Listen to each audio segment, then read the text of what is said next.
Hey everyone, I sincerely appreciate your support. If you enjoy my audiobooks, I would be truly grateful if you could subscribe to the channel. And if you'd like to support even further, you're welcome to become a Patreon member, where you can access audiobooks of novels as long as they are freely available on the internet. Your kindness and support mean so much. Thank you. Say something to these people. As the last remnants of energy dissipated, the game's ceremony concluded, leaving the two with no further excuse to remain embraced. The emotions seemed to fade along with the divine power, receding like the tide, as if nothing had ever happened between them. Yet neither of them logged out immediately. Following Xie Antong's gaze, Lu Su looked down at the crowd below the mountain. Meanwhile, Sun and Shui Zhongmeng displayed more humorous reactions the moment the ceremony ended. They sprang apart like identical poles of a magnet. Shui Zhongmeng's face turned ashen. Without a word to his faction leader, his figure flickered and vanished from the game instantly. Though the Hell difficulty quest had been completed successfully and he'd gained considerable power, he couldn't shake this uncomfortable feeling. Unlike Sun's extreme pragmatism, he couldn't so casually accept marrying a man for power. Moreover, given Sun's overwhelming presence, he'd somehow ended up playing the bride role in that ceremony. Damn it. Leaving. No words. Sun had no comment for such weakness. In his view, why refuse free power that cost nothing? It's not like they actually had to do anything. Why the mental block? Pathetic teammate. Look at those two, they cooperated perfectly. Hearing Xie Antong's words, Sun glanced downward and shook his head disdainfully. Why bother with these trash? Just a bunch of kowtowing insects who entrust their fates to others, begging for protection. Then his gaze shifted to Lu Su, eyes narrowing slightly. Noticing his attention, Lu Su tilted his mask slightly in that direction, hefting his axe. His question was simple. Fight? TCH. Sun cracked his neck with soft pops, but made no move to charge.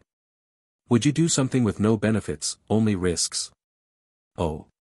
The golden great axe rested lightly on the ground, splitting stone like tofu. No benefits indeed. But, where's the risk? Sun. Honestly, this guy inexplicably pissed him off. Just talking made him want to throw hands. Perhaps Sin was the only top-ranked player who'd achieved his position through pure combat prowess. But fighting him would require going all out, and there was no reason to go that far now. Sun's body was riddled with fine cracks leaking pinkish light, his aura still highly unstable. In this game, he'd absorbed the most power from the god of lust's chosen. Currently, he was clearly struggling to digest it. His condition suggested he might drop dead any moment. He urgently needed the game's healing. Whether a perfect clear was possible didn't matter. He could exchange massive points if needed. Ha! That was a good fight. Looking forward to meeting next game. Lu Su didn't respond, simply hurling his axe to create an explosive crater, but Sun had already vanished, having logged out hastily. Lu Su strolled over to retrieve his weapon, fingers lightly tracing the stone-cleaving edge. This was Arrogance's exclusive armament. Other masks couldn't unleash the so-called broken divine weapons, full might. Strangely, he actually felt unsatisfied with the fight. Was Arrogance actually a battle junkie? After brief consideration, he turned to survey the ruins behind him, specifically the tallest remaining monolith amidst the wreckage. With a light step, he ascended to the pinnacle. Holding his extreme path battle axe aloft, he channeled Arrogance's power through the weapon. Sunlight glinted off the golden blade with dazzling intensity. Even under the blazing sun, the axe's radiance dominated. Every remaining confused soul below, wearing large masks, now looked upward toward the summit. Chaos spreads like plague, but sudden silence can be equally contagious. Within breaths, tens of thousands below froze mid-action, standing motionless as if awaiting revelation, gazing devoutly mountainward. Observing this abruptly reverent crowd, the Arrogance mask's expression flickered with disappointment and disdain. Yet ultimately, he spoke. Ceremony concluded. Complete success. 2 brief sentences. The golden axe's glow faded as Lu Su lowered it. Instantly, Thunderous cheers erupted below as priests and shamans resumed their dancing. Those who'd worn expressions of despair moments ago now beamed as if relieved of tremendous burdens. Ignoring the roaring crowd, he neither understood nor cared about their jubilation. Axe in hand, he turned his back and leapt down from the monolith. I thought you'd share Sun's perspective that bothering with unnecessary matters is beneath you. Xie Antong's voice came from nearby. Lu Su. Truthfully, he did think so. But instead of elaborating, he observed Xie Antong's current activity and remarked. What you're doing now is truly meaningless. Xie Antong had gathered and arranged the princess's horrifically mutilated remains, now setting them aflame. She'd placed the pyre near where the prince had died. Her eyes held sorrow, whether for their tragedy or her post-medication melancholy was unclear. Emotional attachment to game NPCs is a strategist's fatal flaw, Lu Su stated calmly. Are they really just NPCs? She countered. Her gaze turned contemplative, sweeping across sky, mountains, and people. Do you truly believe everything here is just a game? Merely data? A divine illusion created for players? I don't care, Lu Su said after a pause. Xie Antong shook her head. What happened to them, might happen to us too. What, are you also going to marry a god you don't like? Xie Antong's body stiffened instantly. Actually, what she meant by, what they experienced might happen to us too, wasn't referring to this context. But Lu Su's question had clearly struck a chord deep within her, making her expression momentarily unnatural. She didn't answer directly, perhaps knowing that as the game ended, Lu Su's arrogance-driven emotions might not be as pronounced as before. Now might be a good time for proper conversation. Can you sense what the strongest prevailing emotion is worldwide right now? Xie Antong didn't wait for Lu Su's response before continuing, fear. Intense fear. The more people know, the worse it becomes. These game worlds, these places we casually enter to play, are they really just illusions? Were they once like this too? As she spoke, Xie Antong checked her live stream to confirm no one was watching. After the game's conclusion announcement, in-game streaming had ended, meaning their current conversation was private. Our game probably isn't the first iteration, you must have sensed that too. Lu Su nodded silently. The previous game's know-it-all had made that abundantly clear. There's a theory circulating. Xie Antong carefully chose her words, that people, lost before. What they lost to, who they lost against, we have no idea. But Chosen's paradise, whose paradise is it really? Her eyes flickered with concealed fear as she spoke. She did have access to first-hand global intelligence. Some speculate that if we lose again, our world won't be any different from these worlds. The princesses, princes, and kings here might have once been players from our world. Though that last part is just my speculation. She finished by studying Lu Su's golden mask, awaiting his response. The impassive golden mask remained silent for a long moment before Lu Su finally spoke. So, what does this have to do with you marrying some god you don't like? Xie Antong. Was that what I was talking about? Has your arrogance mask malfunctioned into greed now? Who said anything about me marrying a god? I'm saying because of this situation, the world's elites, those who used to operate in shadows, are now terrified. Fear demands response, demands action. So forces must consolidate, form collectives, establish scale to provide security in turbulent times. Though their former wealth and power may be less useful now, they still have value, hence the need for alliances. And historically, Xie Antong's expression turned uncomfortable. Women have always served this purpose during such times. After another prolonged silence, Lu Su remarked, political marriage. Strategic union. Could have said it in 8 words instead of dragging it out. Xie Antong flushed with anger, no. I was explaining the global situation, not just my personal affairs. Does it concern me? Lu Su replied calmly. Xie Antong. Should I care what they do? Will their actions affect me? Will they block my path? Do they dare block my path? The rapid-fire question stunned Xie Antong before realization dawned. He wasn't wrong. This was arrogance. This was the strongest player. Taking a deep breath, she shrugged slightly. True. As long as you don't die in-game, fewer and fewer people in this world can afford to disrespect you. Right. I was just sharing information. At least it affects me personally. So. Lu Su interrupted again. Your plan. How will you resist? Take revenge. Kill them all. He spoke as naturally as if this were the most logical thought process. Xia Antong stared at him wide-eyed. What? Since when did this become about murder? Well, I'm probably not that violent. Actually, alliances have benefits too.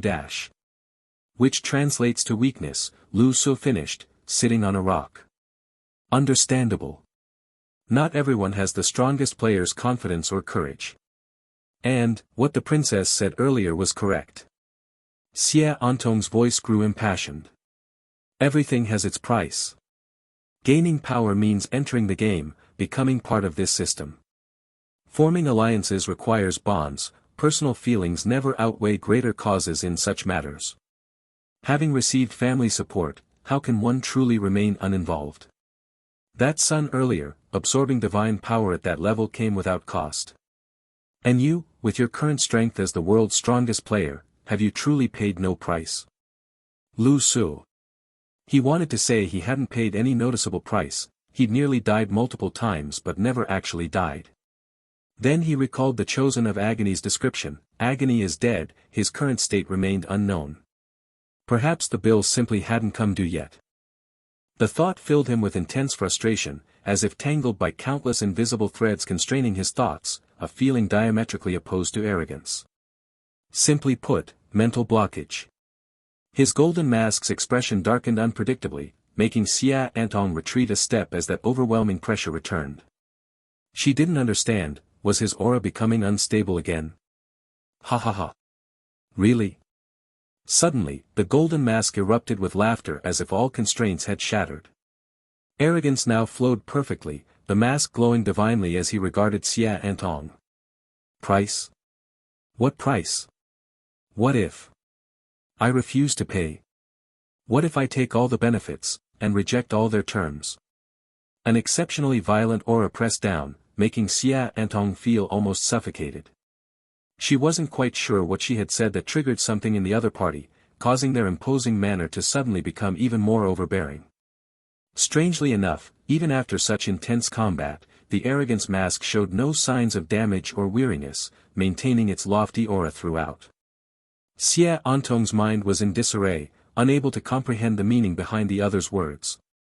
I don't think price should be interpreted that way. Sometimes, the price isn't something one can decide for themselves. For instance, when pursuing power, one might lose emotions, or see important things drift away. Her voice gradually faded as she spoke, just as she had realized before, she truly didn't understand the person before her. Perhaps he never cared about these things at all. The bonds that entangled and confused her might not even register as problems to someone like him. Alright then, maybe I just couldn't be as resolute as you. Lu Su's imposing aura gradually stabilized as he prevented his emotions from being overly influenced by the arrogance persona. After glancing at Xia Antong, he chose not to elaborate further on the topic. If you consider yourself more important than anything else, you wouldn't find sacrificing yourself for anything worthwhile. Also, what you're worried about probably won't happen. Don't overthink it. Huh? Xia Antong looked puzzled. How could he know whether political marriage arrangements would occur or not? Because they saw this game, Lu Su said calmly, his tone still carrying that arrogant edge. If they didn't see it, then show it to them. I don't know which family you're referring to, but if they value their lives, they shouldn't trouble you. Xia Antong felt dazed, taking a long moment to process his words. Was this permission to use his name as protection? For over 10 seconds, she stared deeply at the golden mask before smiling and saying, "Is this considered Sin's protective promise?" "It is," Lu Su replied, then tapped his chest and slowly withdrew a dark golden needle, the gate of death. "Consider it interest for borrowing my things." He extended the needle toward her. But Xia Entong didn't take it. The blue lens of her all-seeing eye displayed rapidly streaming data. Yes, this was Sin's help. Not Lu Su's help. Her eyes wavered as she looked at the offered gate of death before finally looking up with a smile. Thank you. I wish he could say those words. Who? No. Actually, I'm not that weak either. I've been resisting too. Xia Entong seemed to drift into memories. Remember our first game? When you judged me, and we argued. Beneath the mask, Lu Su frowned slightly. That was when Xia Entong had accidentally mentioned having someone she liked in front of Xin. The atmosphere had turned rather unpleasant then. Looking back now, perhaps you weren't wrong. Maybe I was just bored back then, or looking for a reason to rebel. Lu Su. He didn't understand why she was telling him this now. But thank you, Lord Arrogance, for indulging a weakling like me with such sentimental talk. Keep the gate of death. I have no use for it. Goodbye. After speaking, Xia Entong politely waved and vanished from the spot, exiting the game for the settlement phase. Originally, she had planned to talk more during their 3-hour private time. But now, her emotions felt too turbulent, whether from the drugs wearing off or Lu Su's earlier words hitting too hard. She could barely hold back tears now, more overwhelmed than during her lowest moments. Revealing his identity as Lu Su now didn't seem wise. She didn't know what might happen and didn't want to gamble. At least while wearing the mask as Sin, the strongest player, he was willing to let her use his name. As for the real him, he'd made it clear multiple times that he would stop at nothing to gain power. There was no need for her to do anything that might annoy him further. Her thoughts ran wild as the mental enhancement from the all-seeing eye plunged entirely into this chaotic whirlpool of emotions. Unable to sort out her feelings, she could only flee the game like escaping. Under the blazing sun, with the golden battle axe planted beside him, Lu Su silently contemplated the golden needle in his hand. Had something been off about her just now? Was permission to use his name still not enough? TCH. The golden mask frowned slightly before he finally stored the needle in his inventory. Exit. Settlement. The last player departed this broken world where both deity and princess had vanished, leaving only the ever-rising sun. Game over. Congratulations, player. Perfect clearance achieved. Commencing physical repairs. Wrapped in warm currents, Lu Su slowly opened his eyes to emptiness. Hearing, perfect clearance, made him exhale slightly in relief. After all, this game's objectives had been strange. That facilitate wedding completion task didn't seem driven by anyone. If anything, Xia Entong might have contributed more. Meanwhile, Sun had absorbed and analyzed the most divine power. He himself had been the main combatant. He'd genuinely worried about failing to achieve perfect clearance this time. But the results turned out fine. Ha, Sun must be fuming again. Amusing. As he waited for his injuries to heal, the game's voice returned. This special game mode was Divine Selection. All Divine Selection games automatically classify as Hell difficulty, though actual difficulty varies by challenge type. Each Divine Selection game is unique. Rewards will be distributed based on individual performance. Lu Su narrowed his eyes slightly, as if he had never seen this before. Chosen mode. Wasn't it just the 4 standard difficulty levels, normal, hard, nightmare, and hell? Although he always seemed to end up with hell difficulty. Where did this chosen mode come from? What kind of mode is chosen mode? Chosen mode is a special hidden game mode. In the underground bunker room, the Elder Council members had gathered for another meeting. Since they rarely moved about in the normal world, they had plenty of free time to observe every game played by Sin. The Grand Elder was addressing everyone while a holographic screen displayed an image, a frozen moment showing 4 people during the final ritual of Wedding in Dreams, when they were absorbing energy. Sun wore a frenzied, savage expression above them, while Shui Zhongmeng stood nearby with an unpleasant look on his face. Lu Su, wearing his golden mask, gazed skyward, while the girl beside him watched him intently. This frozen image now lay before all members of the Elder Council. As the name suggests, chosen mode refers to games personally designed by gods, the Grand Elder explained, pointing at the image. While all games might fundamentally be God-designed, chosen mode represents specially crafted games meant to help deities achieve certain objectives. Chosen mode automatically registers as hell difficulty, though sometimes it might not actually be that hard. Their thoughts are unfathomable, sometimes the tasks might be incredibly simple.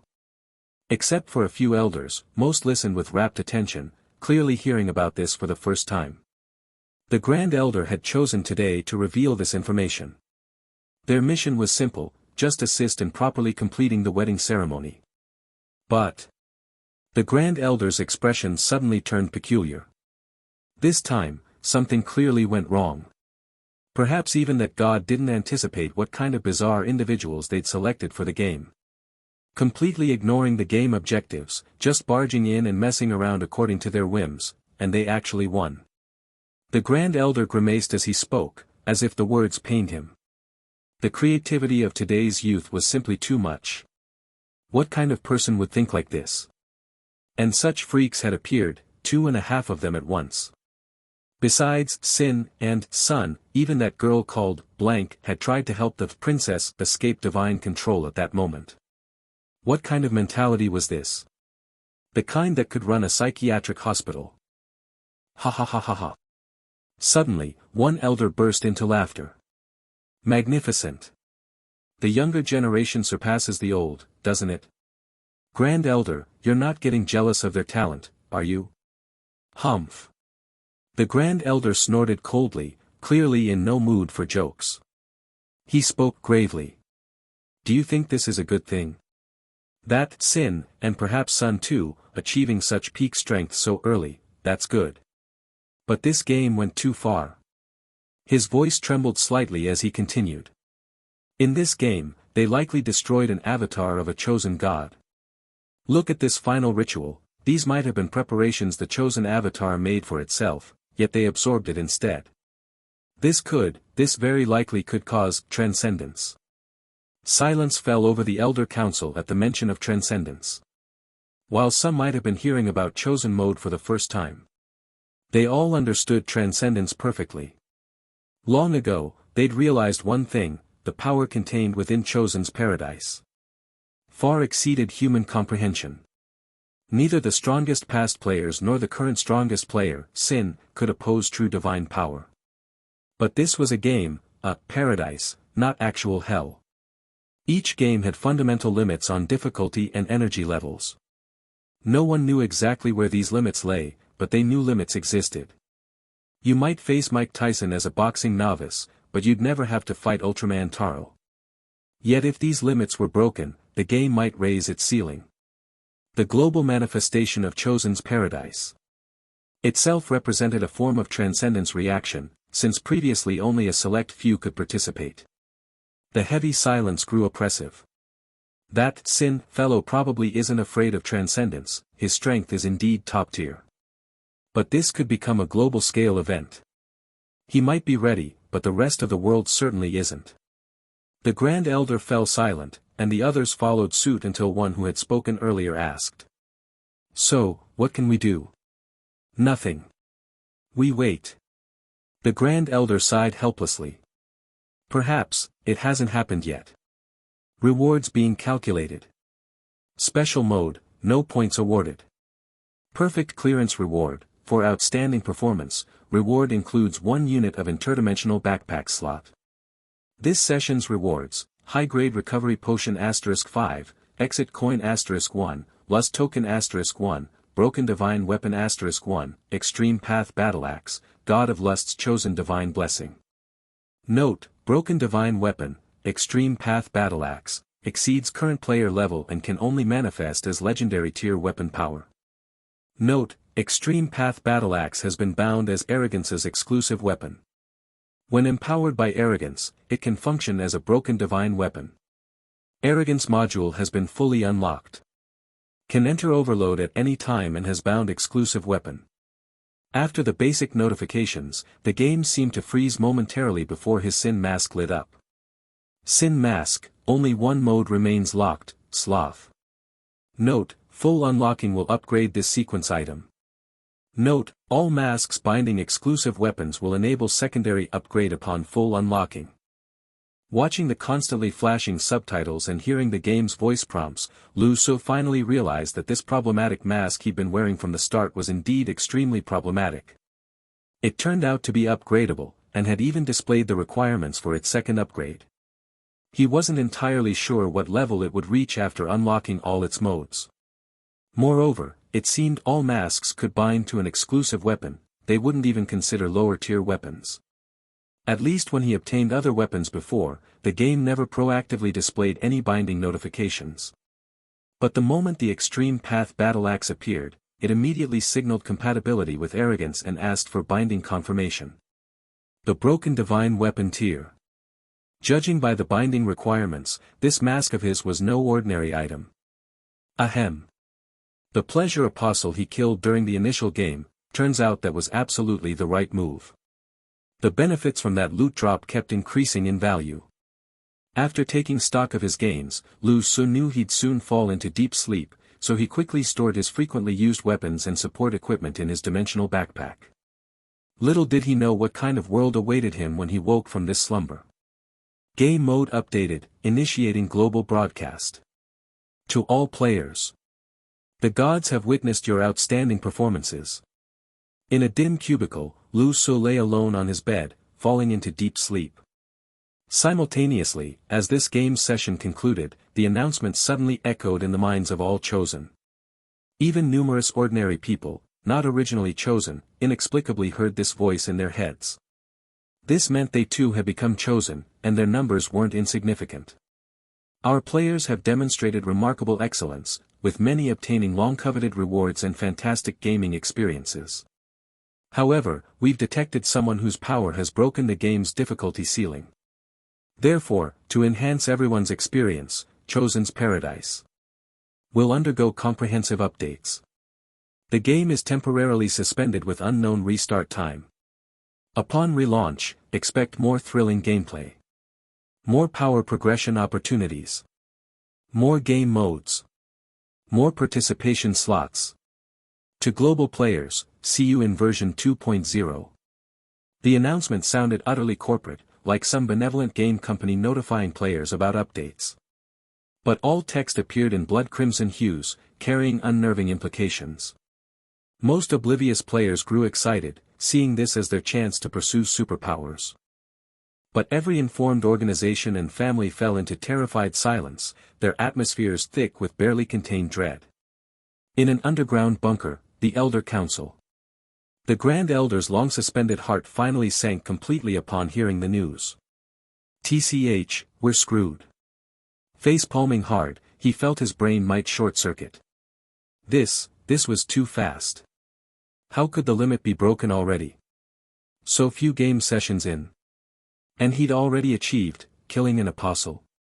Bursting a god's blood vessel. Foiling a divine avatar's scheme. Plundering divine energy. Ha! He actually broke the limit.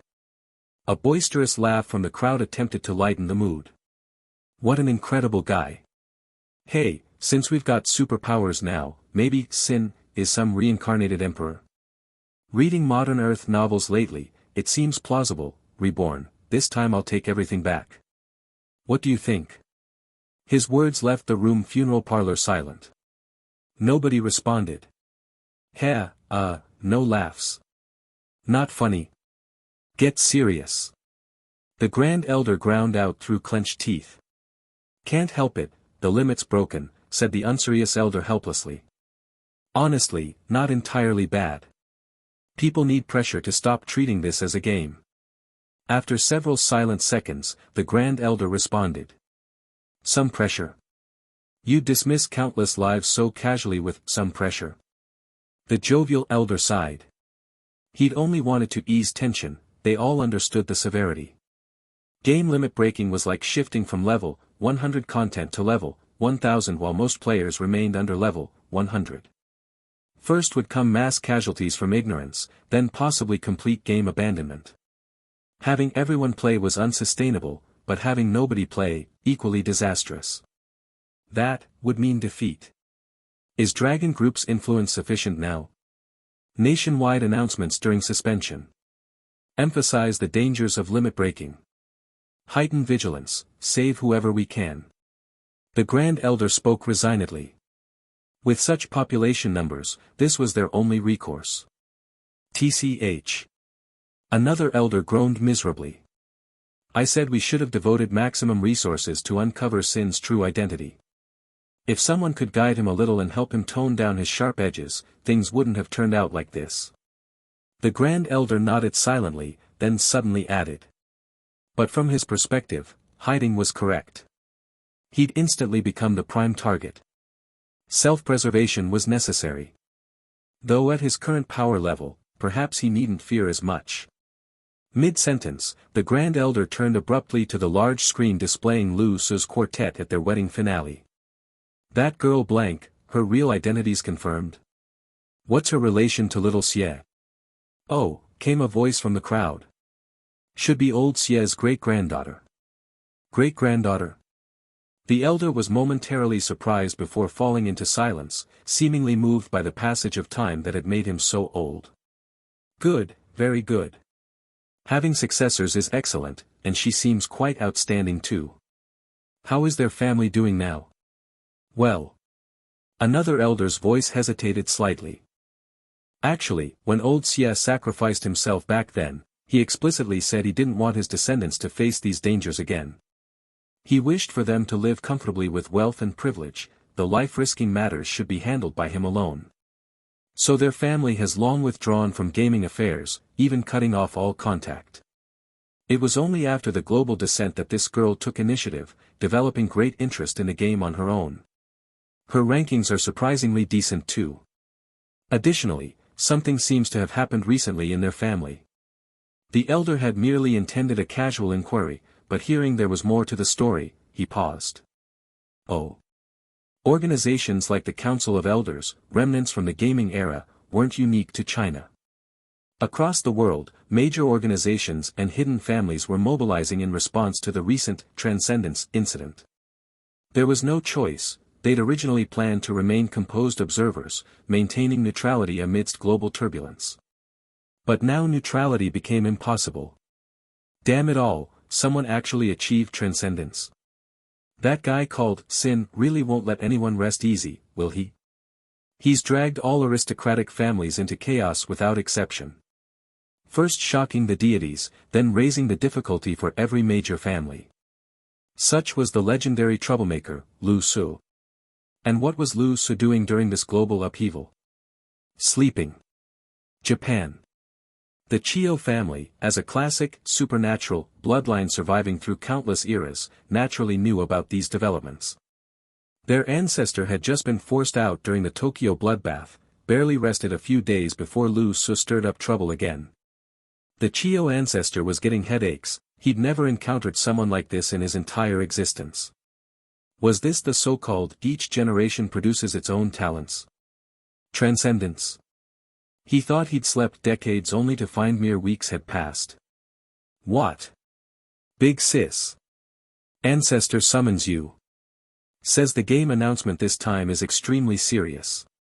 Chio Ji rushed over frantically, barging into Chio Ein's space like his life depended on it. But he found his childhood idol sister staring blankly at her computer screen. Sis, big sis. Chio Ji ventured cautiously, glancing at the screen.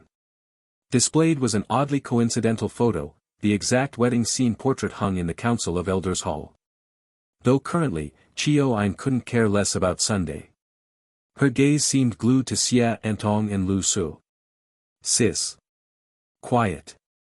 I heard you. Chio Ein said coldly. Chio Ji. After a long silence, Chio Ein looked at her brother. Tell me, is there possibly a mask that forcibly draws attention? Where simply being near it makes you unable to look away? Regardless of personal will, your eyes become physically incapable of turning elsewhere. Chio Ji replied. Sis, are you overstressed? Though given current game mechanics, such mask effects seem plausible. Right? Chio Ein teleported instantly before him, eyes pitch black. It must be this. She couldn't control herself, heh. Do you think she might have been kidnapped? Chio G. Sis.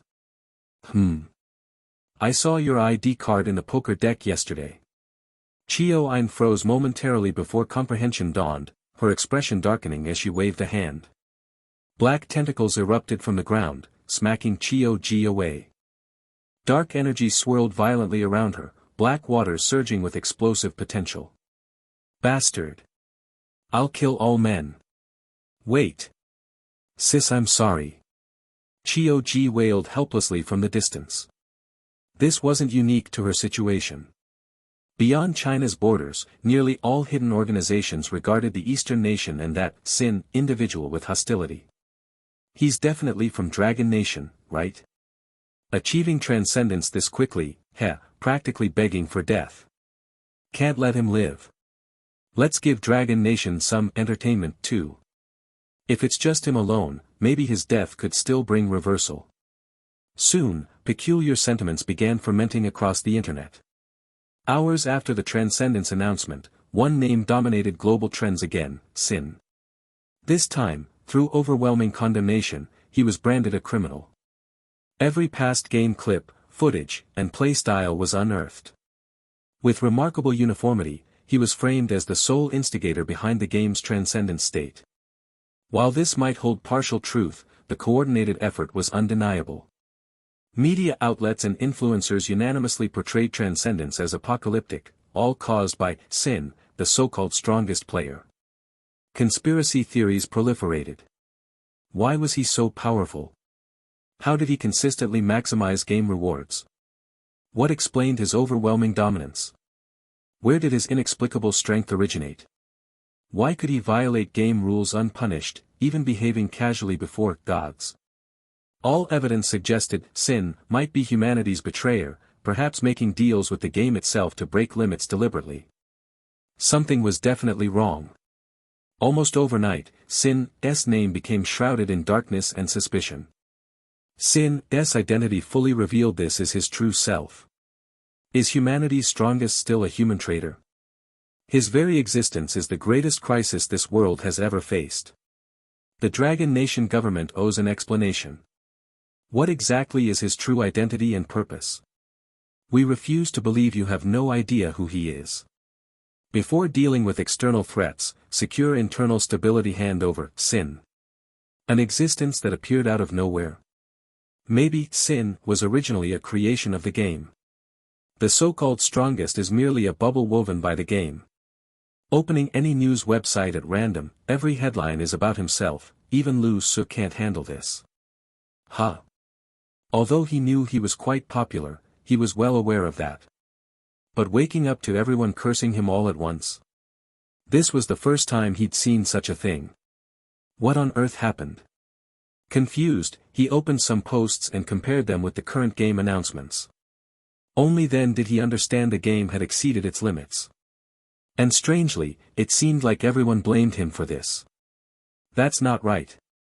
What does it mean to blame me? Shouldn't they be thanking me instead? The game limit has been raised, isn't that a good thing? Lu Su muttered to himself, a bit speechless. If it truly meant he raised the game limit, wouldn't that mean more opportunities? He looked over the posts many times but still didn't grasp the core idea. In short, the message was this game limit increase is not a good thing for the overall world right now. It might even cause the world's destruction, and the scapegoat is being made out to be him. Hasn't the countdown to destruction started the moment this game appeared? Someone with power beyond your understanding is right beside you, and yet you feel no crisis. They're not seriously only panicking today, are they? This is kind of ridiculous. In reality, it's just preparing two fronts, internal human conflict on one side, and using you as a scapegoat on the other. On the other side, the Black Knight, now transformed into a metallic sphere quietly floating in the air, suddenly spoke. Lu Su turned his head toward it. When are you going to upgrade to a bigger room? Damn, being a ball here every day I can only be a ball. The Black Knight cursed first. The truth is, when a major crisis hits, you need an emotional outlet to divert everyone's feelings. If you really are the game's mole, then this is the perfect chance to kill you off with a Socratic-style public vote. If you're human, the strongest player is in China. Don't other countries have anything to say? Internal conflict, right? The Black Knight spoke very smugly, as if showing off its vast knowledge. Lu Su raised an eyebrow and said, "You, a motorcycle, sure know a lot." "Of course, but there's one thing I don't quite understand." The Black Knight turned serious. "What? Are you human or the game's mole? I need to know which side I'm on." Lu Su. Too lazy to bother with the nonsense. Lu Su took a short break, adjusted his mood, and instead of staying in the game, returned to school. A bit pretentious to admit, but his current reason for going to school was mainly to familiarize himself with normal life and gain first-hand understanding of the current world situation. Yeah, unsurprisingly, the education system was almost paralyzed. Upon entering, a Dragon Group staff member stressed the dangers of the upcoming Game 2.0 during a meeting, making sure everyone understood. Then, vacation was declared. What caught Lu Su's attention was one thing: Xia Antong hadn't shown up. And she hadn't even asked for leave. This person had never had the habit of skipping class casually. Maybe she was emo. The dosage of drugs she had been injected with this time might send her into an emotional whirlpool again for a while. Well, as long as she didn't kill herself. At that moment, a message came through on her phone, and it was from her. "Xia Antong, situation is abnormal. Xia Antong, personal suggestion, do not reply to anyone's messages. Before the game starts, do not communicate with anyone on the game platform. Lu Su." He hesitated a little and realized the other side was probably referring to this game over limit crisis, a huge danger. But the question was, why send such a message to him? Actually, since the last game, he had sensed something off about her. It seemed like she might have recognized him somehow. Though the chances were slim, with her specialty ability, it was hard to say. Even so, it still didn't feel right. What was this about? Maybe she was too emo, mentally unstable. In the end, he followed her advice. He didn't reply. Yeah, no reply to that message. What Lu Su didn't know was that Xia Antong was not emo at all. In fact, this was the best state she had been in after many drug injections. Because this time, all four of them received the divine blessing of the God of Love's chosen power. That power smoothed out her emotional side effects and made her unusually calm and natural. At that moment, she was using a game item to put her phone into a shredder, directly destroying it completely. She even lit a spirit-burning incense stick, attempting a rudimentary ritual to interfere with the causal links. She liked machines, those memories stored simply as zeros and ones by electronic circuits. Human memories could malfunction, emotions could be manipulated, but machines wouldn't. Once shredded, they wouldn't come back. No one would be able to retrieve the phone in Lu Su's hands, and as for herself, she must erase it now. She did this because her rational mind had keenly sensed something was wrong, some intuition, even. The worldwide crusade against sin was already somewhat suspicious. And just now, right after getting off the helicopter and returning home, the first question she was asked was, "What is your relationship with sin in that game?" She was stunned. Did it get this direct now? Is that person trustworthy? Is he really human, or could he be a fake created by the game? How did you establish contact with him? Could you have been brainwashed by him? Do you know him in real life? In the empty hall, these questions came from a machine's voice. There was no one in front of Xia Antong the entire time. It felt terrible. Although her family situation was complicated and she hadn't considered this place home for a long time, coming back to this scene was unexpected. It felt like an interrogation. Out of the corner of her eye, she even saw 6 strange devices covered with lampshades. They were machines scanning the whole body's blood, hormone levels, and heart rate. She recognized them. These were the world's most advanced, truly scientific lie detectors. The only reason they hadn't been widely used in civilian life was their high cost. And today, they were used on her. Xie Antong's face turned cold. A hint of disdain crept onto her lips as she slowly spoke. In real life, I do not know Sin. I have never seen Sin's true form. Ding! Green light, lie detector shows truth, no lies. The first time I met him was purely by coincidence, in the game, matched as teammates in challenge mode. Ding! Green light, truth confirmed. Our relationship, I just wanted to use a top player, tried to contact him. His reasons are unknown. Ding! Green light again. As for trustworthiness, there's no such thing as trust in the game. I never trusted Sin. Sin probably never trusted me either. Or rather, with his pride and his strength, he doesn't care about so-called trust. Ding! After this green light, the 6 lie detector lights flickered slightly, as if the machine was thinking. These lie detectors probably also had surveillance functions. I believe he is human, not a traitor. This time, the lie detector did not make a sound but a mechanical voice responded. Why? Feeling. Ding! Green light. Every question was greenlit. Xie Antong's face was stern but beads of sweat had started to appear. The mechanical voice sounded again. Good, simple questions are over. Welcome home, little princess. Sin has many problems, and may become humanity's enemy. Do not contact him anymore. Stay as far away as possible to ensure your own safety. Xie Antong nodded without a word.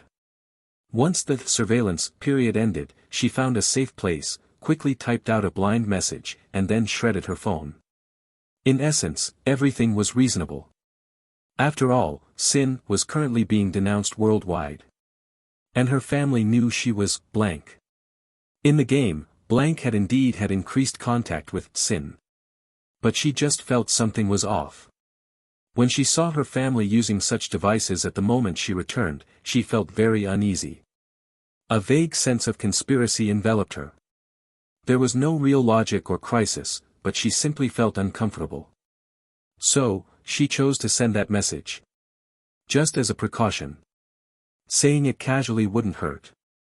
No matter what, it was her final act of goodwill. Meanwhile, as the outside voices thundered like a tidal wave, the game's internal community was also fermenting wildly. The spark for all this was the Dragon Group of China, China's largest superhuman organization, issuing a statement. Sin is not a traitor. Sin is Chinese. This was the Dragon Group standing firmly in adversity to endorse that figure who had stirred huge waves worldwide. What shocked Lu Su most was that he was well aware he had no contact with the Dragon Group. That they could speak for him at such a time was truly unbelievable. But this matter was also escalating inside the game. The already open player communication board, usually useless, finally saw some sparks.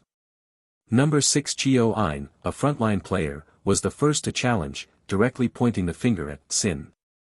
Since this is a player matter, let players solve it. Sin should appear in real life on his own. This would at least rule out the possibility that he was a game-created fake. Many other self-interested organizations responded, saying that in 3 days, there would be a gathering near a small island in the East Sea. All the world's top players would hold an offline meetup. Who has a guilty conscience and who doesn't would be clear once they show up. All top players, let's see who's really strong. This event would avoid politics, military, or civilians. Simply a player, offline event. As for how to get to the East Sea, if you're a top player, you shouldn't have to think about that. This idea gained unanimous support from millions of players and even got a name East Sea debate. But the Dragon Group of China naturally wouldn't agree. They said players' battles couldn't be allowed to spill from the game into the real mainland. So many top players, just imagine how terrifying that would be. No country would allow a bunch of missiles stationed on their border. But this was supposed to happen in international waters, and all were personal player actions, making it hard to stop. Sun, who had already reached number 4, also had strong opinions about Sin. He said that in this over-limit game, everyone had a part in the fight. Why is the chief culprit now just Sin? From his tone, he clearly wanted that honor too. But no one paid attention to such ridiculous demands. For a time, the chat exploded with noise, both in the game world and reality, all debating that one name. Finally, one voice ended the discussion. Because the Storm Center himself finally appeared. Number 1, Sin, debate. Want to fight me? Number 1, Sin, fine. 3 days later, East Sea, come. After sending the message, Lu Su glanced at his game panel, then threw himself onto the bed. Come. My ass. You guys want to go, go ahead. I'm choosing to walk the dog. Number 6, Chio Ein, deal. See you at Penglai Island in the East Sea in 3 days. Number 4, Sun, it's settled then. Don't worry, I'll give you a surprise. Number 3, Creator, have you thought this through? Don't act impulsively. Number 2, Perfect Life, long-time admirer, haven't met in-game yet. Hope to see you in the real world. After that golden message uniquely belonging to Sin flashed by, it was as if a normal atmosphere had been ignited. Countless players who were usually never seen all appeared simultaneously. Those who had always borne the name Sin weren't just ordinary people, weren't the top players the real bearers of this title. Almost all the top-ranked players posted messages at the same time, directly lured out by Lu Su. These high-level players, who never spoke normally, all had their eyes gleaming when they saw Sin speak. Regardless of their motives, during these few days when the game was temporarily suspended, meeting the legendary number 1 in the real world would be a good thing. Even some top-ranked players Lu Su had never seen in-game before took the initiative to speak. That perpetual second-place holder, Perfect Life, spoke quite politely. But Lu Su himself wasn't so polite. Still asking if it's real or fake. Of course it's fake. Lu Su couldn't help but laugh as he watched the scrolling messages. Of course, he didn't plan to type this out in the game chat. He knew these people couldn't possibly harbor any goodwill toward him, they just wanted to watch the show. So why shouldn't he enjoy the spectacle too? Mentally recalling the historical tale of the beacon fires fooling the lords, Lu Su gave a particularly nasty smile, wondering how many people he could trick this time. Amusing. Honestly, even without that mask, you still look like a beast. Black Knight couldn't help but comment from the side. Oh. Lu Su raised his hand to touch his face. Maybe the mask has influenced me too much. Have you considered that maybe you're just naturally not a good person? Shut up. Lu Su grabbed the metal sphere and threw it violently. Who'd be crazy enough to go play with them so far away? Can't even afford plane tickets. Only an idiot would actually go. Does he have a screw loose? In the Elder Council, the veins on the Grand Elder's forehead bulged as he looked at the public chat in the game. Sin's message nearly gave him a hypertension crisis despite his century of life experience.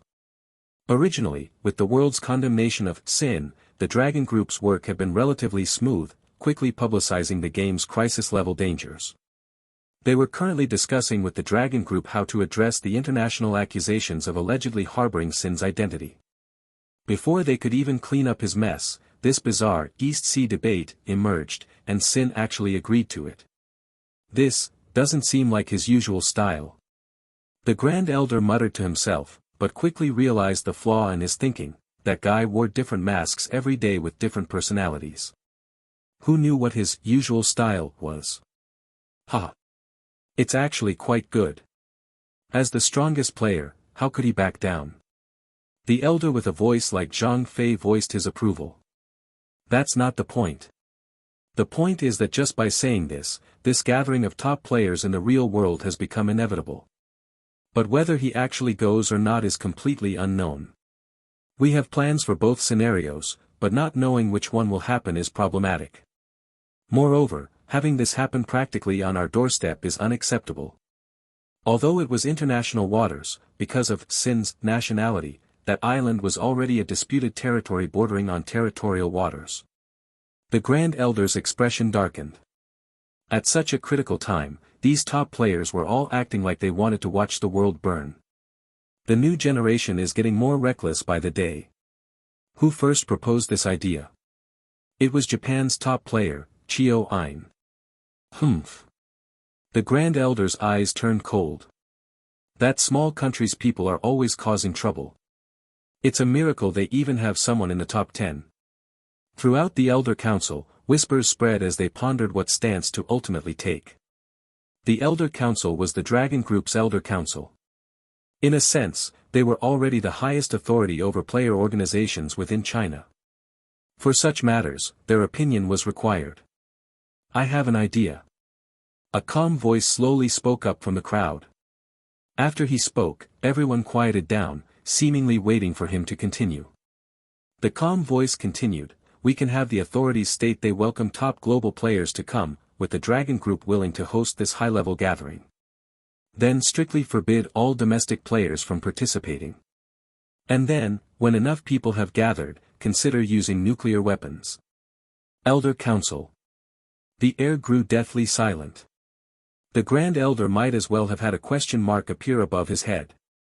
After a long pause, he slowly said, "Extraordinary times call for extraordinary measures.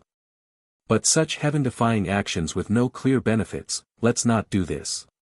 Within just 30 hours after the East Sea debate topic emerged, this news had sparked discussions in both the real world and the player community.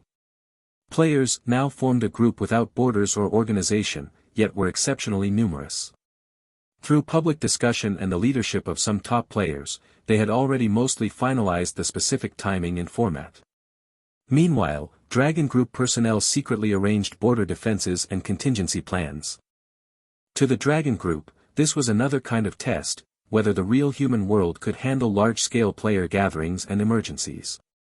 If not, organizations like Heaven and Earth Society might become uncontrollable. During these 2 days, the strongest player who had only said one word, "Come," never gave the matter another thought. Until the second day, when he received a private message in-game. Opening the game screen in his room, he realized the only person who could message him privately was that woman. Blank, "Heard you're going to Penglai Island. Be careful. Blank, after that day is my engagement party on another nearby island. Feel free to come, all island facilities will be free for guests. Lu Su." Beside him, a metal sphere slowly rolled over as Black Knight's sinister voice spoke up. "Bro, that woman saying this now, doesn't seem like a good person." Lu Su. Originally, receiving this message had already put him in a state of shock. Hearing the words from the Black Knight beside him left him momentarily stunned, casting a puzzled glance in its direction. First, why would someone suddenly send him such a message? And addressing it to Sin using his gaming identity? Moreover, how did things progress so quickly? Judging from their previous interactions in the game, it seemed more likely she'd hire him to help her escape rather than inviting him to. Why would Sin participate in such an event? Since the message seemed completely out of character for the sender, Lu Su turned back to the Black Knight that had just spoken. "What exactly did you mean by that?" "I'm saying, don't you think her sending you this kind of message at this moment is clearly suspicious?" "It is a bit suspicious, so what?" Lu Su stared at the floating metal sphere, wondering if this motorcycle had actually discovered something. "So she's definitely putting on a tragic act. Using this method to provoke your competitive spirit. Think about it, you previously said there were gaming scenes with her, that her family wouldn't dare pressure her. But now suddenly there's an engagement banquet. Can you tolerate this?" "Of course not. So you must go investigate. Once you go, it shifts from her chasing you to you chasing her. Let me tell you, this kind of issue becomes very important in future arguments." "What nonsense are you spouting?" Lu Su initially listened seriously, but as the Black Knight continued with increasingly absurd claims, he realized it was just spewing nonsense. He immediately slapped the metal sphere, embedding it into the wall. This message clearly doesn't match her personality, so. Lu Su paused, then realized this might not actually be impossible. Personality-wise, if she overdosed on those medications, the side effects might genuinely impair her rational thinking. So this must be a trap. That's why I'm saying this woman doesn't seem like a good person. Right then, the Black Knight violently flew back and began circling Lu Su's head like a narrator's voiceover, irritating him immensely. She's probably luring you there. You know aristocratic families have no emotions. She might represent some powerful organization. This entire thing is a setup for you. The goal is to lure you there. That location happens to be near the East Sea debate too. They might just kill you on arrival. Then she could claim credit with your head, rising to prominence and potentially reaching the pinnacle of life. The Black Knight rattled off this conspiracy theory like a fast-talking comedian. Lu Su was stunned, then after brief consideration, actually laughed. Heh, if that's the case, then I've truly underestimated her. That's actually good. If my opponent can be someone so patient, determined and decisive for their goals, that's not bad. The metal sphere transformed from the Black Knight displayed a smiling face pattern in midair as it observed Lu Su. Who knows what it found so amusing? But now I'm having second thoughts. Lu Su suddenly said, pulling out his second-hand Redmi phone. He looked at that unread message from days ago. Do not respond to anyone in real life or games. Don't read others' messages either. Looking back now, I already responded to them during the East Sea debate on a global scale. Seems I've already disobeyed her instructions. Viewed this way, perhaps she actually meant don't even read her messages. At this point, things became increasingly perplexing to Lu Su. Combined with this text, her two statements even seemed self-contradictory. Almost as if they came from someone with split personalities. Oh. I get it now. Just as he was pondering, the Black Knight's exaggerated voice interrupted again. She's been kidnapped. And she predicted her own kidnapping, giving you advance warning. What noble spirit.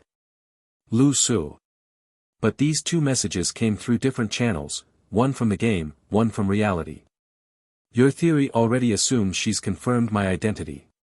Moreover, wouldn't it make more sense to keep sending me messages in the real world instead? The Black Knight immediately continued. Oh right, if she hasn't recognized you, then these two texts were effectively sent to two different people from her perspective. Then everything makes perfect sense. Lu Su. Suddenly, the Black Knight shifted tone. But how can you be certain she's intellectually inferior to you? What if this is a scheme within a scheme, a plan within a plan? What if she anticipated your thoughts and predicted your predictions? What you're analyzing now might be exactly what she wanted you to think. Is she friend or foe? After all, this is her specialty. Lu Su frowned deeply. For the first time, he felt this normally reliable legendary weapon was being utterly frivolous. Just when he was already struggling to make sense of things, its endless chatter annoyed him beyond measure. His expression turned cold as he said. Regardless, following her initial instruction to pretend I never saw anything remains my optimal choice. Ah, I know, the Black Knight kept chirping. Lu Su was growing genuinely angry now, waving his hand. If you can't offer any truly useful advice, stop spectating like this as entertainment. I don't want to hear any more useless talk now. Oh, but actually, I really do have a pretty good solution, said the Black Knight. Speak. Why not just kill her? Huh? Lu Su looked up in confusion, his previously impatient gaze instantly transforming into bewilderment as he stared at the floating metal sphere. Why was Black Knight acting so unusually erratic today? It kept darting up and down, always interrupting his thoughts at precisely the wrong moment, almost like some kind of inner demon taunting him. What's your stance anyway? You don't seem to have any consistent viewpoint. Viewpoint? I'm your weapon. My viewpoint simply voices what you won't say aloud, Black Knight replied with a sinister chuckle. It's actually quite simple. Sin is omnipotent, fearless, bound by nothing and without any so-called weaknesses. He's the nightmare of every player in the game. The moment you put on that mask, all human emotions become irrelevant. You've long since made your resolution to devote everything to the relentless pursuit of absolute power with no turning back. Besides, you never had any bonds to begin with. No family or friends from the start. No need to find some irrelevant person to drag you down now. Your destiny was always meant to be the ultimate weapon racing toward absolute power, ascending to the peak amidst the applause of spectators. Lu Su frowned at the metallic sphere, disturbed by its seemingly darkened rhetoric. His own eyes grew contemplative. Black Knight continued hovering midair. After all, being hated and feared, that's always easier, isn't it? So, are you ready? Ready to pursue power at all costs? Ready to become the world's greatest villain and discard all possible weaknesses? Lu Su couldn't shake the feeling that Black Knight was acting particularly strange today. I was careless. I never should have considered teaming up with anyone from the beginning, Lu Su said heavily. Looking back honestly at his gameplay journey, frequently teaming with the same person had indeed made others perceive them as allies. Any connection could be exploited as a weakness, especially when so many in the world saw him as their imaginary enemy. TCH. The moment she sent that team invite, it was like jumping into a pit of fire. His playstyle was never meant to be friendly to begin with. Even if it was a misunderstanding, some might think if we capture her, can we use her against the top player? Ha ha ha ha. Exactly. Black Knight suddenly burst into laughter. Which means there's a perfect solution right before you. The choice is yours. Kill her. Kill her before the world's eyes. Show them how mercurial sin truly is. How ruthless. Even a teammate, even someone the outside world might call your lover, slaughter them without hesitation. After this, sin will become the pure embodiment of power. You'll attain true freedom beneath the gaze of everyone's fear and rejection. From then on, no shackles. No one will believe you have any weakness. You'll become truly invincible. Black Knight spoke faster and louder, not allowing any interruptions, as if consumed by madness. Hovering midair, it stared intently at Lu Su. And the price? Just killing one somewhat friendly acquaintance. A trivial matter on the path to supremacy. On the road to becoming the strongest, there's always a price to pay. This is already such a small cost. Go pay your price. Black Knight emphasized those last two words heavily. The weight of price rang painfully loud in Lu Su's ears, making him grimace. Everything has its price, Black Knight reiterated. For some reason, Lu Su's gaze turned icy upon hearing those words. What kind of price is that? She was never important to me. Doesn't count as a price. Ah, right. That works too, Black Knight replied. If you don't consider it a price, then nothing is. Excellent. Perfect. Lu Su. Suddenly finding Black Knight unbearably annoying, he waved it off. Enough. No point discussing this further. It's just intel. You're overthinking it. With that, Lu Su turned off the game screen before him and lay down on the bed. Black Knight gradually stilled in the air, its earlier frenzy subsiding as it quietly settled on a corner of the desk. The metal sphere rotated slightly, watching Lu Su on the bed before chuckling once more. East Sea, Penglai Island. Completely unbeknownst to Lu Su, numerous vessels had already gathered around the modestly sized island. The East Sea debate had become reality. Though initiated by just one statement from Sin, with no follow-up, top players had decided to respond regardless. Chio Ein would undoubtedly come. Top players like Sun were still en route as well. With only one day remaining until the appointed time, this would likely become the largest, most complex gathering of players yet. These individuals who'd gained superhuman abilities through the game entities long since transcending ordinary humanity would converge here. An unprecedented spectacle. Or crisis. This was the most direct transformation the game had brought to their world. At Dragon Group's insistence, the East Sea debate proceeded, tacitly approved on the condition that no large military vessels approached. Even so, Penglai Island's surroundings already hosted numerous small yachts, fishing boats, and even distant cruise ships with international media aboard. Everyone waited eagerly. The time hadn't arrived yet, and no true elites had appeared. Suddenly the calm sea erupted violently. Beneath the sunlight's glittering surface, an enormous shadow emerged from the crystalline waters. A deep-sea leviathan had arrived uninvited. Ships scattered in panic. Such creatures shouldn't appear in these waters. Boom! With thunderous splashing, a mountainous form breached the surface. A humpback whale so massive it seemed to blot out the sky at close range. To the crowd's astonishment, the whale opened its maw and spat out 3 human figures. After spitting out the object in its mouth, the humpback whale crashed heavily back into the ocean, creating towering waves that rocked all ships within 100 meters. Then, the massive shadow slowly descended, disappearing into the depths of the sea. Before anyone could react, 2 facts stood out. First, humpback whales shouldn't appear in these waters at all. Second, a humpback whale of this size. Even documentaries on educational channels rarely record specimens this large worldwide. Compared to the whale, the 3 human figures were so tiny that no one noticed them at first. But then, a green skateboard expanded in midair, landing on the water's surface like a proper vessel. No. 31, Wu Changkong. During the Tokyo bloodbath, he had lost to Chio-Ein and nearly been killed by hunters. But during the citywide chaos, Sun had intervened, saving him and stealing the skateboard. Using both the life debt and possession of the skateboard as leverage, Sun forced Wu Changkong to join the Heaven and Earth Society. The 3 figures circled in the air before landing smoothly on the skateboard. On the left, a somewhat effeminate figure slowly stood up, rubbing his forehead. No. 15, Soul Ejecting Palm, Shui Zhongmeng.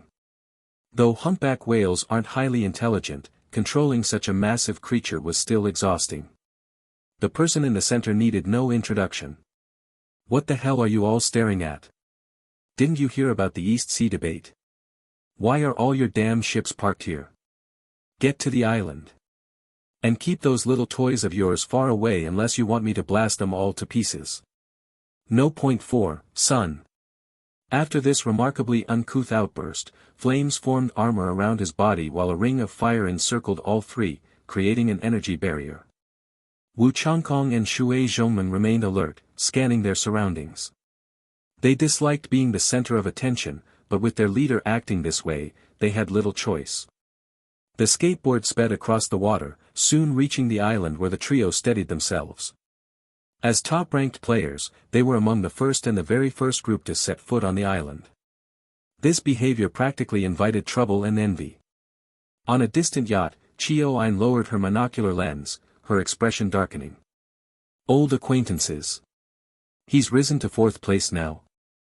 Currently ranked 6th, she hadn't expected anyone to disregard all formalities and charge straight onto the island. But considering it was Sun, it made a twisted kind of sense. Sis. What's our move? They're showing off so hard. Chio-Ji asked beside her. We wait.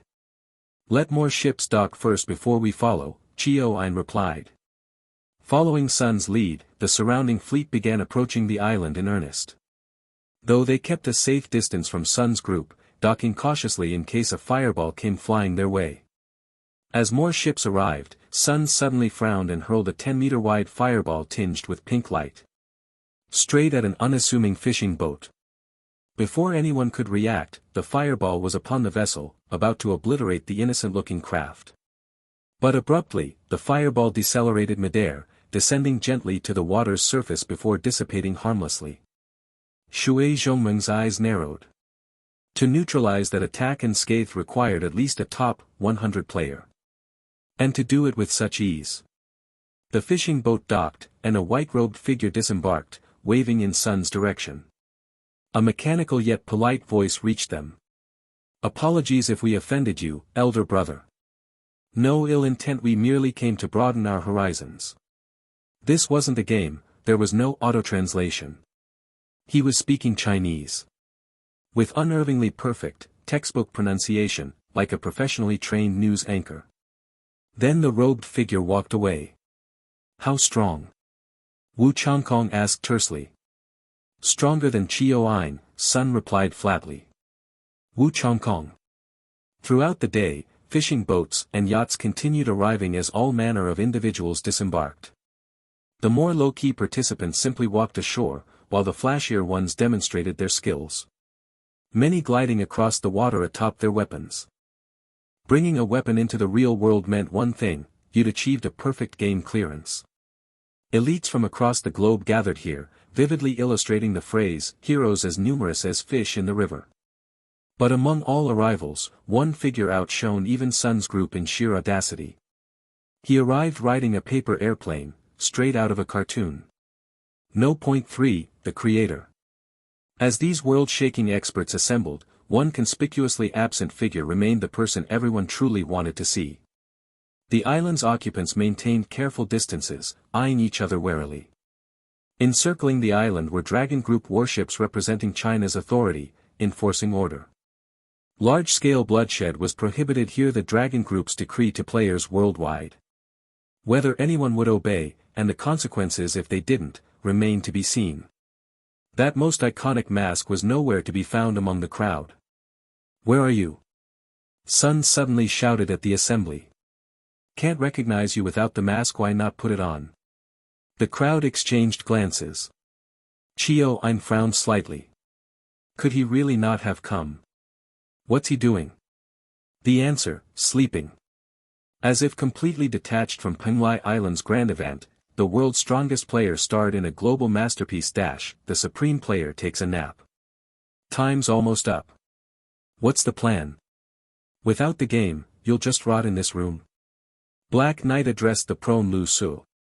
That idiotic East Sea debate was never on my agenda, Lu Su said coldly. Not talking about that, Black Knight countered. The engagement banquet. Sure, you don't consummate at an engagement, but if you don't hurry, they'll be drinking wedding wine before you arrive. Lu Su. TCH, honestly, I've never flown commercial. How does one book tickets? Having been immersed in the game, Lu Su found himself slightly out of touch with reality. Are you seriously considering that slow-ass transportation? And how undignified. Lu Su. He eyed Black Knight skeptically. You mean, you? Exactly how fast can you go? My impression was rather limited. My speed? Black Knight spun midair. Perhaps fast enough to outrun fate. Lu Su. He glanced back at the metal sphere, thinking to himself how it always knew when to make things awkward. What? Are you a Maybach too? Should I find you an overpass to show off? What's a Maybach? I'm probably more mystical than that thing. The metal sphere said proudly. Lu Su ignored it and slowly put on his mask. Among those who emerged from the game, if nothing else, Lu Su possessed the most dimensional backpacks of any player. Moreover, most of his strength was inherently focused on his physical attributes. This meant many players, especially those reliant on equipment, might still have some capabilities in-game but would be significantly weakened in reality. But Lu Su had no such concerns. In the real world, the gap between his strength and other players would only widen. Taking a mask from his dimensional backpack, he fitted it perfectly onto his face. Blue light shimmered across its surface as his most familiar Singreed completed its transformation. This marked the first time the strongest player donned his mask in the real world. The instant the blue mask touched his face, his entire demeanor underwent a radical change. All previous irritation and hesitation vanished, replaced by a leisurely chuckle as if life itself were just a game. It was as if he was born for this game with the mask on, the real world became merely another playfield. Tilting his head slightly, he looked at Black Knight. Our game begins. This time, the rules are more open. No rules. No missions. Honestly, this is my favorite state of affairs. Ha ha ha. Black Knight laughed while observing the blue mask. Don't overdo it. I feel like you're about to overload any second now. Oh. What's wrong with that? Lu Su's familiar air of nonchalance had fully returned. The Sin mask was, in a sense, both an amplifier and a filter for one's will. It sieved out all chaotic thoughts, leaving only a single, extreme impulse. So, we're definitely going, right? Black Knight said excitedly. Have you decided? What's our objective this time? You can sense it too, there's probably some scheme brewing here. Ever since Lu Su started losing it, Black Knight's earlier madness had stabilized, even appearing somewhat rational now. Of course. It'd be insulting if they didn't have some conspiracy against me. As for our purpose. Lu Su suddenly grabbed the floating metal sphere, pulling it before his face as the blue mask twisted into a ferocious grin. Like you said earlier, we're going to kill her. Black Knight froze momentarily before bursting into laughter at the sight of that frenzied, inscrutable face. Ha ha ha. Suit yourself. So, when do we depart? Hearing this, Lu Su walked to the window, coiling his arm like a drawn longbow, his 100-point strength, already brushing against the limits of the first gene lock, turning his body into a human catapult. Then he hurled the metal sphere with tremendous force. Right now. Several minutes later, Black Knight, now thrown God knows how far, finally began decelerating. Where the hell did he launch me? Lu Su's throw might as well have been artillery fire. Suddenly, a black combat vehicle materialized mid-air as the illusion cloak transformed into streamlined battle attire clinging to Lu Su's frame. Mounting the vehicle, he took to the skies. As he accelerated, a path of black and crimson manifested beneath the wheels, an aerial bridge forming spontaneously. This was Black Knight's ultimate movement ability, Warpath. The bicolored road crumbled away behind them while continuously extending forward, shooting straight toward the distant horizon. Within mere minutes, their speed surpassed commercial jet velocities and kept increasing. When it came to being a vehicle, Black Knight never made empty boasts. You never showed this capability before, Lu Su remarked, his voice unable to keep up with their speed, yet Black Knight heard him clearly. Was worried your physique couldn't handle it. Besides, those cramped game maps were boring as hell. About time we played in the open. The war path stretched across the sky, soaring above countless heads as it barreled toward Penglai Island in the distance. Their entrance would undoubtedly outshine everyone else's. Penglai Island. The scheduled time for the East Sea debate had arrived. Yet an eerie silence blanketed the entire island. Nearly half a day had passed. They had to face the facts: the strongest player had likely stood them all up. Given his notorious in-game personality, this wasn't entirely unexpected. In the game's interface, Sun had progressed from initial challenges to outright insults, clearly rattled. He genuinely hadn't anticipated such a petty move from his rival. Now, the gathered elite players found themselves at loose ends, unsure why they'd even come. While dubbed the East Sea debate, everyone knew its true purpose. Without that person's presence, were they just supposed to hold some martial arts tournament? Seemed rather pointless. How amusing, a white-robed figure suddenly stood up from the crowd center. Seems the speculation was correct. The so-called strongest player either isn't human or was merely the game's creation. He doesn't exist in reality. My mistake for overestimating this. Without him, there's no point staying. The white-robed man's central position, though seemingly random, had actually stabilized over the day's events. Only the top-tier players dared occupy the central zone. How dull. Just the game amusing itself in the end. He turned to leave. Hold it, foreigner. Sun suddenly spoke up, startling two nearby Heaven and Earth Society members. What do you mean, no point without him? Implying the rest of us here aren't worth your time? The white-robed man paused mid-step, half turning with an amused expression. Sir, I don't believe I've offended you. Why this persistent hostility? Sun also rose to his feet, face full of disdain. A coward hiding behind robes. You're not Chinese, I can tell. But why keep speaking Chinese? Who exactly are you talking to, you little shit? Hearing Sun's words, Wu Changkong, Shui Zhongmeng, and some Dragon Nation players around him were stunned. At first, they thought Sun had suddenly lost his mind, coming here to spout nonsense and pick fights again. But his statement made everyone realize something was off. The white-robed man also froze momentarily, slightly raising his eyes to look at Sun in the distance. Under his robe, the corners of his mouth curled upward. Ha, impressive. This world is always so strange. Why do smart people pretend to be fools? Sun showed no reaction to the compliment, instead replying. Perhaps because fools all think they're smart. The white-robed man paused, then chuckled as he scanned the crowd and said. Very well, since you've said so, I can be more honest. Truthfully, I don't think much of everyone present here. Though spoken softly, his words inexplicably reached every ear clearly, startling many.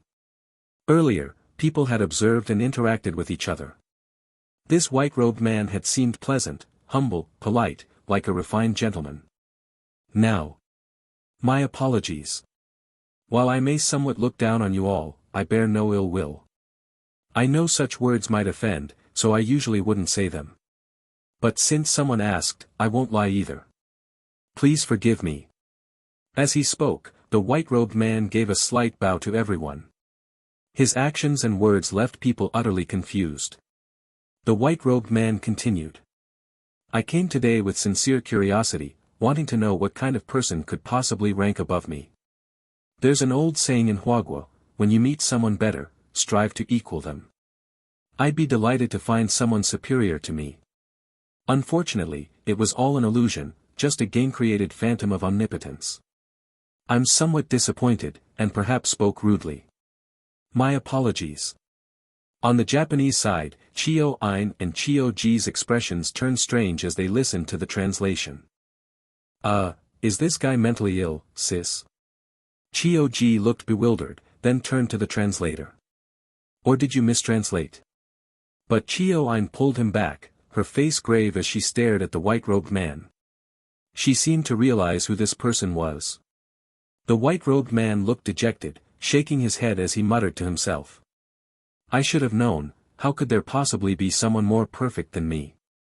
I've spoiled everyone's mood. My apologies. I'll take my leave now, please continue. Once again, he prepared to depart. Gonna talk shit then leave? Sun called out. Name. The white-robed man turned back, perfect life. Let me translate what you just said, Sun continued. Perfect life? He looked puzzled. Your entire speech boils down to one sentence. You're here to die.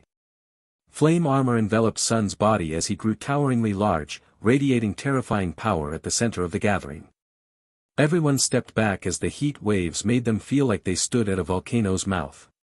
Perfect life seemed surprised, then sighed. Why? Even so, you choose anger. Human pride is truly bizarre.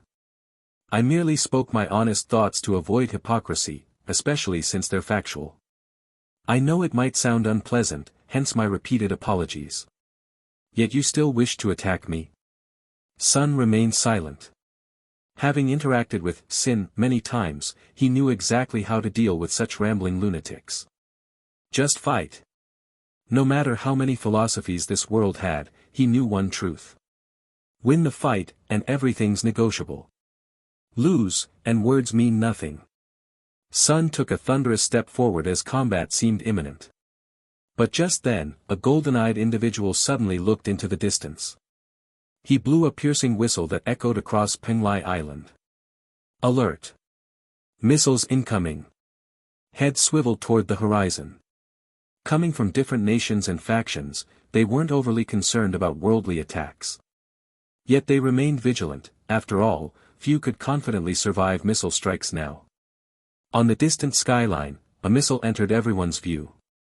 Uniquely, it trailed long fins, its black-red exhaust blazing ominously, even from afar, its killing intent was palpable. Dragon group members in the distance froze. Huagua didn't launch any missiles.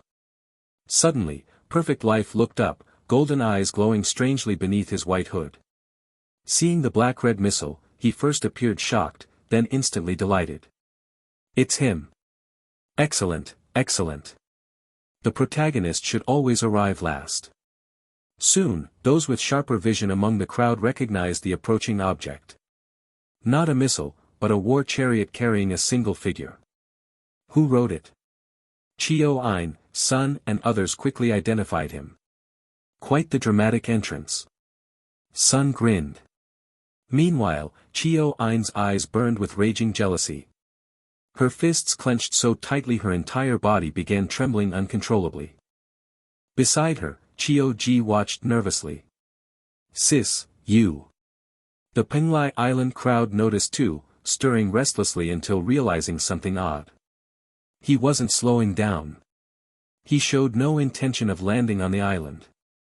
Perfect Life's golden pupils shone with ecstatic fervor mixed with ambitious hunger, his body trembling excitedly. Good, Good, good. We don't exist in his eyes. As it should be. Are we sure that thing is him? Chio-ji was fiddling with a special camera in his hands, aiming it toward the sky, in the direction of the black and red war chariot. He couldn't quite make out if the figure on it was Sin. The speed was just too fast. But the color of that mask still gave off a strange sense of identity. Once a masked person appeared in the real world, everyone's mind would instantly flash to that guy. There was probably no one else in this world who dared to show up hours late and do so in such a provocative manner. His direction seems off. Chio-ji hesitated. That's because he probably isn't here to participate in the East Sea debate. Chio-in gritted her teeth, staring at the figure in the sky. Huh? Then what's he here for? Chio-ji asked recklessly. But soon, he clearly noticed the taut lines of muscle on Chio-in's handsome cheeks, the clenched jaw posture. He. Suddenly, Perfect Life, who had been standing excitedly among the crowd, started laughing. As the world's second-ranked player, his white robe fluttered without wind, and beneath that wide garment loomed what seemed like a terrifying weapon, its aura restrained but overwhelming. He looked excitedly at the arc in the sky and muttered to himself. This is the kind of momentum it should have. World heroes? Not in my eyes. Without this kind of mindset, why would you be number one? Good. You're human, not some game creation. That's a relief. He was clearly becoming a little fanatic. At that moment, another voice rose from the crowd. Not necessarily. After all, everyone's assuming Sin is Chinese. Maybe China sent a top expert to impersonate him to keep that title. Such doubts were not uncommon. After all, it was easy to find someone to ride the vehicle around once or twice. Nonsense. Sun turned, shifting his attention away from Perfect Life. Whether he is or isn't, wouldn't we find out once we fight? What's the East Sea debate about? Just all talk. As he spoke, his legs began to charge power. According to his judgment, if anyone was going to make the first move, it would probably be him. But in fact, it wasn't. Someone else was even more impatient, and the first to make a move was a surprise to everyone. On the deep blue sea, a large area of water suddenly turned black. Chio-in's eyes lost their whites, turning as black as ink, as if only the pupils remained. Her entire body was wrapped in a chilling aura. She lifted her head, motionless, staring at the approaching figure in the sky. This man, who had dealt her the greatest defeat in life, seemed like a mountain blocking every path she wanted to take. She clearly understood that breaking one's inner demons was the greatest taboo for personal growth. Sis. Beside her, Chio-ji was stunned. He didn't expect his sister to be so impulsive at this moment. When he was young, it was she who taught him. No matter what you do, never make the first move unless you're absolutely sure. Because the first to strike often becomes a hero but a cannon fodder. The real benefits belong to the followers. Chio-in was always known for her cautiousness and far-reaching wisdom, but now. Chio-ji instinctively tried to grab her arm, but caught only air. He grabbed a handful of black water. Beneath her feet was a black pool. Chio-in's body had already merged into it. The next second, the calm sea suddenly began to churn. The black waves rose one after another like ink, crashing against the shore. This looked like a precursor to a tsunami. But everyone present had seen enough of the world to remain calm, until a huge black serpent shot out of the water. The sea was Chio-in's domain. That black serpent looked like a giant beast from the endless deep sea, bursting out from the exploding sea like a towering pillar. The intense demonic aura instantly sent chills down many players' spines. Even the Dragon Group personnel far away went on alert. But looking closely, the serpent wasn't a real creature, it was an energy monster composed of black seawater. The first to make a move in the East Sea debate, number 6, Chio-in. The giant black serpent's head soared into the sky, blocking Lu Su's path, opening its huge mouth, and roaring. Then, a surging energy blast shot from the serpent's mouth, like a laser cannon, roaring toward Lu Su. Against the backdrop of this giant serpent, Lu Su's figure seemed so tiny. In that sense, those who played spellcasters did look much cooler. But Lu Su had no intention of stopping. The Black Knight had no intention of turning either. One man, one vehicle, charging straight into the black energy water cannon without defense or dodge, plowing straight through. Using his body to take it head-on. Amid the fierce roaring, the black energy blast was forcibly pushed aside. Black water splattered in the air, but the man and vehicle in front did not slow down one bit. They charged right through the middle of the energy blast. No obstacle on the road of war. Red light flickered in the eyes of the black serpent. Its huge body instinctively tried to dodge. But it was too late. The black and red stream of light collided like a missile. Then came the earth-shaking roar. Boom! That seemingly terrifying black serpent instantly exploded in the air, revealing Chio Ain's body. Lu Su didn't even look at him. The road of war unfolded ahead as he continued charging forward. At the same time, many people on Penglai Island below jumped up. The East Sea Debates World Number 1 had arrived. Were they not going to dare to fight? Everyone seemed to share an unspoken understanding, realizing Sin didn't intend to stay, ignoring the people here and heading elsewhere. Fine, then this would be the first real event of the East Sea Debate. Stop the World Number 1. As for Lu Su himself, he had no extra thoughts no matter why these strange people suddenly stood in his way. He only needed to charge the formation.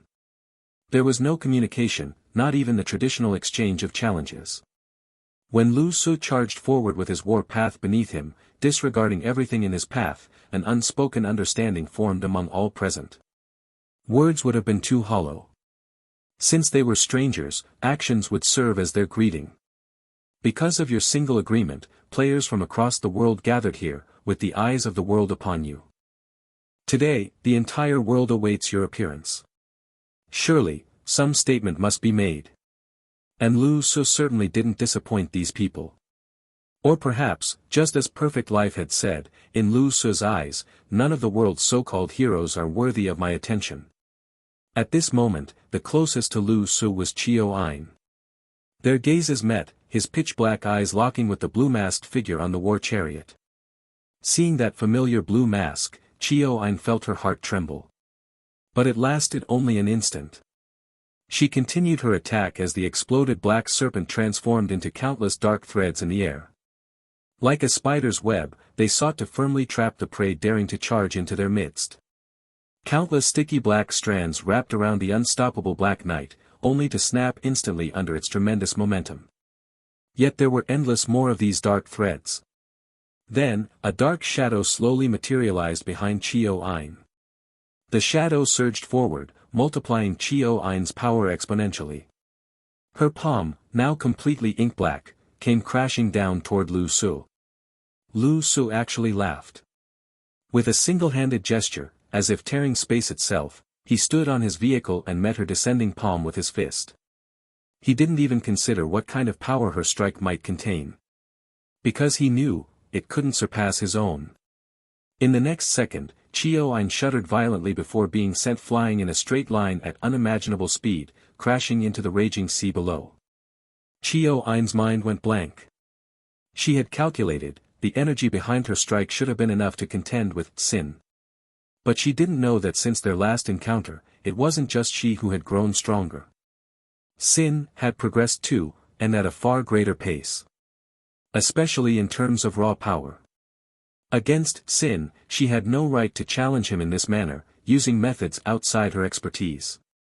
To outsiders, it appeared Chio Ain had charged forth magnificently, only to have her summoned creature explode upon first contact, followed immediately by her own defeat. She couldn't even withstand a single exchange. Though she did make one significant contribution, slowing the Black War Chariot's speed by 50%. Sister. Chio Ji was stunned. Never had he imagined his seemingly invincible sister could face such utter defeat. Lightning erupted beneath his feet, and within a breath's time, he appeared beside Lu Su. Without hesitation, driven by fury, he reached straight for Lu Su's mask. Snap! Lu Su caught his wrist with one hand, revealing to Chio Ji a face wearing a mocking smile. Chio Ji. Then came excruciating pain.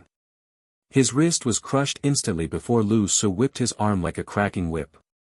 Chioji's entire right arm popped and crackled like firecrackers, going limp as if boneless. Then his entire body was hurled toward the sea, creating a whirlpool upon impact. The younger generation of the Chio family, defeated. And these were among the elite players who could actually approach him. Chio Ein had desperately blocked him at his peak momentum. Many other leaping or flying players couldn't even touch Sin, being repelled by the warpath's overwhelming pressure, unable to remain airborne. Now, as Lu Su slowed, more players closed in. Some were top competitors from other nations, others simply sought this chance to test themselves against the world's pinnacle. Regardless, challengers came wave after wave. Neither side bore true animosity, yet the crowd instinctively chose collective suppression. No one found this inappropriate, not even Lu Su himself thought it unreasonable. This game offers remarkable freedom. The blue mask twisted into a savage grin as he drew a golden battle axe from his inventory. Friends, I don't hold back. If you die by accident, don't blame me. Ha ha ha ha. With this roaring declaration, he whirled the extreme path battle axe like a golden cyclone. Then he looked down at Black Knight. You can drive autonomously, right? Black Knight? Obviously. Black Knight retorted. Did you think you were the one driving earlier? You just insisted on holding the handlebars for some reason. Lu Su didn't bother arguing. Gripping the battle axe with both hands, he resembled an ancient general charging on horseback. The extreme path battle axe swung in wide arcs, creating an impenetrable wall of wind around him, hurling back all who dared approach. Armored and armed, advancing unopposed. He didn't even seem intent on fighting, as if never considering these opponents worthy. The crowd's astonishment reached its peak.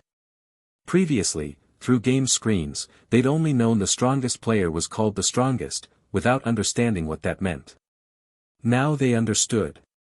Even united, the world couldn't stop him. It must be noted, those now reaching Lu Su's vicinity ranked within the global top 1,000. In their own stories, they were geniuses, elite players representing their region's cores. They came with the spirit of Mount Hua's martial summit, only to be sent flying by the strongest player's axe upon reaching that motorcycle. Was this the world's harsh truth? Of course, some top players still held back. Like Sun. Like Creator. But now, another couldn't resist any longer. Perfect Life's figure flickered on the ground before vanishing completely. Then space before Lu Su's vehicle distorted, and a white-robed figure materialized directly in his path. Number 2, Perfect Life, blocking the way. He spread his arms in an embracing gesture, golden pupils gleaming beneath his white hood. Black Knight suddenly felt mired in quicksand, its speed dropping precipitously. Greetings, strongest player, came his calm voice. The response was a golden battle axe descending toward his head. Lu Su didn't particularly care who his opponent was.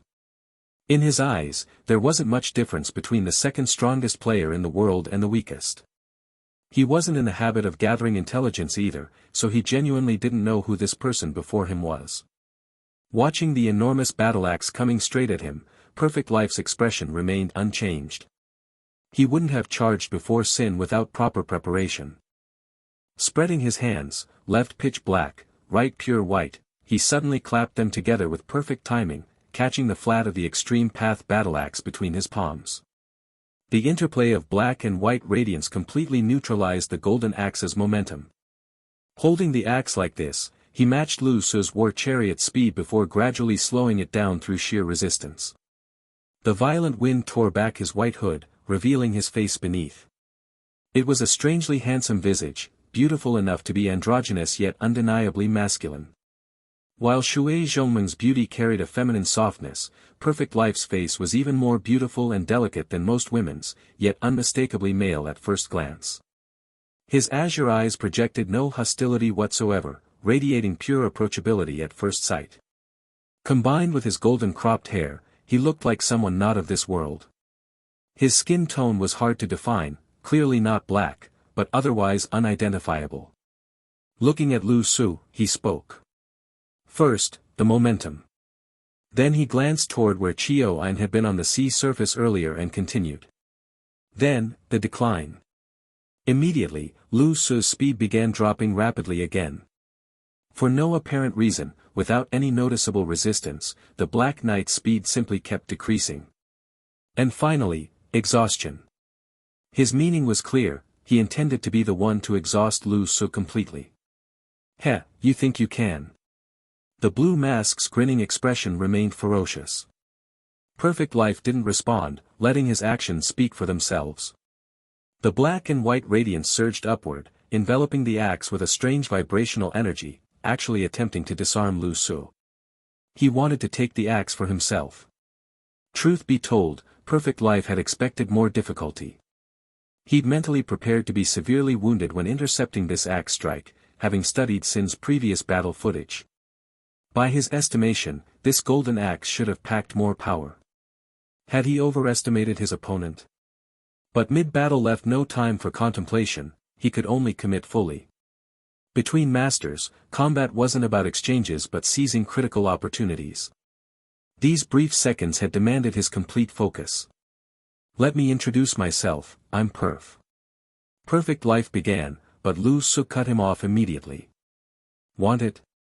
Take it. Without further ceremony, Lu Su simply released his grip, throwing the extreme path battle axe away. Perfect Life.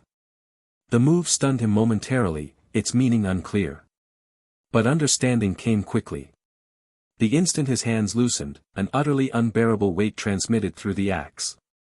In that moment, he felt insignificant.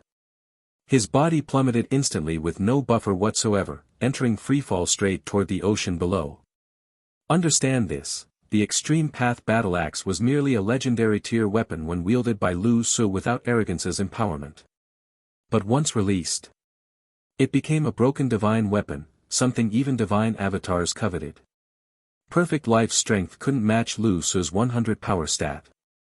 Suddenly handling a weapon that had jumped from legendary to divine tier. Impossible. Yet to avoid being bisected by the falling axe, he dared not resist, forced to descend with the terrifying weight. You dash. Clutching the golden axe, speechless, he watched as the rider and vehicle vanished into the distance. Splash. The world's second-ranked player hit the water without even making much of a splash. Meanwhile, Lu Su's war chariot had officially crossed Penglai Island's airspace, breaching its boundaries. With Perfect Life's plunge, a harsh truth confronted all players. Interception failed. Having arrived with such brazen provocation, he'd actually broken through unimpeded, proving through action that he remained the strongest player. Who could possibly impersonate that? On Penglai Island, Sun and the Creator stood close together, watching the aerial battle intently. TCH, catching it barehanded? What an idiot, Sun couldn't help mocking as he watched Perfect Life fall. Didn't he know how heavy that axe was? Then, glancing sideways at the Creator behind him, he remarked. Planning to help him? No need to stand so close, I don't gang up on people. The Creator stood about 50 paces behind him, stroking his chin. No. I just have a question. Why intercept him? What was your group's plan? Sun hesitated. Truthfully, there'd been no plan. After Chio-Ein made the first move, stopping this arrogant bastard had simply become the East Sea debate's first unofficial event. Never mind that. More importantly, what's his objective? With this, the Creator took a paper from his breast pocket, folding it into a paper airplane. Tossed skyward, the plane expanded with the wind, carrying him toward the East Sea. Without invitation, Sun took a running start and leaped aboard. Other players followed suit, each employing unique methods to pursue the lone rider and his vehicle across the waves. This time, no in-game world channel was needed. After the first interception failed, every player spontaneously gave chase in unison. Ahead, Lu Su and his war chariot raced across the war path toward their target island. Behind them, the Legion of Phantoms surged across the sea surface, maintaining cautious distance. The East Sea debate at Penglai Island, initiated by one man, redirected by one man. Among the dragon group operatives concealed by numerous vessels, a black-robed figure with golden dragon embroidery suddenly lowered his binoculars. God damn it! Did you all see that? That's what I call influence. Though the black-clad man with golden patterns was speaking, the surrounding red-robed dragon group members seemed not to hear him at all. They kept their eyes fixed straight ahead, maintaining vigilant postures as they watched for any sudden movements around them. I see him. Follow him, but don't alert him. Avoid contact unless absolutely necessary. The black-clad man wasn't wearing an earpiece, yet the Grand Elder's voice clearly reached his ears. Looking up, he waved at the red-clad men around him. Within seconds, the warships collectively turned around, beginning to advance in a semi-encirclement formation toward Lu Su's direction. They had already predicted Sin's final destination. Yet they couldn't help but marvel at the weight the man currently carried in the hearts of players worldwide. In the Elder Council chamber, everyone silently watched the real-time transmitted footage, their expressions grave. This level of influence, from any perspective, was terrifyingly abnormal. Fortunately, the leader of the Heaven and Earth Society isn't him. Fortunately, he remains a lone wolf with no intention of forming an organization. After a long silence, the Grand Elder finally spoke. No one responded, yet everyone understood the gravity behind those words.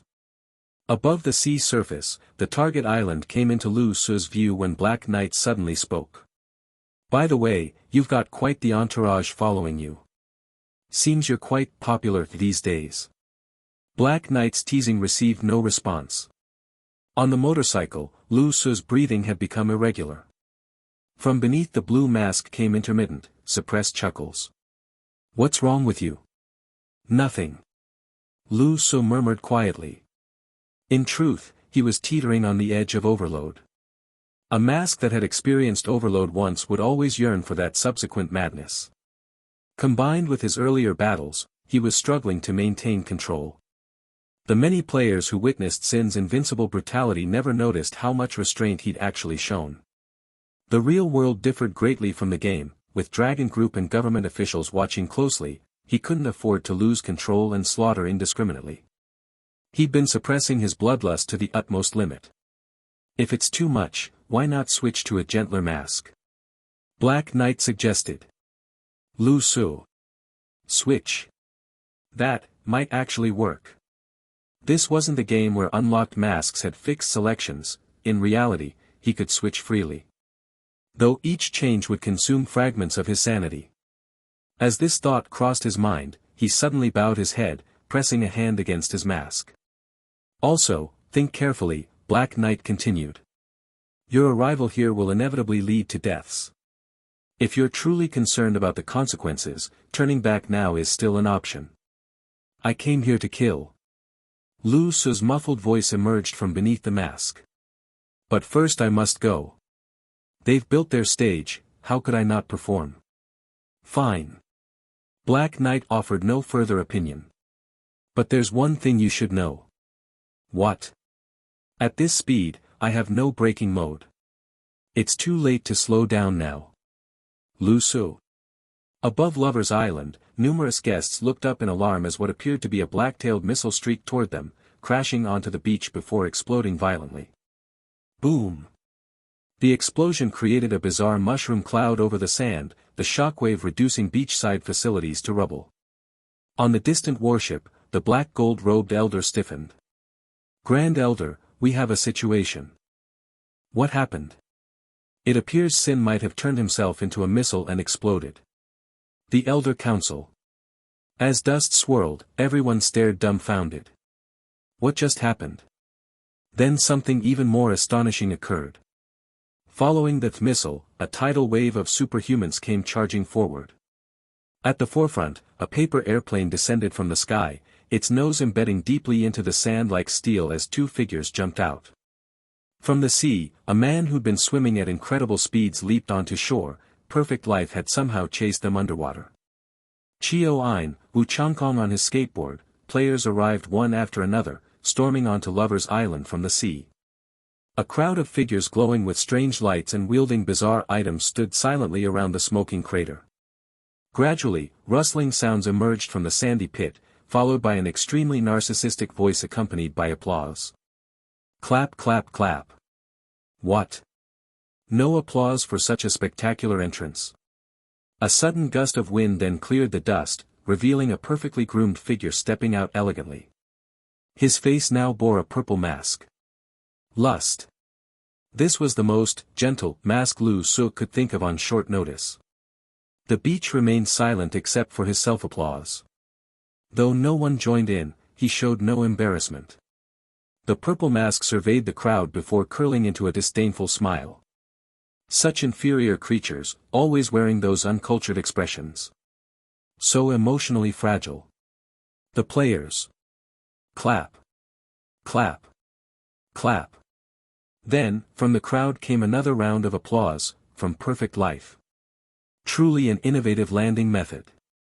But might our strongest player be lost? The East Sea Debate's location was Penglai Island, not this lover's island. Unless, you came here for some specific purpose. The purple mask didn't turn, merely pointing toward Perfect Life's direction. Good straight man. Keep performing well, I might recruit you as a lackey someday. As for why I'm here. The purple mask suddenly looked up toward the top floor of the Central International Hotel at Lover's Island Center. Spreading his hands, he called out cheerfully. Didn't some woman summon me here? Where is she? Wearing flats, I hope. Really, where's the welcoming committee? What did he just say? Perfect Life had been clapping moments ago, but upon hearing those words, he froze in shock. There was more to this. Who invited him? Wasn't this the East Sea Debate? He, actually said it out loud. By the seaside, Chio Ein, who had just ordered her family members to take Chio Ji away and was currently regulating her breathing, also paused in surprise. She knew about Xie Antong's situation, having learned of it through rather unsavory means. She had assumed someone like Sin would never actually step forward. Now, seeing his unexpected openness, though still jealous, she found her hostility diminishing slightly. Sun seemed out of the loop, finding the current scene disappointingly non-confrontational. Meanwhile, the creator watched with approval, swirling energy forming a vortex in his palm. Countless petals gushed forth endlessly from his hand. Need some atmosphere enhancers, he chuckled, then glanced at the extravagantly decorated surroundings. TSK, capitalism at its finest. Among the gathered players, reactions varied between those who knew bits of the truth and those completely unaware, but all shared the same curiosity and shock. Yet, the most stunned person wasn't among them.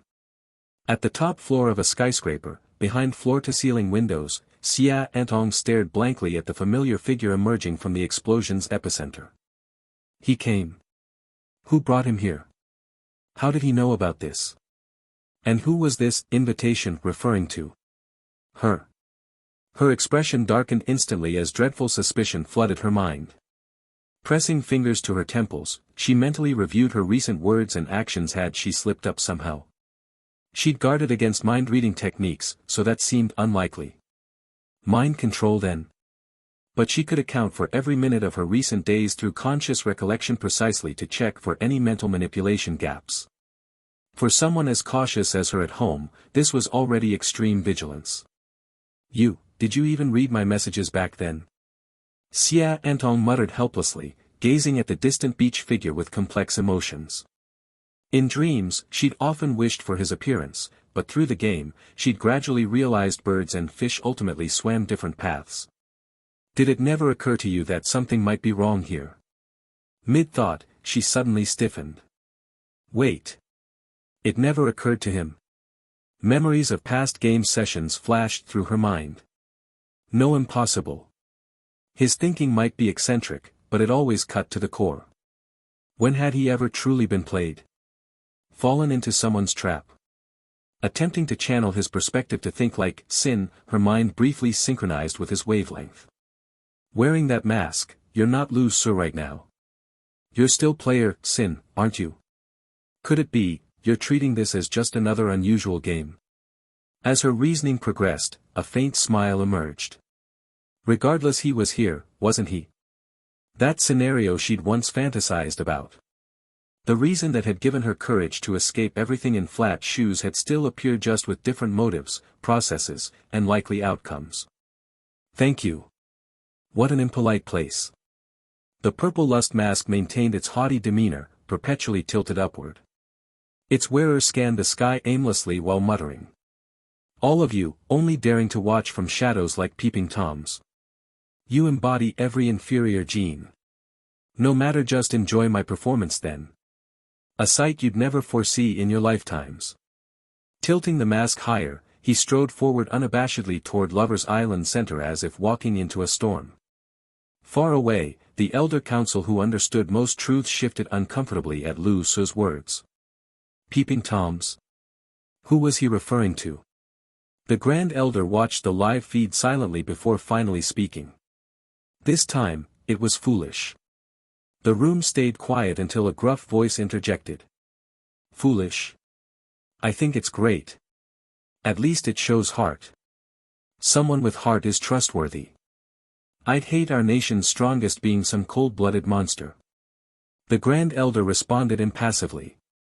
Heart is one thing, but he lacked consideration. There were better approaches. Announcing his purpose so publicly before the world, he's handed his weaknesses and cared for people to enemies. He acted rashly this time. The other elder's silence implied agreement. Only the elder who'd previously suggested nuking the players narrowed his viper-like eyes. Was it really just rashness? Lu Su advanced steadily, receiving salutes from numerous seemingly distinguished onlookers. The entire Lover's Island had been transformed into a luxury resort, metal parasols dotted beaches and streets, casting expansive shade. Here, elites networked and traded resources amidst leisure. High society always invented customs and etiquette as wealth moats to exclude outsiders. Lu Su ignored all decorum, yet with each step, his raised purple mask made others feel he was the island's true nobility. By comparison, everyone else seemed provincial. Some attendees grew visibly tense under his aura. Among them lurked those whose casual demeanors couldn't hide their tracking gazes. Perfect, he took the bait already. Hidden shadows buzzed with gleeful whispers through earpieces. That girl's quite the actress, almost had us believing she really had no ties to the top player. Team 4, the prey has entered, commence hunting. Message received. On the street, a waiter wearing a professional smile lifted his head. His gaze pierced through the crowd, locking onto Lu Su, who was walking toward the central tower. Holding a tray with confident smile, he strode toward Lu Su. This was a top-tier open scheme. They had been confident of victory ever since Sin entered the scene. They just hadn't expected this strongest player to have such deep connections with that girl, which delighted them beyond measure. What a stroke of luck. The more you care, the more they can exploit it. Soon, the waiter codenamed Number 4 stood before Lu Su. He bowed slightly, appearing humble, yet his feet subtly positioned themselves to block Lu Su's path. Good day, sir, may I help you with anything? Beneath the professional smile lurked insincerity. The purple mask tilted up, giving him a meaningful smile. Number 4 and those behind him had anticipated 10,000 possible scenarios, but none prepared them for Lu Su's next move. Lu Su struck like lightning. Number 4. Seeing the slap coming toward his face, his expression changed dramatically as he jerked his head back and slid his feet to retreat. That movement clearly wasn't something an ordinary person could make. Calling him a special agent would be an understatement. This person might very well be a player. Number 4 dodged Lu Su's attack.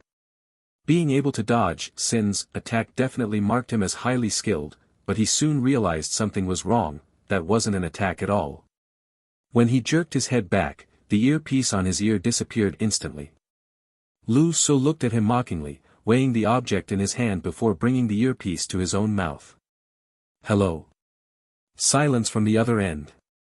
Not going to say anything? Shouldn't you people be dying to talk to me? Lu Su spoke with genuine curiosity while holding the earpiece. Cold sweat broke out on Number 4's face. Sir, could you return my earpiece? If you need anything, we provide all kinds of electronic devices here. Oh. The purple mask gave him a sidelong glance. What's wrong? Without someone whispering in your ear, don't know what to do. Number 4. You must have misunderstood. This is just a communication device our service team uses for unified coordination. Oh. What exactly did I misunderstand? Wasn't that precisely what I meant? On the other end of the earpiece, the operatives gritted their teeth, completely unprepared for this turn of events. Why would he just snatch the earpiece for no reason? Did he notice something? Humph, doesn't matter, it's too late now. Then, could you please return the earpiece first dash? Crack. Lu Su applied pressure with 2 fingers as if crushing a piece of dough. With a slight rub, the earpiece instantly turned into a pinch of fine sand. What earpiece? Number 4. It's over. Meanwhile, most of the players who had come to the island with them had found seats. With free food and drinks outside, the East Sea debate could wait. Right now, there seemed to be some juicy gossip involving the strongest player. If there's nothing else, don't block the way. With that, Lu Su continued forward, and number 4 instinctively stepped aside. Then he suddenly remembered his mission, gritted his teeth, and rushed forward again. Screw it, without orders, he'd have to improvise. Knowing how much Sin cared about that woman, his primary task now was to anger the other party while maintaining absolute politeness and subservience. Cutting in front with a sidestep, he said. Excuse me, sir, is there something you need? Perhaps I can assist you. Lu Su ignored him and kept walking. Number 4 naturally didn't dare let their bodies collide, so he kept pace while continuing. My apologies, but may I see your invitation? If you weren't invited, you're still welcome to use our complimentary entertainment facilities, but in principle. Number 4 kept talking non-stop as he chased after Lu Su with his tray, creating quite a ridiculous sight. The tower is reserved for our distinguished guests. You cannot enter. Additionally, today is our young lady's engagement banquet. We wouldn't want any disturbances from uninvited guests. After much deliberation, number 4 stared intently at Sin's mask and emphasized the words, engagement banquet. Beneath the mask, Lu Su's lips curled slightly. What clumsy provocation. But to outsiders, he genuinely stopped and looked at number 4. Am I being too gentle? Number 4. Seeing that his persistent obstruction had finally produced results, he sighed in relief. They couldn't actually have their people physically block the way, that would ruin the plan. And indeed, the target seemed properly provoked now. His mission was accomplished, it was about time to make his exit. Sir, I can basically confirm you weren't invited. We hope you'll respect our rules and not disrupt the atmosphere of our engagement banquet. TCH. Lu Su looked at him and sighed deeply. You know, I'm actually quite particular about cleanliness. I really don't want to dirty myself. I'll give you one more chance, a rare opportunity. Are you sure? Number 4 had no idea what this opportunity referred to. From the corner of his eye, he saw his backup teammates arriving. Cameras were trained on them, showtime. I'm sure. Number 4 replied with righteous conviction, though he wasn't sure what exactly he was affirming. But then he watched in confusion as the man opposite him placed a hand on his mask and lowered his head. When he looked up again, the mask's shape remained unchanged, but its color had shifted slightly. To a pale green. Wrath. Why did the color suddenly change? This became the final question in number 4's mind during his lifetime. Hell's roar rose like lightning, pressing against his forehead. The next instant, it unleashed a roar from hell itself. In the sunlight silhouette, it looked like a watermelon being pierced, split open, and spraying its contents. Let's hurry this game along. The light green mask of rage flared with fury, dropping the hell's roar in his hand as crimson blood splattered all over him. After much contemplation, Lu Su still decided to speed things up. He was too lazy to painstakingly analyze the hidden stakes. Since he was here, he would just accelerate everything. Rage's greatest function was acceleration. Just like the first time he used rage in a game, skipping all the intermediate steps and diving straight into the core. Ah! Perfect Life was originally sitting under the umbrella, watching the scene before him coldly. He had long sensed that something was off. Wearing this mask, everyone knew the name, Sin. How could there possibly be careless waiters here? No instructions, no ulterior motives, only a fool would believe otherwise.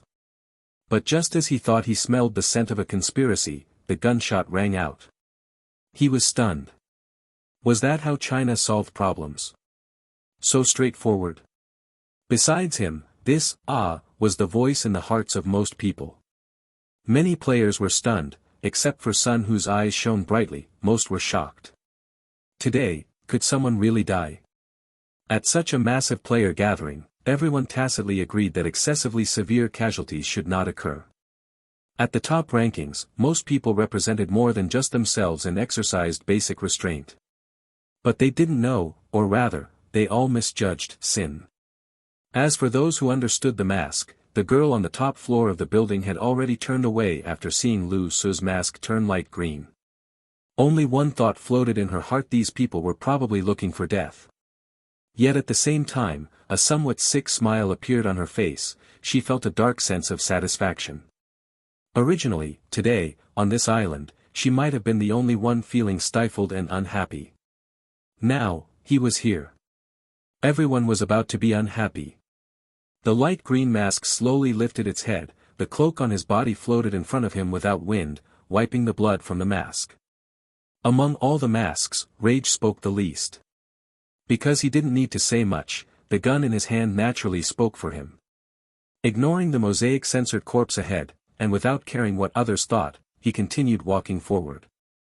He knew others would still come out. The moment he decided to wear the mask, he had already concluded one thing in his mind: those daring to stand up now would not be innocent. Absolutely impossible. So, Rage was online. Moreover, Rage's killing was a normal state. It wouldn't increase mental burden or cause overload, which was one of its advantages. Lu Su, I'm really too gentle. Step, step. On the vast island, the scene originally set up cheerfully now felt oppressive due to this splash of blood. It was as if only Sin's footsteps echoed in everyone's ears. His footsteps were deliberately slow, as if waiting for someone. What? No one's coming. Could it be they were scared dumb? The truth was, they really were. The people remotely controlling all the waiters and preparing a series of operations were already stunned. What should they do next? In the earpieces, they were already bickering into a mess, unable to come up with a clear plan. The execution layer had limited access. The tasks they had received only had two paths. One was not to really escalate relations too much, preferably to provoke just enough to see how much the woman meant to Sin. If she was truly useful, then marriage alliances or not, they could use this opportunity to threaten or even control such a top-tier combat power, which would be perfect. But that was somewhat idealistic, more specific scheming to be decided later. The other path was that if the matter could truly escalate, then escalate it enough. Crashing it with the East Sea debate event was their plan. Ideally, during this globally watched time, when Sin's public opinion was at its worst, they could completely push him to the world's opposition. What remained was for their backers to handle. Simply put, those who could not be used should be sacrificed. But, what did this mean now? Their serious probing and provocation hadn't even started, and he just killed someone outright. What were they supposed to do next?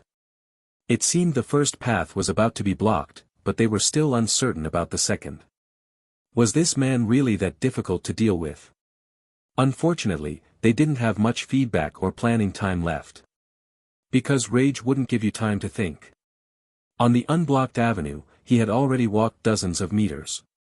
Those in this world who could try to stop him with personal strength were behind, but all were just watching the show.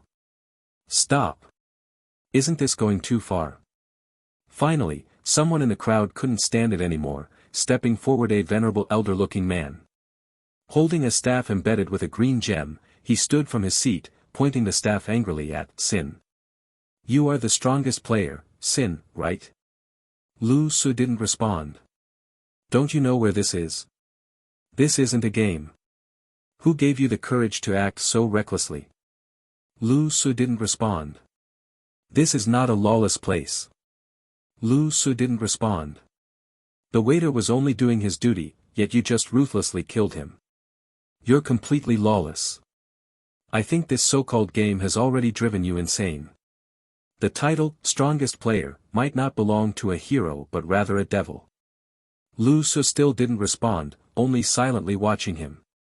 He seemed to have finished speaking and had no next words. Raising his hand, Hell's Roar on second gear, fired smoothly. Boom! One of life's rules, when someone conflicts with you, and in your resistance, someone stands up to say fair words. They are your accomplices. The corpse collapsed with the explosion, the ceramic plate armor on the chest was like tofu. Hiss. On a distant warship, real-time video data had already been transmitted to the Elder's assembly. With the second gunshot, the Grand Elder started feeling a toothacheing chill, gasping for air. This young man. In the dim underground room, it was completely silent, one could hear a pin drop. Many elders were stiff. They actually understood the internal situation of the families and forces holding this marriage alliance was complicated. In fact, some forces had already infiltrated, possibly with their own agendas not benevolent. This strongest player marriage snatching incident was full of strangeness. These old schemers could smell the plot. From their perspective, they wanted to see Sin appear in the real world, and also use this ruthless blade to see what the domestic forces were up to. But now, these two gunshots woke them up. The people setting the trap were not kind. Was Sin a good person?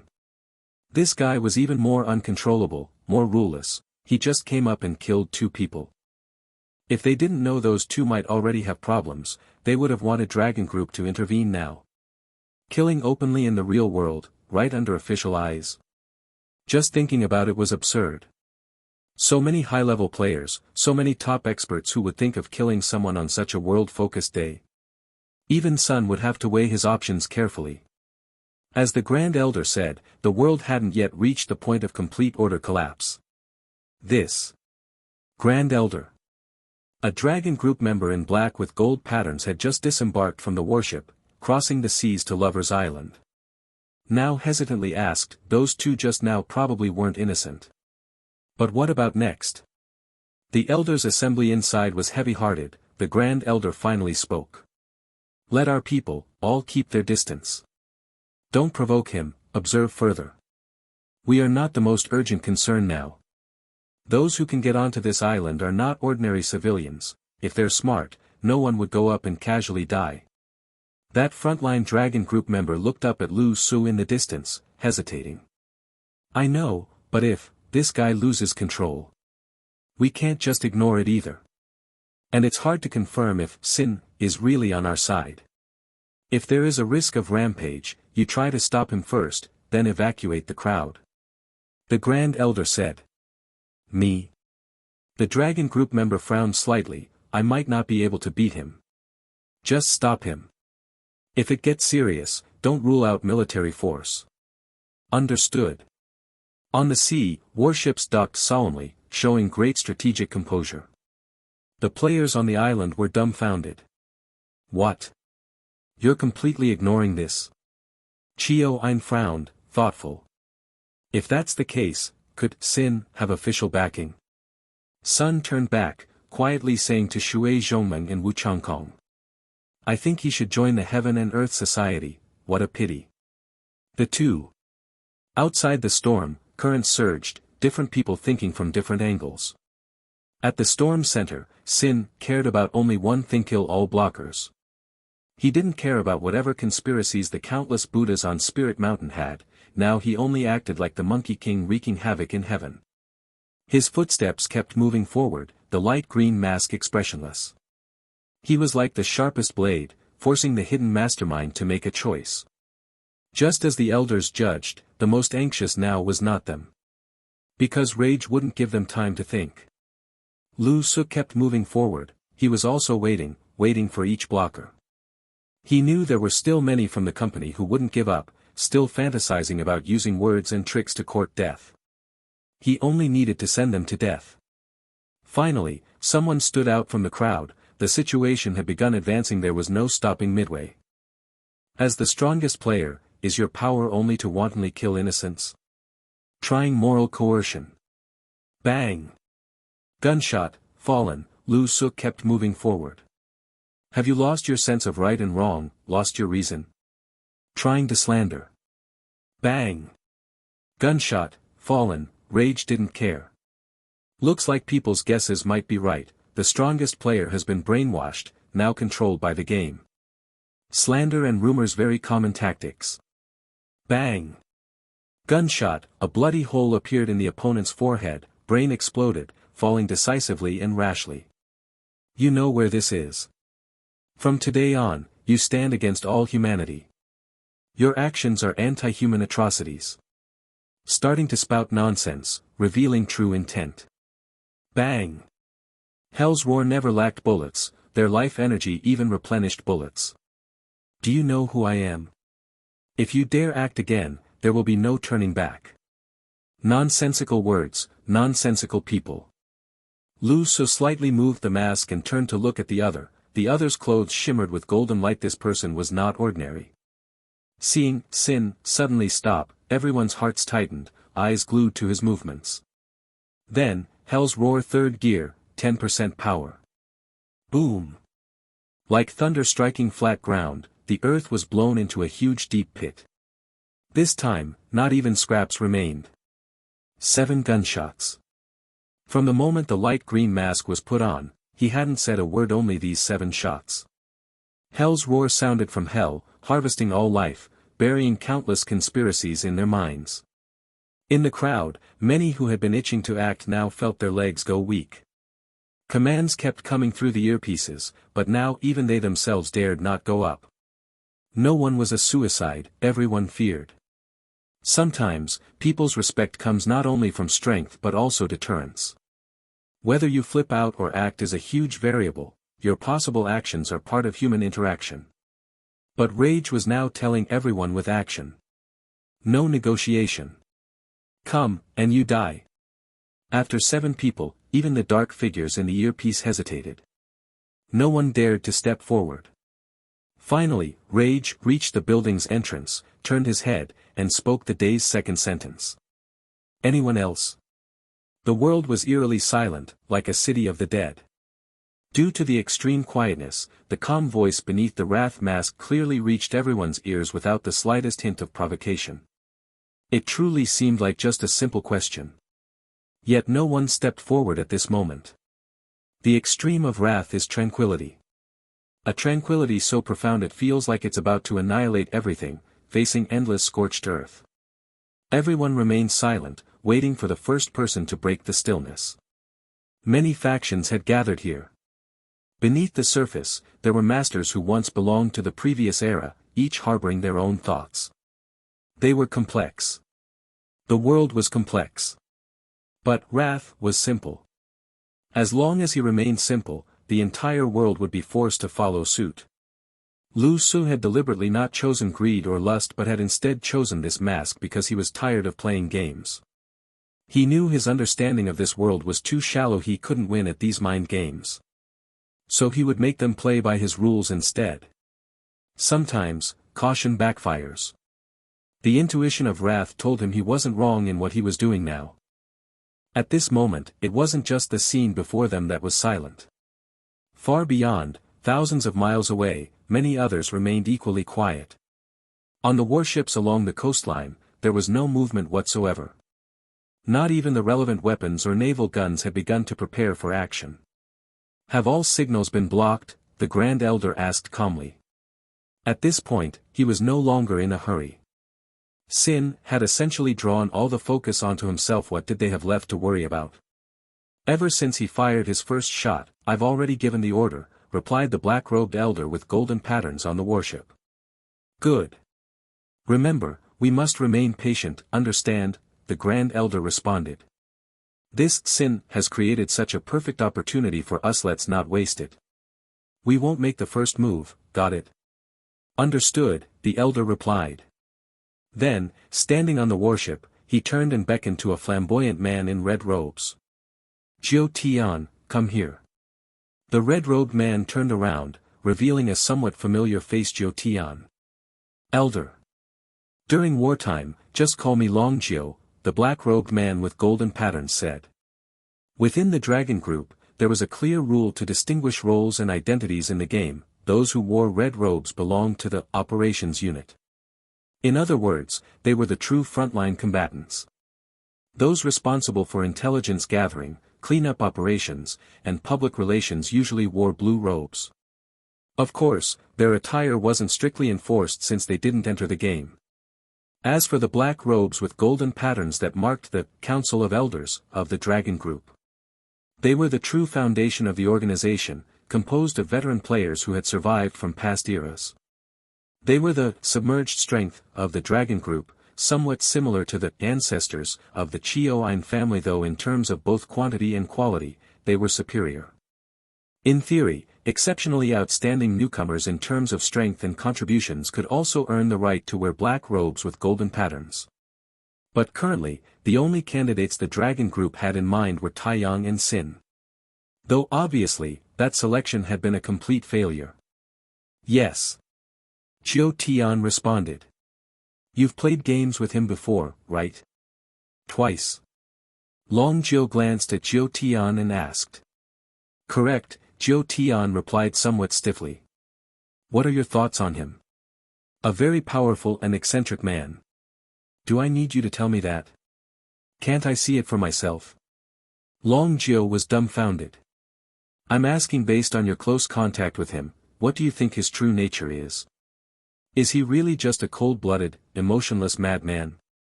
At his core, how would you describe him? Summarize it. Jiu Tian. After a moment of silence, he shook his head.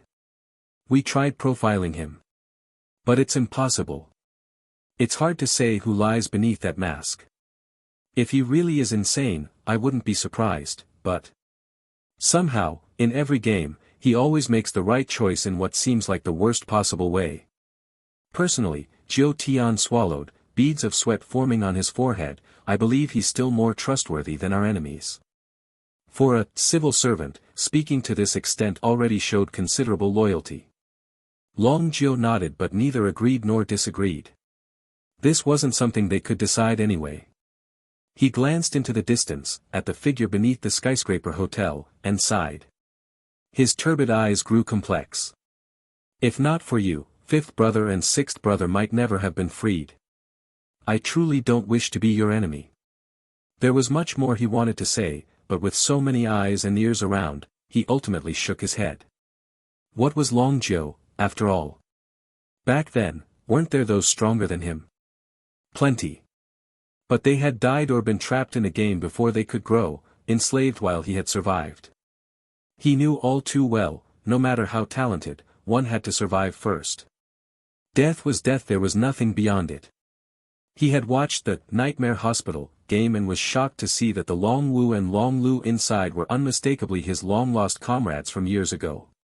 Because of this, his feelings toward Sin were relatively positive compared to the rest of the council. That was why he had been chosen to lead this mission. But this time, both Sin and that girl from the Xia family had been dragged in too deep. No matter how this game ended, he had a feeling neither of them would come out unscathed. TCH. Are you really prepared for this? On the island, everyone displayed remarkable composure, so much so that even Lu Su found it strange. Was he really that terrifying now? Honestly, it was getting a little awkward. Maybe there really was no conspiracy, had he overthought it? But since no one was paying him any attention, he decided to proceed. He weighed the metallic sphere form of the Black Knight in his hand and suddenly tossed it upward. He couldn't be bothered to search floor by floor, let the Black Knight scout ahead instead. However, halfway up, the Black Knight seemed to collide with a powerful golden light, a kind of special barrier. The metallic sphere, thrown like a baseball by Lu Su, rebounded violently upon impact and crashed into the ground, even embedding itself into the earth. The next second, the Black Knight's true form materialized. The combat motorcycle parked beside Lu Su and immediately started cursing. You motherf dash. Picking on the weak, are you? When that guy was literally shitting on your face earlier, you didn't say a damn thing. Why the hell are you attacking me now? At $% and asterisk. Lu Su. He had grown accustomed to Black Knight's foul mouth. By now the sentient motorcycle cursed like this often. Since he was wearing the rage mask and couldn't be bothered to swear himself, he might as well let the bike handle the vulgarities. Lu Su simply raised his head calmly, gazing at the sky. There, a figure surrounded by glowing shields was slowly descending. He's here. Long Zhou's mind roared as understanding flashed across his face, his lips curling in disdain. I knew it. We weren't in a hurry, it had to be you guys who couldn't wait. Confirmed, Elder, Long Zhou said coolly. So it is a conspiracy after all. I wonder what they're planning. On the other end of the communication, the Elder's voice turned equally icy. Fortunately, we still have our own people within the Xie family. Who knew a casual observation would yield such surprises? How unexpected. Regardless of their plans, these are internal affairs of families within our nation's borders. They have no right to infiltrate so brazenly. Do they think Dragon Group has been wiped out? To pull such tricks? Long Zhou continued. Hard to say. Perhaps they intend to exploit the title of strongest player for something. Judging by this move, they're clearly using the engagement banquet to force his appearance.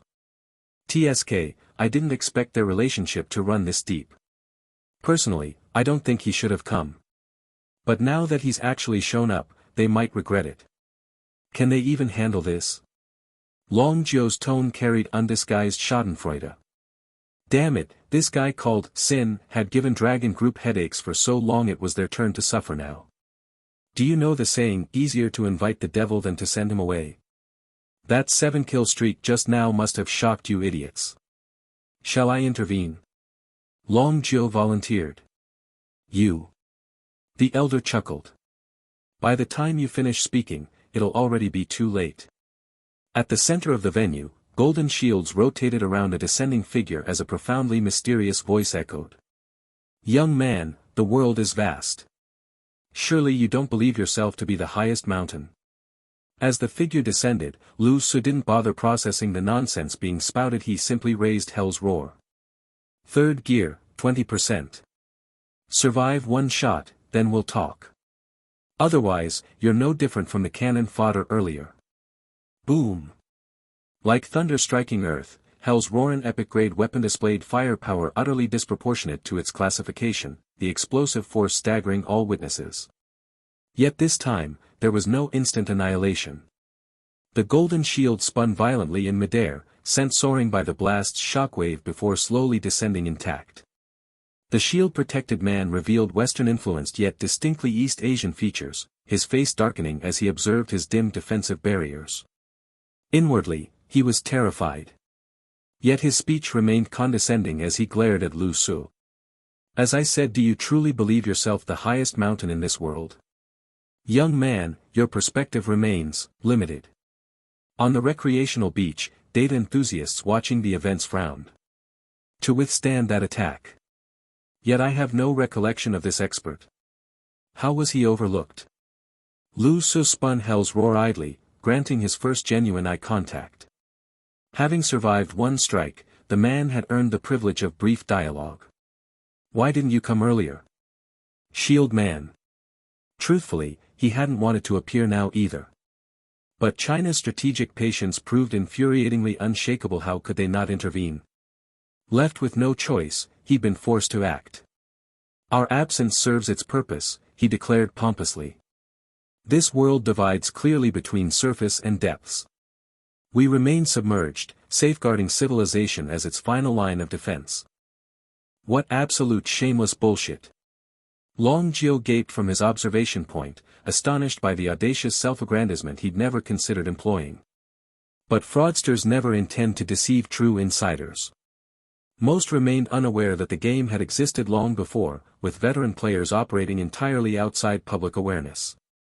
The shielded man continued. Your current actions exceed all bounds. Intervention became necessary.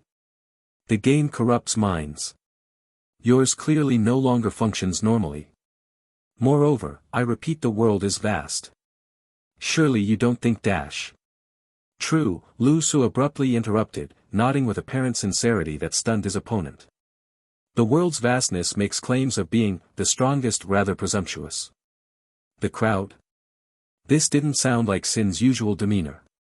As predicted, the pale green mask tilted downward, its typically expressionless surface slowly morphing into a grotesque grinning visage.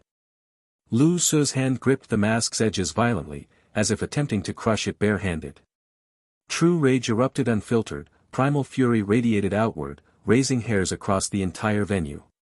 However, if deeper waters hide larger fish, then come devour me. His head snapped up, aura locking onto the shield bearer as Hell's roar vanished from his grasp. One hand gestured toward the sea, where waters began churning violently, a submerged tempest gathering strength. A massive whirlpool formed, from which a golden battle axe erupted skyward, trailing thunderous momentum straight toward Lu Su. Bam! Catching the axe single-handedly, his 100-point strength physique channeled terrifying power through both arms now gripping the haft. The pale green mask's hollow eyes bored into the shield bearer as Lu Su swung the weapon upward. If you're the bigger fish, then prove it. The axe descended, its gleaming edge reflecting pure terror in his opponent's widening eyes. As always, rage permitted no time for contemplation. The light shield man instantly gathered his energy. He wasn't lacking in combat experience, this was pure instinct. But the moment he tried to block, he sensed something was terribly wrong. Without hesitation, he pushed all his shields forward while retreating backward. His bad premonition was correct. Crack! Amid the violent explosion, the axe strike seemed utterly ordinary yet shattered all the light shields before him completely, even more effectively than Hell's roar had earlier. Watching his defenses explode instantly, he froze momentarily before hastily continuing his retreat.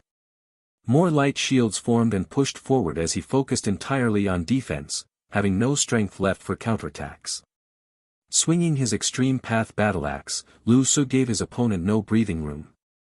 The axe whistled through the air like a hurricane, driving the man into continuous retreat. Within just a few exchanges, their battle had turned into a chase, one pursuing, one fleeing. The axe's gale-force winds merely brushed against surrounding bricks and stones, yet tore them up like peeling skin.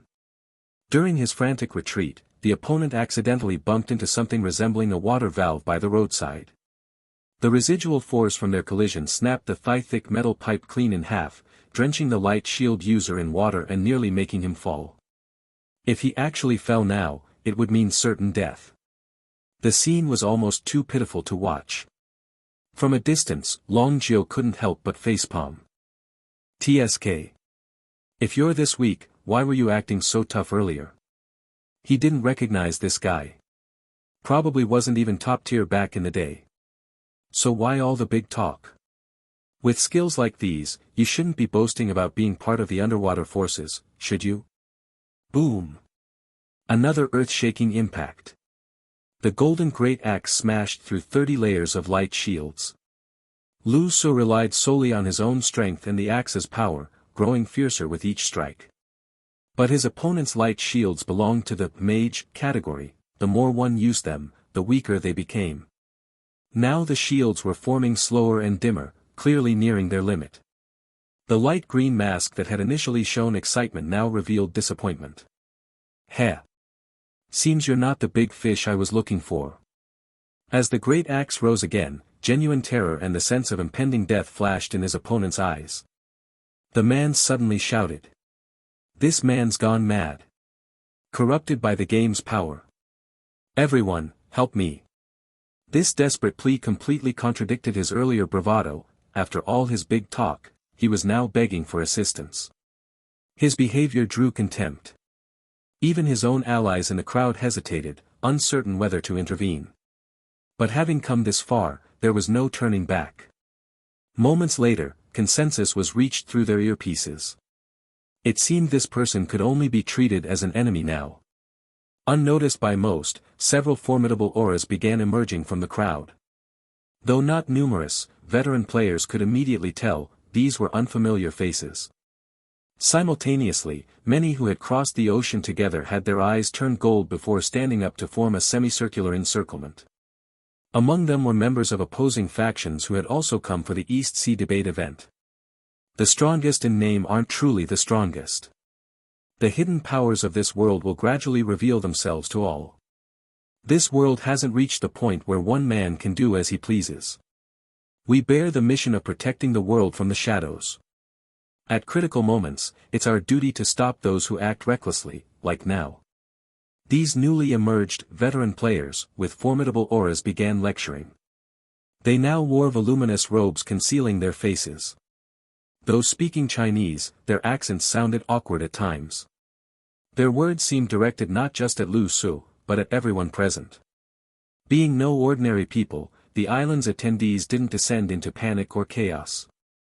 But frowns appeared everywhere as people sensed something amiss. This world. Ha ha ha ha. Just as everyone watched coldly, unsure of the situation, roaring laughter interrupted the speakers. Sun rose from his chair, his flaming armor blazing intensely as he regarded these strange newcomers he didn't recognize. What fucking, in name and, in shadow nonsense. Whoever invented this stupid rhetoric, that the visible powers are all weak while the truly powerful hide in shadows, must be mentally deficient.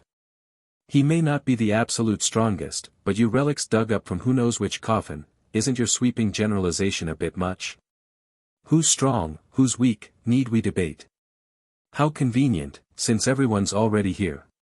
The East Sea debate, you think I came here today for fucking sightseeing?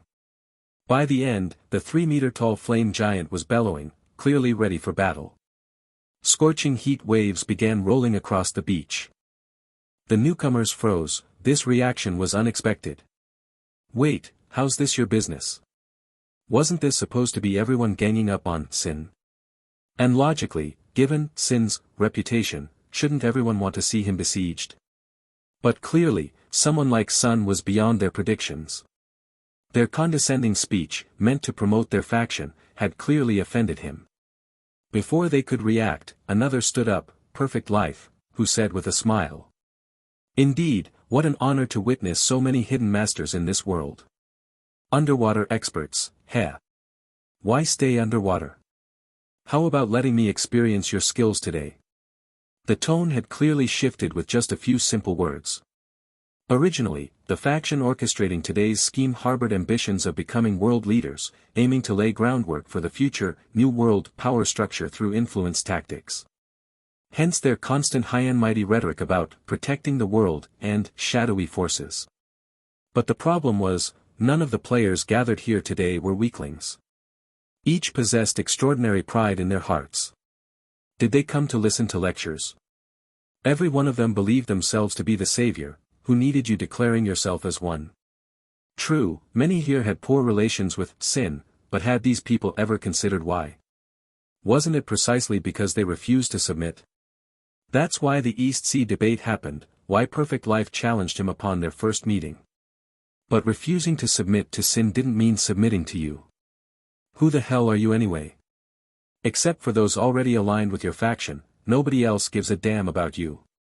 Under his voluminous robe, a clearly formidable figure grew agitated seeing Sun and Perfect Life suddenly stand up, angrily retorting, it seems Sin still has hidden allies among Dash. Before he could finish, the world's third-ranked creator also rose, looking amusedly at the opposing group. Logically, he was an bold player, too. But having just emerged from the game, his mentality remained youthful, still immersed in that gaming mindset. He found these posturing, self-important old-timers rather entertaining. Gradually, other restless figures in the crowd began standing up, battle intent rising. If everyone standing, sitting would make me look cowardly, no. Heaven and Earth Society. Sun suddenly roared. Instantly, over a dozen figures stood up simultaneously across the vast beach plaza, including heavyweights like Shui Zhongmeng and Wu Changkong, the rest being no pushovers either. Their gazes burned with identical arrogance and excitement as they surveyed everyone present. The sun and moon revolve. Sun grinned. The remaining Heaven and Earth Society members chorused the response, in cyclical eternity. Their unified shout made this mere dozen-strong group project overwhelming presence. Combined with those who'd stood earlier, tensions now crackled like drawn swords. What was supposed to be a carefully orchestrated conspiracy had first been disrupted by Sin's violence, and now these interlopers were muddying things further. Sun's declaration had twisted the narrative from purging human traitors to a clash between old and new worlds. As conflict seemed imminent, the apparent leader of the opposition stiffly intervened. "We are the Illuminati. Friends, this isn't about strength comparisons.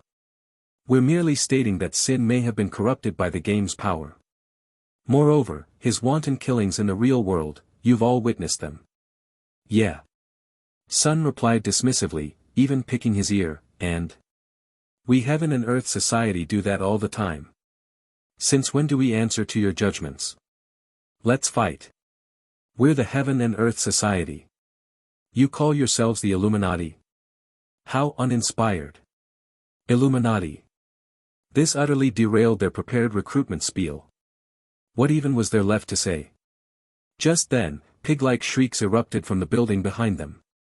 "Save me. You, stop. I just dash." While everyone had been posturing, Lu Su hadn't been idle. Seeing this crowd suddenly stand up like brain-dead morons to chat, he'd simply started killing first. The light shield user was already critically wounded. Surviving Lu Su's onslaught this long was impressive, but couldn't change his impending death. Now reduced to scrambling across the ground.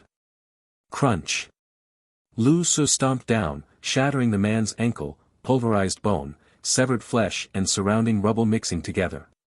The victim's earlier screams had only earned Lu Su's contempt, such weak pain tolerance. His leg pinned the man like a stake, immobilizing him. Then, the great axe rose. No last-minute rescue came as it descended. A spear shot toward Lu Su in a diversionary tactic, but he ignored it completely. Boom! The axe fell. Life instantly extinguished. The light shield user died with wide, unseeing eyes. He'd truly never imagined dying so abruptly here. A successful survivor of the old world, granted power and longevity. Then came the spear-piercing flesh as Lu Su tanked the shoulder hit. The weapon failed to penetrate his enhanced physique. Lu Su casually plucked out the spearhead, wiping it clean. "You dash." An Illuminati member began speaking when Sun abruptly charged. He'd long grown bored watching Sin fight. A crimson dragon spearheaded his assault as he followed up personally. The Illuminati leader tried bypassing Sun to attack Sin, but found himself bogged down as if in quicksand. Looking up, he met a handsome, gentle face. Perfect Life had teleported close, smiling. "Senior, I'd love to see how vast this world truly is. No formalities, no organization, just elite fighters seizing the moment, plunging into chaos." Amidst the melee, a metallic sphere rose silently skyward, smashing through glass. Black Knight muttered to itself. "Fighting idiots. What good comes from tangling with that monster? Whatever. I've got real work to do, as usual, it falls to me." Crack. Crack. The layers of bulletproof glass might as well have been paper before the Black Knight. With the chaos unfolding below, hardly anyone paid attention to this area. The shockwaves from explosions outside frequently shattered windows anyway. What did a few more broken panes matter?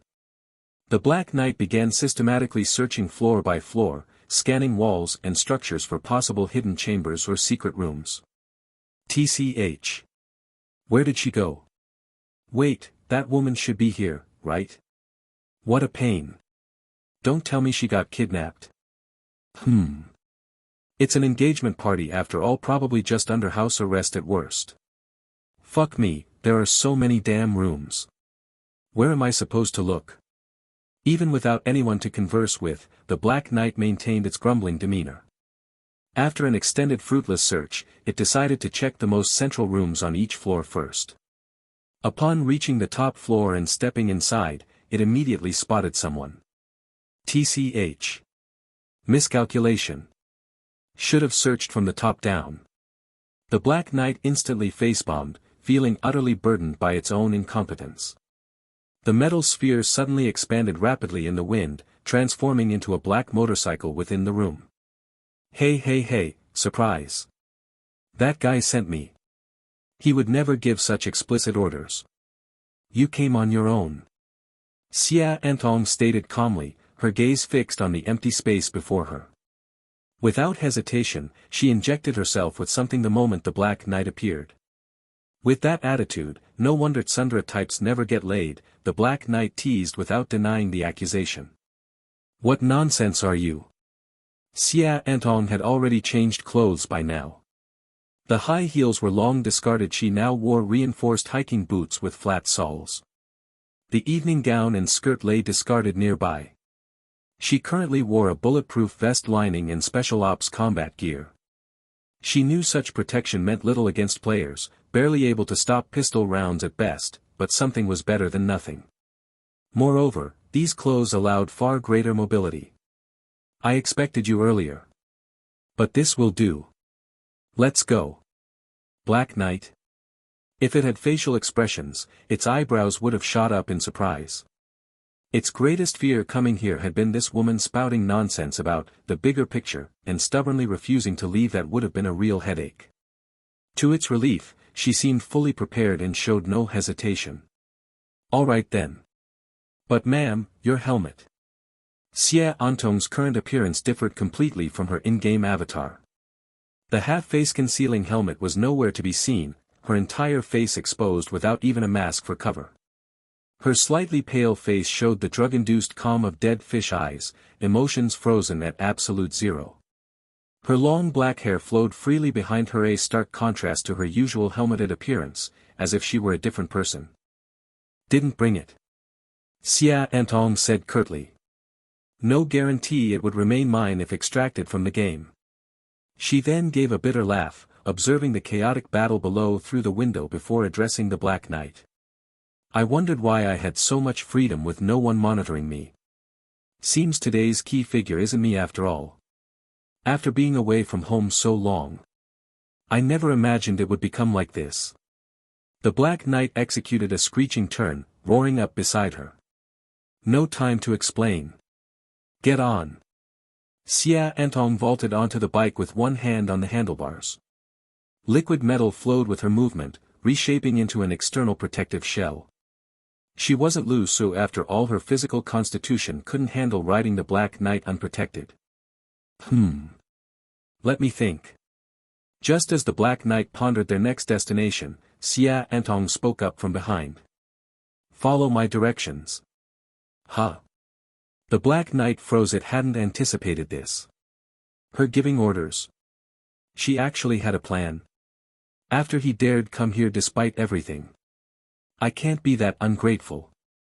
I don't have the all-seeing eye. My memory might not be perfect, but it should suffice. Just follow my lead. What exactly are you planning? The Black Knight asked, thoroughly confused. I know one of their trump cards. If Sin could possibly lose, this might be their confidence, something called the Forbidden Power. Black Knight? Holy shit. No way. That's so considerate. Truly a case of, the daughter's heart belongs to another, already switching sides. This place. Something's off. Too many unfamiliar faces. Xia Antong frowned before slapping the bike's headlight housing. Stop dawdling. Move. Right. On the skyscraper's rooftop, engine thunder erupted as a black beast charged straight at the wall with terrifying roar. Boom. The devastating impact created an explosive shockwave, instantly demolishing the wall. Though protected within the metal shell, Xia Antong still instinctively squeezed her eyes shut. She wasn't quite accustomed to such raw displays of violent aesthetics. And she had one burning question: why couldn't they just crash through a window? Outside, tensions had reached their peak amidst the raging battle. The Heaven and Earth Society members fought with wild abandon like war maniacs, focused solely on combat without deeper consideration. But the Illuminati forces fought far more cautiously. After all, the current situation differed drastically from their expectations. China's Dragon Group proved utterly unreasonable. They showed no intention of intervening, as if merely spectating. As the fighting escalated and objectives shifted, warships began docking along the coast, disembarking numerous personnel. Even that black-robed figure with golden patterns came ashore. This wasn't right. The situation made them suspect the Heaven and Earth Society might be Dragon Group's external Black Ops unit. At that moment, an explosive boom echoed from above. Xia Antong astride the Black Knight burst through the building's wall, capturing everyone's attention. Without her helmet, she bore little resemblance to the familiar, blank, persona. Not that she cared any more under these circumstances, hiding her identity became pointless. Besides, her disguise had never been as thorough as Lu Su's. Though no one recognized her bare face, the sight of a girl riding a flying motorcycle immediately conjured one thought in every witness' mind. That must be the female lead. The one who compelled the world's strongest player to defy all odds and come alone. The Illuminati members initially seemed confused by the sudden aerial appearance, but soon realized who it was. Their leader's eyes widened momentarily before glancing at Sin, instantly formulating a plan. Of course. How could he have forgotten? Though merely bait, this person's effectiveness proved substantial. Wasn't this an opportunity? Stop her. After bellowing the order, he quickly fabricated justification. How dare you attempt kidnapping during our young lady's engagement banquet? Quite unscrupulous for the so-called strongest player, don't you think? His ability to twist facts shone brilliantly in this moment. Since the Black Knight was Lu Su's signature mount, the accusation held superficial plausibility. As he raised his hand toward the airborne duo, his movements suddenly slowed drastically. A black hand gripped his wrist. Elder, your strength is formidable. Isn't distracting yourself during battle rather inappropriate? Perfect Life smiled, but everyone present recognized him as a smiling tiger these past few minutes. The cheerful expression never hindered his lethal intent. While the black hand restrained, his white hand formed a fist below, channeling his full power into a devastating abdominal strike. Thud. The muffled impact resonated like a drumbeat, white light rippling outward like spilled milk at visible speeds. Cough. The Illuminati member hacked up blood. Though previously dominating Perfect Life in combat, this momentary lapse resulted in serious injury. Horrified, he saw Perfect Life immediately press the advantage, already winding up for a second strike. Forced to focus on the immediate threat, he temporarily abandoned intercepting Xia Antong. However, the Illuminati had numbers. A spear materialized midair with thunderous momentum, thrusting toward its target the same technique previously used against Lu Su. While it had merely grazed Lu Su, few could withstand this strike head-on. The Black Knight twisted violently midair, barely deflecting the shaft only for a figure to materialize behind it. A black right hand emerged from robe sleeves, gripping the spear's shaft. Its owner appeared to be African American. His expression suddenly changed as he assumed a defensive posture just as the unmistakable roar of Hell's roar erupted before him. The man's pupils contracted. A figure already stood before him. Instinctively thrusting, his spear was caught single-handedly before an axe came swinging at his neck. He released the weapon and retreated without hesitation. Anything less would mean death. That this killing star could instantly disengage from all ground opponents to appear here. Truly terrifying. Yet paradoxically, a conspiratorial smile crept across his face. Heh, seems you care deeply about her. Not as flawless as rumored, this so-called Sin. Oh. The enraged mask contorted grotesquely. I care about her immensely. He declared this loudly without attempting concealment. The words simultaneously reached Xia Antong and the Black Knight's ears, making both shudder involuntarily. Why did that sound so wrong? The Black Knight recalled his earlier statement, then let's go kill her. Though unaware of this, Xia Antong sensed nothing good in those words. Were this not Lu Su, she'd be fleeing already. But the Illuminati misinterpreted, believing they'd found the man's weakness. A means to control him. The Black War Machine finally landed, its powerful suspension absorbing the impact before immediately accelerating forward. After all, the warpath demanded extreme physical prowess from its rider, a requirement Xia Antong simply couldn't meet. The black motorcycle plowed violently through combatants, following Xia Antong's navigation toward the sea. You're not planning to drown us, are you? Shut up and drive. Xia Antong snapped. More assailants kept closing in from all sides, launching powerful attacks against this critical weak point vehicle. But most were new Illuminati recruits rather than veteran players hardly capable of breaching the Black Knight's defenses. Just then, a blazing figure plummeted from the sky, landing directly before the Black Knight. The sun's descent instantly put the Black Knight on high alert. It knew full well it couldn't overcome the sun's strength. Yet soon realized the sun wasn't blocking their path, instead firing a searing projectile that barely missed Xia Antong's head. The blast struck a completely concealed, invisible assailant midair, sending them flying. Xia Antong. Black Knight. Both were stunned. Never in their wildest dreams did they expect the sun to assist them. Of all possible allies, the sun ranked absolute last. Just get the hell out already. The sun waved impatiently. He then muttered under his breath, "Damn love God's chosen side effects. Whatever, consider this repayment. Weakness for women, pathetic." Having absorbed the most love God's chosen divine energy last time, he suffered from indigestion. The backlash required him to gradually fulfill certain conditions to fully digest the power. While romance proved impossible, playing pure love warrior bodyguard sufficed. Several consecutive fireballs battered the invisible attacker into retreat. He then shouted to the Heaven and Earth Society fighters. "Let them through. Stop being obstacles." Wu Changkong glanced toward that direction with some puzzlement. He never expected that his own leader would want to help others. Could this be a hidden ally? He had never seen one before.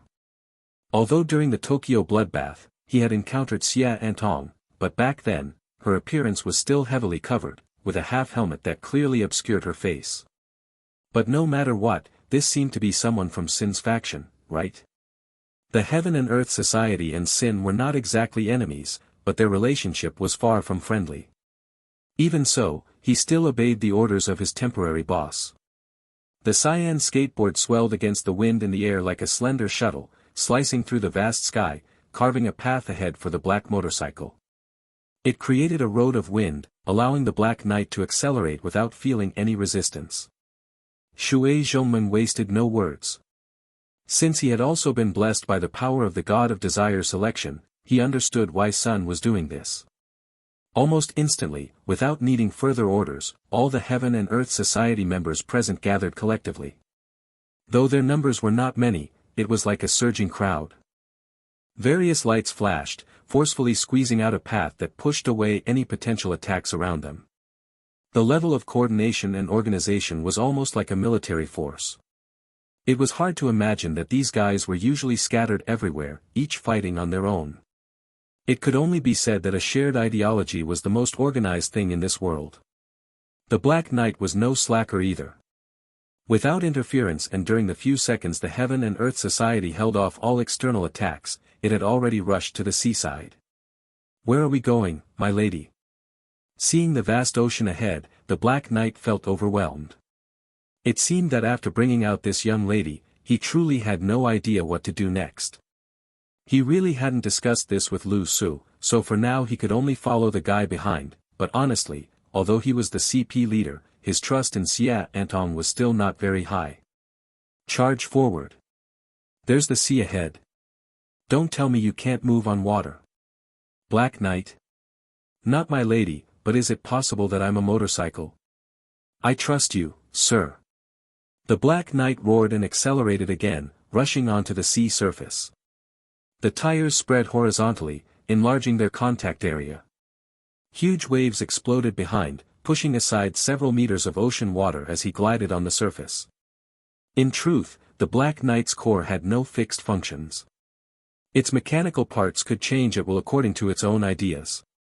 When it had followed Lu Su before, it hadn't thought of such tricks. This was purely because Xia Antong had forced it. Suddenly inspired, Xia Antong said, "Pass through the middle of the Dragon Group's warships." Although confused, the Black Knight didn't ask this time and obeyed directly.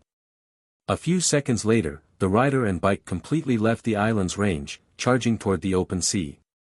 Seeing no one blocking them, Xia Antong breathed a sigh of relief. Thankfully, this at least meant that the people from the Dragon Group weren't coming with hostile intent toward Lu Su. This was the best possible news. Watching the bait leave the island, although the Illuminati didn't really care much, they were still somewhat annoyed it was just too easy. You are actually allied with Sin. The cloaked figure from the Illuminati looked at Sun in shock and questioned. If anyone among these players might help fight Sin, in their original assumption, Sun was already the most likely candidate. The previous 2 games between those two had not seemed fake either. Weak trash. Sun's main tactic was to avoid internal conflict. He spat out insults directly. Do I need a bunch of wine bags like you to help deal with that guy? All of you are just cowards scared out of your wits. Sun's disdain was completely unmasked. When others learned about the former players, many thought there were still quite a few experts in the world. But in his eyes, he really looked down on these people. These people were supposedly losers from before. Because they failed, the current global game existed. He couldn't understand losers. Why are they still alive? This didn't make sense. If he himself wasn't dead yet, why not risk his life to fight for a chance to win? In his simple understanding, although he didn't know the inside story, if you had already lost, even clinging to life was somewhat disgraceful. Suddenly stretching out his hand, he spun it in midair and accurately grabbed a shadow, the burning flames outlining the figure. Trying to hide, but not very well. When spiritual perception reached Sun's level, this invisible guy was like a current of air constantly moving around. Helping him at a time like this, you'll regret it later. Do you really think a person like him will be grateful to you and cooperate with you? Sin is already going crazy in the game. Even now, he instinctively tried to sow discord. Suddenly pulling the person toward himself, Sun spat flames and looked at the silhouette in front of him. I can see the future. He and I will never be friends, only enemies. I am not helping him. I just simply find you all disgusting. Saying this, his fan-shaped hand brought a scorching gust, smashing down onto the other's head. At the same time, with the corner of his eye, he glanced at Sin in the distance. At this moment, at least 5 or 6 people radiating strong energy surrounded him. They were all members of the Illuminati. Sun's heart twitched involuntarily. This guy, his power was truly abnormal. And this was outside the game. Land on the island. Dragon Group members, armed mediation. Long Zhou's earpiece transmitted the Elder's order. The opposing force's strength should be more than this, right? Long Zhou spoke. It's okay. Waiting longer might miss the best chance and could give the enemy an opportunity. The Elder's voice was calm. Understood. But, which side are we mainly supporting? Long Zhou probed, though it was just a formality, he was basically requesting permission. Of course, we treat both sides equally. The focus is on mediating a ceasefire, the Elder replied. However, the Illuminati is a foreign force. A smile slowly spread across Long Zhou's aged face as he nodded. Understood. He pressed his earpiece and waved his hand forcefully as he spoke. Begin the operation. Focus on mediation. Strike back against any potential invasion attempts by the Illuminati.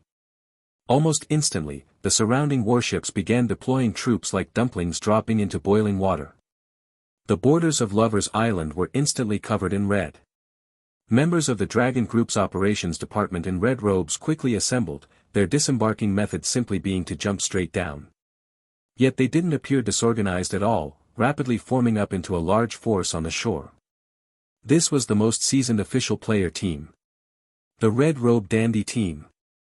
To avoid excessive global sensitivity and political turmoil, matters between players were best left to these superhumans to resolve internally. Thus, it was Dragon Group troops who came, not human forces carrying weapons of mass destruction. That scenario would only occur under extreme circumstances, likely causing worldwide chaos before the game could even collapse civilization. Yet even so, the scene was sufficiently shocking. Regular troops were regular troops after all. The sea breeze blew steadily as the chaotic island battle raged before them, with all manner of bizarre weapons and superpowers flying about, yet their expressions remained largely unchanged. Mount Tai could collapse before them without changing their composure. A deer could spring up beside them without making them blink. Large swathes of red robes fluttered in the wind. These were players, but not ordinary ones. While perhaps none individually matched the top players present, and their names rarely appeared in the top 1,000 rankings, their organization, coordination, and discipline were leagues beyond groups like the Heaven and Earth Society. At Long Jio's command, the troops instantly moved with supernatural speed, quickly joining the battlefield. They loudly called for both sides to cease fire as mediators, yet their actions showed no mercy. Armed mediation meant beating up anyone who didn't comply. And clearly, the Dragon Group reserved their harshest treatment for Illuminati members. They went straight for the knockout blows. What mediation? Everyone knew exactly what the Illuminati was. Unlike the Heaven and Earth Society, which appeared out of nowhere, this organization had clearly existed since the previous era. In terms of longevity, they were somewhat similar to the Dragon Group. Yet they couldn't be considered an official organization, lacking any specific nation to legitimize their existence. They were simply a massive organization spanning the entire world, seemingly aspiring to be the shadow rulers of humanity. Now, during the game's suspension period, perhaps believing true global chaos was imminent, they'd emerged to make some unknown move. Why did they seem to want to position themselves as humanity's leaders? The Dragon Group naturally wouldn't indulge them, waiting until the enemy lost patience and their initial schemes went awry before mediating. Seeing the Dragon Group act now, the Illuminati grew furious. Their leader immediately challenged. As a national organization, isn't the Dragon Group acting completely inappropriately? In your own territory, with players seemingly mentally corrupted by the game committing indiscriminate slaughter, you've just stood by watching. Long Jio in his black robe with gold patterns arrived on the battlefield, casually subduing several jumping players with a few gestures before replying. Huh. When did that happen? I just got here, no idea what you're talking about. Illuminati? Their leader nearly coughed up blood in rage. With those massive warships clearly visible, how dare he play dumb? You, stop pretending. Long Jio, what exactly is your stance? Oh. You know me. And you are. Long Jio feigned great surprise. His expression seemed genuinely shocked, nearly giving his opponent an aneurysm. Maintaining world stability is our shared responsibility. Players cannot abuse their power to act recklessly. In reality, that was our consensus. Especially when he's killing ordinary people. What, is the Dragon Group taking his side? Protecting a future demon? Stop with the baseless accusations, Long Jio scoffed. Haven't we been maintaining stability? Are your eyes in your ass? Didn't we come immediately to restore peace when we saw this large-scale battle? Oh right, why are you fighting within our national borders? Planning an invasion? Opponent? What nonsense was this? Completely dodging the questions, pure offense without defense, only slandering without justification. Ah, what's going on there? Why are your people ganging up on one guy? TSK, seems like you're still losing, Long Jio remarked with renewed surprise, pointing toward Lu Su's combat zone. The pale green mask of wrath had now deformed into something terrifyingly grotesque, covered in vicious spikes across its surface, its attacks growing increasingly horrifying. The nature of wrath, the angrier one became, the stronger one grew. The veteran Illuminati players around Lu Su were truly learning that this man's power seemed like a bottomless abyss. The black man who'd first attacked with his spear was suffering the most. Logically, he should have the highest attack power, yet now Lu Su was enduring a spear through his right chest while gripping the weapon tightly in hand. Then, with a swing of his axe, the spear snapped. Snapped. That was a legendary grade weapon. A significant portion of the black man's power depended on it. As someone from the previous era, losing such weapons was permanent, they couldn't be replaced. Just as his rage peaked, Lu Su's axe took advantage of his mental collapse to cleave downward. The blade chopped into his body like cutting through a pork chop. The black man's pupils instantly dilated. His teammates desperately pulled him free from the axe, but he was clearly on death's door. To observers, Sin seemed completely unleashed now that his loved ones were safe, his full power erupting without restraint. Suddenly, a dark golden light shone from the building's foundation, as if something was breaking free from underground. Move! The Illuminati leader's eyes flashed with desperation. They couldn't delay any longer.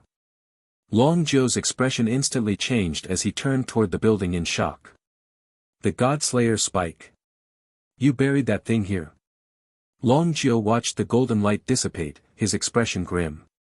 Only now did he realize the determination behind their opponent's actions.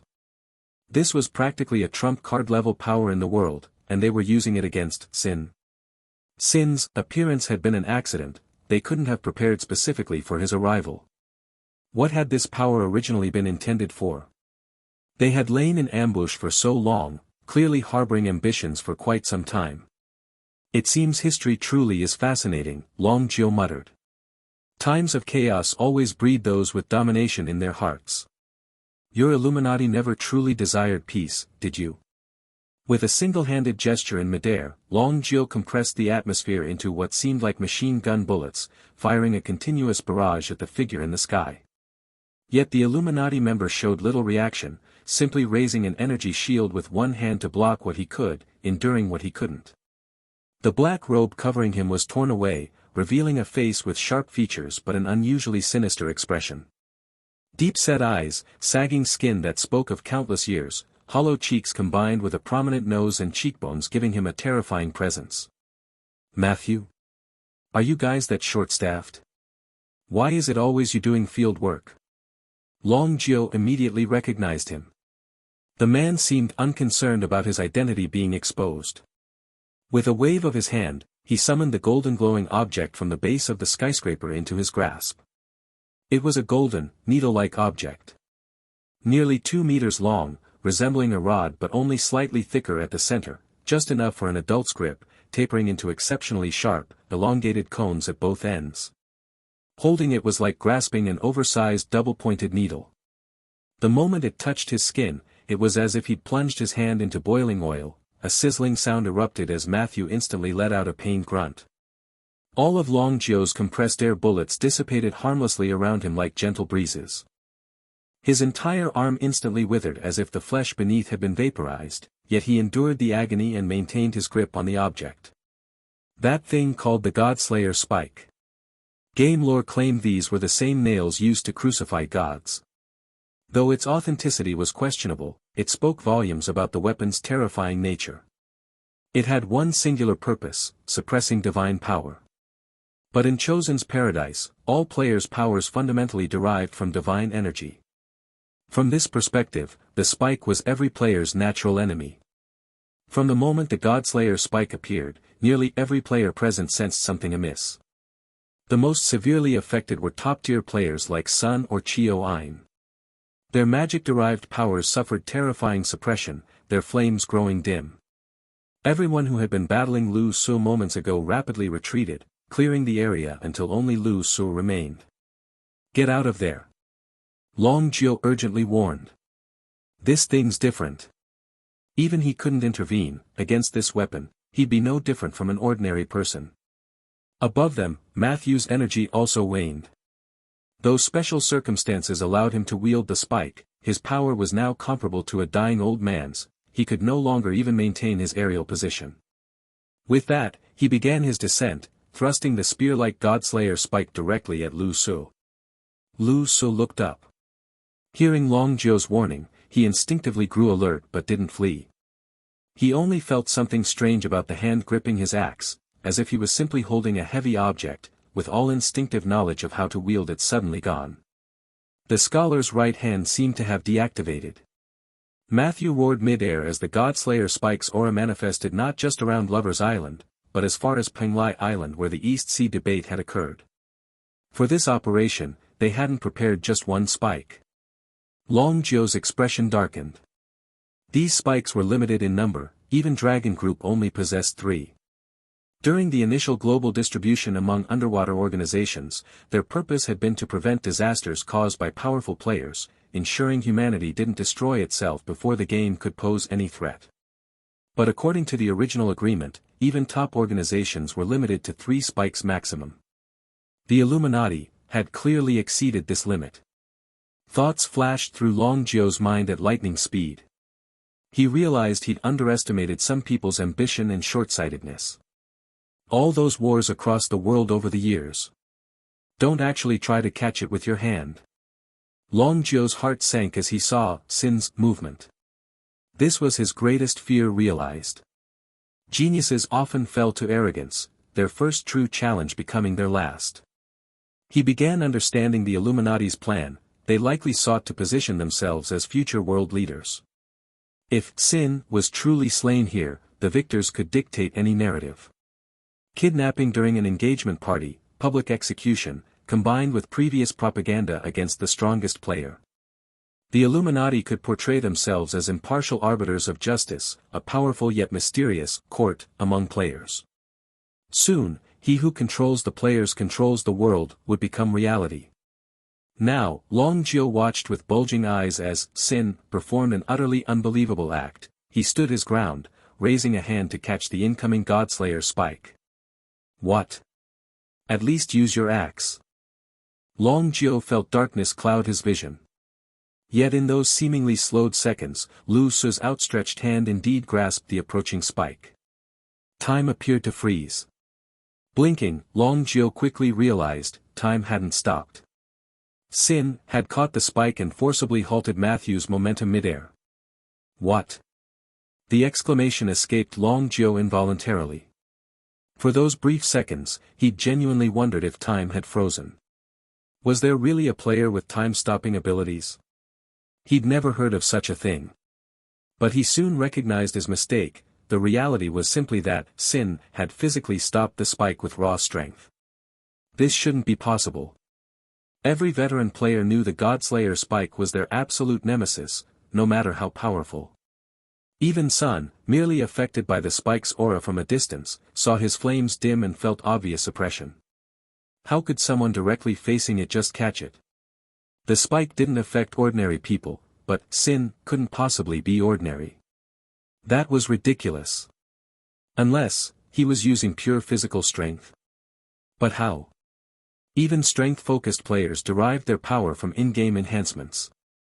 The only explanation would be if Sin's strength came purely from pre-game training, but players still suffered suppression from the spike. No human, not even the world's strongest weightlifter, could perform so effortlessly under such conditions. What kind of body was this? Long Zhou wasn't the only one stunned, even distant Illuminati council members frowned in silence. Had all those explosive displays of power just been raw physical strength? Not divine energy enhancing his body? They began seriously wondering if the mask concealed not a man, but perhaps a machine. Meanwhile, at the suppression's epicenter, Lu Su felt even more confused. What was happening? Surely his opponent wasn't this weak. Standing firm, he'd watched this dramatic charge with what seemed like a secret weapon. Yet he felt no sense of danger. Especially now, holding this rod without even feeling its weight despite the person attached to it. He experienced no suppression whatsoever. Just warmth spreading through his body, and slight itchiness. Chosen of agony. Pain points +2. Huh.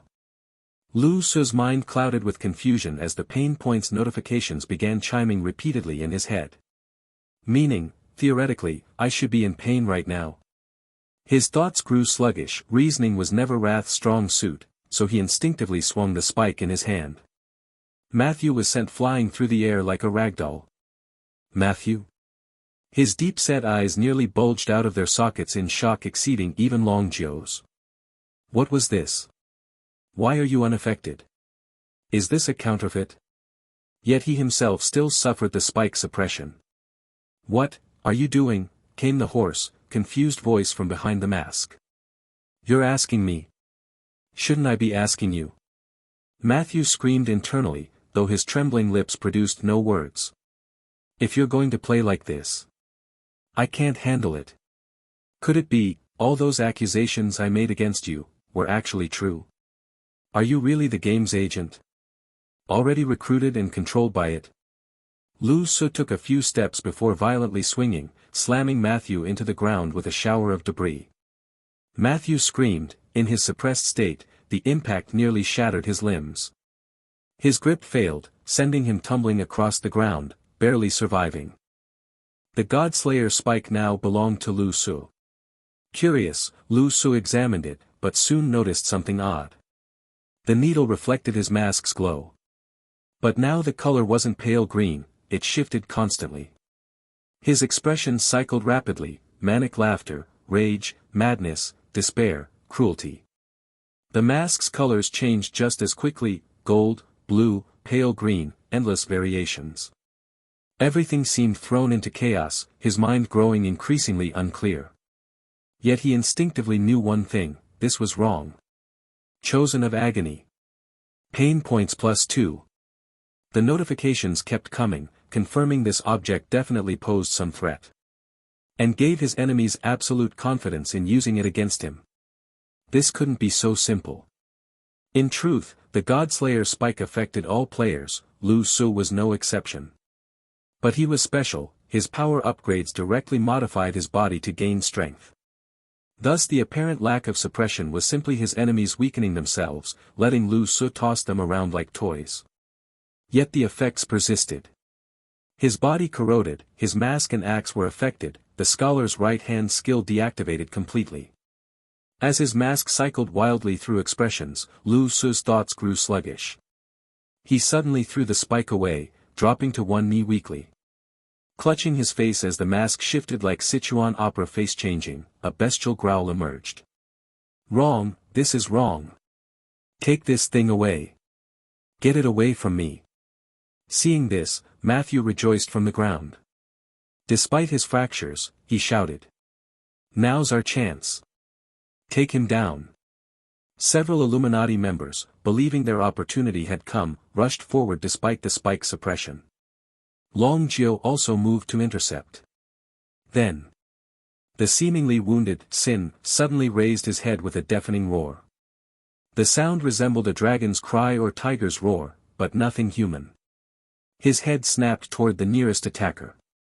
The man froze, Sin's pale green mask now appeared fused to his face. Wrath. Overload. The roar of wrath continuously echoed across the island's sky.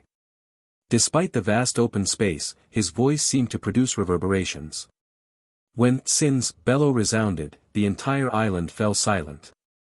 Countless ongoing battles instantly became deathly quiet. Like a tiger's roar silencing the mountains, all sounds vanished. Everyone seemed infected by that voice, their hearts trembling involuntarily. What did this mean? Meanwhile, Lu Su. When rage completely blinded his vision and his brain seemed to solidify as if filled with massive amounts of glue, Lu Su knew things were going badly. This intense sense of losing control was clearly the precursor to overload. But right now, he absolutely wasn't prepared for overload. Yet the Godslayer spike's effect was overwhelmingly powerful, his overload arrived completely unstoppable. After the wrath overload, the light green hue on his face stabilized, no longer changing randomly, now fixed in this form. But the illusion cloak covering his body, which could normally shape-shift freely, remained unstable.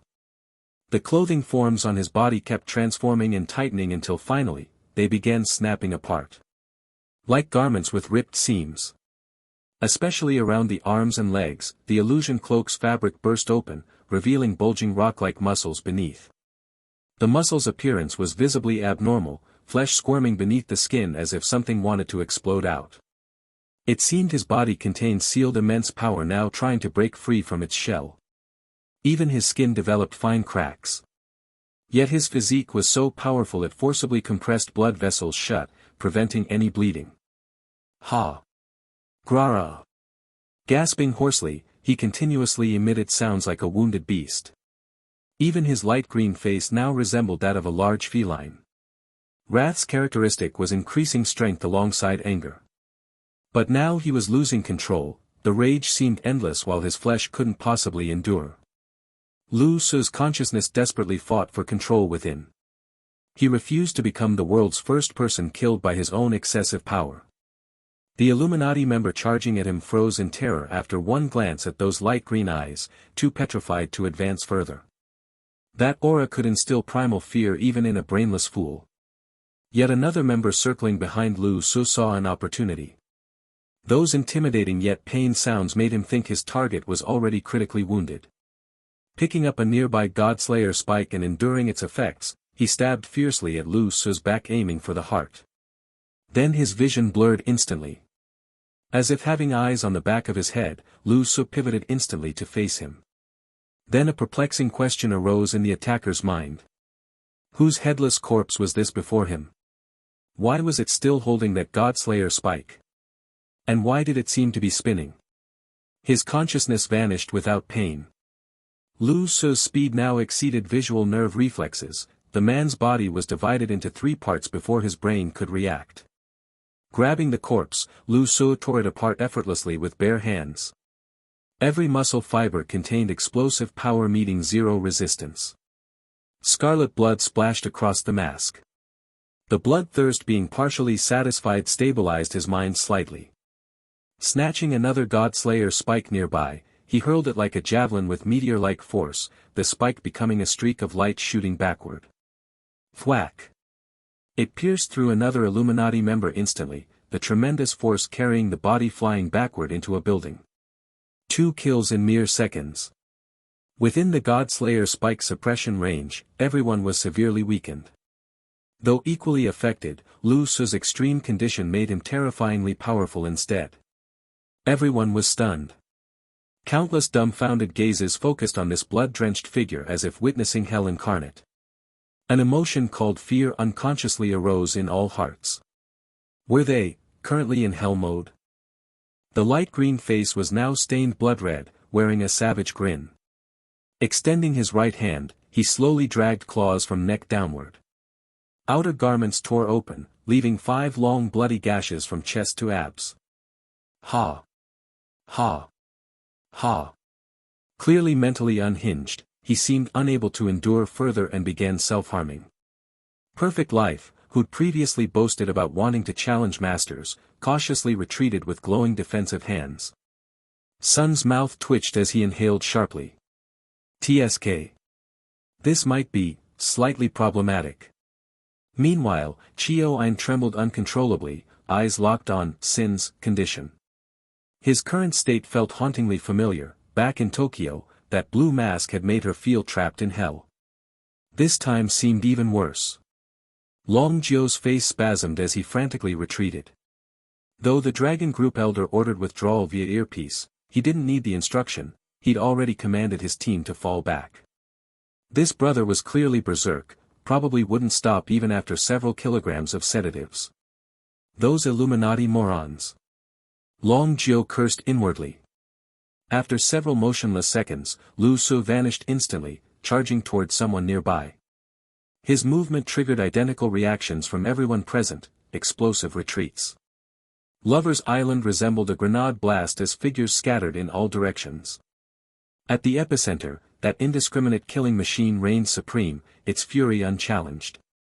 The entire sky seemed dominated by a light green phantom controlling this domain. At sea, Black Knight shuddered as Lu Su's rampage began, pausing involuntarily. Holy shit. Situation's looking kinda not good, huh? Black Knight's hesitant voice reached Xie Antong's ears. What? What's wrong with him? Xie Antong's heart clenched as she asked, her view of the island now obscured. Not exactly, but some people are about to have a really bad time. Black Knight's words carried hidden meaning. Xie Antong. Huh. Though. Black Knight's tone suddenly turned grave, this isn't actually good for him either. TCH. To put it simply, it's like injecting dozens of doses of your emo medicine, all at once. What emo medicine? Xie Antong rolled her eyes before frowning. He has performance-enhancing items too. What about the side effects? Hard to say. But humans really shouldn't stay berserk for too long.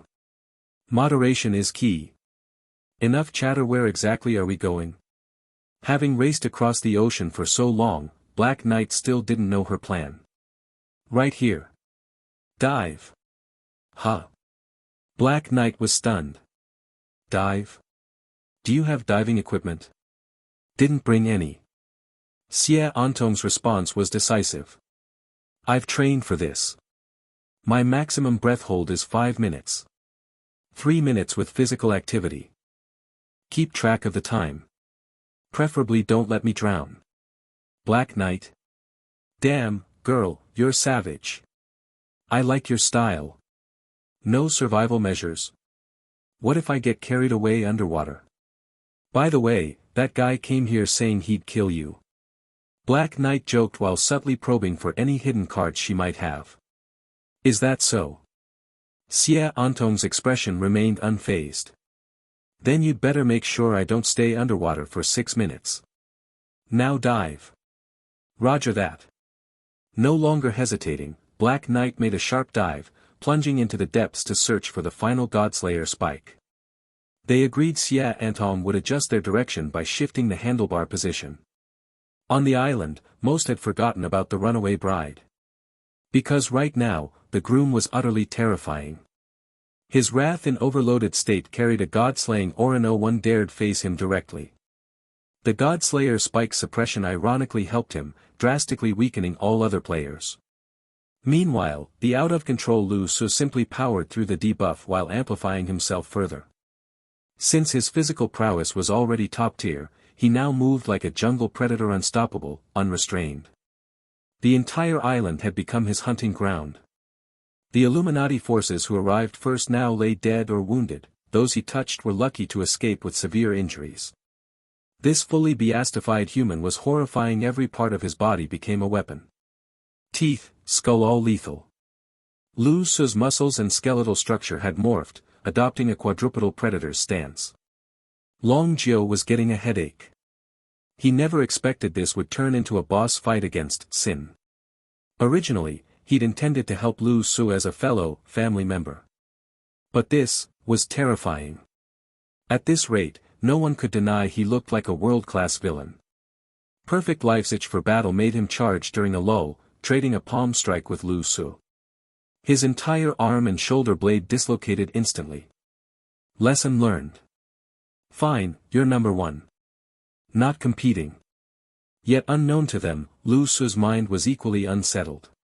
This explosive power nearly surpassed what arrogance could unleash through the extreme path battle axe at full throttle. But this overload wasn't his choice. He could handle these foes without it. The wrath overload had created a positive feedback loop, intensifying beyond his control. His worst fear? That this state might become permanent. Then he'd truly become a world boss. Each overload was like conversing with the deepest, darkest abyss within his soul. Stare into the abyss too long, and you'll fall in forever. And you can't resist because that abyss is part of you. Lu Su desperately wished for a true peer to fight him properly now. But every expert present was severely weakened. None stood a chance. Even someone as reckless as Sun avoided confronting him now. Meanwhile, the suppression on all island players kept intensifying. Weaker mages couldn't even cast spells anymore. This was the Illuminati's earlier plan. When all 7 Godslayer spikes activated, every player's power would plummet, even vanish temporarily. Then they'd see if it affected this monster significantly. Worst case. Useless. This mindless beast would slaughter everyone, proving the Illuminati had found humanity's betrayer after exhausting all options. Half the objective achieved, but at unacceptable cost. Yet now, the final Godslayer spike seemed to have vanished, its presence faint, ineffective, even growing more distant. What's happening? Wasn't it placed here earlier? Matthew snapped toward a direction, furious. What went wrong? Before getting answers, Lu Su arrived, a pale green terror blasting toward his face with hurricane force. Matthew barely dodged, sacrificing part of his shoulder to survive. Terror-stricken, he fled wildly, feeling death's breath on his neck. But to everyone's shock, Sin gradually stopped. He stood silently, then slowly turned his head toward the ocean. The world's sharpest instinct was guiding him. Guiding him where he must go. Sin stood motionless, as if suddenly frozen in place. During his silence, everyone around him retreated further away. After all, his violence had been terrifyingly displayed earlier, and now most players were feeling increasingly suppressed. No one knew what his intentions were, or when he might suddenly erupt. All eyes were on him, and the sharp-eyed could see blood beginning to seep from Sin's body. Though no one had managed to wound him before, his own rampage had inflicted sufficient damage upon himself. The power boost from Wrath was already more than this body could bear. If his muscles relaxed now, he would likely become a bloodied mess instantly. Wrath increased his power, the Godslayer spike suppressed that power, the suppression made Wrath grow even more furious, leading to further power increases. If this continued, Lu Su's body might truly self-destruct. This was the real world, there was no post-game healing like after a perfect clear. He couldn't treat his body as carelessly as before. The reason he stared in that direction wasn't because he could sense Xie Antong's presence in this state, but simply because that direction gave him a sense of peace, like a gap in the encirclement. Within this formation surrounded by Godslayer spikes, he could only continue his power rampage until he exploded from the strain, completely losing control. His instincts told him he desperately needed an outlet to stabilize his emotions before it was too late. If this state continued, he might kill everyone, then kill the Lu Su in his heart too. That was Wrath's final form, burning everything in the world to ashes before extinguishing himself. But now that gap had appeared, so those tiger-like eyes stared fixedly at a certain direction over the sea, his body even trembling slightly. Long Zhou's heart suddenly skipped a beat. He turned to look where Sin was staring, and his heart nearly stopped. He immediately grabbed a red-clad dragon group member nearby and urged, "Quick! Have Unit 071 move aside. Left or right, doesn't matter. No wait, give me that." He yanked the headset off the other's head and put it on himself. "Combat team member, ? But Long Zhou couldn't afford delays. That guy's gaze clearly indicated trouble, better not provoke someone mentally unstable. Even psychopaths got some leeway. But he was too late. The moment he seized the headset, Lu Su moved. The ground beneath his feet exploded as he kicked off, the tremendous recoil launching him like a human cannonball. The earth shattered beneath him as his body was propelled forward at incredible speed. Illuminati members flinched instinctively, only to realize they weren't under attack. Sin was charging madly toward the sea, completely ignoring everyone present. Long Zhou's eyes widened, but his fears didn't materialize. Lu Su wasn't foolish enough to try smashing through warships for no gain. Upon reaching the shore, he kicked off again, launching himself over Unit 073's head before beginning to sprint across the water's surface. Normal imagination of water walking would involve light, graceful steps, but Lu Su was the opposite, impossibly heavy. Each step carried Wrath's pent-up violence, kicking up explosive impacts. Using these explosions' force, he propelled himself forward, leaving a trail of water mist and steam from the vaporized seawater. The Lovers' Island spectators gaped in shock. This invincible guy was suddenly fleeing. Perfect Life reacted first, waving his black and white hands through the air before looking startled and giving chase. Then Sun, Wu Changkong and others followed. After Sin's departure, they too noticed the gap in suppression. That direction offered the least resistance to their powers. Most then turned hostile gazes toward the Illuminati before joining the exodus. If this Godslayer spike formation completed, they'd be trapped too. What was the meaning of this? On the sea, a four-limbed beast sprinted furiously while hordes of players chased behind, followed by speedboats and warships. The ocean had never been so lively. From a satellite view, 6 golden lights pinned down Lovers' Island's perimeter. The opening gap lacked its final nail, which was currently sprinting across the waves at high speed. Meanwhile, Xie Antong, soaked and with veins bulging on her forehead, rode a jet ski while clutching the final Godslayer spike. Close contact severely weakened her too. The silver lining? She had little power to weaken. Or rather, her strength never lay in superpowers or physique, so the backlash was limited. She could still hold on, though her mind was in unprecedented chaos. That was the spike's greatest effect on her.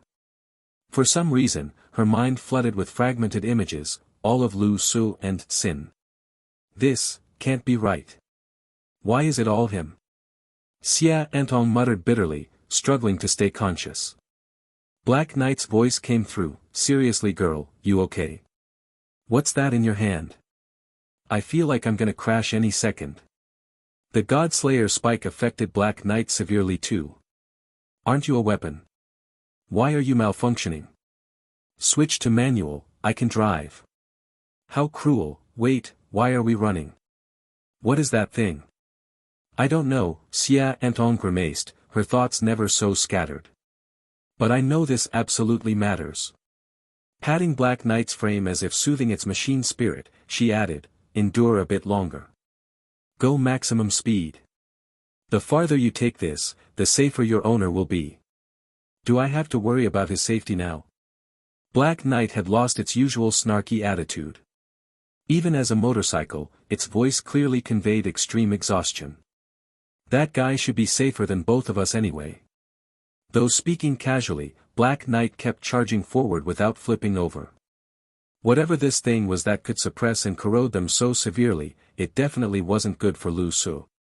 Someone seems to be chasing us, Black Knight said weakly. In its current state, it couldn't even identify who was pursuing them. Then you'd better run faster, Xia Antong said. Black Knight? Are you joking? This isn't about motivation, I'm a machine with fixed parameters. Do you think I'm like you humans who can just get pumped up and push beyond limits? Besides, if I go any faster, you'll be the first to collapse. Xia Antong squinted against the icy sea wind whipping against her face, feeling encased in ice. With one hand gripping the handlebars and the other clutching the Godslayer spike, she lacked the energy to banter. Yet seeing Black Knight like this reassured her, at least it could still keep going. After another burst forward, Black Knight suddenly announced. There's an island ahead. This distance should be enough. Trust that guy. At this range, it shouldn't be a problem anymore. I'm really at my limit now. I'll drop you off before I crash completely.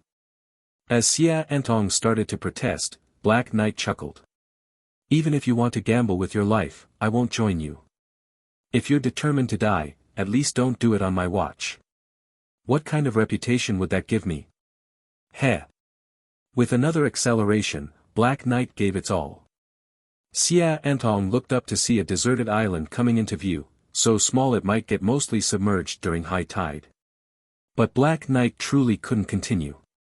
It violently skidded onto the beach, black wheels crushing sand and stones, kicking up dust clouds before abruptly decelerating. The bike flipped.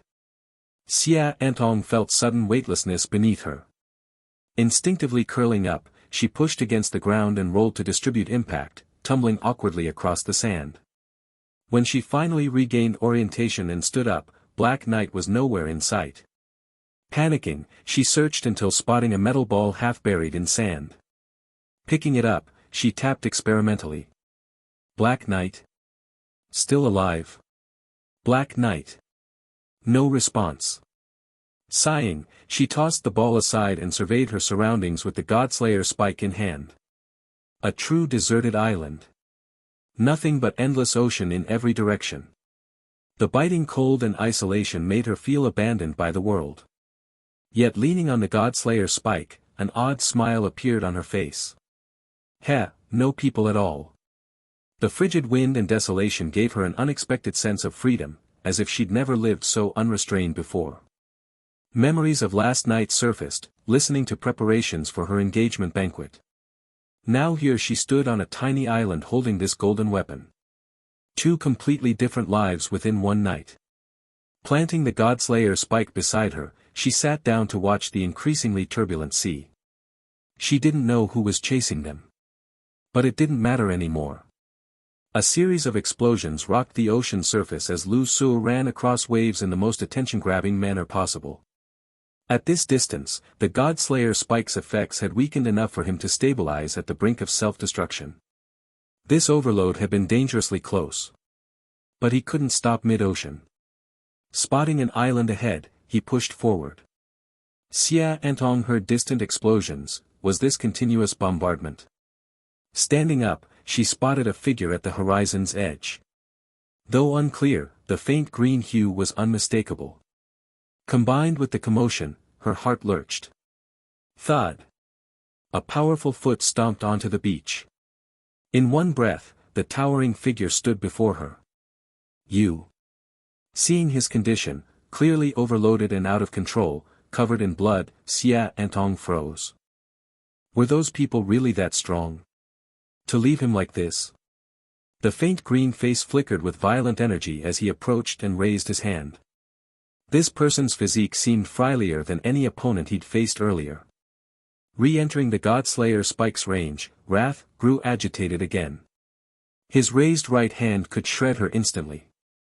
The bloody stench in front of her was so pungent, yet Xia Antong stared at the face that had clearly fused with the skin and didn't back away. Sin. If it's painful, try changing your mask. The hand descended violently. But when it landed on her shoulder, the force, though sinking her feet into sand, felt featherlight compared to Wrath's usual strength. Then his entire body went limp, collapsing toward her like a corpse. Startled, Xia Antong mustered all her strength to catch him, arms looping under his to support his weight. She'd never imagined this body could feel so massive and heavy. The green glow faded from his face, twisting and shifting toward blue as the overwhelming bloodlust rapidly dissipated. This place, Wrath's instincts told him, held no hostility. Ha ha ha. Pain. Don't think I've ever felt that before, a playful voice emerged from the lowered head. The mask was still fixed on his face, still in an overloaded state, but it had now transformed into a state of greed, breaking away from Wrath. Compared to the completely uncontrollable Wrath, the mask of greed, which was more familiar, was relatively mild. At least, having experienced overload once before, Lu Su was somewhat easier to control. It also restored some of the thinking ability to his previously empty mind. When Wrath was in its later stages, it really only had the instincts and intuition of a wild beast. Against Lu Su's current body, Xia Antong looked exceptionally fragile. Supporting such a heavy body, she even felt a bit unsteady. Why did it feel so unbearably heavy? Is this really Lu Su's normal weight? She was puzzled in her heart. Listening to the voice in her ear and the mask's transformation, she also breathed a sigh of relief. He still had the mind for joking, that meant the situation wasn't too bad. Moreover, when she had just been stared down by the overloaded Wrath, she really felt as if the blood in her entire body had frozen. It was just terrifying beyond words. Her words had almost come out unconsciously, and she didn't dodge because she knew she couldn't. Now that it had changed to greed, although the overloaded greed itself was terrifying, in comparison to Wrath, it was a bit more approachable. At least, before acting, there was still a possibility of communication. How? She was trying to organize her words when suddenly she felt a wave of warmth all over her body and immediately sensed something was wrong. She touched the body in her hands, lifted her hand, and saw a flood of crimson. Xia Antong was shocked and forcefully lifted the person in front of her a bit, looking at him. At this moment, the terrifying muscles on Lu Su's body relaxed, and that swollen feeling disappeared. The clothes that had been torn by stretching were now tightly clinging to his body. His entire body was instantly soaked in blood. The wounds that had been forced open by his power now burst with concentrated bleeding. Although these were all flesh wounds, from the outside, it looked almost no different from someone on the verge of death. Xia Antong placed one of his hands on her shoulder and used her shoulder to support his weight, frantically feeling around his body. But no matter where she touched, it was a hand full of fresh blood, and it was still seeping. Did this really mean it was his blood? How was that possible? Her brain went blank in an instant. This situation was far beyond what she had expected. Although she had sensed something was wrong this time, she never thought it could be this dangerous. And the guy who could even compete against gods in the game was now injured this badly in the real world. Perhaps she had grown too used to seeing this person win and gradually forgotten that beneath the mask was still just a human body. How could this be? Who did you fight? Why did they attack you so viciously? Did you bring any potions? The kind from the game. Cough, cough, the dimensional backpack only has so many slots. There's no way I could bring that many, Lu Su said while lowering his head and coughing. He slumped on her shoulder, head down, the blue cunning face on the mask showing a hint of a smile. In fact, the basic effect of mask overload was a boost to all attributes plus a certain amount of self-healing. Although not as effective as potions, this was why he chose greed to slowly recover. Actually, Wrath's overload also increased self-healing, but its energy was too wild, and the healing couldn't keep up with the self-inflicted damage. So now, the exhausted and seriously injured Lu Su was purely in the process of healing. But greed naturally didn't intend to reveal the truth now. After coughing a few times and putting on a near-death appearance, it said, "The world is really big. I underestimated the top experts. Almost couldn't escape. Xia Antong. Do I have such a powerful person?" She didn't even consider whether he had spoken the truth. All she saw was that the injuries were way beyond normal and had shattered his psychological expectations. She could only see the wounds on his body that couldn't be pressed down. She had no idea where the blood was coming from. Judging by this, she worried the blood might completely drain out. This wasn't a game. Her eyes flickered with light and darkness, and just as she reached the peak of helplessness, sudden anger inexplicably surged up. Why did they attack? What do these things have to do with you? Are they targeting you? I don't know. Since you asked for my help, why don't you come and see for yourself? Greed said casually. I already watched the last game, and yet there's still an engagement party. Isn't that disrespectful to me? I didn't ask you to come. Oh. Then sorry, looks like you really want to get married. Sorry for disturbing your fate. Of course not.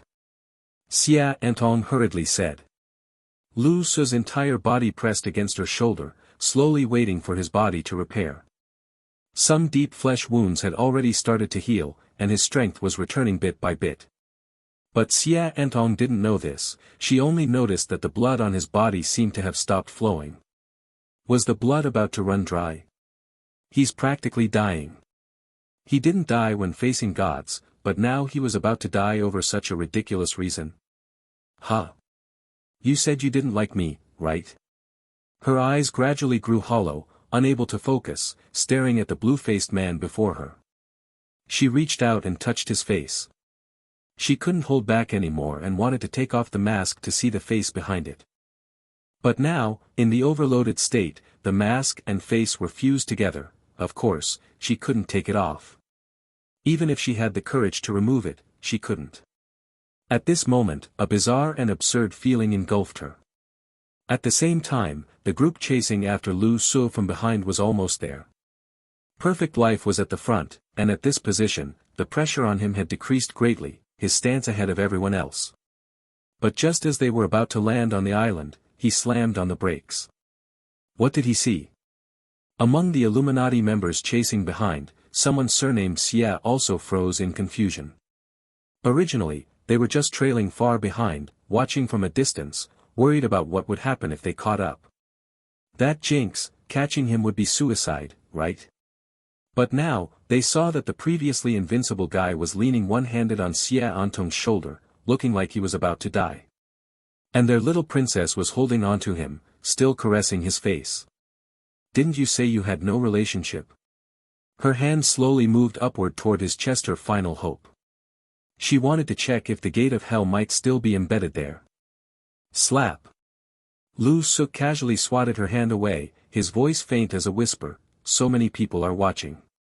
Don't get handsy. Xia Antong. The crowd watched their intimate exchange in bewilderment. Perfect Life appeared particularly uncomfortable, clearly unprepared for this development. When Sun first saw Sin's severe injuries and the woman beside him, his first thought was that she must have been the one to wound him. What an extraordinary woman. Would this lady consider joining the Heaven and Earth Society? But soon his common sense kicked in that seemed unlikely. Besides, her figure looked vaguely familiar. As for Chio Ein, her eyes had gone completely vacant, appearing even more hollow than Xia Antong's, utterly devoid of focus. Meanwhile, within the Dragon Group's Elder Council, heated debates erupted as they processed the unexpected closeness between these two individuals.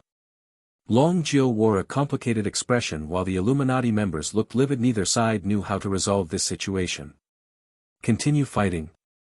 On what grounds? Ultimately, Long Jiu spoke first on behalf of the Dragon Group, glaring at the Illuminati and representatives from several families. Enough pointless bickering. Isn't it time for some explanations? Secretly gathering Godslayer spikes, ambushing within our borders, setting up formations, luring the top player into a trap. Those people who provoked him earlier were all part of your scheme, weren't they? Stop playing dumb. Many other players also directed hostile looks their way. Though none stood on Sin's side, they too had been caught in that Godslayer spike formation earlier. The excuse about targeting Sin was just pretext, everyone knew it. Matthew. He gritted his teeth in frustration, seemingly at a loss as their plan appeared thoroughly derailed. Their original design had been to provoke Sin, gradually painting him as a demon in the world's eyes before having the Illuminati emerge as saviors who'd anticipated everything, using the Godslayer spikes to eliminate him.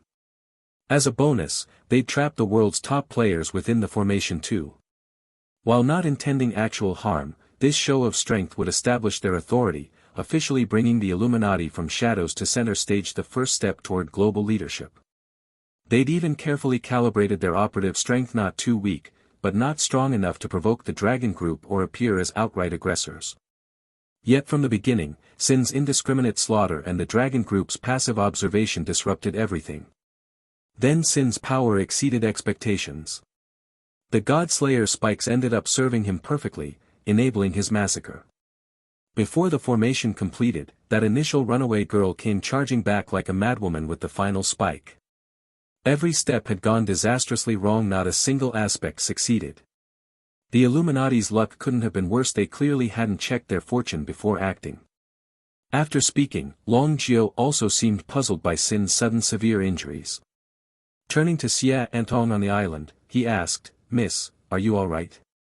That spike beside you, is it affecting you? Perhaps throw it farther away." Xia Antong didn't answer, only mechanically turning her head. Her eyes seemed to emit dark energy as she stared at Long Jiao. "May I ask something? So the Dragon Group was present all along. So you knew this might be the Illuminati's conspiracy. So you knew Sin was innocent." As she spoke, dizziness overwhelmed her, muscles near her temples twitching violently. "And you all, just watched them beat him like this?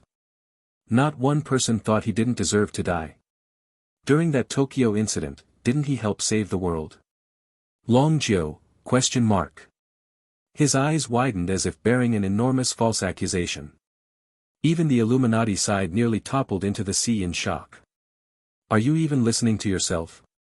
Damn it, weren't you absent earlier? Spouting nonsense without witnessing anything. What do you mean, beat him like this? Why not mention how we got slaughtered instead? Didn't deserve to die. If we'd run slower we'd all be dead. This is absolute injustice. Ahem, there seems to be some misunderstanding. Actually, we also want to know what happened to him," Long Jiao said awkwardly. Suddenly, a voice from the Illuminati called out to Xia Antong, "You told us you had no connection to him. You lied." "Shouldn't I have lied?" Xia Antong retorted. Then, glancing at Lu Su who hadn't moved for ages, she suddenly smiled. "Now there's a connection. I like him. We were married. We are already married." As the words fell, silence swept over everyone. The scene at that moment even felt a bit terrifying. Everyone felt like a fishbone stuck in their throat, and the entire island became deathly quiet with no sound at all. It was such a simple confession, yet coming from Sin, it seemed utterly absurd. Chio Ain's thumb and forefinger rubbed together vigorously below, her thoughts unknown. Long Jiao and the others were slow to react, only realizing after a while that this must refer to the last game. However, saying this now, it probably had nothing to do with the game anymore. Shui Zhongmeng stood on Wu Changkong's skateboard, his expression somewhat dazed. He had clearly seen everything last time. Looks like, in the last game, some people treated it just as a game, but others did not. Now he was especially clear why the cyclone above the other party's head was much larger than those above himself and Sun's. Apparently, someone had truly fallen in love. The crowd remained silent, each face displaying complex emotions, but Xia Antong paid no attention. She focused on everyone's reactions as she spoke. There was no reaction at all. The other party's huge figure kept his head bowed, his facial expression hidden, as if he was completely unable to hold on. Moreover, even the instinctual trembling of his body gradually vanished. Whether it was an illusion or not, she felt like she could no longer sense his heartbeat. After all, his chest was pressed tightly against her back. On the Illuminati side, every face was unusually grim. Had the relationship between these two really reached such a degree? Damn! Who could have seen this coming? If they had known, they should have pushed the first plan from the start, the one that aimed to use the other party's weakness to coerce and control the strongest player. That was the real way to maximize benefits. But they hadn't dared to consider this benefit deeply, it seemed too difficult, and Sin gave off the impression that he did not really have feelings for blank. Wasn't this just ruined? Now, almost all their plans had completely failed, not a single one succeeded. Now, it seemed like Sin was no longer viable, but that didn't matter anymore. Even if he truly died, their Illuminati faction had not played the expected role in all this. Xie Antong's confession, though an emotional outburst born from confusion, was the final blow shattering the Illuminati's conspiracy. Now, all of Sin's actions had a reasonable explanation. He had not been successfully shaped into an antagonist standing opposite humanity. The Illuminati was no longer a human leader fighting traitors and demons among humanity, instead, it was purely an organization framing players over marriage and interests. How had their grand idealistic scheme ended in such a ridiculous way, turning into a drama of a family head forcing marriage and the male lead snatching the bride? Matthew's face turned slightly purple with anger. Long Jiao looked at Sin, who was already bleeding heavily, and felt somewhat alarmed. He suspected that the extreme power Sin displayed earlier might have caused these injuries. Only Perfect Life, who had been silent all along, looked somewhat strange. His black and white hands slid in the air repeatedly, as if sensing something. Why did he feel? Sin's condition wasn't as bad as it appeared. Was he about to die? But from the feeling, he seemed relatively healthy. He lowered his head and looked at his own hands, doubting his own sanity. Could it be that his yin-yang hands were malfunctioning? Long Jiao did not plan to confront the Illuminati for now, he didn't even know how to do so. Instead, he said to Xie Antong. "Miss, how about you let us take him first? He looks like he's not doing well, though I don't really know what's wrong." "Let you take him? And you don't know what's wrong?" Before Xie Antong could answer, she suddenly felt a heavy weight on her shoulder, as if the other party pressed all their weight onto her. Judging by this, it seemed like he was exhaling his last breath. Xie Antong's vision blurred, then the whites of her eyes gradually disappeared, turning black bit by bit. That blackness was like smoke seeping from the depths of her soul. 2 clear tears slowly streamed down her face, but the corners of her mouth began to curl into a grateful smile. The time for the medicine was over. The time for emo had arrived, she no longer cared to judge. The last time she emotionally broke down had been in Tokyo, with the person on her shoulder wearing an overloaded mask, planting a seed of resistance within her heart. But now, that person seemed to be gone. Multiple circumstances catalyzed together, and by coincidence, a voice long forgotten but once familiar appeared in her mind. Hee hee. Ready? Come on. Come on, come on, come on. This time, Xie Antong responded inwardly to that voice. Good. The smile on her face gradually turned charming, even a bit seductive, just like the old joy. Good, he's either dead or has no heartbeat. Are you coming to take him? Long Jiao. Looking at her state, as if possessed, he felt a chill down his spine. These two all seemed mentally unstable. This girl looked like she was about to blacken. Chio Ein's eyes were full of pain. Standing there, she felt uneasy and restless. Jiao Tian quickly stepped forward, his mood complex as he approached Sin. Xie Antong suddenly turned back, looking toward the Illuminati and the Xie family as well as other clans. All right, it seems I understand your plan now. I was too naive before, in this world, power is so important. If he dies, will you kill me too? Xie Antong said with a smile, staring straight at Matthew. Matthew. Is this a joke? If this woman really died, then the Illuminati's failed birth operation would immediately turn them into a terrorist organization. Looking at those seemingly frail eyes emitting black energy, he actually felt troubled and involuntarily looked toward the other Xia family members in the crowd. But then again, I don't think so. If I die, you'll lose everything for sure. So, shall we go? Start a new chapter. By the way, who was the groom at my engagement banquet? Why haven't I seen him? The Xia family members stood in silence, staring at Xia Antong before them as if she had suddenly become a different person. Why did she feel so dangerous? There was never any specific male lead for this engagement ceremony. It had always been just a gimmick, a political marriage. And due to this scheme, no one had actually intended to take on that role. After all, stealing a woman from Sin was somewhat thrilling, though the odds had seemed less than 1% at the time. Originally, Xia Antong was meant to be nothing more than a tool and mascot. But looking into those eyes now, brimming with the ambition to toy with the world, the Xia family felt like a piece of meat being eyed by a wolf. Moreover, the woman who had just been grieving over Sin's death now seemed completely devoid of emotion. Sun suddenly furrowed his brows. Despite being known as the most reckless, his expression now was deadly serious. Because he recognized something familiar. Her spiritual energy, it's inexplicably rising. And rapidly. Shui Zhongmeng beside him didn't quite understand. Something's wrong, Sun concluded, flames instantly enveloping him in armor as he assumed a battle stance, eyes locked on Xia Antong. He didn't sense any increase in her strength, but that surge of spiritual energy, that sensation, it was exactly like when he had devoured the chosen of desire. TCH, this can't be right. Did she devour a god too? A possession? This is weird. Meanwhile, Perfect Life similarly frowned, his confusion no less than Sun's.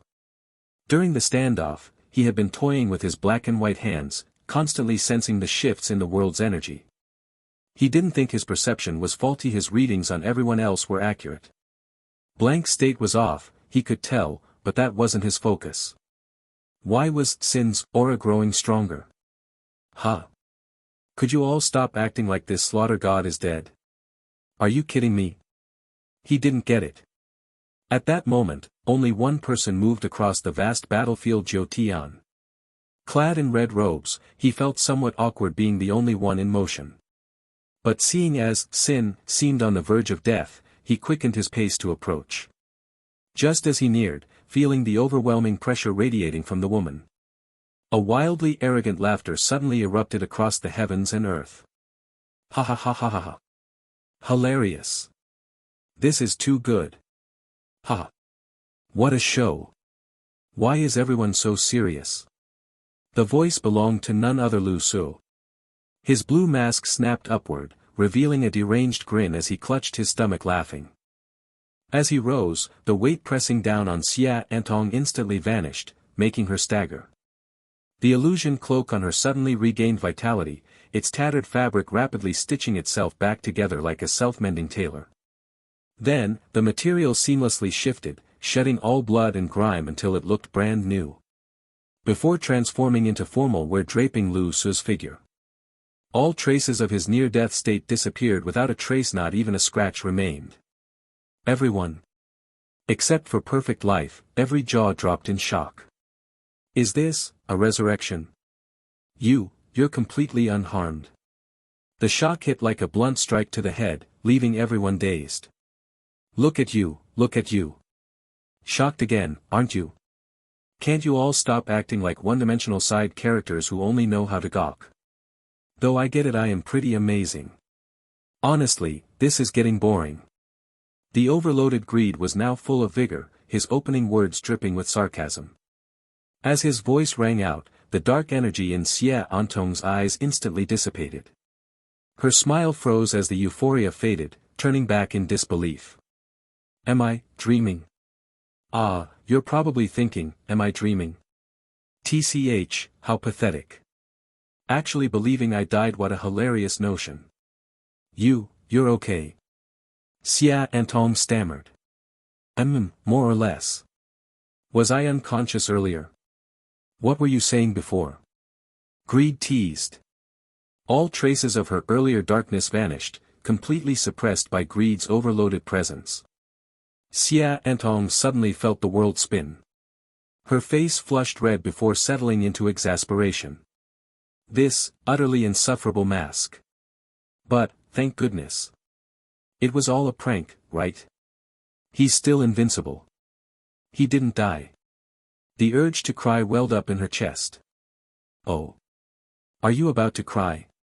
Suddenly, that ridiculous blue face shoved itself directly into hers, noses almost touching. Xia Antong. TCH, turning dark over something so trivial, how dull. Though your earlier realization wasn't bad, power truly is what matters most. You're finally learning. But you might need to remind that power who the real master of your body is. Lu Su spoke meaningfully. He could sense that something was definitely wrong within Xia Antong. That earlier change wasn't just emotional.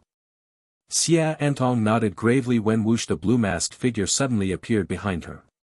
His chin rested on her left shoulder, one arm draped over the other, his familiar weight pressing against her. His other hand gripped her chin, tilting her face upward toward the stunned crowd on the sea. Look at them. What do you see? Xia Antong. Her mind blanked, only registering the familiar hand beneath her chin. Wait, this isn't right. Weakness. Stupidity. Ugliness. Petty schemes. Arrogance. That's what these so-called elites of the world truly are.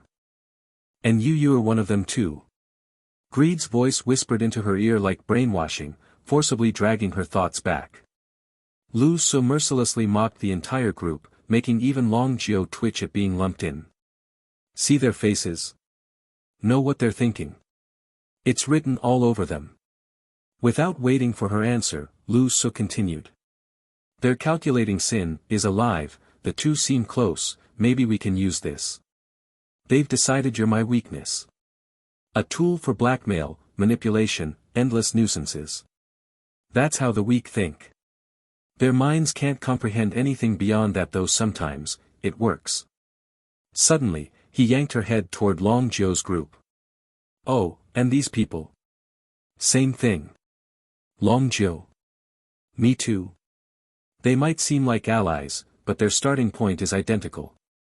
Right now, they're drafting recruitment terms, generous offers, probably planning to extend protection. Any moment now, they'll play the good guys. Join the dragon group, all that pompous nonsense. Look into their eyes. Useless to me, but maybe educational for you. He tilted her chin, making her scan the crowd. Xia Antong's mind spun. Why was Greed so talkative now? Not just her, no one present understood. But me? I'm different. So guess what I'll do? Heh. Xia Antong barely registered the weight leaving her shoulders. Before the icy barrel of hell's roar pressed against her right temple. So guess what my plan is? After speaking, Lu Su silently adjusted hell's roar to third gear, maximum power. After a brief moment of contemplation, he turned his head to look at the final Godslayer spike nearby. Ah, this thing is in the way here. It won't affect my firing power, will it? As he spoke, he casually picked up the Godslayer spike and hurled it forcefully into the distance. The golden needle instantly flew through the sky like a javelin, disappearing beyond the horizon so fast it became difficult to track with the naked eye. As the last spike vanished, Lu Su felt a weight lift from his heart, the final pressure suppressing his heart had disappeared. This thing also affected the gate of death. While doing all this, the barrel of hell's roar in his hand never wavered in the slightest, remaining perfectly steady as it pressed against Xia Antong's head, emanating the aura of death from hell. Truthfully, this action was completely unnecessary. Given the speed difference, Xia Antong couldn't possibly dodge his shot anyway. Yet he still maintained the position. And Xia Antong made no move to evade, not even changing her expression, as if resigned to her fate, slowly closing her eyes. She was calm. Her mind replayed their frantic chase, the black motorcycle, and the words spoken to her. Not bad, girl. Even I can't handle this thing, yet you're holding on tight. But I'm reaching my limit now, and soon this play won't involve me anymore. Let me ask you one thing. With how chatty you are, you don't seem anywhere near your limit, Xia Antong retorted. Ha, talking helps keep me from crashing outright. Distracts me. Here's the thing, what if I wasn't joking earlier? What if he really came to kill you? Xia Antong. She remained silent for several minutes before finally responding. Why? Who knows? Who can guess what's in his mind? Maybe he'll tell you himself. Anyway, if he really came to kill you, would you still believe in him? This made no logical sense. How could you still believe someone who's about to kill you? Believe in what? But Xia Antong felt dazed. At the time, she didn't answer, only telling Black Knight to drive faster. Forget it, I can't explain it clearly right now. You'll have to judge for yourself. Also, do you have any life-saving measures? Even ones from the game you haven't brought out yet? If he really wants me dead, then no, Xia Antong replied. Good, then I can rest easy. This conversation happened over 10 minutes ago, during their lonely voyage before reaching the island. These were Black Knight's final words to Xia Antong. Nothing more was said. Both parties spoke frankly, even when discussing life and death.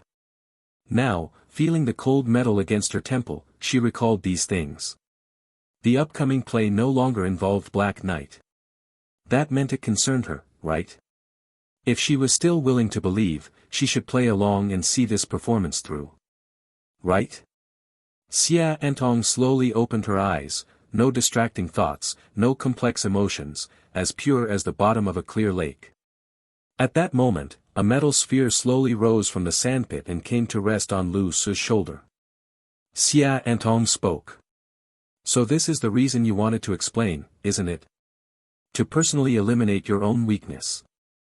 Lu Su adjusted his stance, placing his other hand on her shoulder as he smiled and snapped his fingers. Bingo! Excellent deduction. Much quicker than these dullards. To avoid future troubles, it's better if you just die. Don't you think? Consider this your reward, I'll make it painless. The corners of Xia Antong's mouth slowly curled up as she responded. Oh. So you admit I'm your weakness? Lu Su. His blue face still wore that roguish expression, but clearly, greed lacked the ability to answer this question. All the other players present began scratching their heads, shocked yet confused. What kind of act were these two putting on? What did it mean? Earlier they seemed so deeply affectionate, yet now he's pointing a gun at her head. Young people these days play too dangerously. And while this was between the two of them, the outsiders seemed more emotionally invested than the calm principals themselves. Sin, this isn't necessary. What you fear isn't so absolute. Finally, Long Jiu spoke up. He hadn't anticipated this sudden turn of events either. All I can say is, being heartless doesn't make one a true hero. We can talk this through. After all, you didn't risk coming all this way just to kill your lover, right? Sin's blue face glanced over, essentially rolling his eyes. Seems many still don't understand the situation. Can you let me go first? Xia Antong said calmly. Let me face you while we talk. You don't actually think I could escape, do you? Surely, Sin has that much confidence. Lu Su hesitated, then slowly released her, watching as Xia Antong took 2 steps forward before turning to face him. For the first time, she looked directly into his eyes with complete seriousness. The mask had fused with his face during overload, there was no barrier anymore. These were his real eyes. She seemed to pour all her strength into trying to see through to his soul. Looks like today will be the biggest gamble of my life. Xia Antong took a deep breath, then slowly exhaled. Only she knew this statement had 2 meanings.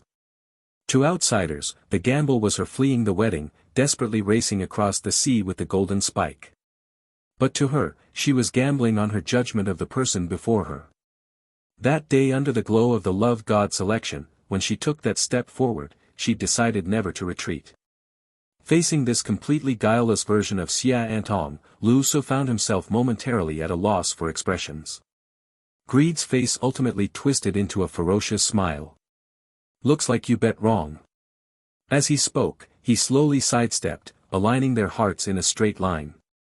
Watching his movements, Xia Antong sensed the final moment had arrived. Suddenly she smiled brightly, whether acting or genuine, and said, "Then I bet, you won't pull the trigger. I said your gamble failed." In an instant, all expression vanished from the blue face. Without giving anyone time to react, before all witnesses, he pulled the trigger. Hell's Roar. Third gear. Maximum power. A fireball that seemed capable of devouring everything instantly erupted on the island, engulfing Xia Antong's slight frame. Given her nearly non-existent combat abilities, survival was impossible. The intense explosion seemed to channel Sin's pent-up emotions, unleashing the most terrifying roar in Hell's Roar's history. The devastating flames even enveloped Lu Su himself. A mushroom cloud rose from the island's center. The instant Lu Su's finger twitched, Chio Ain's eyes turned completely black as a pool of water appeared beneath Xie Antong's feet. Long Jiu violently clenched both hands in the air, making everyone gasp as if he sought to compress all air to stop Sin's attack. Sun's pink glow flickered, but he took no action. Perfect Life instantly assumed a stance, feet rooted to the ground, hands forming a black and white 8 trigrams in the air. He channeled all his power in an attempt to slow spacetime.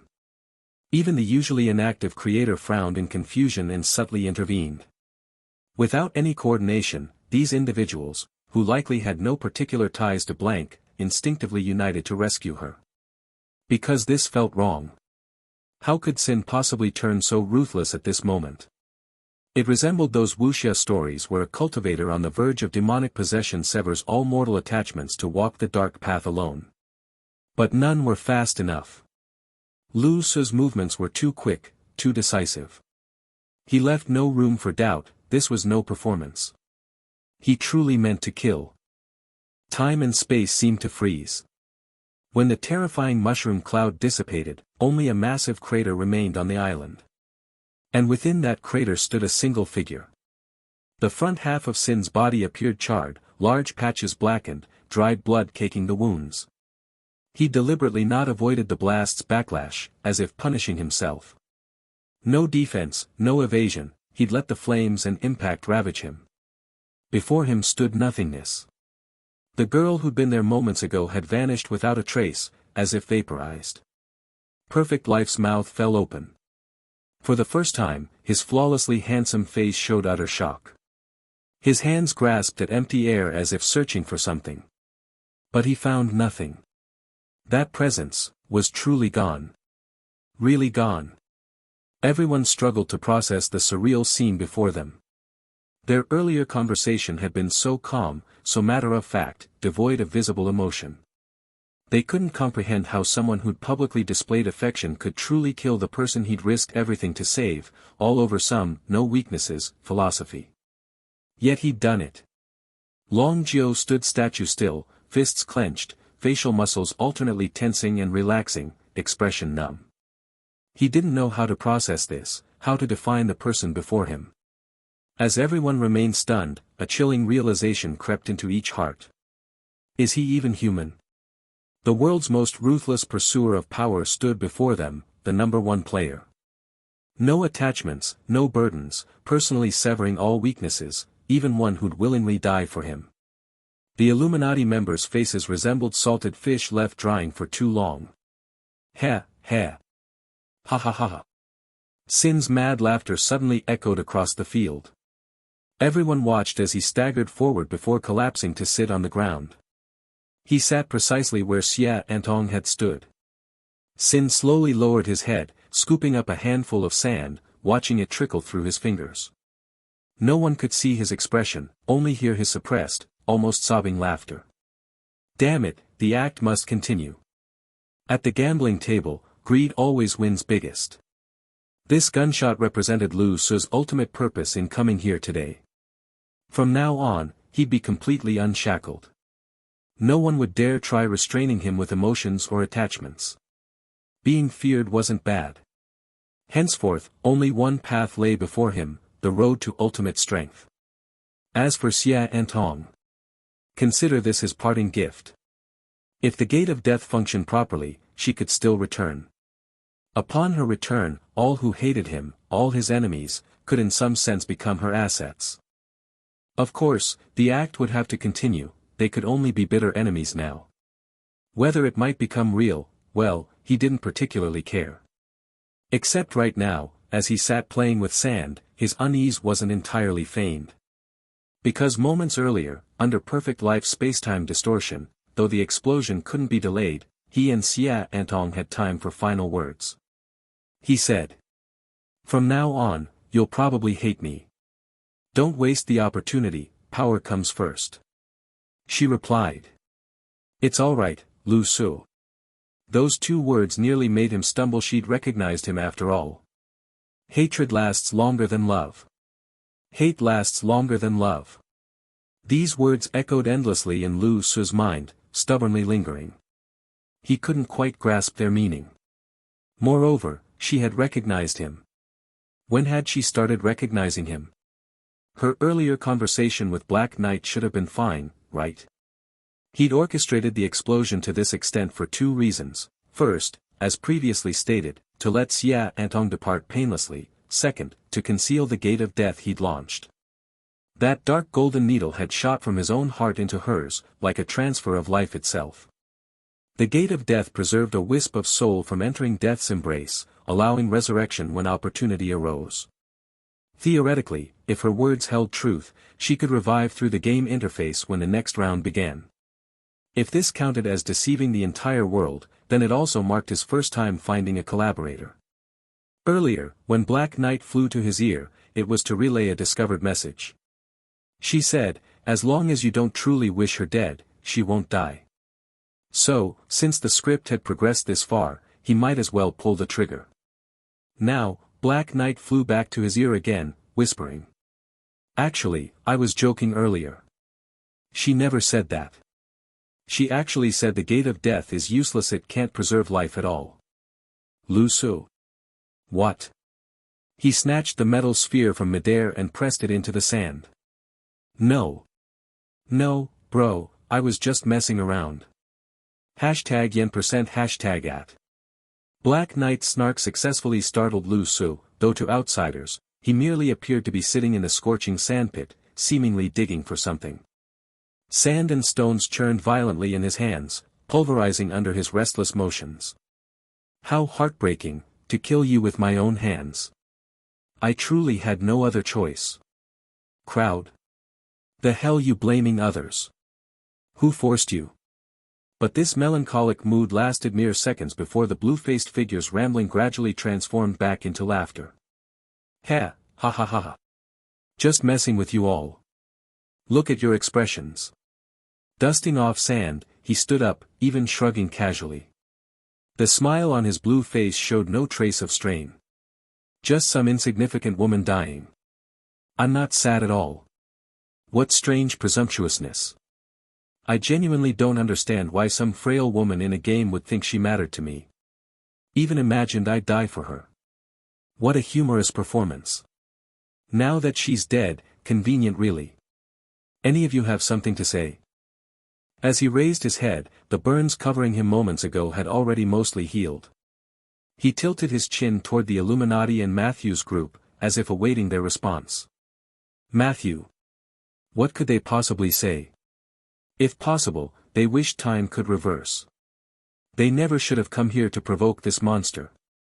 After personally killing his woman, he'd seemed briefly sorrowful, only to descend into madness the next second, becoming deranged and merciless.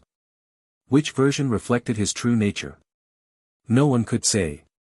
But his actions spoke unequivocally. He'd clearly gone insane, no longer human, but an avatar of power. Perfect Life's yin-yang hands traced invisible patterns in the air, probing all possibilities within this space. Every answer pointed to one truth. That girl was truly dead. Perfect Life grew silent. He glanced up at the blue, frenzied face, then unzipped his jacket to retrieve a notebook. Flipping to the last page, he revealed the label, SSS. The page was blank. But as Perfect Life stared, a character materialized, Sin.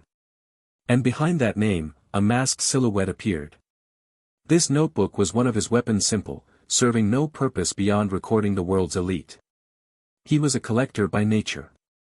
He categorized people by threat level, SSS, SS, S, A, B. Those below B went unrecorded beneath his notice, posing zero danger. The S tier included himself, Sun, and others unfamiliar to most players. Previously, SS contained only Sin. But now, he'd reconsidered, promoting him to SSS. The pinnacle of danger. Closing his notebook, he began retreating from the crowd. This spectacle no longer interested him. 1,000 miles away, the Elder Council sat as silent as Longjio. Whether the elder who'd called Lu Su reckless or those praising his loyalty, all fell quiet. Only the sharp-eyed elder showed faint approval in his daze, nodding slightly. Did talking to you make you mute? Lu Su's glare remained locked on distant Matthew as he continued. I just killed her. You don't actually think you'll survive this, do you? Matthew. The next instant, blue lightning split the sky, arriving before him. Though no longer suppressed by the Godslayer spike, his severe injuries left him no courage to fight this madman. He jerked backward, poised to flee. But greed was already overloaded. Those sharp, eagle-like talons wrapped in blue energy pierced straight through his chest. Without resistance, they seized his heart. Then a bloody explosion rained down as Matthew's corpse plummeted, painting the blue face crimson once more. Lu Su slowly turned toward the others. Oh no. Longjio's heart sank. After such events, no one could remain mentally stable. A second wave of slaughter seemed imminent. Dragon Group's stance, what should it be? The Illuminati deserved death, but this madman seemed incapable of distinguishing friend from foe. At this critical moment, as Lu Su charged toward other Illuminati members, a thunderous bell tolled inside every player's mind. Followed by a universal announcement. Attention all players. Game repairs complete. Chosen's Paradise 2.0 is now live. The game's voice suddenly appeared, startling everyone. Just as the real battle was about to begin, this announcement perfectly interrupted the moment. But Lu Su had no intention of stopping. Overloaded with greed, he moved like a streak of light, instantly killing an Illuminati member before finally coming to a stop. Puzzled, he raised his head and focused on listening. Everyone present put down what they were doing. The game always took highest priority. Even Lu Su's recent killings were temporarily set aside. No one seemed to care about the deaths of Matthew and the other Illuminati member at all. Attention all players. Game repairs have been completed. Chosen's Paradise 2.0 is now online. These words echoed 3 times in the minds of all the Chosen worldwide, like a signal demanding their full attention. Then the game's voice continued. In the new game, we have expanded the player quota. New game modes have been added, balancing entertainment and competition. We look forward to everyone's participation. The new game will begin in 3 hours. All players who wish to participate, please prepare accordingly. Note, after each game session, additional rewards will be given based on rankings. We hope players will compete, learn from each other, and improve their strength.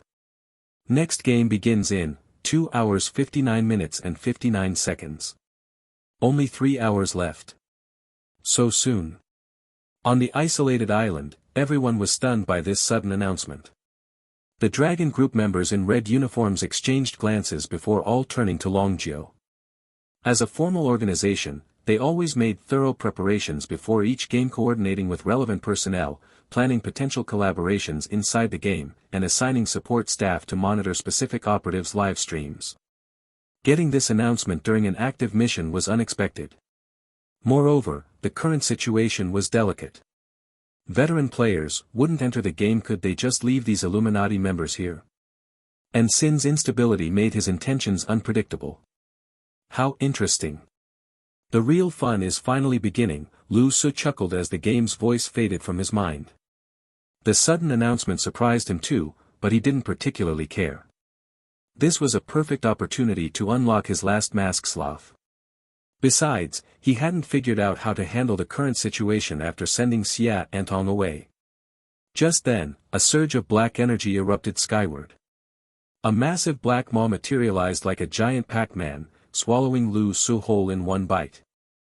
The Dragon Group, the Illuminati, all players, everyone was stunned by this sudden development. Who would dare attack Sin now, especially when he was clearly unstable? Boom! The giant mouth exploded as Lu Su burst free, but the black smoke instantly reformed into a colossal serpentine dragon that coiled around him again. A torrent of black water rose, revealing a figure with smoke pouring from their eyes. Chio Ein. Ever since witnessing Sin shoot blank, her mind had gone numb with shock. Staggering, she barely remained standing before dropping to one knee, letting her dark waters seep across the entire island.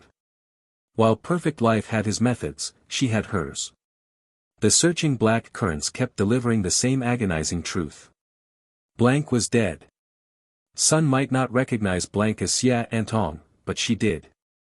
She kept telling herself Blank must have an escape plan, maybe a long-distance teleport. But this was the real world.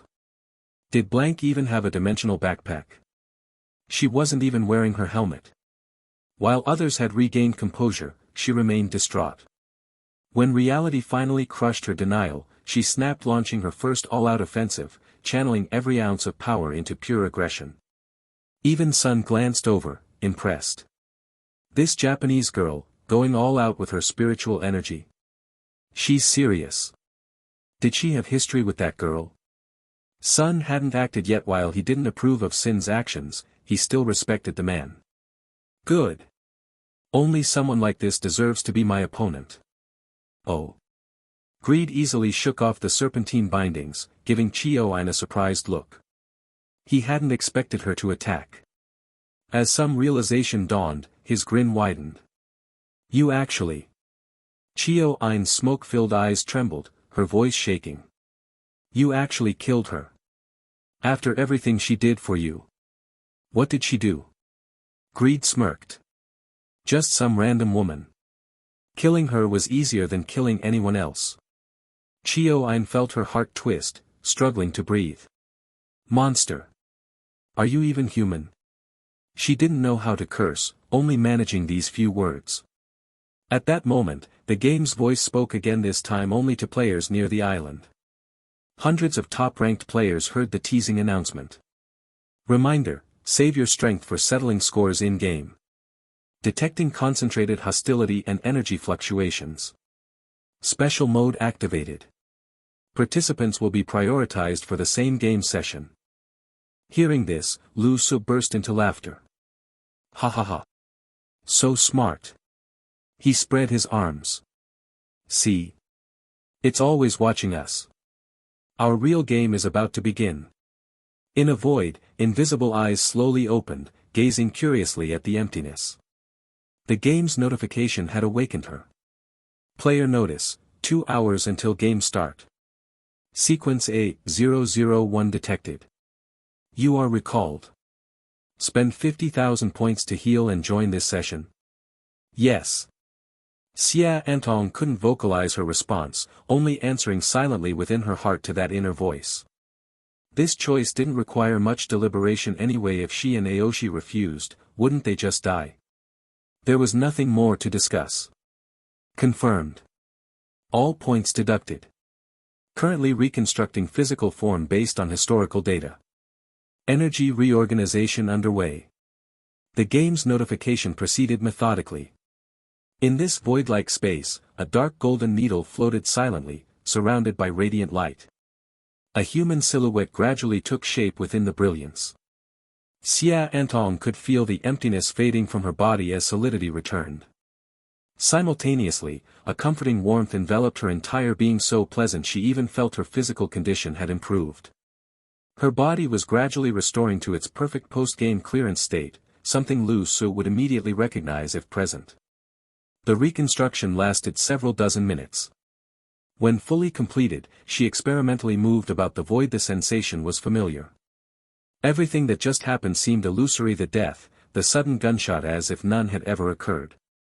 Raising her hand to press against her left chest, she felt the gate of death's presence beneath her fingertips and smiled faintly. I knew you wouldn't leave without this. Though without it, you should still handle those people easily enough, right?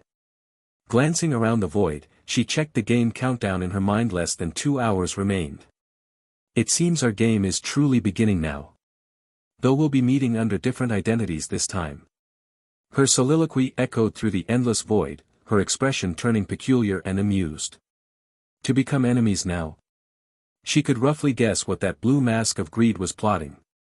Sin would pursue ultimate power by any means necessary, while she could unite all forces opposing sin under the pretense of love turned to hatred. Heh! The sheer amusement of this arrangement nearly made her laugh aloud.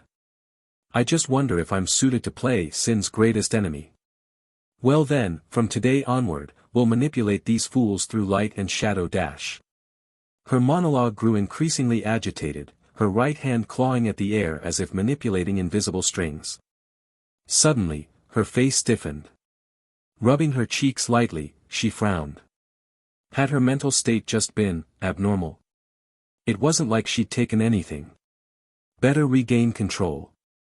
Out on the ocean, Chio-Ein remained unaware that the blank in her heart who'd just died before her eyes had already resurrected within the game's framework. Nor did she know that without any communication, they'd reached some bizarre understanding. All she knew was, blank was dead. Lu Su shattered another incoming wave of black water with a palm strike, then chopped toward Chio-Ein. Her head burst apart without blood, exploding like a decoy into dispersing black liquid that reformed elsewhere. Behind her rotated an enormous black disk, constantly spinning and launching bizarre attacks. Her sudden, inexplicable assault left other players motionless. Even the Illuminati refrained from acting under Dragon Group's watchful gaze. Thus the world inexplicably witnessed this man and woman battling. After shaking off this troublesome opponent, Lu Su observed the furious woman with greedy fascination like a predator eyeing prey. Different masks viewed prey differently. Wrath simply wanted to tear things apart. Greed, however, saw potential profit. This woman suddenly seemed interesting. Why the hurry? For the first time, Lu Su initiated conversation. I killed a woman. Whether connected to me or not, how does that concern you? You dash. Chio-Ein seemed to be wearing the mask of wrath herself, momentarily speechless. She lacked any legitimate position to protest.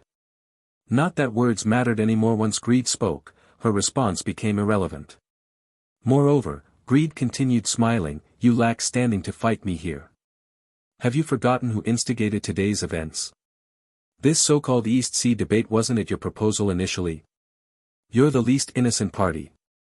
Didn't you specifically want me here? And surely her family harbors your agents too. Don't pretend this outcome surprised you. Greed's tongue proved more terrifying than his hands. Within sentences, Chio-Ein's face paled visibly. Heh. The blue mask formed an exceptionally cruel smile. So in a sense, you killed her too. You killed her. Chio-Ein staggered midair, bewildering the watching Chio family members below. They'd rarely seen their future clan head so emotionally compromised. She could have refuted Sin's sophistry countless ways, yet found herself mute. Because privately, she couldn't absolve herself either. She'd been complicit in this scheme. I'll repay what I owe her. Her declaration rang hollow. Repay? Ha ha ha ha. How? She's already dead. How exactly will you repay? Greed roared with laughter, his mockery undisguised. Chio-Ein's pupils contracted to slits as she screamed at Lu Su. At minimum, I'll avenge her. Avenge? Lu Su spread his hands and said with an unusually scummy tone, what grudge? Perhaps she died still believing I joked that I cared. Stupid women often perish without realizing they were hated. The words nearly made Chio-Ein plummet from sheer breathless fury. Lu Su observed the clearly mentally broken woman before him and secretly nodded in satisfaction. He thought to himself that this was enough, no need to actually anger her to death. This woman was interesting and still had plenty of benefits to squeeze out. Consider it, giving that girl a beginner's gift package as a casual favor. Greed's malicious thoughts swirled in his mind. The next second, the furious Chio-Ein suddenly saw a blur before her eyes. The elusive, speed of overload Greed had already appeared right in front of her. Heh, tired of playing with you. Hearing the voice beside her ear, Chioin hurriedly transformed into black water, but was clearly a fraction too slow. A tremendous force struck her in the next instant. Boom! Her body smashed into the black disk behind her, causing everything to instantly collapse as massive black cracks spread across the surface. The tremendous impact then sent a mass of black light crashing into the ocean. Lu Su glanced at the scene but didn't pursue. Instead, he turned to face the numerous players behind him. Alright, I've given you all enough face during today's East Sea tournament. Game's over, there's something more fun waiting. Hope everyone. His gaze swept across the crowd below, is fully prepared. The next moment, a metal sphere suddenly expanded with the wind, transforming into a motorcycle that roared into the sky. Lu Su flipped onto the vehicle without hesitation or nostalgia. There was nothing worth lingering for anyway and sped away toward the Pacific Ocean. He didn't know exactly where he was going, but the priority was putting distance between himself and these people before preparing to enter the game. The remaining players exchanged bewildered looks. Top-tier players like Perfect Life and Sun didn't waste words either, immediately disappearing to prepare for the game. Meanwhile, the remaining Illuminati members locked eyes with the Dragon Group from across the distance. Next game begins in 11 minutes and 53 seconds. Please make necessary preparations in advance. Please choose to participate as spectator or player. Player. On a small Pacific island, Lu Su randomly plunged into a patch of rainforest. With no one else around, it didn't matter where he went. After all, he'd need to return here after completing the game. With little time left before the game started, there was no question about whether to join. Lu Su swiftly made his selection. Welcome, honored top player. This session will utilize game version 2.0, featuring updated mechanics. Enjoy your game. Note, matchmaking parameters have been automatically adjusted for this session. The initial announcements for version 2.0 sounded no different from before. After quickly processing everything, Lu Su's vision returned to normal. Final preparation time before game entry. Game initializing. Of the original Sin masks, one remains locked, Sloth. Please choose to unlock it now or select from already unlocked masks. Sloth. Lu Su answered decisively. This was the last one. He needed full access to the mask's permissions to properly develop overload capabilities. Honestly, he felt this process was already moving too slowly. But then something completely unexpected happened. After waiting several seconds, the system notification delivered an absolutely absurd message. Sloth is too lazy to participate in battle. Recommending alternative mask selection. Lu Su. The hell? This is a thing. Sloth. Sloth mask carries the most severe side effects, with far more disadvantages than benefits. Strongly advise against usage. Lu Su. What, since when do you nag like this? Select Sloth. Unlock it. He'd never encountered this situation before. Lu Su actually laughed in frustration, his temper flaring as he resolved to force the selection today. Mask confirmed. Sloth has been selected. Game start. Welcome to Hell Difficulty Session, Life and Death Battleground. After the final announcement, that familiar vertigo sensation returned. Lu Su's vision went dark as he entered another world. The game world. When Lu Su reopened his eyes, his surroundings had completely transformed. He now lay flat on an icy, mirror-smooth surface. The space was small, about 20 to 30 square meters, but with extremely high ceilings. The walls displayed endless scrolling images of everyday objects, scenes, and basic items, like browsing some website's image database. Directly ahead stood a glowing gateway. Clearly, passing through would lead to the actual game arena. The game's voice promptly announced. Welcome all players to the thrilling competitive game Life and Death Battleground. You now have 5 minutes to memorize all wall patterns. No further instructions, just these 2 simple lines, perfectly embodying Chosen's Paradise's distinctive style. Now was memorization time. Yet Lu Su discovered he didn't want to move. Even though the floor was painfully hard and cold, to him it felt like a premium mattress. So comfortable. With great effort, he rolled onto his side. Using the floor's reflective surface, he examined his face. Teal green. Sloth, Miku. Finally, took you long enough. Lu Su sighed with bitter amusement. After all the anticipation, this most arrogant mask better have the strongest functions. No rush to learn the game rules, he never bothered with them anyway. First priority was assessing his current status and the sloth mask's properties. Right on cue, the sloth mask's description appeared before him and instantly left him stunned. No explanations or functions listed yet. Just a single heading. Player Advisory. Sloth Mask Side Effects Listing. Then, to Lu Su's utter disbelief, an extensive catalogue of wildly varied side effects unfolded before his eyes. Huh. What is this thing? On the dark green mask, there was now a dead fish-eye expression, as if it couldn't open its eyes. At this moment, he felt very tired and sleepy, his mind unusually slow, even a bit unclear about what he was doing. He hadn't even stood up yet, barely sitting cross-legged on the ground, staring at his own reflection on the floor. TSK, so many words, don't want to read. He complained, but still forced himself to continue reading, looking through that long list of negative effects. Negative effect 1, you will become very lazy, unwilling to move, and even if you have plenty of stamina, you will feel exhausted. Negative effect 2, your mind will become dull. When unnecessary, you will be too lazy to think and will become very forgetful.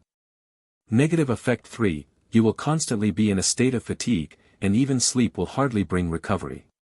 Negative effect 4, your body will become sluggish, speed reduced, movement laborious.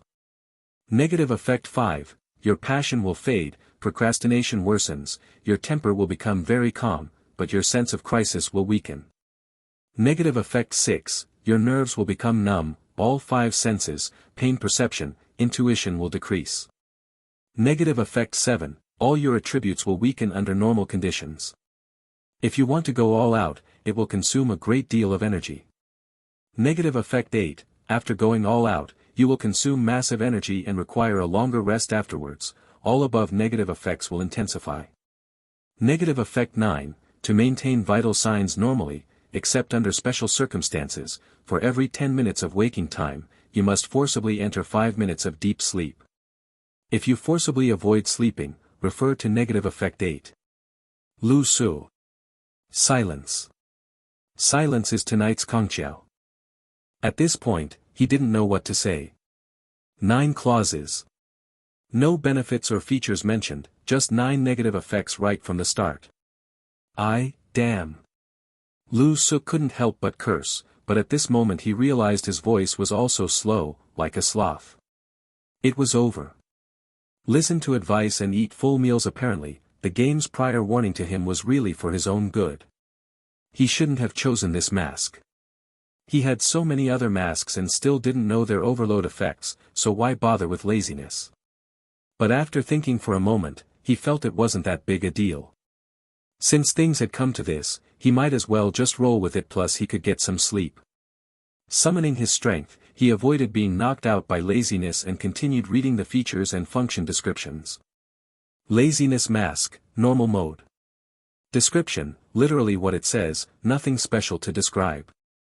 Benefit, greatly increases defense. After entering deep sleep state, physical defense reaches an extreme level. Mental defense also increases, almost able to ignore any mental attacks through sleep. While sleeping, presence is greatly reduced, aura nearly concealed. Note, during deep sleep, no injury can wake the player, which may cause terrifying wounds. It's best to avoid danger while sleeping. If about to receive fatal damage, the body will forcibly awaken. Special attribute, to be explored. Lu Su. His mouth twitched involuntarily, he was starting to struggle to keep from laughing. If his understanding was correct, the only benefit of this mask was a huge defense boost. All those side effects, just for that. And the defense boost was probably to prevent someone from easily killing you while you were asleep. Besides, this wasn't an online game, what was defense anyway? Lu Su felt powerless to mock it. Just the slight excitement in his heart made him feel even more tired. Heh. After so many masks, finally he met a truly useless mask. He fell straight back, lying flat on the ground in a star shape, motionless. Sigh, tired. Might as well be a salted fish and take it step by step. Why hasn't the game started telling the specific requirements yet? Oh, there were so many patterns on the surrounding walls. What were those for again? Lu Su glanced a few times, then immediately pushed everything out of his mind, comfortably lying down, not caring anymore.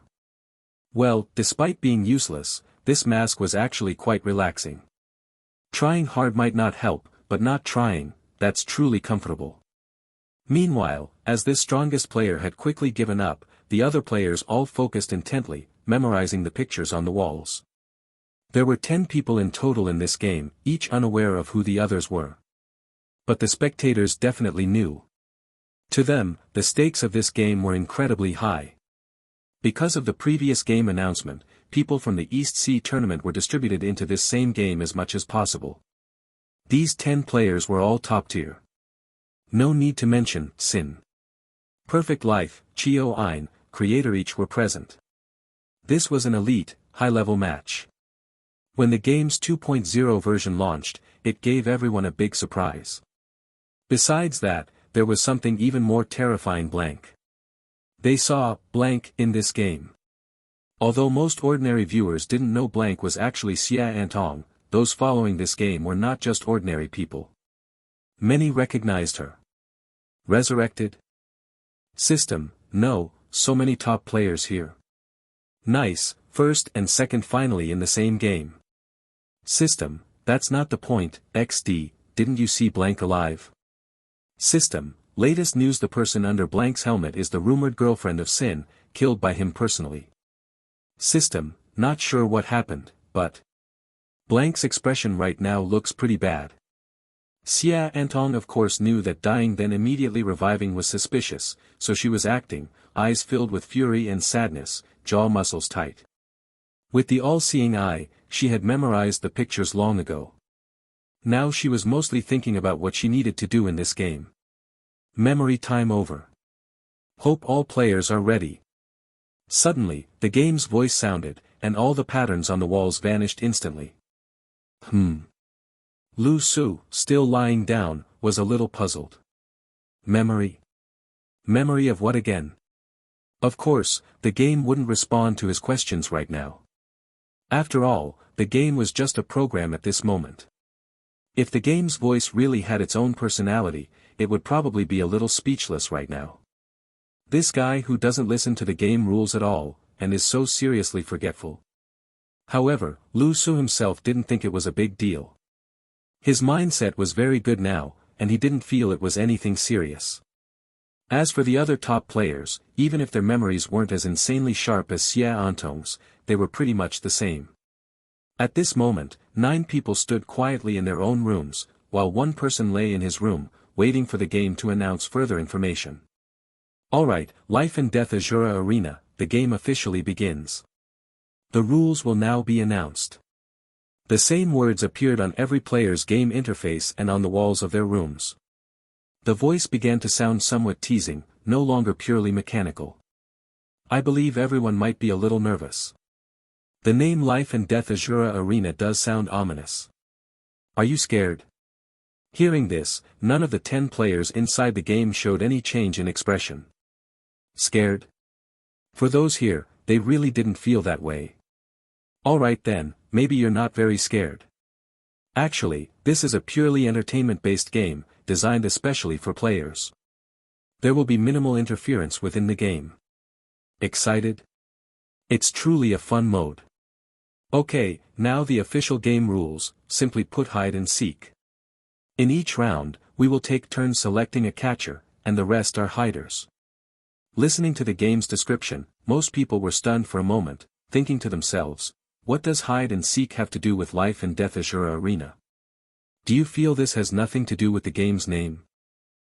Right, it doesn't. In short, the catcher will set up a world scenario, and then all the hiders will enter hiding. Each hider can freely change their external appearance. We guarantee that any skills that directly reveal the true form will be invalid in this game. However, what you can transform into is limited to the images that were just on the wall. Hope you all remember them. What images? Lu Su was instantly dumbfounded, looking at the wall beside him. By now, of course, there was nothing left on the wall, all the pictures had long since disappeared. On the dark green mask, a pair of weary eyes blinked innocently. Sigh, forget it, these game rules are really hard to understand. The specific identity rules have been sent to you all. Check them yourself. I won't bother to repeat them. Alright then, the game begins. Next, we will select the catcher for the first round. Sin. The moment this name was heard, it was like a thunderclap that echoed in the hearts of the other 9 players. This person is actually here. Perfect Life's yin-yang hands instantly activated, taking a Tai Chi stance, feeling the shifting changes of heaven and earth. You're here, what a coincidence. A smile lifted the corner of Perfect Life's mouth, battle intent surging. The same game, and yet they met again. There is only one perfect clear slot, right? Chio Ein's eyes flickered with flames. Hearing this name, she immediately knew that the phrase "enemies meet on a narrow road" was too fitting. Meanwhile, Xia Entong was momentarily stunned. What's going on? They just finished killing her a moment ago, and now they're meeting directly. Such a coincidence. They didn't even form a team. It seemed this time's game was the best moment for acting. These thoughts only flashed through her mind for an instant and didn't show on her face. She knew many were watching her eyes carefully. After hearing this name, her expression looked very complicated. Her fists clenched tightly, and her eyes flickered with changing light. The all-seeing eye was also very good at imitation, acting wouldn't be a problem. Only one person was completely out of the loop. What? What was chosen for me? Lu Su forced himself to wake, fighting the side effects of laziness, staggering to his feet. He looked around in confusion, feeling this game was just too strange. Why was there no information at all? Why was he chosen? Player, Sin, please choose the basic game scenario. Players may act freely. Scenario? Lu Su was puzzled. The next second, 10 minutes passed, and forced sleep. He needed to be forcibly asleep for 5 minutes. A terrifying, utterly irresistible drowsiness swept over him. Lu Su thought for a moment, and since nothing urgent was happening now, he might as well sleep, not forcibly resisting the mask's condition. The body he just stood up with crashed straight down onto the floor. Motionless. Lu Su, zzz. Because it was mask-enforced, insomnia was almost impossible. He instantly fell asleep without any process. Of course, it was impossible to respond to the game now. Game. Player, Sin, please confirm the game scenario. Lu Su. Watching the many viewers on the live stream, he felt like his brain was about to cramp. What does this mean? Is there some special meaning? Can Brother Dong analyze? Is there a possibility he just died? Fell asleep? That's too absurd. As expected of the number 1 player, casually leaving us completely baffled. Even the game was speechless. It probably had never seen a player do such a ridiculous thing. Start the game and you go to sleep. All the other players didn't know what was happening here. One by one, their expressions were solemn, waiting for what might come next. After all, they had met offline before, so they all knew how terrifying Sin was. Hearing the game repeatedly prompting Sin to choose the scenario, many began to feel a little nervous. What does this mean? What is he doing? Many players were bewildered. But in fact, the strongest player was just sleeping. Player did not give a definite choice, scenario random. City. Hiding players may enter factory to observe scenario mode. After this message, the glowing door in front of the remaining 9 players opened. Xia Entong took a deep breath, thinking of all the possibilities ahead, and took a step forward. In sight was a modern city, streets, buildings, crowds, just like returning to the real world. The all-seeing eye instantly flew into the air, beginning to analyze the layout, but then she turned her head and was stunned. In front of her was a familiar woman, eyes wide almost popping out, staring at her intently. Chio Ein. Is this a city scene? It looks incredibly realistic. As soon as Xia Antong appeared, the all-seeing eye had already scanned the city beneath her feet, sensing the local customs and environment here. There were almost no iconic buildings, all the structures lacked any design concept whatsoever. You could say that even the world's top architects wouldn't be able to tell which region this city belonged to. It was as if fairness had been taken to the extreme, giving people an odd illusion of reality. The many pedestrians coming and going here varied in appearance and skin tone, with nothing particularly distinctive. In almost an instant, she had already thought of more than one possible form to change into. She just didn't know what methods Lu Su would use to find people. Blank. Blank. At this moment, Chio Ein, who had been staring at her from a short distance, finally stammered out. Her voice was filled with disbelief. Xia Antong had already noticed her earlier but hadn't decided what to say, so she didn't turn her head and just pretended to keep looking at the city. Hearing Chio Ein's voice, she turned her head and gave a nonchalant nod. Long time no see. But this time in the game, we should still be competitors. I'm not going to compete with you. Chio Ein blurted out. The most unforgettable emotion in this world was longing but not getting. Even more deeply etched than that was losing something and then regaining it.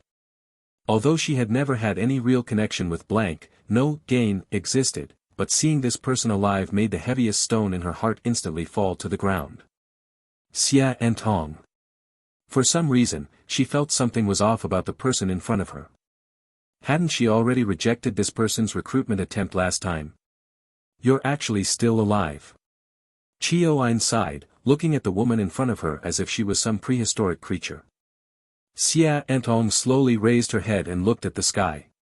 Her expression darkened in an instant, like the calm before a storm. Of course, I have my ways. With Lu Su's gate of death on her side. It just costs a bit of a price. 50,000 game points. Although it sounded ordinary in reality, coming from her mouth, it felt like some profoundly deep secret. Chio Ein's eyes beside her even began to sparkle a little. You've got the wrong person. Almost immediately, Chio Ein wanted to tattle, you don't know how outrageous the things he said after you died, after you disappeared. Xia Antong didn't care and shook her head. It doesn't matter. From the moment he fired the shot, I knew what kind of scum he was. It's just that he never thought that I would dare to stand in front of him, not just because I trusted him. Ha, how naive. As she spoke, a very meaningful smile appeared on her face. Of course, I have my support. He's been invincible for so long but is still too arrogant. Besides, he also failed my test.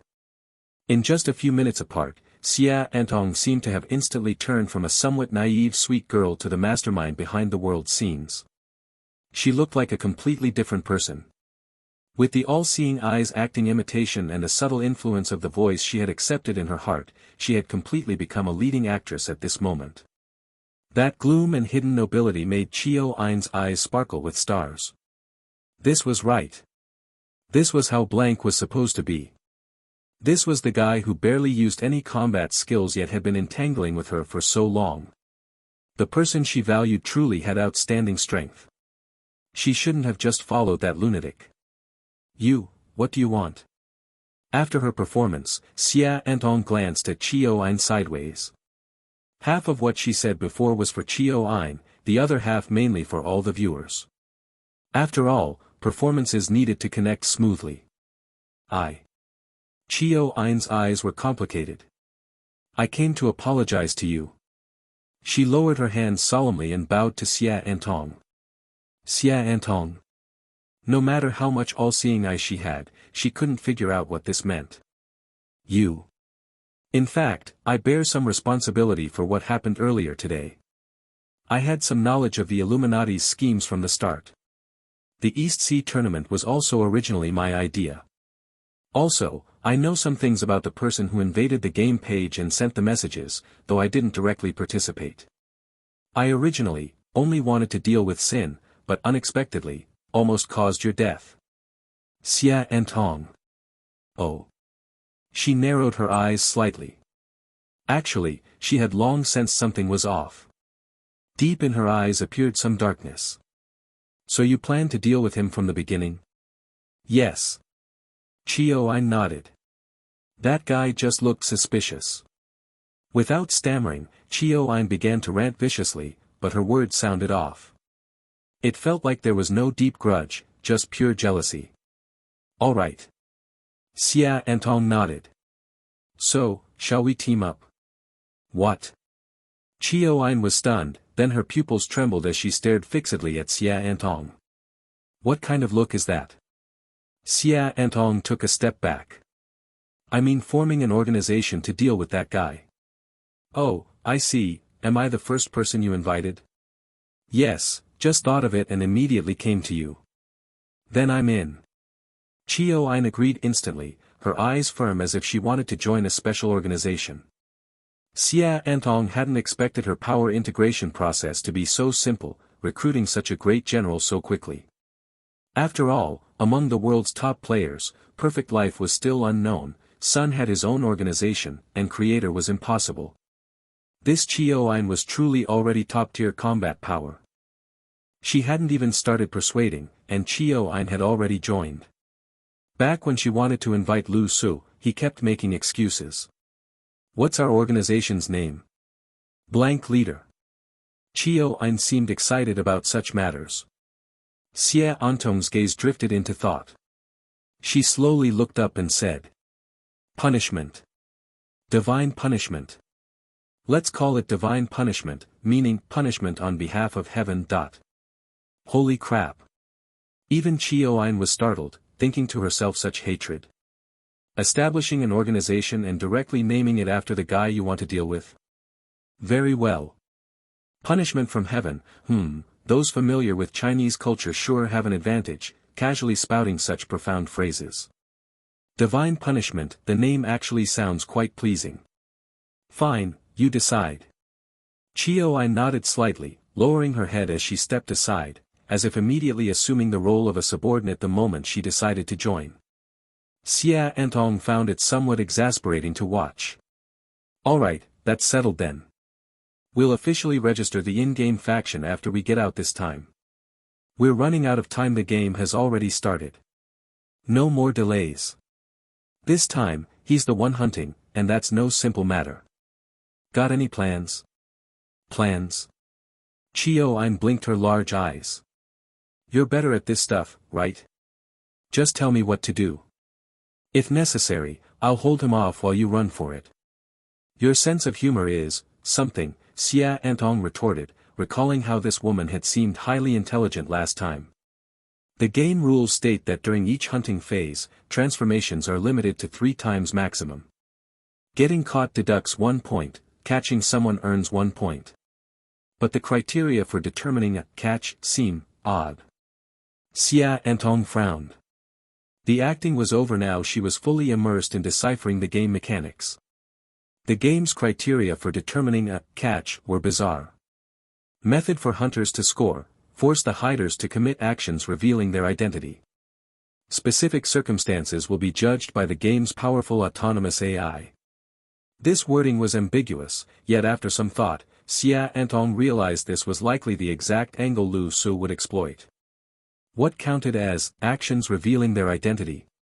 If I transform into a car and get recognized, but insist I'm just a car, what can they do? As the familiarization period was about to end, Xia Antong knew that unpredictable guy would soon be unleashed. Facing him as an enemy for the first time, she almost looked forward to it. Unable to suppress another grin, she turned to Chio-Ein. Got any ideas? If not, then follow my lead. Transform into a car and head for open roads. Stay mobile. If anyone spots you, don't transform back. Keep your car form and just floor it, escape. Preferably a sports car, something that can realistically speed away. After hearing this, Chio-Ein nodded decisively. Understood. Her immediate compliance left Xia Antong speechless.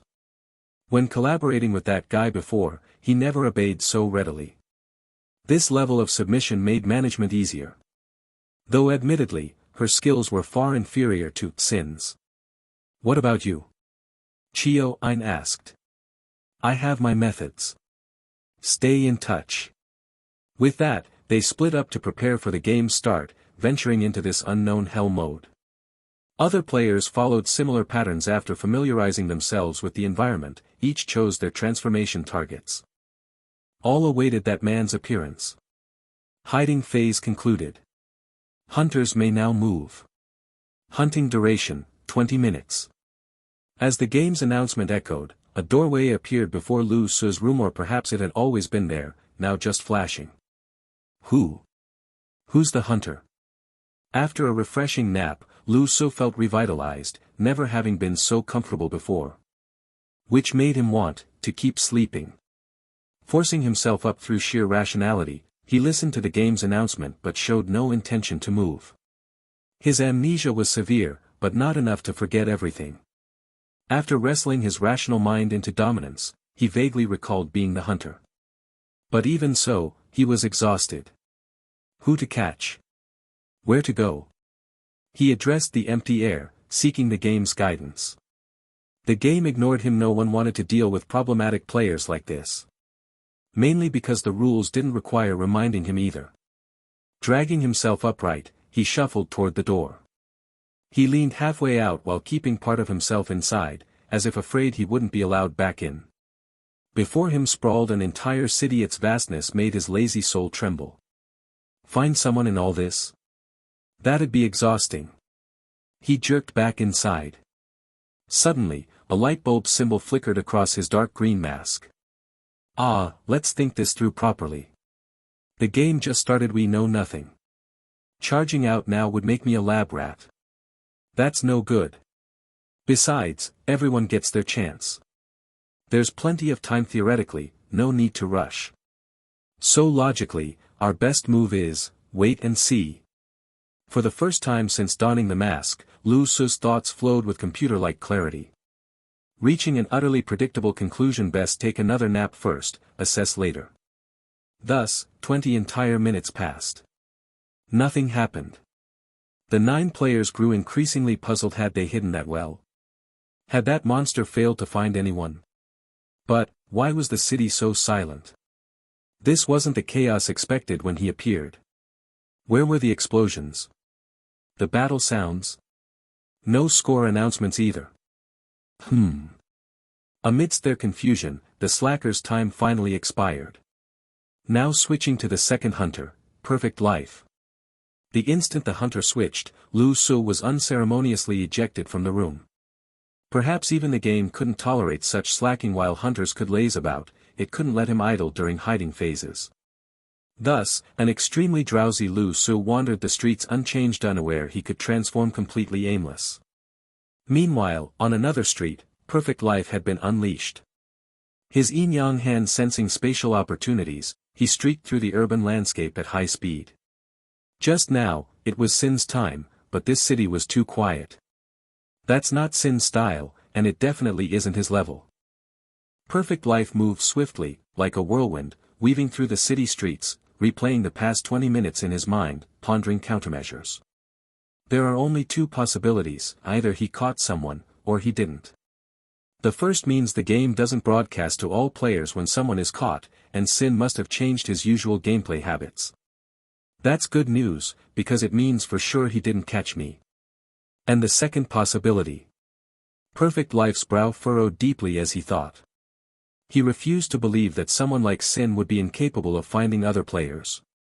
The only explanation was that this strongest player had a different understanding of the game. That was troublesome because so far, Perfect Life didn't think the game had any deeper meaning at all. Moreover, this game was a zero-sum game. Zero-sum game, the sum of all gains and losses of the players equals 0 in the end.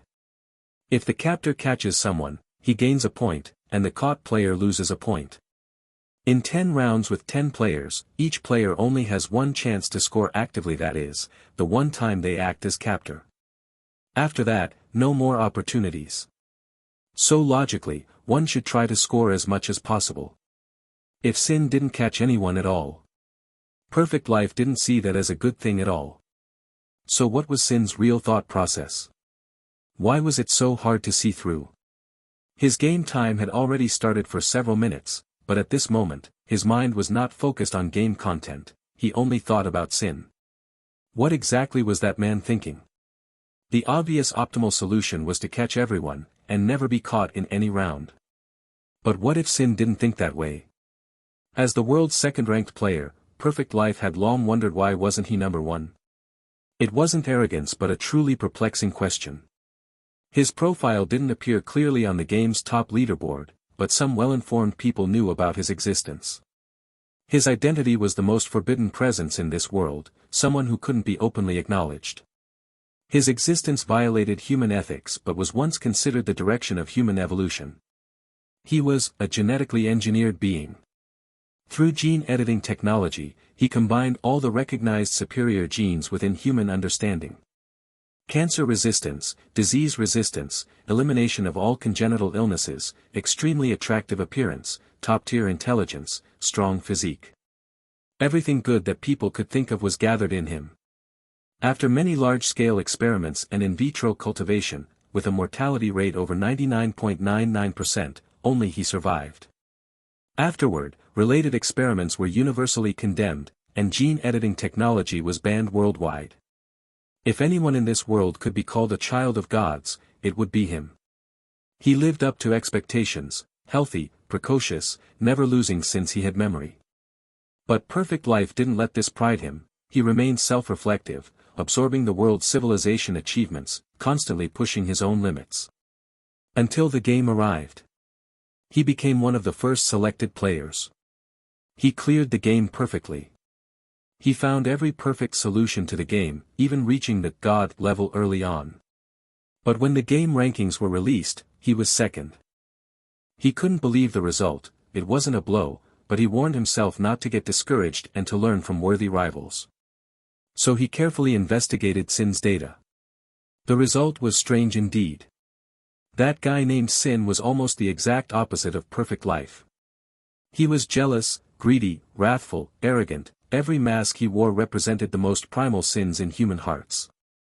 He was full of desire, shamelessly showing his vices openly. Those were exactly the qualities people despised, loathed, and fought desperately to eradicate. Yet, he was so powerful, with overwhelming strength, perfectly clearing the game continuously, taking the number one spot. He even named himself directly, Sin. Deep down, Perfect Life felt this might be a test from heaven, a contrasting foil. And conveniently, they were the world's first and second. Looking down at his hands, one black and one white, shining in harmony. Would black defeat white, or would white defeat black? With version 2.0 of the game, rankings would now have reward effects, officially turning it into a competition between players. And this time, the game was purely a place for players to perform freely, and he had been matched with Sin. The more he thought, the more immersed he became. Suddenly, his body froze sharply, stopping in place despite moving at high speed. He wouldn't use his eyes to distinguish which player was disguised. Moving fast, he didn't need to see, his yin-yang hands were his detector. His yin-yang hands told him that the surrounding energy flow seemed to have shifted. Just now, didn't someone strange brush past him?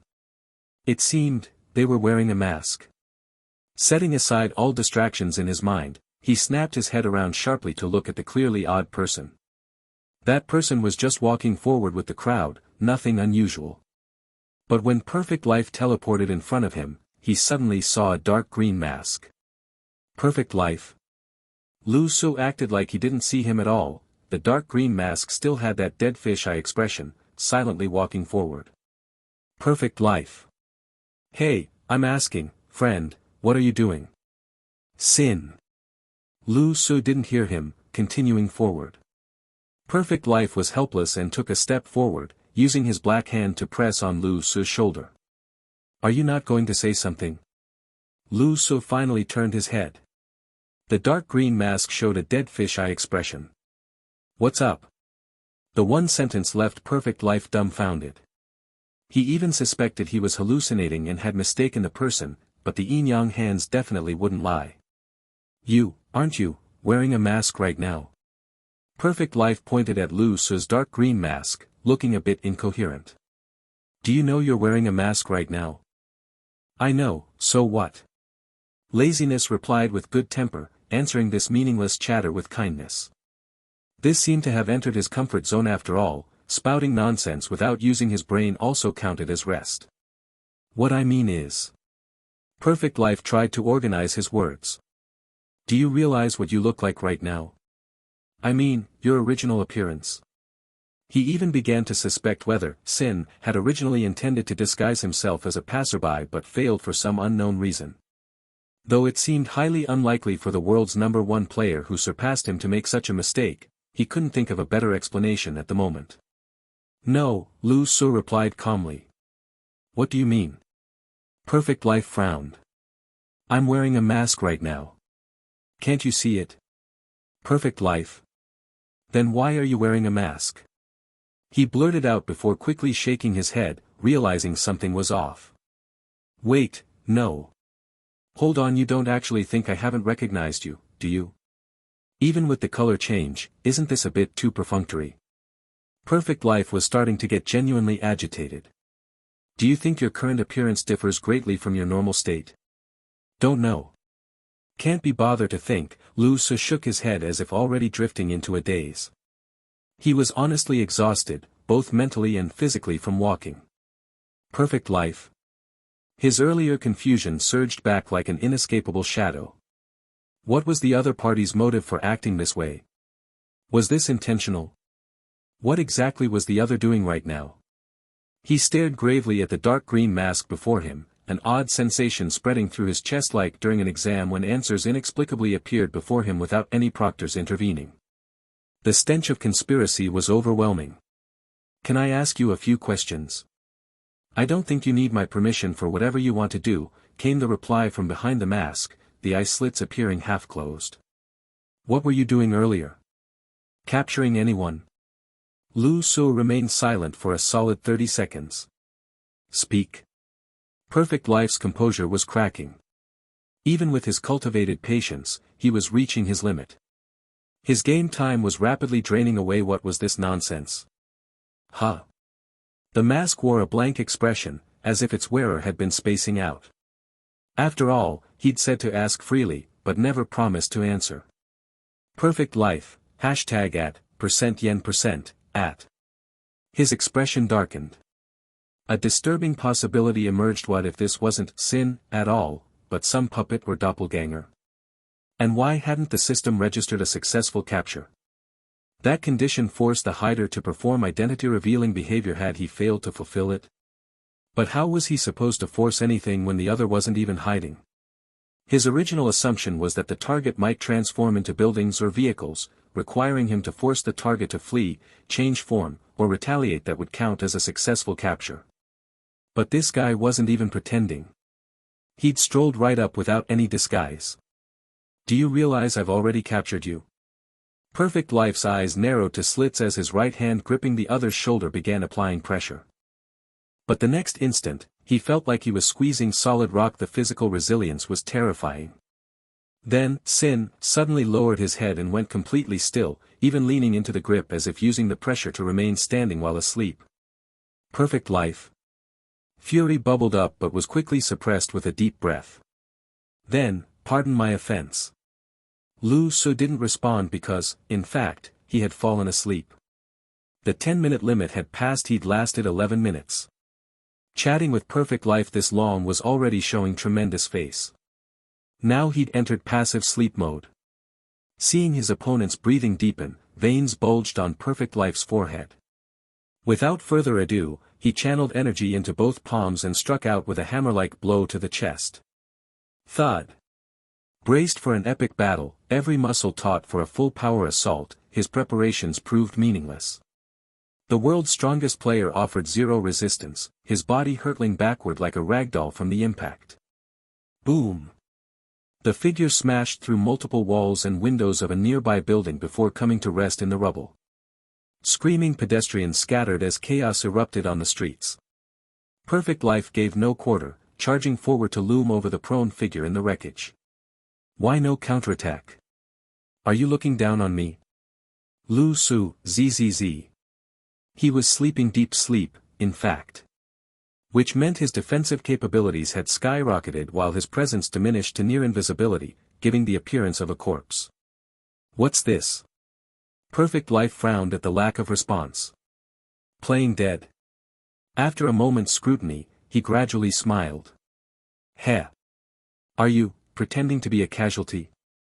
Though you've made no actual changes, you're acting like a bystander, so I can't force the hider to perform identity-revealing behavior. Now you play dead without fighting back, pretending I killed you. His grin widened. Not sure if I'm right, but if I am, this method is truly disgraceful.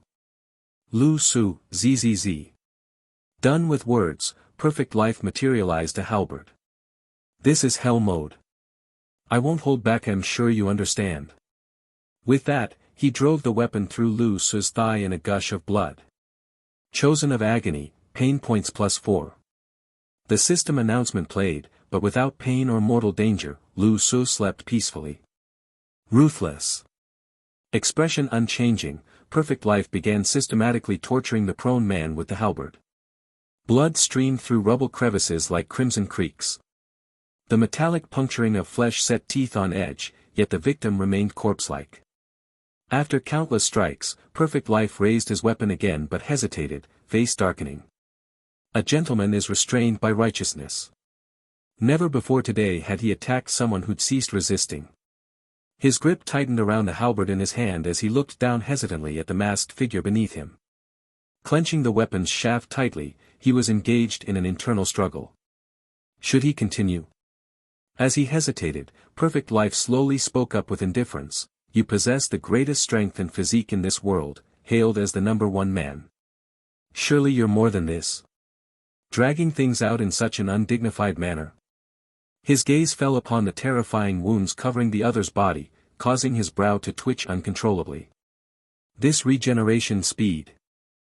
The gaping wounds were visibly closing at a rate discernible to the naked eye, with blood rapidly coagulating. Moreover, this halberd of his was a legendary weapon, something he wouldn't even dare bring into the real world.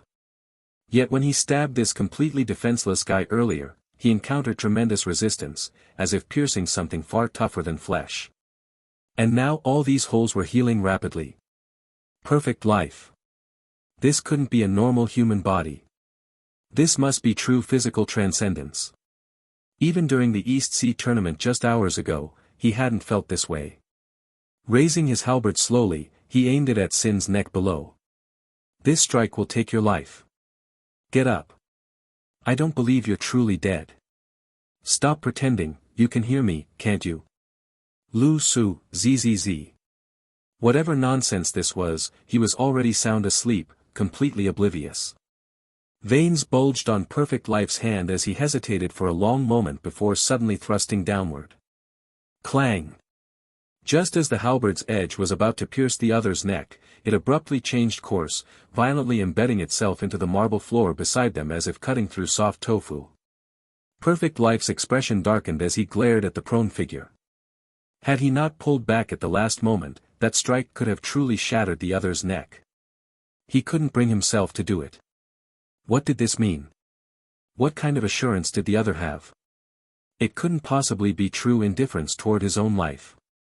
We have no enmity between us. I wanted to see a player stronger than myself in the game, not this. It's rather disappointing.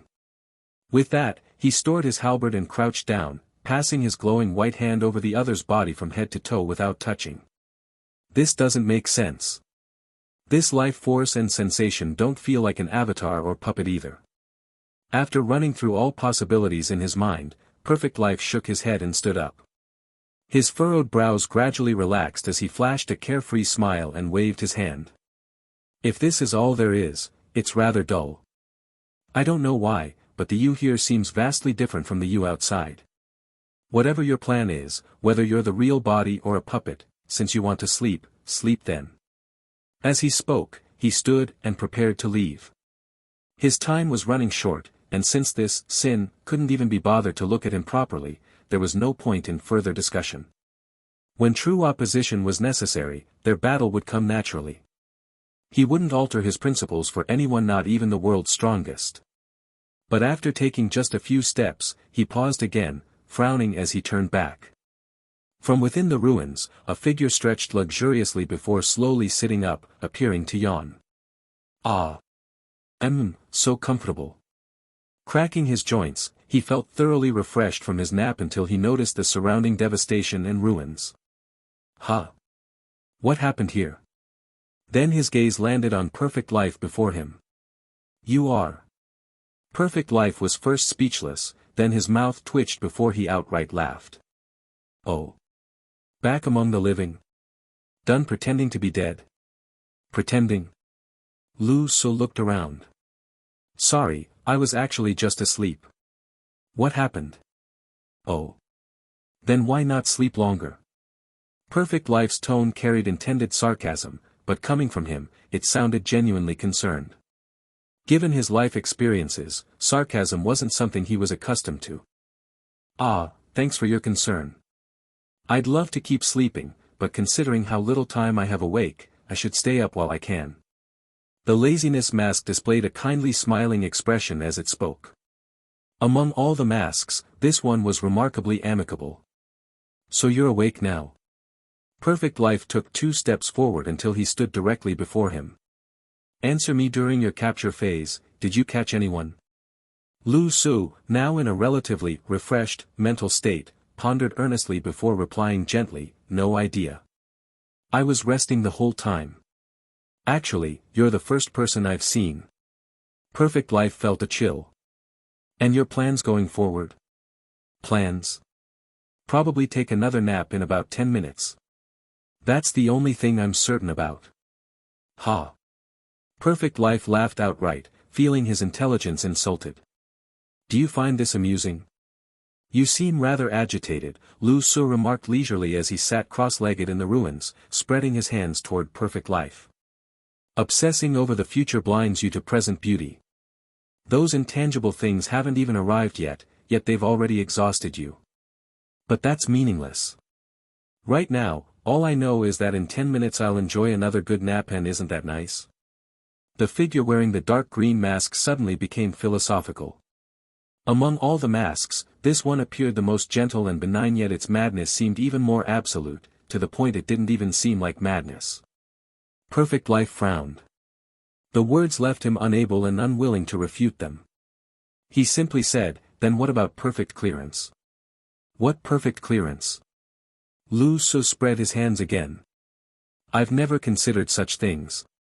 Whatever's meant to be mine will be mine eventually. Perfect Life stared at him for a long moment before suddenly exclaiming in approval, good. That's confidence.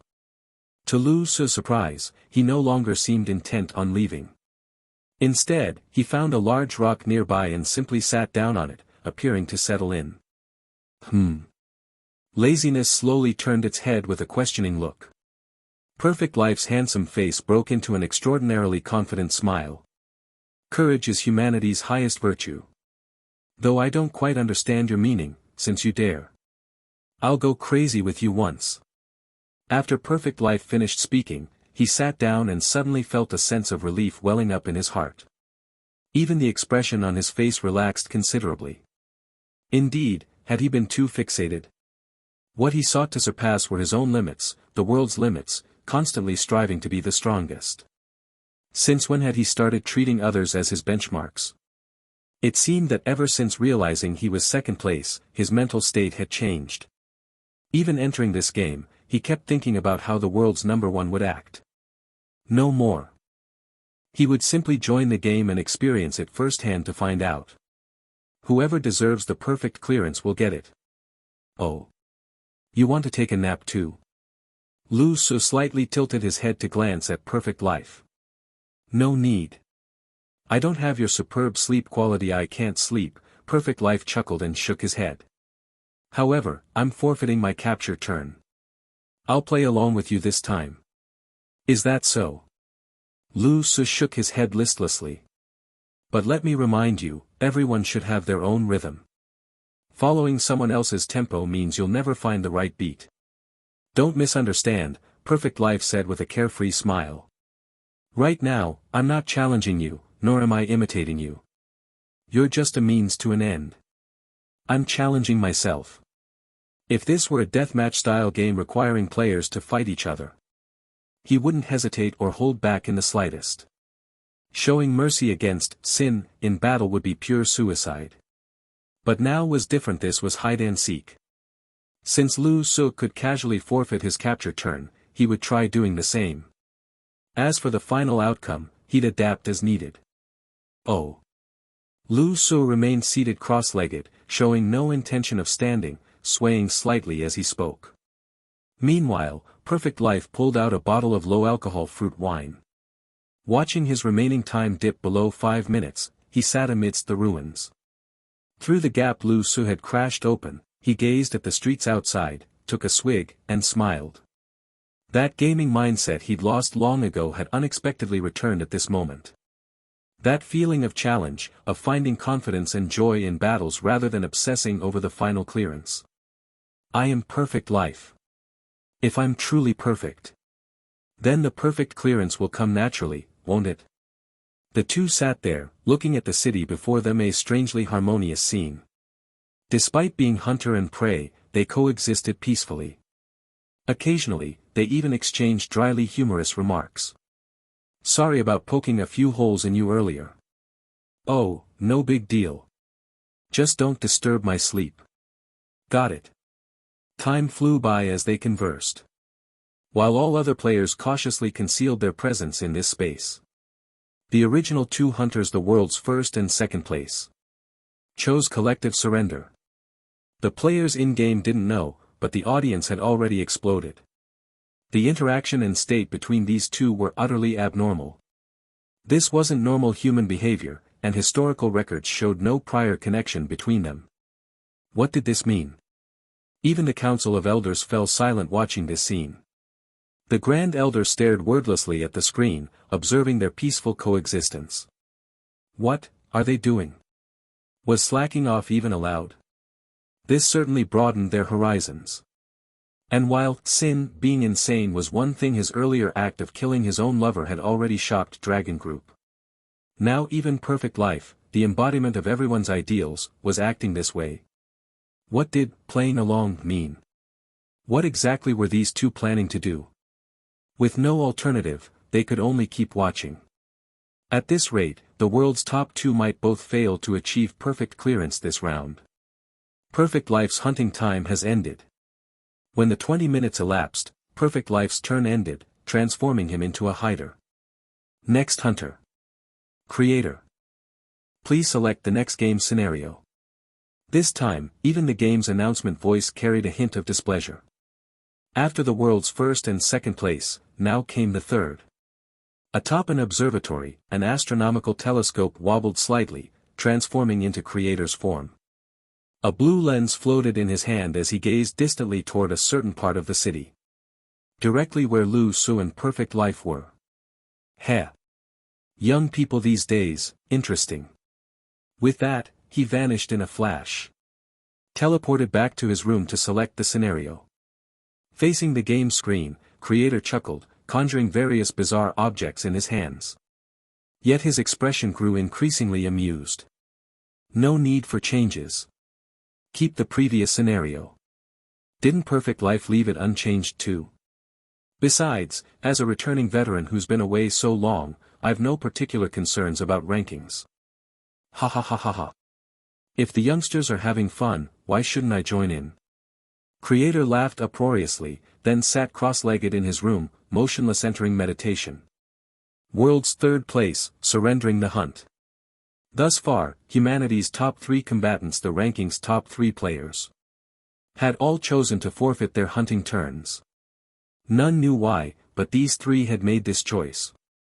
Dozens of all-seeing eyes drifted above the city. As the third 20-minute period neared its end, one eye floated before the sports car that Chio-Ein had transformed into. The eye began carving words into the dirt before it. If it's your turn next round. Surrender. Don't hunt. The blue sports car came to a stop, pausing briefly as it observed the words appearing on the ground.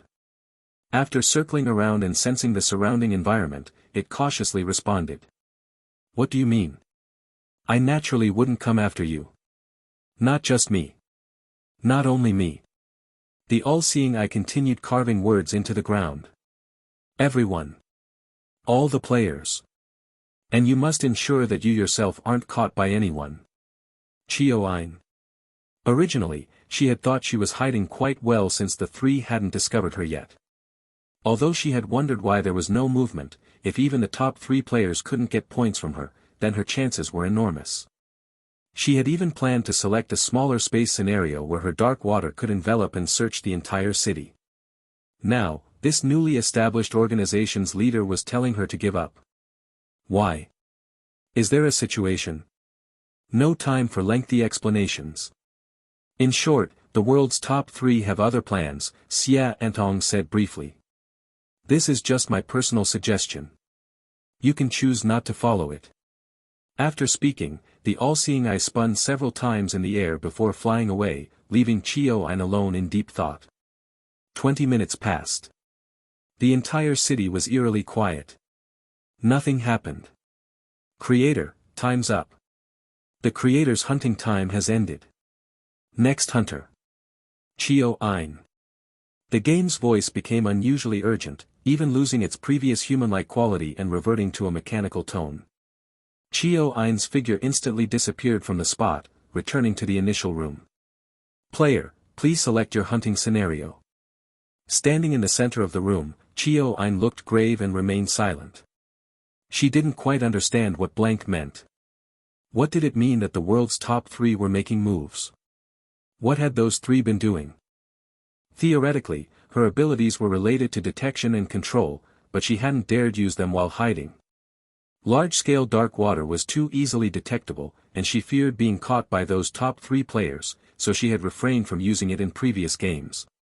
As a result, she was completely in the dark now. Did you see something? Player Chio-ein. Please select your game scenario. Annoying. Quiet. Chio-ein waved her hand dismissively. Whatever. The same city is fine. Game background set to urban. Player hunting time begins. A new 20-minute countdown started as Chio-ein's expression flickered, staring at the glowing door before her. When it came to games, especially one this serious and even brutal, she wasn't someone who defied conventions. She was markedly different from those before her. After pacing back and forth a few times, the game's prompt sounded again in the room. Player Chio-ein, a reminder that the game has already begun. Stopping in her tracks, Chio-ein looked up at the void and spoke coldly, "Did you rush those before me like this too?" Having said that, she made her decision. Planting her feet firmly, she closed her eyes. I forfeit my turn. There was no particular reason. This was Blank's message, representing her judgment. Today was her first formal alliance with the other party. Consider this her pledge, a show of cooperation sincerity. Number 6, Chio-ein, forfeits hunting opportunity. The game had been going on for over an hour now, and so far, all players had come up empty-handed. What are they doing? Did I miss some rules? Isn't this game hide-and-seek? What's going on? Do the top players have some way of communicating? Is this Sin's virus spreading? Why is everyone slacking off after he gave up? I never understand his games, seriously. The audience outside was utterly confused. This round of the game seemed unusually peaceful, almost like a waste of time. But, why? Why were none of the players following the rules? In the Elder Council, the Grand Elder stared blankly at the game screen, where Lu Su had once again fallen asleep. Perfect Life sat quietly nearby, as if waiting for something. The Grand Elder muttered to himself, "Have you noticed something? Is this your resistance?" But, the others. Then he suddenly turned to a dragon group member at the door. Notify our comrade. Cooperate with him. Let's test this. Player Chio-ein, game time ended. Next player, Jiu Tian. Please select your game scenario. Yes, he too had been assigned to this round of the game. The moment he returned to the room, he was first shocked that so many experts before him had failed to find him. Immediately after, he opened his game interface. As a Dragon Group member, this was one of his greatest advantages, external intelligence officers could provide him with guidance. Although direct information about other players couldn't be shared during competition, this guidance was still useful. But this time, when he opened the interface, he froze. His screen was completely flooded with 4 words. Forfeit your turn.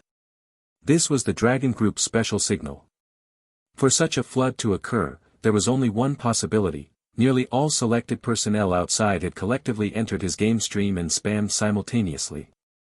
This represented the Dragon Group's highest-level directive, their most urgent and important command form. Seeing "Forfeit your turn" covering his entire screen, Jiu Tian felt the hairs on his neck stand up. He had never held such status in the Dragon Group before. What had happened earlier? But regardless, he had received the organization's order now, so his course of action was simple. Obey. He immediately sat down in the room. I forfeit my turn. Then he completely ignored the game's voice. The organization's demands came first. 20 minutes later. Player Jiu Tian, game time ended. Next hunter, blank. Xia Antong returned to her room and, without even blinking, found a spot to rest. I forfeit my turn. 6 players. 6 individuals with vastly different abilities, yet all considered top tier by ordinary standards. All had chosen to abandon their game time. This cast an eerie mist over the subsequent players and indeed the entire world. Almost no one in the world could comprehend what was happening. The remaining 4 players were completely baffled. Aside from Jiu Tian, whose identity was somewhat obscure, the other players who had gone before were all household names in gaming circles. Compared to those elites, their own skills were simply inadequate. Had their disguises been that perfect? They hadn't been discovered at all. From beginning to end, the game scenario never changed. Weren't the hunters supposed to be able to choose their own settings? Had something gone wrong? Had all the top players coincidentally chosen not to change the scenario? The unchanging cityscape, the never-shifting environment, the unsettling quiet, the complete absence of game notifications. This eerie situation made the remaining players' hair stand on end. Player blank, hunting time concluded. Finally, after 20 minutes, the game's voice sounded again. This time, there was unmistakable anger in that voice. Strangely, instead of immediately announcing the next player, it added. Warning to all players, do not engage in passive gameplay. All previous players failed to complete successful captures. Currently, everyone's score remains at 0. Hearing this, all subsequent players, including Chio Ein and Jiu Tian who had gone before, were shocked. 0 points across the board. The game's voice continued, now carrying a seductive, demonic tone. I must remind everyone that this is a player versus player mode, a zero-sum game, as you've likely realized. It's impossible, for all of you to clear the game. The sinister implications of these words sent chills down many spines. As for the consequences of not clearing the game, I'd rather not specify. After all, this is hell difficulty, not normal mode. I trust you understand what that means. Moreover, final rankings will be determined by accumulated points. The higher your position, the richer your rewards. I guarantee this, regardless of performance, the top-ranked player will receive a perfect clear reward. At this point, the game's voice had dropped all pretense. Xia Antong had been listening intently. It seemed to her the game had suddenly raised the stakes. So game rules can be changed on a whim. How enlightening, she remarked sarcastically from her still-active room before being forcibly ejected. Next player, hunting time begins. With this announcement and the earlier warnings, the remaining 4 players' breathing grew rapid. For them, regardless of what had happened before, this was an opportunity. Perhaps the earlier players had their own schemes. Perhaps the elite players had reached some unspoken agreement. Perhaps those in higher positions could see things beyond ordinary perception. But they had a chance at perfect clearance. A relatively simple way to achieve Hell mode perfection in a 2.0 version game. This was their moment. The Grand Elder watched the screen, observing the calm, unflappable emerald-masked figure in silence. What will you do about the remaining players? If that truly is your intention. Such a gentle face, yet you'd choose such fierce resistance so early in Game 2.0? The Grand Elder hesitated, yet within that hesitation lay a thread of anticipation. Truthfully, for ancient beings like them, certain theories had long circulated. Game 2.0 was, at its core, player competition. Just like before, in the late stages, nearly all game content became player versus player, humans slaughtering humans. The Grand Elder simply hadn't expected Sin to realize this so soon. Through concrete actions, from the moment both Perfect Life and Sin simultaneously abandoned the game, his heart had trembled. He wanted a draw. In this openly declared zero-sum game, he sought to force the game's hand by engineering a collective tie. Such swift reaction. Such audacity. Beneath that gentle mask lay a rebellious spirit. Actually, that might not be the case. He may not have considered things so deeply, commented the gloomy-looking elder nearby. Though, his resistance to such existences sometimes seems almost instinctual. Perhaps sometimes, laziness itself is a form of rebellion. The hot-tempered elder boomed, I just hope he doesn't overplay his hand. If those before him all lose outright, or get erased, that would be quite the spectacle. Within the game scenario, Perfect Life had remained seated beside Sin, puzzled by the lack of pursuing players until the game's announcement brought sudden understanding. He nodded approvingly. All 6 with 0 points. The world certainly has no shortage of unruly heroes. Then he turned to Sin. What's your take? Take on what? Lu Su rubbed his eyes, having just woken up. Why are you rubbing the eyes on your mask? Perfect Life facepalmed internally. About the remaining players, they might not follow your plan. What plan? Just as Perfect Life was about to respond, his brow furrowed sharply as he turned toward the building's exterior. The entire city was engulfed in a snowstorm. Howling winds and snow, impossible as normal game scenery. Someone was making their move. The blizzard suddenly shifted direction, rushing toward the room's occupants. Perfect Life sprang up, hands glowing with alternating light and dark energy as he formed a Taiji barrier. But then he paused abruptly. Within the storm came a clear intent, collaboration. Above, the creator transformed into a cloud, unleashing full power for the first time to blanket the entire city in snow. This snow, it's unusual. Definitely the work of an expert. Perfect Life's hands moved in slow, deliberate motions, yet they whipped through the air like wind, forming layer upon layer of Tai Chi patterns that guided the blizzard's movements. Before him, he had already gathered a massive tornado of snow that continued to expand. I sense no hostility. This doesn't feel like a hunter's work. Perfect Life frowned as he analyzed the situation. Then why are you blocking it? Lu Su's voice came from behind, clearly having just woken up, sounding genuinely puzzled. Because these snowflakes clearly have a scouting function. Anyone capable of this can't be weak.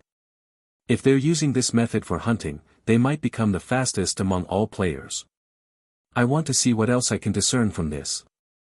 As Perfect Life moved, he carried vast amounts of accumulated snow with him. Without his guidance, the entire space would likely be buried under the snowdrifts. Oh. The creator in the sky noticed the anomaly below and chuckled. Indeed, the world's second-ranked player has some skills. But don't let this distract you from the main event. Suddenly, the snow surrounding Perfect Life transformed into a violent storm, breaking through his defenses and bypassing him entirely to rush toward Lu Su. The blizzard instantly swallowed the emerald green figure, but within the snowstorm, Lu Su seemed to perceive another person's thoughts. I am the creator. Shall we cooperate? Seeing the snowstorm pass him by, Perfect Life lowered his hands and turned to look curiously at Sin. To his surprise, the perpetually lazy man who had been lying down the entire time actually stood up and walked straight into the blizzard. Perfect Life froze momentarily. His suspicions were correct. The snowstorm was searching for someone, and that someone was Sin. Where are you going? For a walk.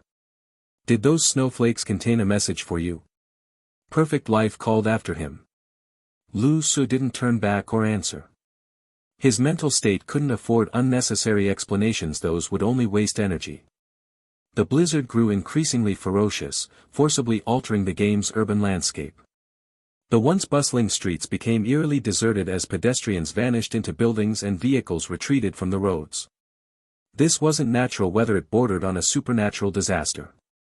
Within minutes, the entire city lay silent and empty, buried under thick snow with visibility reduced to near zero. Crunch. A single footstep broke the snow's surface with a crisp sound. The sole remaining figure on the street stood out starkly. The emerald-green mask tilted downward as its wearer moved forward with slow, deliberate steps, aimless, like the city's last wandering corpse. Yet, those with heightened spiritual senses would detect an immense energy radiating from him, like a lighthouse in the storm, drawing others toward him.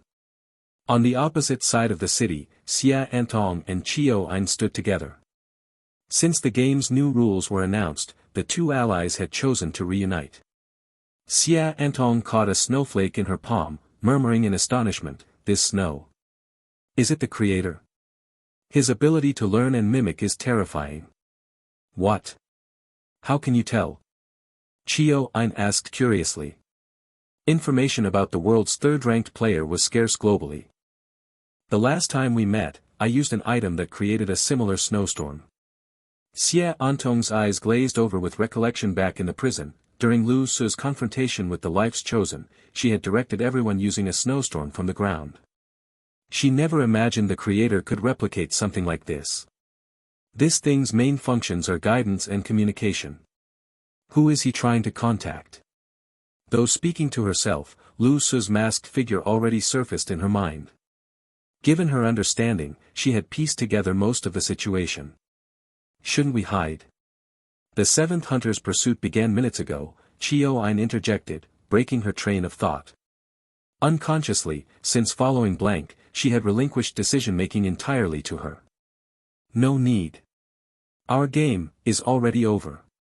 Xia Antong shook her head. She had deduced what the creator and Lu Su were planning. This blizzard doesn't just conceal, it guides. In this game, all hunters rely on either visual analysis or spiritual detection. This snowstorm obstructs both. Moreover, it provides spiritual guidance, leading hunters towards someone with high spiritual resonance, someone who can cooperate with this storm. Chio Ein didn't understand the snow's purpose, but as someone with heightened spiritual awareness, she closed her eyes amidst the blizzard. Gradually, she sensed a direction like a beacon drawing her in. This. Her eyes flew open in shock. A citywide snowstorm. What kind of spiritual strength must this person have? The name, Creator, isn't an exaggeration. Xia Antong nodded. "Honestly, I'm surprised Perfect Life ranks above him." "Implying you're not at all surprised Sin ranks first, huh?" "Wait, that doesn't make sense. Why guide the hunters? Wouldn't it be better to just disrupt them? Does the world's third-ranked player have a grudge against that hunter?" "No," Xia Antong refuted. "It's to prevent blind luck from succeeding. This grand scheme isn't about fearing discovery, it's ensuring no hunter can find any hider afterward. So, amidst the interference, he must provide clear guidance toward one specific target, someone whose capture wouldn't trigger a game victory." Above them, the creator showed mild surprise as he glanced toward Blank's location. "Not bad. You figured it all out in just a few minutes. I underestimated you last time, little girl." But Chio Ein was more concerned about another matter. Capture without triggering victory? How? Wouldn't that invalidate the game's rules? Exactly. Xia Antong stated decisively. "If I'm right, at the end of this blizzard, stands him." "Who? Who do you think?" Xia Antong's gaze suddenly turned sharp as she whirled around to face Chio Ein, her voice even carrying a hint of ferocity. Her acting skills were back in full swing. Truth be told, after so much practice, Xia Antong found this feeling rather exhilarating. "Who do you think could possibly have this kind of capability?" Chio Ein was visibly startled, taking a step back as she swallowed hard before cautiously replying. "Sin." "But why? How could he remain unaffected even after being captured?" I don't know. Xia Antong shook her head and turned back to face the blizzard ahead. Chioine. Wait, so you actually don't know? That's some terrifying level of blind faith. I only know that if there's anyone who could do it, it's him. Since this blizzard has already formed, since the game has progressed to this point, then it can only be him. Any impossibility you can imagine, just pin it on him. He is the embodiment of plausibility. Xia Antong's expression was cold, as though she were describing an utterly terrifying enemy. But in reality, she'd just finished praising him through both overt and covert means. Chioine's expression turned slightly awkward as she said with some displeasure. I think there's no need to boost the enemy's morale while dampening our own. He's just one person, after all. You're wrong. Xia Antong immediately corrected her. When it comes to expectations for him, no amount of overestimation is too much. As she spoke, she locked eyes with Chioine. Do you think I'd establish divine punishment if you weren't strong? Chioine. Facing those piercing eyes that somehow felt more oppressive despite belonging to someone younger, she actually felt relieved. How to put it? Even though she was acknowledging his strength, hating him this much was, kind of reassuring. Finally seeing through that scumbag's true nature. In the future, divine punishment will become his greatest enemy. We weren't formed solely to oppose him, but that was indeed our original purpose, Xia Antong continued. So don't act like some experience booster that shatters upon contact. You'd better not underestimate him. We're dealing with a demon, not some minor nuisance. Don't belittle him in front of me again. I won't tolerate it. Oh, Chioine nodded half understandingly. Then what do we do next? Wait, Xia Antong replied curtly. Crunch. Crunch. Amidst the endless blizzard, Lu Su continued walking aimlessly. He knew he currently stood out like a beacon, no doubt countless eyes were watching him right now. This was extremely irrational behavior for a game of hide-and-seek. But he didn't care. Neither did Sloth. Suddenly, he halted and looked up into the snowstorm. It's time. With that, his head drooped as he instantly entered deep sleep while remaining standing, his body rooted in place like a statue awaiting those who would come seeking. This isn't right, what's with this blizzard? A man with blonde hair and earrings trudged anxiously through the snow. He was the seventh player. This was his capture round. The earring on his ear emitted unusual vibrations as his psychic energy spread outward like sonar before returning with information. But this snowstorm was strange. It exerted terrifying suppression on his mental powers. He'd originally thought his psychic abilities would give him an advantage in this game. Even if he couldn't catch the top players, shouldn't he at least be able to capture the three below him? Yet reality proved brutally otherwise. This blizzard was likely the game's doing, and facing it felt like a mayfly beholding the vast sky completely helpless. The interference was chaotic and nearly impossible to penetrate, though he did notice what seemed like a loophole in the storm. From one particular direction came unusual vibrations that gave him a glimmer of hope. After roughly gauging it, the target wasn't moving, probably another hiding player he detected. Perfect opportunity. Excitement surged through him as the earring-wearing man quickened his pace through the snow before breaking into a full sprint. He moved swiftly. He had no choice but to hurry with the limited time available. The more captures he made, the better his chances at a perfect clear. The snowstorm obscured his vision, making the path ahead nearly invisible. The seventh player's world had turned into a white haze, forcing him to rely entirely on his psychic guidance. The sensation grew increasingly distinct. It was unmistakable now. Got you. As he drew near, he faintly discerned a human silhouette standing within the blizzard. Something standing right in the middle of the path was clearly unnatural. His steps gradually slowed as an inexplicable sense of foreboding arose within him. For some reason, an overwhelming urge screamed at him to turn around and flee immediately. But how could he?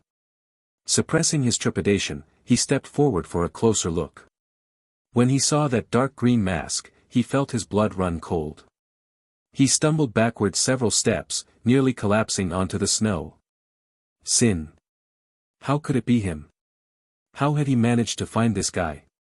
He wasn't so delusional as to think he could capture any of the top-ranked players. He wasn't weak, no one who dared participate in the East Sea tournament could be. But he'd also personally witnessed the overwhelming power of overloaded wrath, and it had genuinely shaken him. After that, he'd abandoned any thought of opposing this god of slaughter. Yet now, seeing that the figure remained motionless, he steeled himself and approached, reaching out with trembling hands to grasp Sin's shoulder. "I've caught him." Game. Several seconds passed with no response. Checking his remaining time, his anxiety mounted as he tried shaking the figure violently. But Sin remained rooted like welded steel, utterly immobile. As realization dawned, the seventh player understood he'd clearly failed to break through the other's disguise. With one hand, he instantly drew his exit coin while the other suddenly gleamed with golden light. His eyes hardened as he slammed the glowing palm directly toward Sin's chest. The sound of cracking bones echoed the very next second. Crack! An excruciatingly sharp sound rang vividly in his ear, followed by intense pain radiating from his palm. Player 7 immediately gritted his teeth but quickly covered his mouth to suppress any sound. Damn! What the hell was that? Perfect Life had used his full strength, capable of slamming the completely defenseless Lu Su away with a single palm strike, but that was Perfect Life. For players like him with insufficient combat power, hitting laziness was basically ineffective. He only felt like his palm had struck a wall forged from bronze and iron. The pain in his hand cleared his mind instantly. Looking up again, the dark green mask before him appeared eerie and terrifying. In the midst of the snowstorm, his face wasn't very clear, resembling a demon sealed away in the dead of winter. Player 7 grabbed his wrist, wincing as he crouched down to avoid looking at the dark green mask. His courage was being ruthlessly devoured. In this heavy snow, the surrounding city was eerily quiet, as if time itself had frozen, and the entire stage belonged solely to him and the figure known as Sin. Facing him alone like this, even if the other party did nothing, the pressure was immense. He was beginning to hesitate and consider retreat. Maybe it was better to give up for now. Change direction and look for others. He still had some time. Although he didn't understand why he had failed to find this guy before, at least the other party was still motionless. But what if the moment he opened his eyes, the other moved? Wait! Player 7 suddenly jolted, as if uncovering a blind spot in his thoughts. Why was he so motionless, as if asleep? His aura was weak. If not for his mental guidance, the other wouldn't even seem alive. Could it be a substitute or some kind of illusion? Clenching his teeth, enduring overwhelming psychological pressure, he spoke. Who are you? Lu Su, ZZZ. Of course, at this moment, he could not possibly hear the other's words.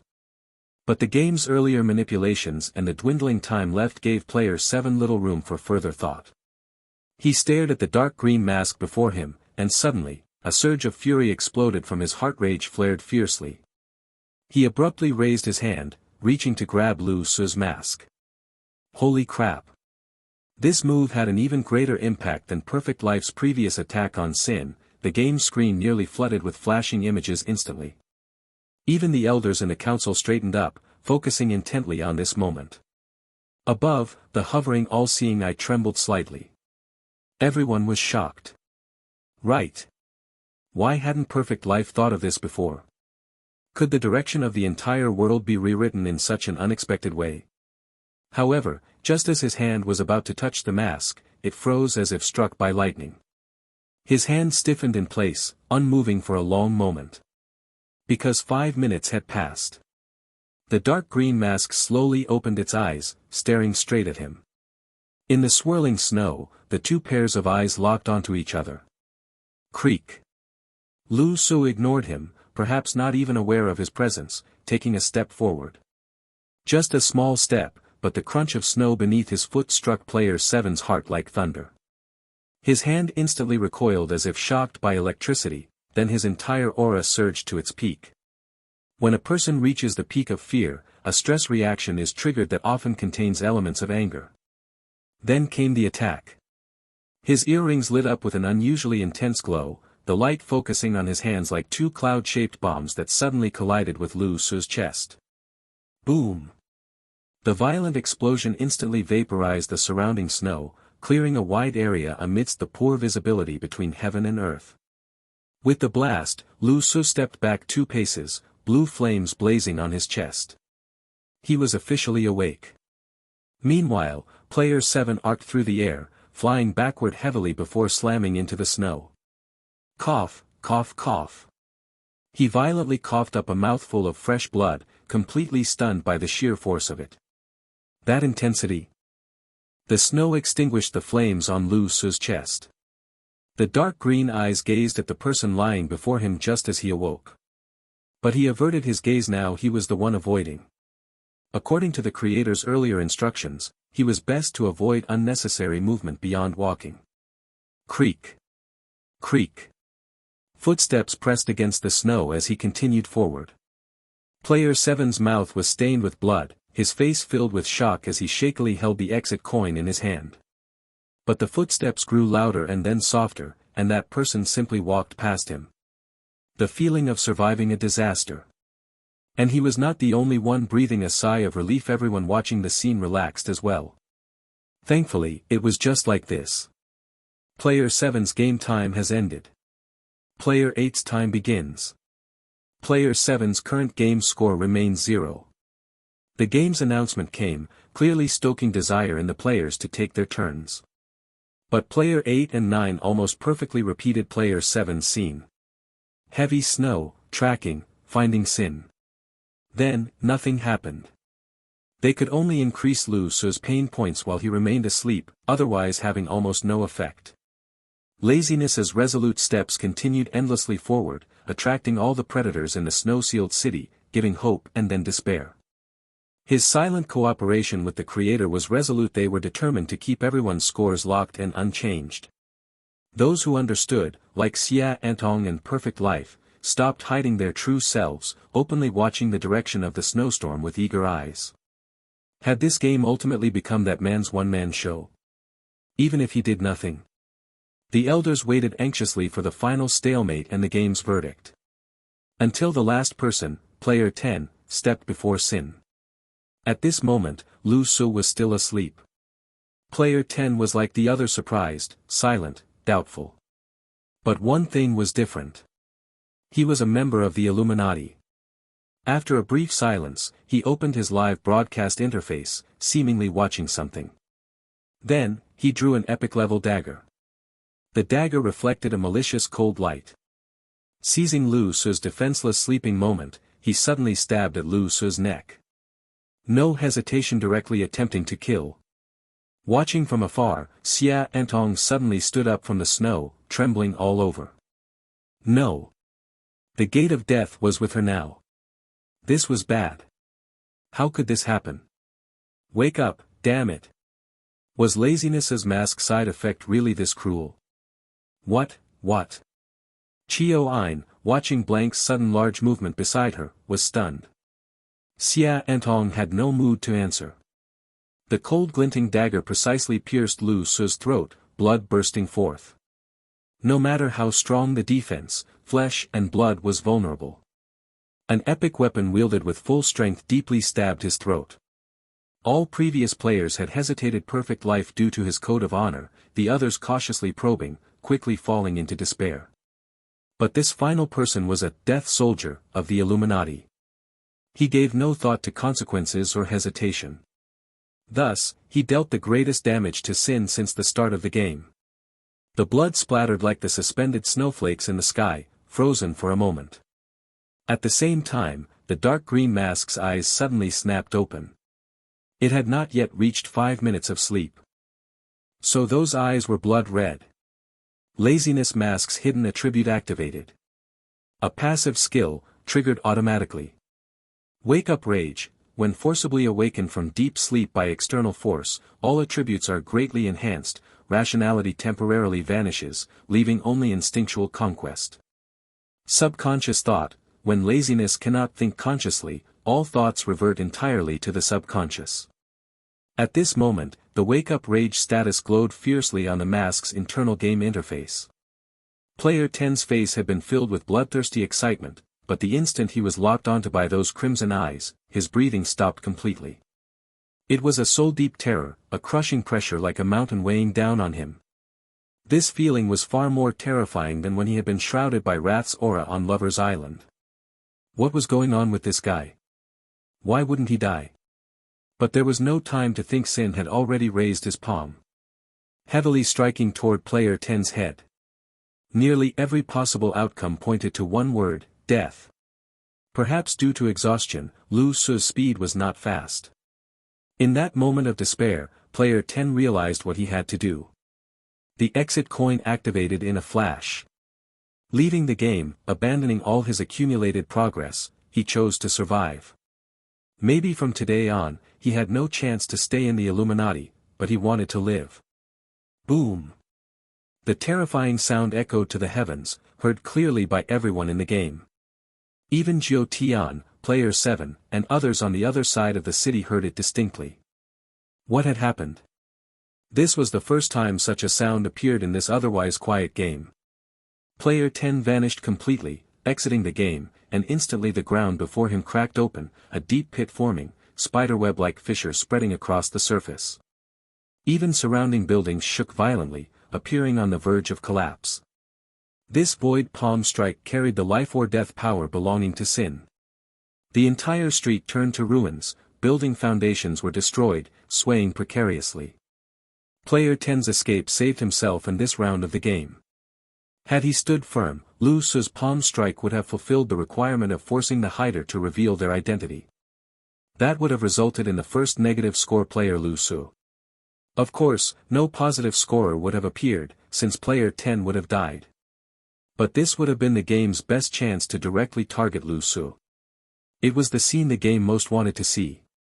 Unfortunately, no one dared gamble. Even this death soldier chose to flee in front of laziness. With Player 10's voluntary exit, nothing changed, all players' scores remained tied. But Xia Entong did not care about these details. She only saw Lu Su clutch his neck and slowly drop to one knee in the footage. Judging by his posture, his head might have nearly fallen off his neck. Her figure vanished instantly, reappearing at the city's other end. She continued disappearing and flashing toward Lu Su's direction while burning talismans. Chioine was stunned, watching blank disappear, then quickly transformed into black water to pursue. Meanwhile, Perfect Life felt the situation was off and began sprinting through the city. During this time, Lu Su's neck rapidly self-repaired, his fatal aorta and trachea were swiftly fused together, then he swallowed a vial of medicine. When Xia Entong arrived first, she found Lu Su sitting on the ground, slowly moving his neck, appearing completely fine. Xia Entong. After a few breaths, Perfect Life and Chioine arrived one after another, falling into a heavy silence as they looked at Lu Su. Xia Entong put away the thought of using the Gate of Death, her gaze turning cold as she looked at Sin. Looks like I'm a bit late. Huh. Lu Su was almost falling asleep. The side effects of wake-up rage made his eyes hard to open. Perfect Life and Chioine exchanged surprised looks at the scene. Ruined streets, blood everywhere. What had just happened? At this very moment, the game's voice came belatedly. Player 10's time is up. Its tone was icy cold, like a robot once more. Meanwhile, one by one, figures appeared on the ruined street. Remaining players teleported here. 9 in total, all present. After a long silence, the game finally said. Since it's a tie, I think our hide-and-seek needs another round. I don't think that's right. Suddenly, Perfect Life interrupted the game's voice. Why do I feel like all of us should have a perfect clear? After all, we're all tied for first place. Normally, it should have been Lu Su confronting the game at this moment. But now, he was already fast asleep. The sudden awakening and fatal injury recovery had completely drained all his mental energy. Looking at the unconscious Sin lying on the ground, this time it was Perfect Life who initiated the questioning. His thoughts aligned somewhat with the Dragon Group's Grand Elder after witnessing the top players voluntarily giving up their captures. With a glance of admiration toward Sin on the floor, he still couldn't comprehend how Lu Su had dared to play this way during the first game session. Each of the subsequent 9 participants had their own agendas and selfish motives. How could Lu Su have been so certain his plan would succeed? Yet now with this opportunity before him, Perfect Life wasn't one to hesitate. He immediately began pressing the game with questions. The game's notification tone paused briefly, as if caught off guard. This wasn't good. The deception had failed. Perfect clearance for everyone is impossible. That reward can only be granted to one individual at a time. Oh. Perfect Life smiled. But you previously stated that whoever ranked first among us could achieve perfect clearance. However, from another perspective, all of you are simultaneously in last place. Additionally, I've already explained this game cannot allow universal clearance. I warned you beforehand. You did say that, Perfect Life acknowledged. But, cannot allow universal clearance doesn't necessarily mean it's impossible, does it? To spare you further difficulty, why not grant all of us perfect clearance together? Listening to this back and forth, Xia Antong slowly shifted her gaze from Lu Su to Perfect Life. Something about the man's current approach struck her as oddly familiar. It reminded her of how Lu Su often negotiated with game rules during their past sessions. This person. Enough of this nonsense. As the debate between Perfect Life and the game's voice grew protracted, the system's tone turned icy with impatience. Did I ever specify how many rounds this game would have? With no decisive outcome and your collective lack of engagement, my forbearance in withholding punishment is already merciful. Are you testing the limits of my patience? A divine selected pressure descended upon Perfect Life. His expression remained unchanged as he adjusted his stance, black and white energies intertwining to stabilize his posture. Yet he found himself momentarily at a loss for words. His genetic coding endowed him with wisdom, eloquence, and defiance toward authority, but not the art of sophistry, obstinacy, or outright nonsense. Those were Lu Su's specialties, and the man currently showed no signs of waking. Merciful? Am I hearing correctly? A new voice abruptly interjected, causing Perfect Life to start. Blank's sudden intervention made everyone turn. Pardon the interruption, though I doubt you actually mind. Xia Antong's flat delivery contradicted her apology. But claiming mercy is frankly laughable. Any unused measures likely indicate you currently lack the authority or capacity to implement them. Since we've violated no rules, spare us the empty threats of punishment. Stop inflating your own importance. Chio Ain's eyes widened nearby. Since when had Xia Antong developed such a bold side? This was new. The game fell silent as surrounding players stared in shock at the girl's unexpectedly sharp confrontation. She's never shown such sharpness before, has she? Suddenly, terrifying pressure shifted from Perfect Life to engulf Xia Antong. Chio Ain moved before thinking, black waters spreading across the floor to shield both their shadows as she positioned herself behind Xia Antong. A massive serpent's phantom emerged from rising dark energy, bearing the full brunt of the divine pressure. Unaffected, Xia Antong glanced back at Chio Ain before turning with renewed mockery. Fascinating. Is this your limit? Having to withdraw pressure from one person before targeting another? Seems rather energy constrained. Silence. The game's roar multiplied the pressure tenfold, forcing a grunt from Chio Ain, who immediately added, I'm fine. That was voluntary. Meanwhile, Perfect Life smiled as his own pressure lifted. Circling his hands, he augmented the black water's power, further lightening Chio Ain's burden. Why the urgency to silence her? I quite enjoy her commentary. Exactly. Chio Ain chimed in. Other players exchanged bewildered looks. Since when did anyone openly challenge game rules like this? What was happening? You truly believe I cannot punish you? The voice now carried dangerous amusement. Absolutely. Xia Antong nodded earnestly before pointing at Lu Su's prone form. Regarding punishment, care to demonstrate? If you're citing lack of engagement, he orchestrated everything. As for rule breaking, he never even transformed into an item's appearance, just wandered around as himself. Shouldn't he be the one punished? Go ahead, kill him now if you can. Show me what you've got. Holy. Even Perfect Life stared in shock while Chio Ain's jaw dropped. Was this some modern-day femme fatale strategy? Such extreme romantic spite. This was outright assassination by proxy. Perfect Life awkwardly rubbed his nose, feeling like he'd stumbled into some relationship drama.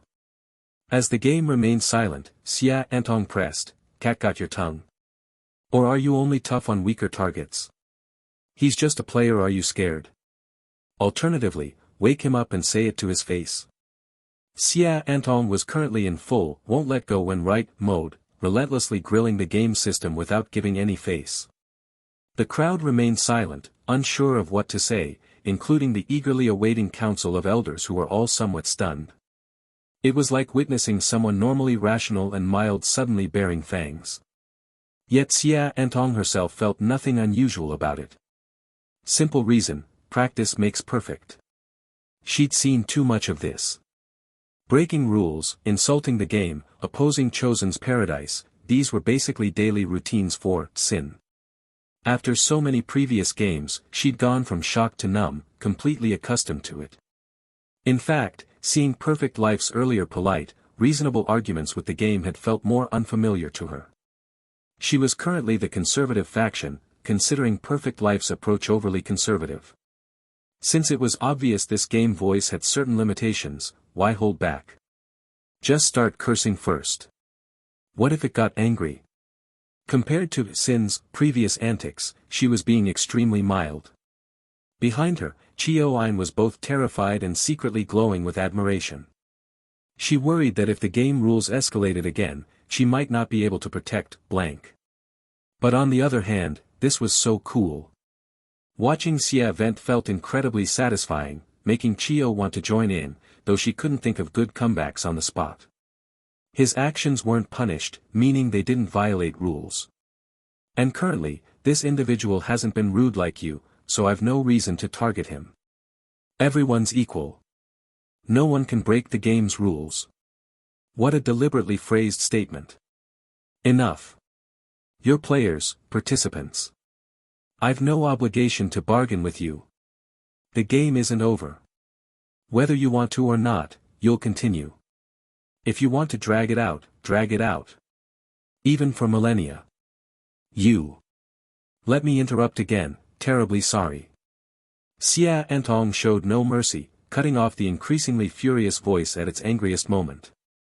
This time, her expression turned playful. Raising her right hand, she lightly tapped the helmet near her temple with a slender finger. When wearing this helmet, I have a minor condition. Hope you'll understand. That is, I tend to remember trivial details vividly. This might upset you. I vaguely recall something rather interesting you said a few minutes ago, before arguing with Mr. Perfect Life here. You said, you think this hide-and-seek game needs another round, correct? Why use think? That suggests no enforcement power, like you're negotiating. Seems you lack the authority to guarantee your ideas will be implemented. Xia Antong looked up with a teasing smile, right? Beneath the helmet, her eyes gleamed with meaning, no longer her usual self. Anyone familiar might recognize traces of mirth and greed in that gaze. Nearby, Perfect Life scratched his head thoughtfully, recalling the statement. His memory was sharp too, though he hadn't considered such minor wording could be exploited. This required treating the game's voice as completely non-authoritative from the start. So, Perfect Life murmured, this requires our consent too. What if we just refuse? What then? The game rules voice fell silent yet again. When it spoke next, its earlier arrogance had diminished somewhat. You can't represent others. I oppose repeating. Chio-Ein immediately pledged allegiance.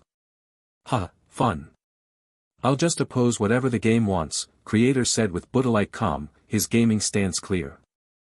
I support the leader, agree with the above player's views, Jiu Tian declared firmly. That made 5 already.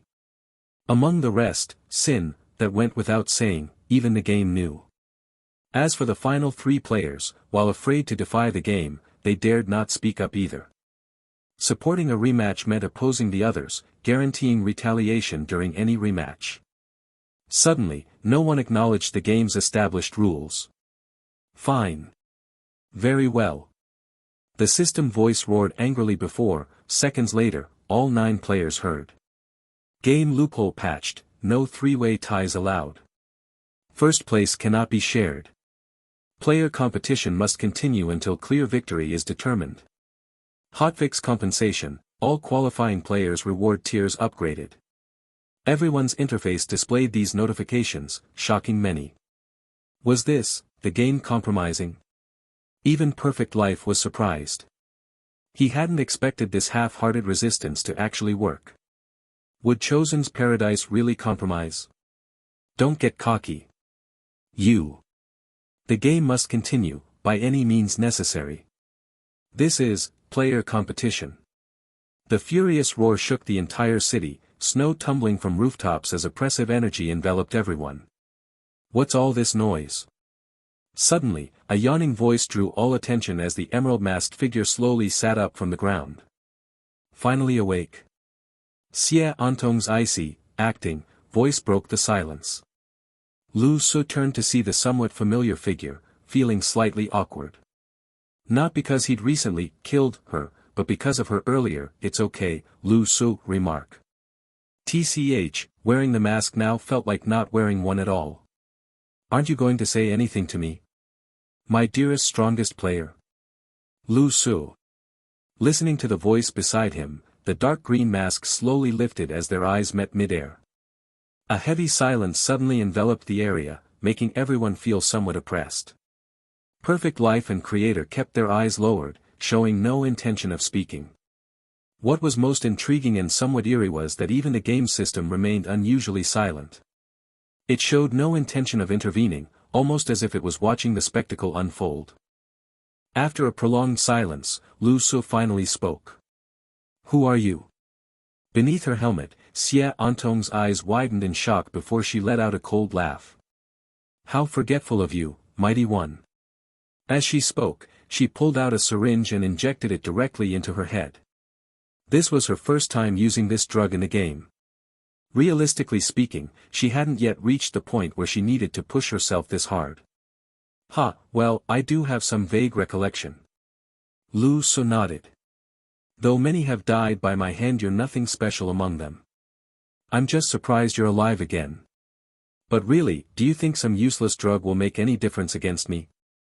For someone wearing the laziness mask, this much talking was already pushing his limits. No, you misunderstand.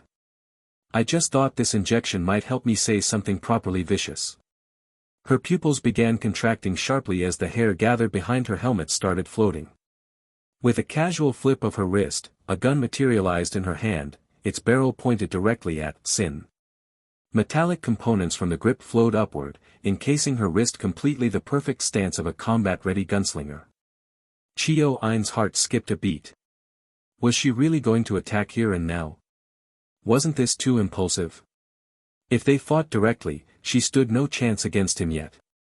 But then again, having survived that previous incident, she must have some cards up her sleeve, right?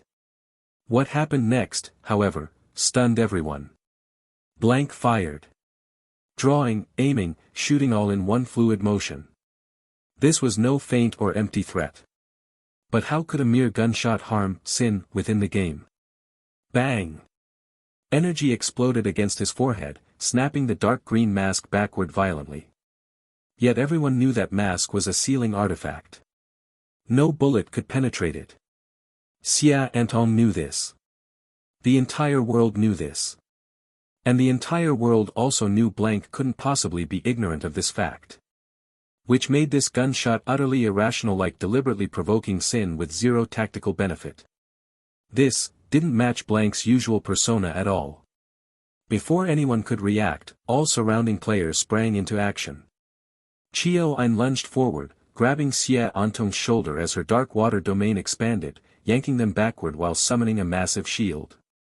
Creator flicked his wrist, erecting a transparent barrier between the two. Perfect Life's yin-yang hand stretched outward, partitioning the space between them. Then, almost in unison, everyone's wary gazes locked onto Sin. They feared this unstable entity might suddenly snap. Whatever grudge existed between those two didn't matter, the game wasn't over yet. They were still negotiating unprecedented rule changes with the system itself. Now of all times, Sin couldn't be allowed to lose control. Despite having no stake in this conflict, every player's attention now focused intensely on Lu Su. This collective shift made even Xie Antong's heart skip a beat. She'd only been acting yet inadvertently revealed this unsettling dynamic. Had people's wariness toward Lu Su really reached such extremes? TCH. Laziness showed no anger after taking the bullet, merely cracking his neck. Still weak. Relying on such powerless external tools at such a primitive level. Without real strength, even your rage seems like kitten scratches to others. Pathetic. You didn't actually think that toy could hurt me, did you? Creator's expression turned complicated, but before he could speak, Xia Antong pushed Chio Ein's supporting hand away and holstered her gun. Her gaze remained ice-calm, devoid of any emotional instability. Don't misunderstand. I never expected any effect. I simply returned that shot. Now we're even. No need for guilt on your part. Ha. Lu Su actually laughed aloud at this. Guilt? What nonsense. You're seriously overestimating your importance. Blank's lips curled slightly. Doesn't matter. I said that for myself. Besides, I'll defeat you in the field you're proudest of. Lu Su shook his head, still not bothering to stand, and lazily pointed at the girl. Though barely 10 minutes had passed, he was already exhausted. His finger wobbled mid-air before his head suddenly drooped. He'd fallen asleep again. Lu Su, zzz. Perfect Life actually sighed in relief at his abrupt unconsciousness. At least this incident passed without major consequences. Unaware of the unspoken understanding between Lu Su and Xia Antong, the others had genuinely feared the game might collapse entirely during that confrontation. Don't act rashly. To beat him, you'll need complete clarity. Creator advised Xia Antong with an approving nod. After all, she'd been quite polite during that previous game. Xia Antong nodded, gave the sleeping Lu Su one last glance, then looked skyward. Enjoying the show? Does our conversation interfere with your precious game rules? What a pity. The game's voice appeared once again, unexpectedly making such an unusually subjective remark. Xia Antong sneered and looked up, saying, "From the looks of it, you must be some kind of entity. You don't sound like pure game background narration. That's none of your concern." The game's voice returned to calm, but clearly still maintained that sense of communicating with players. In any case, this game isn't over yet. This is a contest between players. Since hide-and-seek is so fun, if you're unwilling, then someone willing must be chosen. In this game, some must lose for others to win. Then its tone shifted noticeably, clearly targeting Xia Antong as it teased. Like just now, if you had really killed him. Though outside game rules, I could have given you a point. Hearing this, players 7 through 9 shuddered instantly, even backing further away. What kind of talk was this? How could this be allowed? Didn't that mean they were in danger now? Couldn't the top players here theoretically win by killing others? That would mean no rules at all. Is this what defines a life-or-death battleground? Don't say things even you don't believe, Xia Antong said flatly. This game can't possibly have such rules. If I'm not mistaken, formal victory conditions must be established first. Oh. What nonsense are you guessing at? I am the rules, so naturally what I say goes. I said, don't repeat things even you don't believe. You're not the rules themselves, at best you represent them. Frankly, I'm starting to think your authority is pathetically limited, lacking any real power to punish or eliminate players. How useless for a rules system. Xia Antong had already discerned much, now openly insulting it without reservation. She might as well have been daring it to prove her wrong by killing her. Perhaps from the recently injected serum, or her foul mood from earlier events, she'd become razor-sharp, drawing everyone's attention. Previously in games, Sin had been the most extreme one, making blank seem exceptionally calm and meticulous. Now with Sin finally asleep, had their personalities completely swapped. Faced with such disrespect, the game fell silent before responding calmly without anger. "Oh, what a clever one, seeing through me. But not everything I said was false. At least one thing was completely sincere, you could indeed compete against him separately for points. If you both agree to a death match, the winner gets points." Chio-in immediately tried to stop this. How absurd. Have blank fight that man to death now. She absolutely mustn't act impulsively. Yet her concern proved unnecessary. Xia Antong's serum enhanced rational thinking, not impulsiveness. Behind her seemingly more reckless actions lay calculated intent. From that last statement alone, she discerned another limitation. If you both agree. I see, so you can't even decide this. Now trying to manipulate him into killing someone you dislike. Warning, he might disgust you more. Still, I do have a deathmatch idea. Oh. The game perked up immediately. Good. Let's hear it. Do you have a coin here? The kind that functions like a causality weapon, when flipped, guarantees exactly 50% heads, 50% tails probability. Simple. Nothing can interfere with this coin. What? A battle of wits using probability. Explain. Close enough. Xia Antong nodded. One flip. Heads I die, tails he dies. How's that? Game. What? You call that a death match? Isn't it? Doesn't someone still die? This rule won't do. No competitive aspect, anyway. Xia Antong thought, got it, this game's governing rules were utterly worthless. Its authority and power were far too limited. It couldn't even enforce elimination through game outcomes, she'd confirmed her suspicions. Outside, in the Dragon Group's Elder Council, everyone listened intently. The most hot-tempered elder sighed. Proposing such a lethal gamble, this girl's hatred runs bone deep. She's completely willing to die if it means his death. Grand Elder. She's probing the system. At your age, shouldn't you grow some brain to match those muscles? But this conflict has truly reached such a point, it feels schismatic. Meanwhile, the perpetually gloomy elder had been staring intently at blank from the start. Something felt off about these coincidences and emotional shifts. How had she survived? Wasn't this love-to-hate transformation too seamless? Regardless, maintain contact with Jiu Tian, the gloomy elder said. Have him cooperate more. Back in the game, the rules voice kept speaking persuasively until Xia Antong raised a hand to interrupt. Enough. I understand your limitations now, no need to pretend. We have two straightforward options. First, we mutually agree on game rules to proceed. Second, you set the rules but must grant each of us one condition. Your conditions. The voice cracked. What gives you the right to demand conditions? Your own words, rules require mutual agreement. So you must accept this, or I won't comply. The voice seemed genuinely speechless now, if it had a face, it would be gnashing teeth. Xia Antong continued. Let's state our conditions first so you can assess feasibility.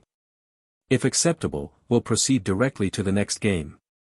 As for the sleeping one, well, someone that lazy probably won't make meaningful demands anyway.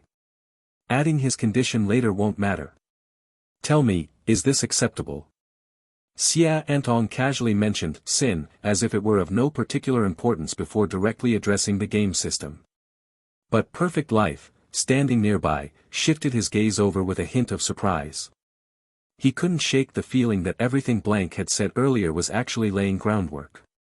While presenting two options on the surface, the game rules would almost certainly choose to set its own regulations rather than delegate too much authority to players. All that elaborate setup seemed designed for one purpose, to introduce the requirement that each player proposes one condition. That was her true objective all along. This realization made Perfect Life feel that same dissonance again, reminiscent of when Sin had acted earlier. Sin had decisively abandoned his capture turn without knowing how others would choose. Similarly, why was this Blank fighting to secure this condition proposing opportunity for all players without any apparent preparation? If she wanted something, couldn't she just propose her own condition? Wasn't she worried others' conditions might backfire on her plans? A very strange feeling indeed. Perfect Life's fingers twitched in the air as if manipulating invisible threads. There were essentially two possibilities. First, she had already calculated all players' potential decisions and choices. Through this free condition format, she was actually exerting group influence to control everyone. But that seemed impossibly difficult, someone with such ability wouldn't rank so low. Second, she was using this method to conceal some hidden purpose. Everyone proposes one condition. Can you stop hesitating pointlessly? What are you thinking about that's making you so indecisive? His thoughts were abruptly cut off by Blank's voice. After a momentary pause, he realized she was addressing the game system, not him. Fine, the game's voice sounded almost gritted with teeth, as if suffering tremendous humiliation. As the game's rulemaker, after being forced to modify bugs and provide compensation, now it had to agree to participants' conditions too. But due to certain reasons and its own limitations, it didn't want endless haggling. Seeing the current requests were manageable, it decided to agree. Each player may propose only one condition. Let me be clear, think carefully about your conditions. You only get one chance. If clearly incompatible with the game's requirements, it will be rejected with no opportunity to propose again.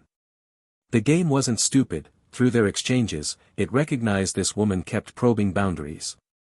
So it imposed this restriction to prevent endless outrageous demands followed by gradual concessions. But Xia Entong seemed to have no such intention. Hearing the game agree, she simply nodded without further discussion. Alright, start making your requests. Hurry up. The game's voice grew noticeably impatient. Player 7 spoke first tentatively. I request the game cannot have death as a possibility. Ha! Of course not. This is hell mode. No deaths.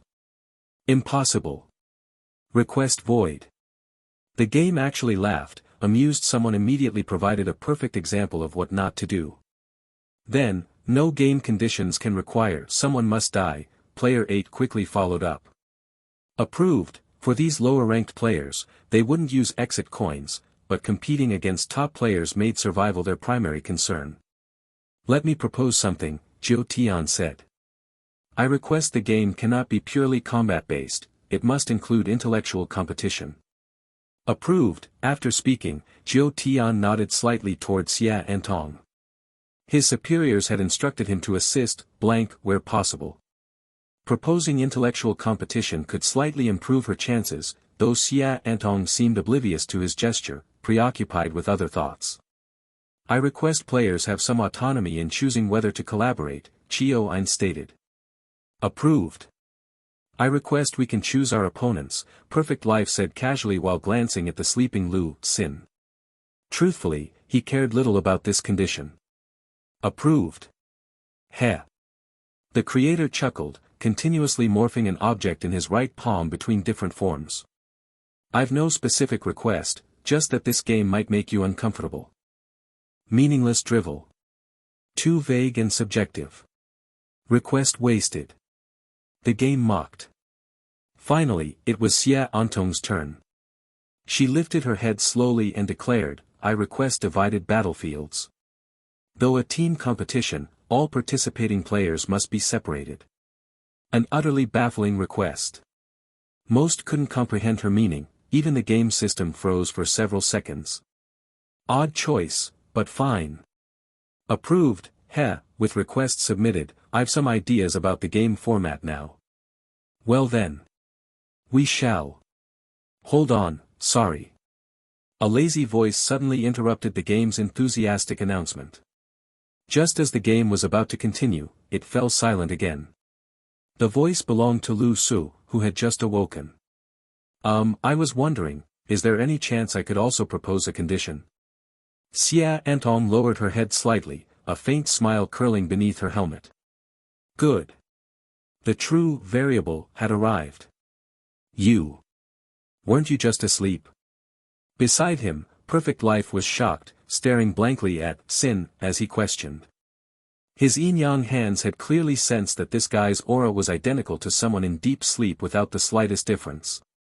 He should have completely lost consciousness by all accounts. So how did he know? Had he been listening all along? Huh?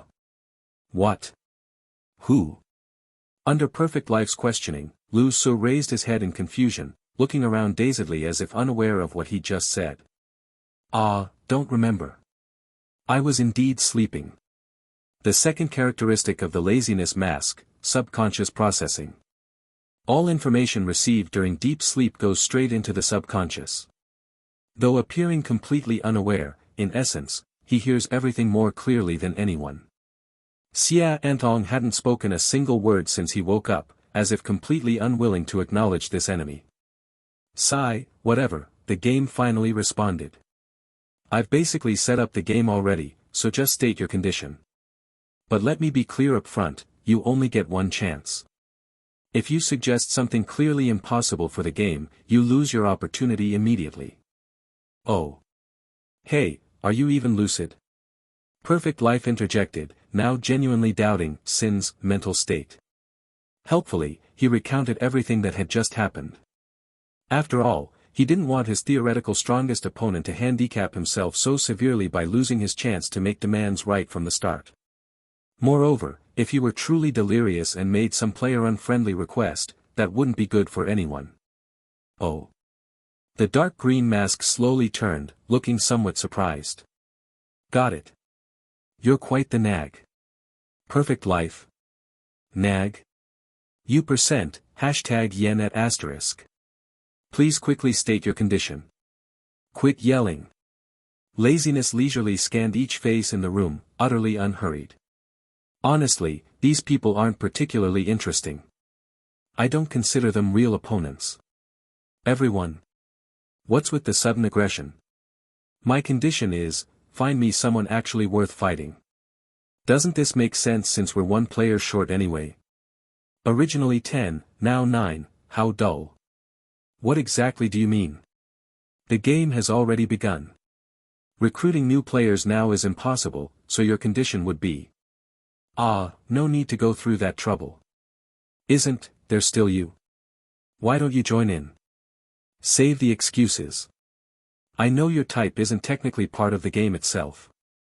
This isn't my first rodeo with things like you. Whose lapdog are you? Come down here. I doubt this violates any game requirements. Xia Antong. She knew it. Her earlier setup was precisely for Lu Su's benefit. These words sounded far more satisfying coming from him. Let this game's rule voice experience true disrespect firsthand. Because laziness had been playing the nice guy since the game began, this sudden shift left the game momentarily stunned. You wake up and immediately go for the nuclear option. Many experts began cracking their knuckles in anticipation. Perfect Life found this development unexpectedly fascinating. Directly dragging the game itself into play wasn't something he'd previously considered. But was this actually possible? The creator lightly applauded from the sidelines, murmuring. Seems my earlier demand has already been fulfilled. As long as it made the game uncomfortable. However, while these bold experts were intrigued, players like number 7 instantly panicked. Holy shit. Dude. Not cool. This is a game we're all participating in, what do you mean by dragging the referee onto the field? Whether Sin could actually challenge the game's referee remained unknown, but they understood perfectly the meaning of, when the city gate catches fire, the fish in the moat suffer. Don't let your grudge match get the rest of us killed. Immediately, they clung to desperate hope, praying the game would refuse, thinking this absolutely couldn't be allowed. Surely this wasn't acceptable. Why would I ever agree? I could simply declare this invalid. Because this prevents another stalemate outcome, Lu Su explained leisurely. You presumably don't want a repeat of that embarrassing situation where you got cornered by questioning, do you? If you participate personally, that risk disappears. You take first place, while the rest of us tie, which could count as collective defeat. You could even adjust rules in your favor. Laziness' voice carried an unusually hypnotic quality as he laid out his reasoning. Despite appearing either incoherent or asleep earlier, his current speech demonstrated startling awareness of everything. This left everyone intensely curious about his true state. Normally, it was the game manipulating players, now the tables had turned, with Lu Su attempting to manipulate the game itself. The absolute audacity. Moreover, the game seemed to lack any solid grounds for refusal. Realistically, you have no reason to refuse unless you're utterly incompetent, an unworthy dog too frightened even for this. Heh, I indeed lack reasons to refuse. I merely wonder what delusions fill that overreaching head of yours, thinking to make the rule-making referee play your game. Any problems? Laziness smiled up at the void. Isn't this entire Chosen's paradise just one big game with its referees? Fine. I accept. The moment acceptance sounded, players like number 7, even Jiu Tian, felt their blood run cold. We're doomed. Other players, be sure to properly thank your so-called strongest player. It's his arrogance that's raised your failure probability from 50% to 100. As these words faded, the creator suddenly spoke up, smiling. Oh.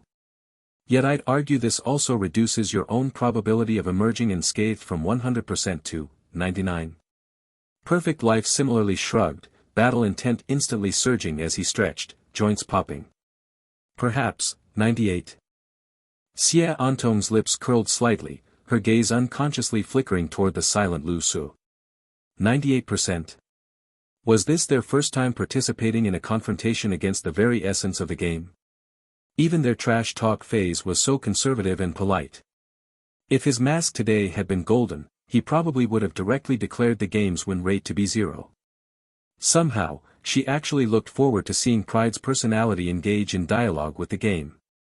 After all game voices carried a condescending tone when facing players. Only Pride treated everything equally. Equally looking down upon the game, gods, and players alike. Moreover, hearing how Lu Su had managed to recognize all the rules without any prior awareness made her realize, laziness couldn't possibly be just a side effect mask. The strongest player still existed. Variables still remained. The condition she had specifically reserved for Lu Su had truly served its purpose. This game's announcement voice was clearly related to the divine selection. She just didn't know which one it was or how powerful. But perhaps after playing so many games with Lu Su, she had become disillusioned with things that seemed invincible.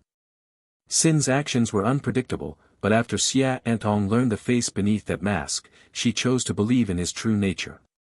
He was never truly cruel, malicious, or bloodthirsty. Those were just his masks, his methods, the deals he made with the deepest demons of his soul. He only had one true face: the pursuit of ultimate strength. And in this process, he would always choose the riskiest path, the one that seemed most unreasonable. Because the steeper the path appeared, the faster one could ascend. Thus, he would drag the game into the fray and shatter what seemed like the most unsolvable zero-sum game between players. This should have been a predicament belonging to humanity, to all players, yet it was this man, the least righteous of them all, who broke it. Perhaps he never consciously considered this, but his extreme actions had already paved the way for everyone. This should have been an unconventional contribution, yet he was labeled a madman. As for this danger, most players would undoubtedly reject it. The all-seeing eye captured every player's expression. Xie Antong saw clearly players 7 and 8, those in later positions, all wore unusually grim expressions after hearing these conditions. Many even shot Sin looks of hatred and confusion. They must be thinking, dragging the referee into the game would only lower their chances of winning, their odds of survival. They must be thinking, sharing a game with Sin was the worst luck imaginable. Thus, this act breaking the zero-sum game among players, creating an escape from mutual slaughter would be seen as heresy. But, he didn't have to do this. Xie Antong's eyes lowered slightly, not wanting others to see her expression. Perhaps after learning who lay beneath that mask, the Sin in her eyes was no longer the embodiment of fear and death, but the man who had walked into her heart 3 years ago.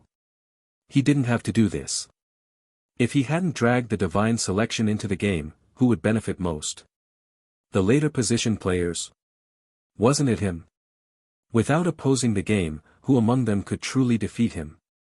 Perfect Life, The probability seemed low to her. Game 2.0, Player Competition Mode, Civil War. This should have been his paradise. With strength surpassing all global players, he could have easily harvested perfect clears in every game, accumulating power. Just like the nobles at the pinnacle of every dynasty in history. Just like what her own family had done. But he didn't. He chose the hardest path, challenging the game again and again, voluntarily stepping into danger. After becoming invincible, his first move was to look toward the heavens. Clearly, he was the correct one. Clearly, he was the one who turned the spearhead toward the game itself. Sin didn't wallow complacently in his identity as the strongest. He kept swinging his blade at greater challenges, as if something behind him kept pushing him forward. Yet for this, he was labeled a madman, a brute, even a scapegoat whenever the game showed the slightest disturbance. If it were perfect life, the world's strongest player, would he make such choices? Would he reject easier paths and actively raise the game's difficulty like a death wish, dragging the game's rules into it? As she pondered, she glanced up at perfect life. No. He would never do this. Because he was perfect, his blood didn't carry such irrational, dangerous impulses. And thus, he was already imperfect. The truly perfect player was someone else. Perfect life. He felt strange. Did that woman called blank just glance at him?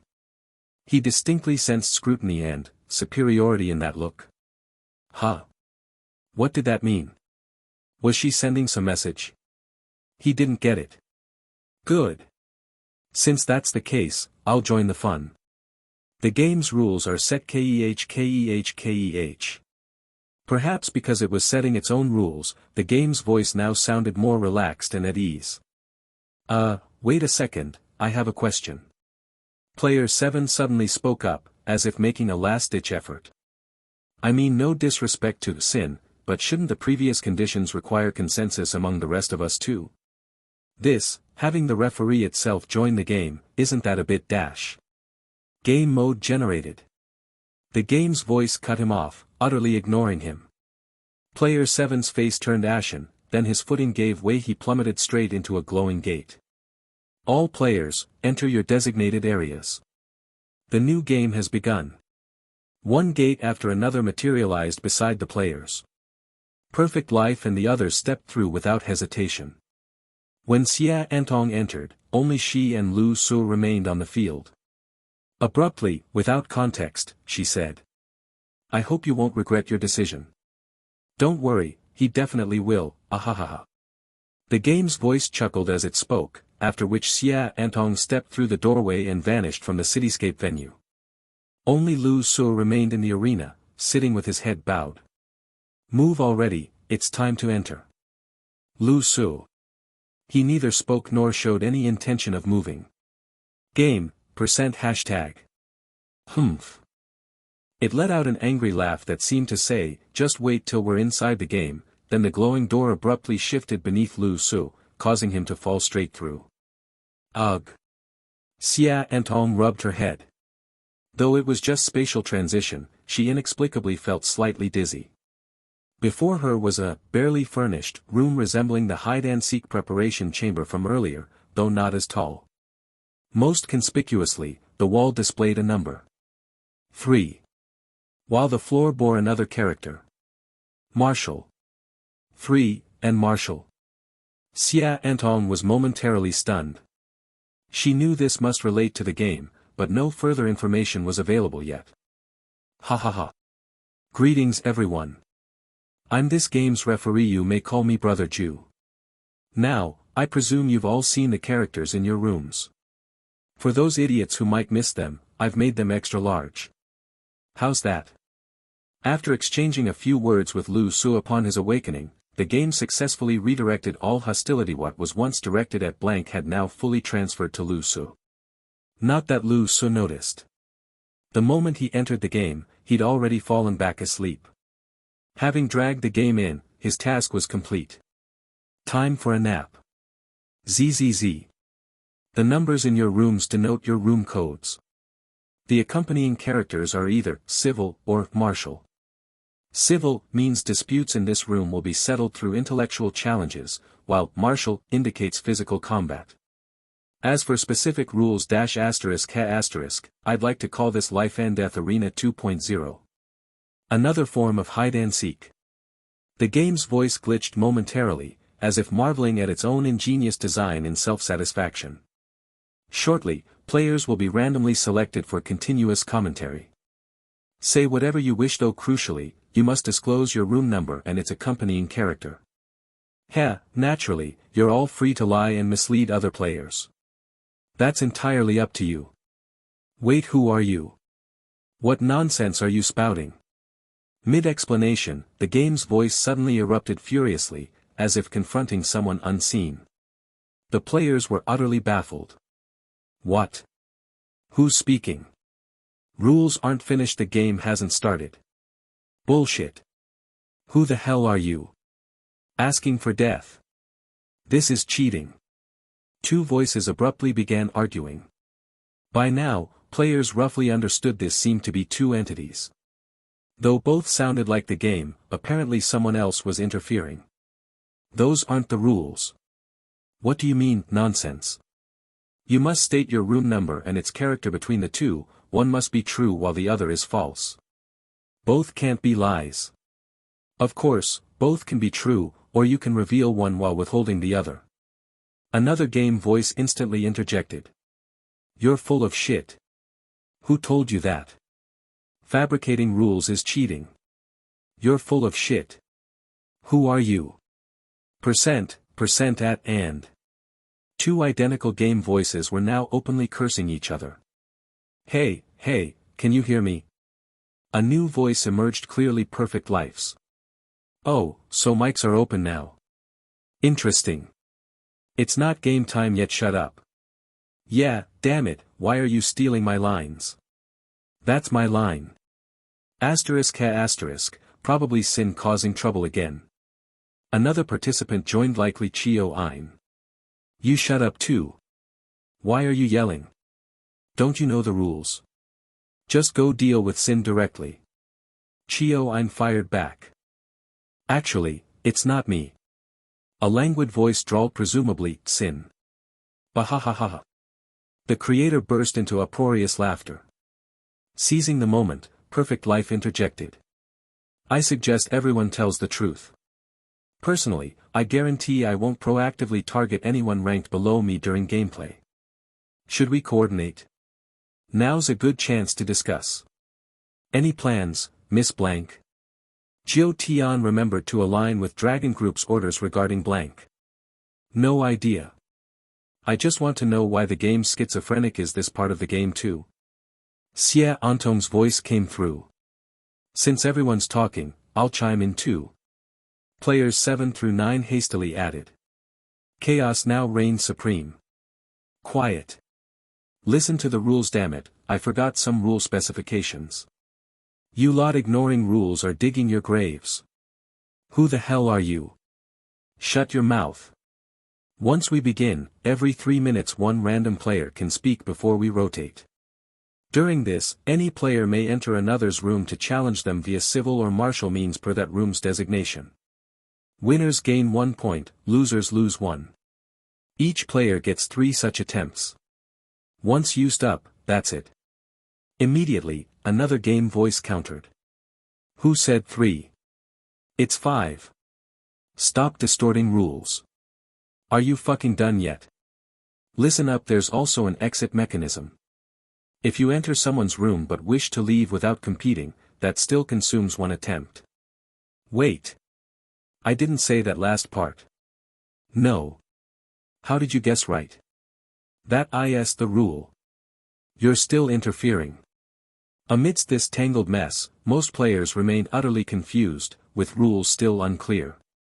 But the genuine game voice seemed thoroughly exasperated, unleashing a furious roar. Enough. You've pissed me off. Whoever you are, you're dead today. Game start. Thus, amidst utter disarray, the game's rules concluded. Then, silence enveloped all rooms.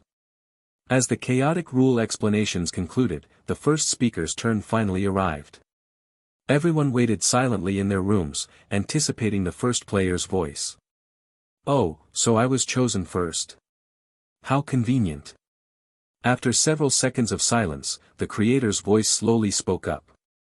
Yet his following words left nearly everyone speechless. I have nothing much to say. I can speak complete truth. Anyone analyzing the situation can assume my words are reliable. My room number is 7, and the character in my room is Marshall. I don't care who wants to come after me. I'm not concerned about who ultimately wins this game. I am not here for a perfect victory. The creator's voice carried calm authority as he openly revealed his hand from the start. Whether it was Perfect Life or Xia Antong, all were inclined to believe he absolutely wasn't lying. The creator disdained deception. Yet after pausing for several seconds, his next words were truly earth-shattering. Additionally, I'll state this openly here. I am the creator. I possess various strange, special items. One of them allows me to mimic others' voices. That's right, one of those two game voices earlier was me. Did you hear that? The person claiming to be Brother Jew, the one who provoked you, that was me. I'm in room 7. I'm not lying. Come at me if you dare. Try fulfilling your promise to make me die.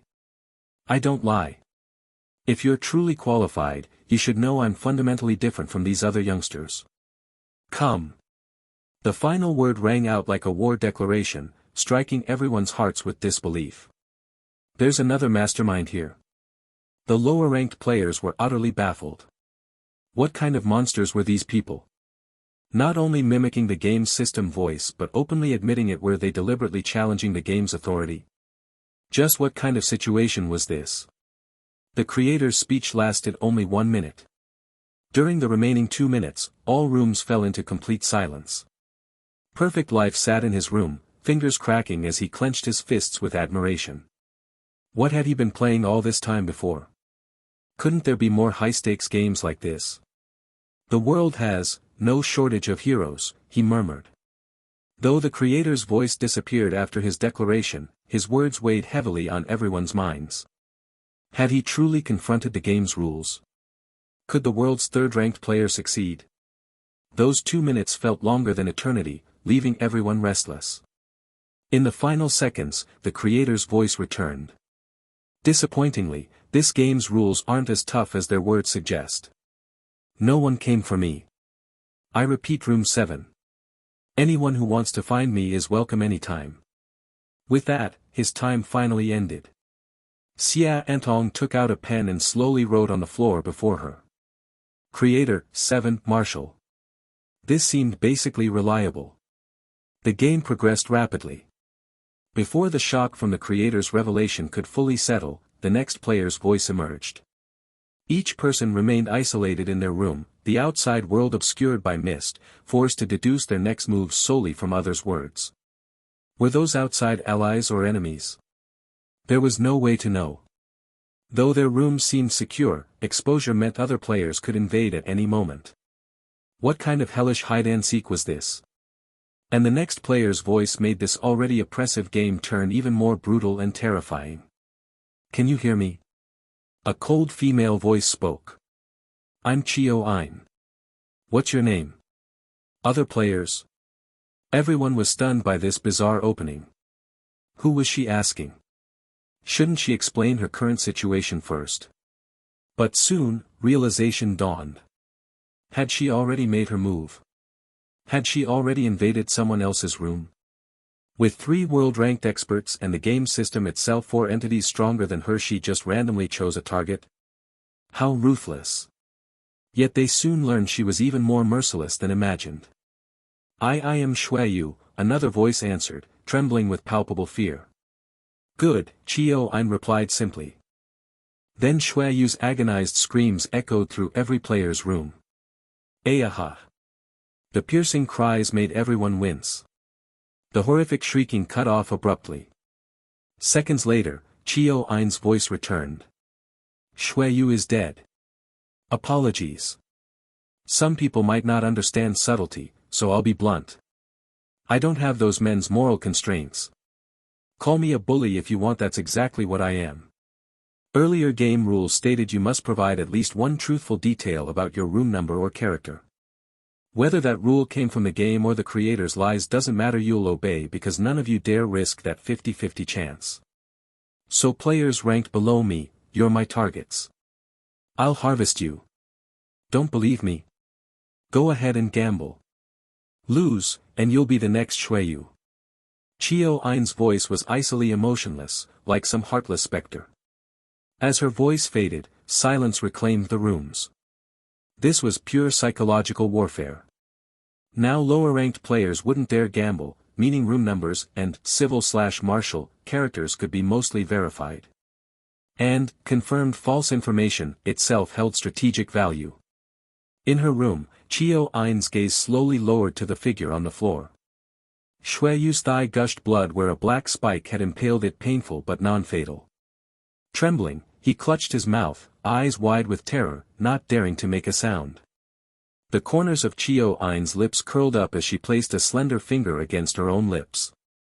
Shoo! Make noise, and you really will die. After breaking away from Blank, her intelligence had regained the upper hand. After the recent contemplation, she roughly understood one thing. She did not believe that the creator was the person mimicking the game's sounds. Absolutely impossible. Most likely, he was just provoking the game, trying to see if it was possible to confront the game directly. But obviously, the game probably didn't believe it either. In her opinion, only Sin could have done something like this. And if it really wasn't Sin, then there was another possibility. Chio Ain's lips curled slightly, looking somewhat excited. At this moment, she was staring at Shueyu on the ground but did not activate her full voice channel, speaking softly. For the next period of time, let's coexist peacefully. You call this peaceful coexistence?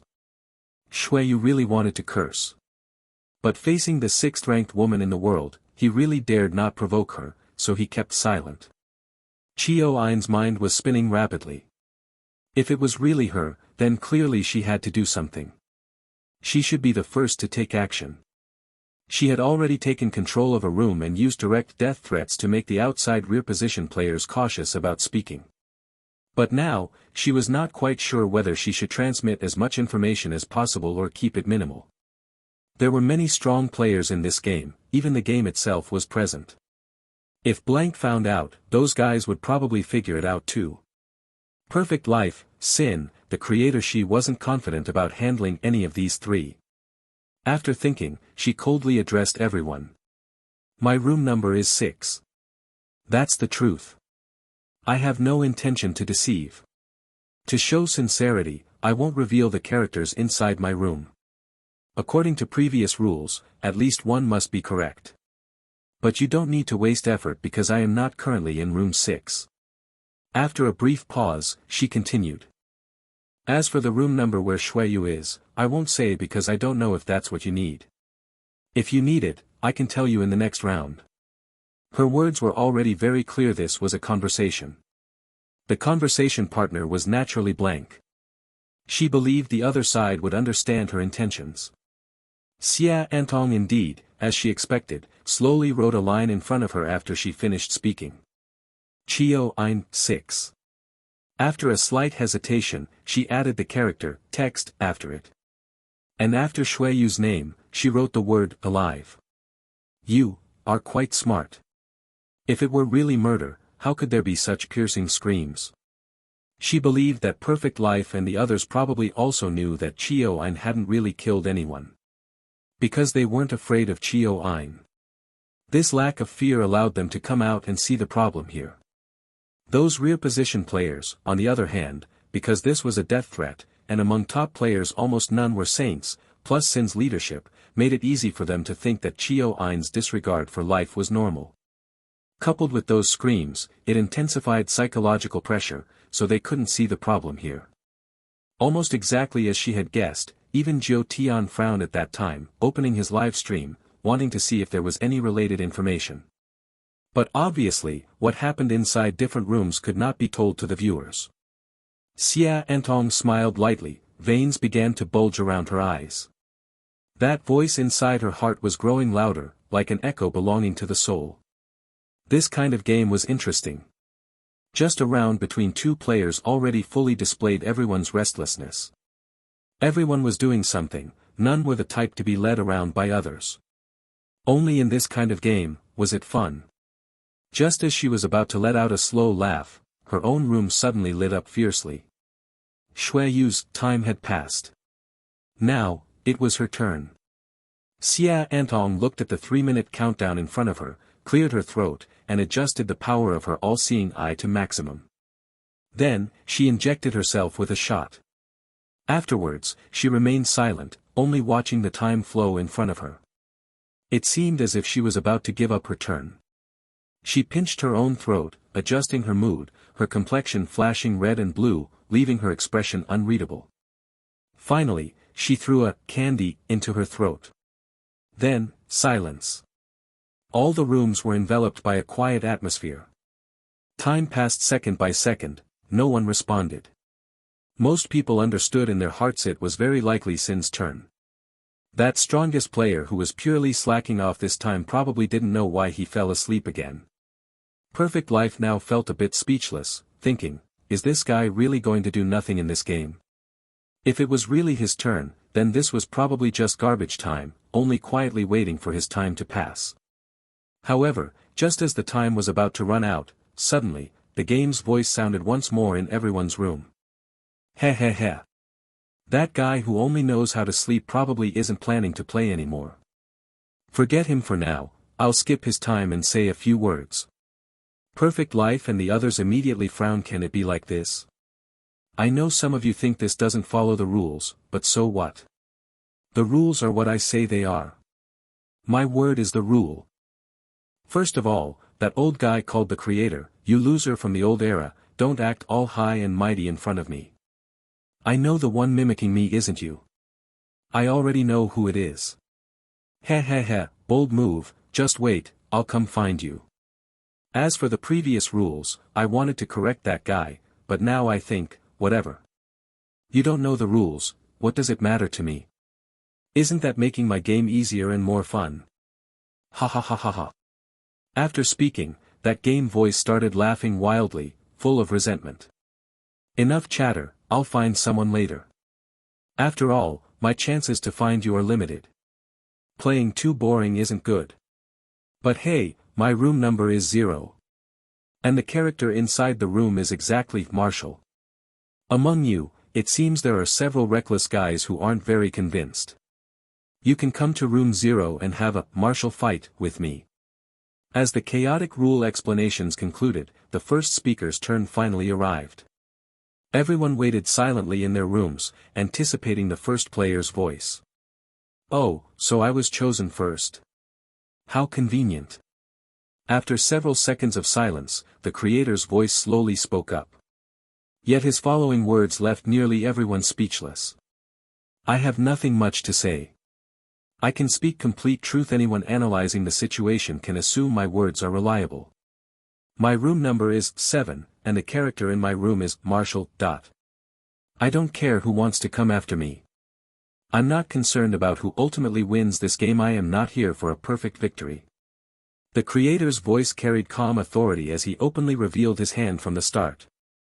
Whether it was Perfect Life or Xia Antong, all were inclined to believe he absolutely wasn't lying. The creator disdained deception. Yet after pausing for several seconds, his next words were truly earth-shattering. Additionally, I'll state this openly here. I am the creator. I possess various strange, special items. One of them allows me to mimic others' voices. That's right, one of those 2 game voices earlier was me. Did you hear that? The person claiming to be Brother Jew, the one who provoked you, that was me. I'm in room 7. I'm not lying. Come at me if you dare. Try fulfilling your promise to make me die. I don't lie. If you're truly qualified, you should know I'm fundamentally different from these other youngsters. Come. The final word rang out like a war declaration, striking everyone's hearts with disbelief. There's another mastermind here. The lower-ranked players were utterly baffled. What kind of monsters were these people? Not only mimicking the game's system voice but openly admitting it. Were they deliberately challenging the game's authority? Just what kind of situation was this? The creator's speech lasted only 1 minute. During the remaining 2 minutes, all rooms fell into complete silence. Perfect Life sat in his room, fingers cracking as he clenched his fists with admiration. What had he been playing all this time before? Couldn't there be more high-stakes games like this? The world has no shortage of heroes, he murmured. Though the creator's voice disappeared after his declaration, his words weighed heavily on everyone's minds. Had he truly confronted the game's rules? Could the world's third-ranked player succeed? Those 2 minutes felt longer than eternity, leaving everyone restless. In the final seconds, the creator's voice returned. Disappointingly, this game's rules aren't as tough as their words suggest. No one came for me. I repeat, room 7. Anyone who wants to find me is welcome anytime. With that, his time finally ended. Xia Antong took out a pen and slowly wrote on the floor before her. Creator, 7, Marshall. This seemed basically reliable. The game progressed rapidly. Before the shock from the creator's revelation could fully settle, the next player's voice emerged. Each person remained isolated in their room, the outside world obscured by mist, forced to deduce their next moves solely from others' words. Were those outside allies or enemies? There was no way to know. Though their rooms seemed secure, exposure meant other players could invade at any moment. What kind of hellish hide-and-seek was this? And the next player's voice made this already oppressive game turn even more brutal and terrifying. Can you hear me? A cold female voice spoke. I'm Chio Ein. What's your name? Other players? Everyone was stunned by this bizarre opening. Who was she asking? Shouldn't she explain her current situation first? But soon, realization dawned. Had she already made her move? Had she already invaded someone else's room? With 3 world-ranked experts and the game system itself 4 entities stronger than her, she just randomly chose a target? How ruthless. Yet they soon learned she was even more merciless than imagined. I am Shuayu, another voice answered, trembling with palpable fear. Good, Chio Ein replied simply. Then Shuayu's agonized screams echoed through every player's room. Ayaha! The piercing cries made everyone wince. The horrific shrieking cut off abruptly. Seconds later, Chio Ein's voice returned. Shuayu is dead. Apologies. Some people might not understand subtlety, so I'll be blunt. I don't have those men's moral constraints. Call me a bully if you want, that's exactly what I am. Earlier game rules stated you must provide at least one truthful detail about your room number or character. Whether that rule came from the game or the creator's lies doesn't matter, you'll obey because none of you dare risk that 50-50 chance. So players ranked below me, you're my targets. I'll harvest you. Don't believe me? Go ahead and gamble. Lose, and you'll be the next Shuayu. Chio Ein's voice was icily emotionless, like some heartless specter. As her voice faded, silence reclaimed the rooms. This was pure psychological warfare. Now lower-ranked players wouldn't dare gamble, meaning room numbers and civil/martial characters could be mostly verified. And, confirmed false information itself held strategic value. In her room, Chio Ein's gaze slowly lowered to the figure on the floor. Shuayu's thigh gushed blood where a black spike had impaled it, painful but non-fatal. Trembling, he clutched his mouth, eyes wide with terror, not daring to make a sound. The corners of Chio Ein's lips curled up as she placed a slender finger against her own lips. Shoo! Make noise, and you really will die. After breaking away from blank, her intelligence had regained the upper hand. After the recent contemplation, she roughly understood one thing. She did not believe that the creator was the person mimicking the game's sounds. Absolutely impossible. Most likely, he was just provoking the game, trying to see if it was possible to confront the game directly. But obviously, the game probably didn't believe it either. In her opinion, only Sin could have done something like this. And if it really wasn't Sin, then there was another possibility. Chio Ein's lips curled slightly, looking somewhat excited. At this moment, she was staring at Shuayu on the ground but did not activate her full voice channel, speaking softly. For the next period of time, let's coexist peacefully. You call this peaceful coexistence? Shui really wanted to curse. But facing the sixth-ranked woman in the world, he really dared not provoke her, so he kept silent. Chiao Ain's mind was spinning rapidly. If it was really her, then clearly she had to do something. She should be the first to take action. She had already taken control of a room and used direct death threats to make the outside rear position players cautious about speaking. But now, she was not quite sure whether she should transmit as much information as possible or keep it minimal. There were many strong players in this game, even the game itself was present. If Blank found out, those guys would probably figure it out too. Perfect Life, Sin, the creator, she wasn't confident about handling any of these three. After thinking, she coldly addressed everyone. My room number is 6. That's the truth. I have no intention to deceive. To show sincerity, I won't reveal the characters inside my room. According to previous rules, at least one must be correct. But you don't need to waste effort because I am not currently in room 6. After a brief pause, she continued. As for the room number where Shuiyu is, I won't say because I don't know if that's what you need. If you need it, I can tell you in the next round. Her words were already very clear. This was a conversation. The conversation partner was naturally Blank.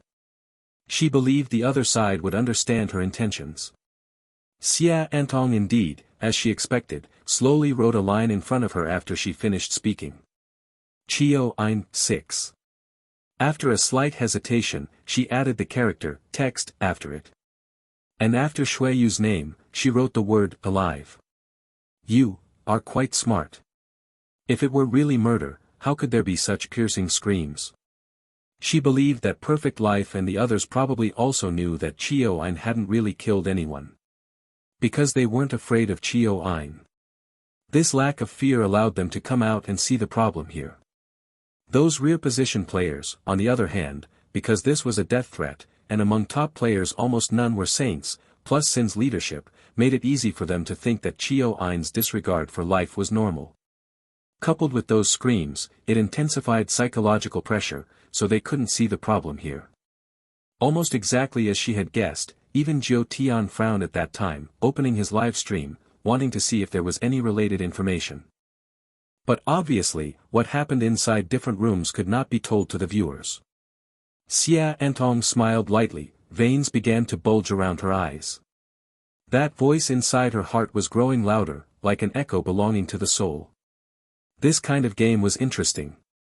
Just a round between two players already fully displayed everyone's restlessness. Everyone was doing something, none were the type to be led around by others.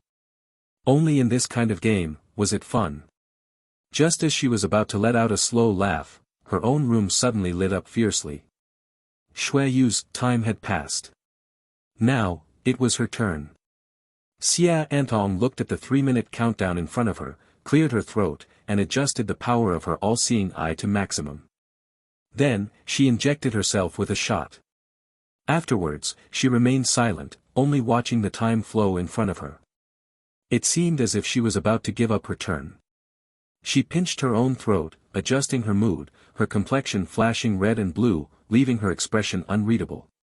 Finally, she threw a candy into her throat. Then, silence. All the rooms were enveloped by a quiet atmosphere. Time passed second by second, no one responded. Most people understood in their hearts it was very likely Sin's turn. That strongest player who was purely slacking off this time probably didn't know why he fell asleep again. Perfect Life now felt a bit speechless, thinking, is this guy really going to do nothing in this game? If it was really his turn, then this was probably just garbage time, only quietly waiting for his time to pass. However, just as the time was about to run out, suddenly, the game's voice sounded once more in everyone's room. Heh heh heh. That guy who only knows how to sleep probably isn't planning to play anymore. Forget him for now, I'll skip his time and say a few words. Perfect Life and the others immediately frowned. Can it be like this? I know some of you think this doesn't follow the rules, but so what? The rules are what I say they are. My word is the rule. First of all, that old guy called the creator, you loser from the old era, don't act all high and mighty in front of me. I know the one mimicking me isn't you. I already know who it is. Heh heh heh, bold move, just wait, I'll come find you. As for the previous rules, I wanted to correct that guy, but now I think, whatever. You don't know the rules, what does it matter to me? Isn't that making my game easier and more fun? Ha ha ha ha ha. After speaking, that game voice started laughing wildly, full of resentment. Enough chatter, I'll find someone later.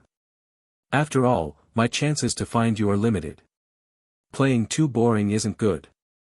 But hey, my room number is 0. And the character inside the room is exactly Marshall. Among you, it seems there are several reckless guys who aren't very convinced. You can come to room 0 and have a Marshall fight with me. After speaking, the voice belonging to the game fell silent, passing to the next person. Click. In room 7, the creator abruptly pressed the stopwatch and looked down. 3 minutes exactly.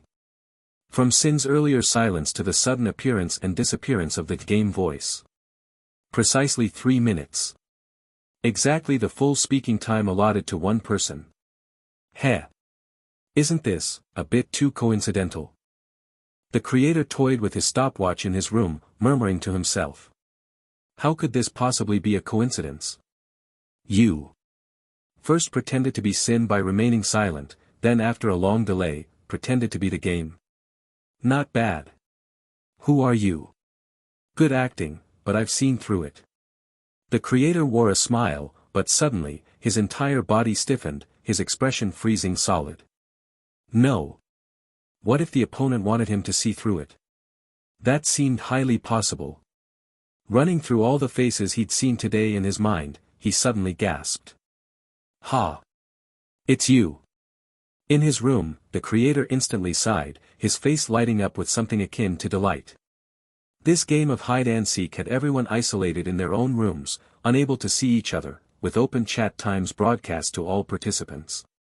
This created a major problem if you wanted to convey a message, there was almost no way to transmit it point to point. You couldn't privately inform any individual, you could only speak on the public channel for everyone to hear. Just like Chio-Ein earlier, wanting to say something but hesitating due to potential consequences. And the public channel was inherently competitive, especially with the game's true entity brother Junao participating. Thus, if you wanted to send a specific message, you had to address everyone while ensuring only one particular person could understand its hidden meaning. This posed an enormous challenge for both sender and receiver. So why could he detect something amiss here? Because he was intimately familiar with this method of message transmission. In his chaotic past, during that most recent game in prison when he was still know-it-all. That game where two opponents coordinated, employing endless variations of message passing to confuse their enemies had left a deep impression on him. Moreover, he'd previously claimed to be the one impersonating the game, inviting its true entity to find him. The game voice, just now had specifically mentioned him, serving as a reminder to subconsciously connect those words to himself. That girl impersonating the game was sending him a message. If this communication method succeeded, it would mean every player was an information island while she alone could transmit targeted information. With others struggling to communicate, only she could achieve specific player-to-player messaging, staying steps ahead of everyone. What a confident little. Just as he finished mentally reconstructing events, the creator shuddered violently again. Wait. Earlier, when each player made their demand to the game, what had she requested? Divided battlefields. Divided battlefields making every player an isolated individual. That was her original demand. Had she planned everything from that moment? This was a method tailor-made for herself after thoroughly analyzing her own strengths and weaknesses. Reaching this realization, the creator suddenly saw everything with crystal clarity while simultaneously feeling chills down his spine. His expression grew complex yet carried appreciation for this junior as countless emotions surged within him. After meeting me just once, you already figured me out. Impressive, little girl, you've factored in both me and the game itself. Planning to be this game's chess player? You're not overdosing on meds again, going this hard. Heh, room 0, but how can you be sure I'll help you? The creator kept muttering to himself, yet felt no hostility at being used, only paternal admiration. Our nation's younger generation truly produces remarkable talents.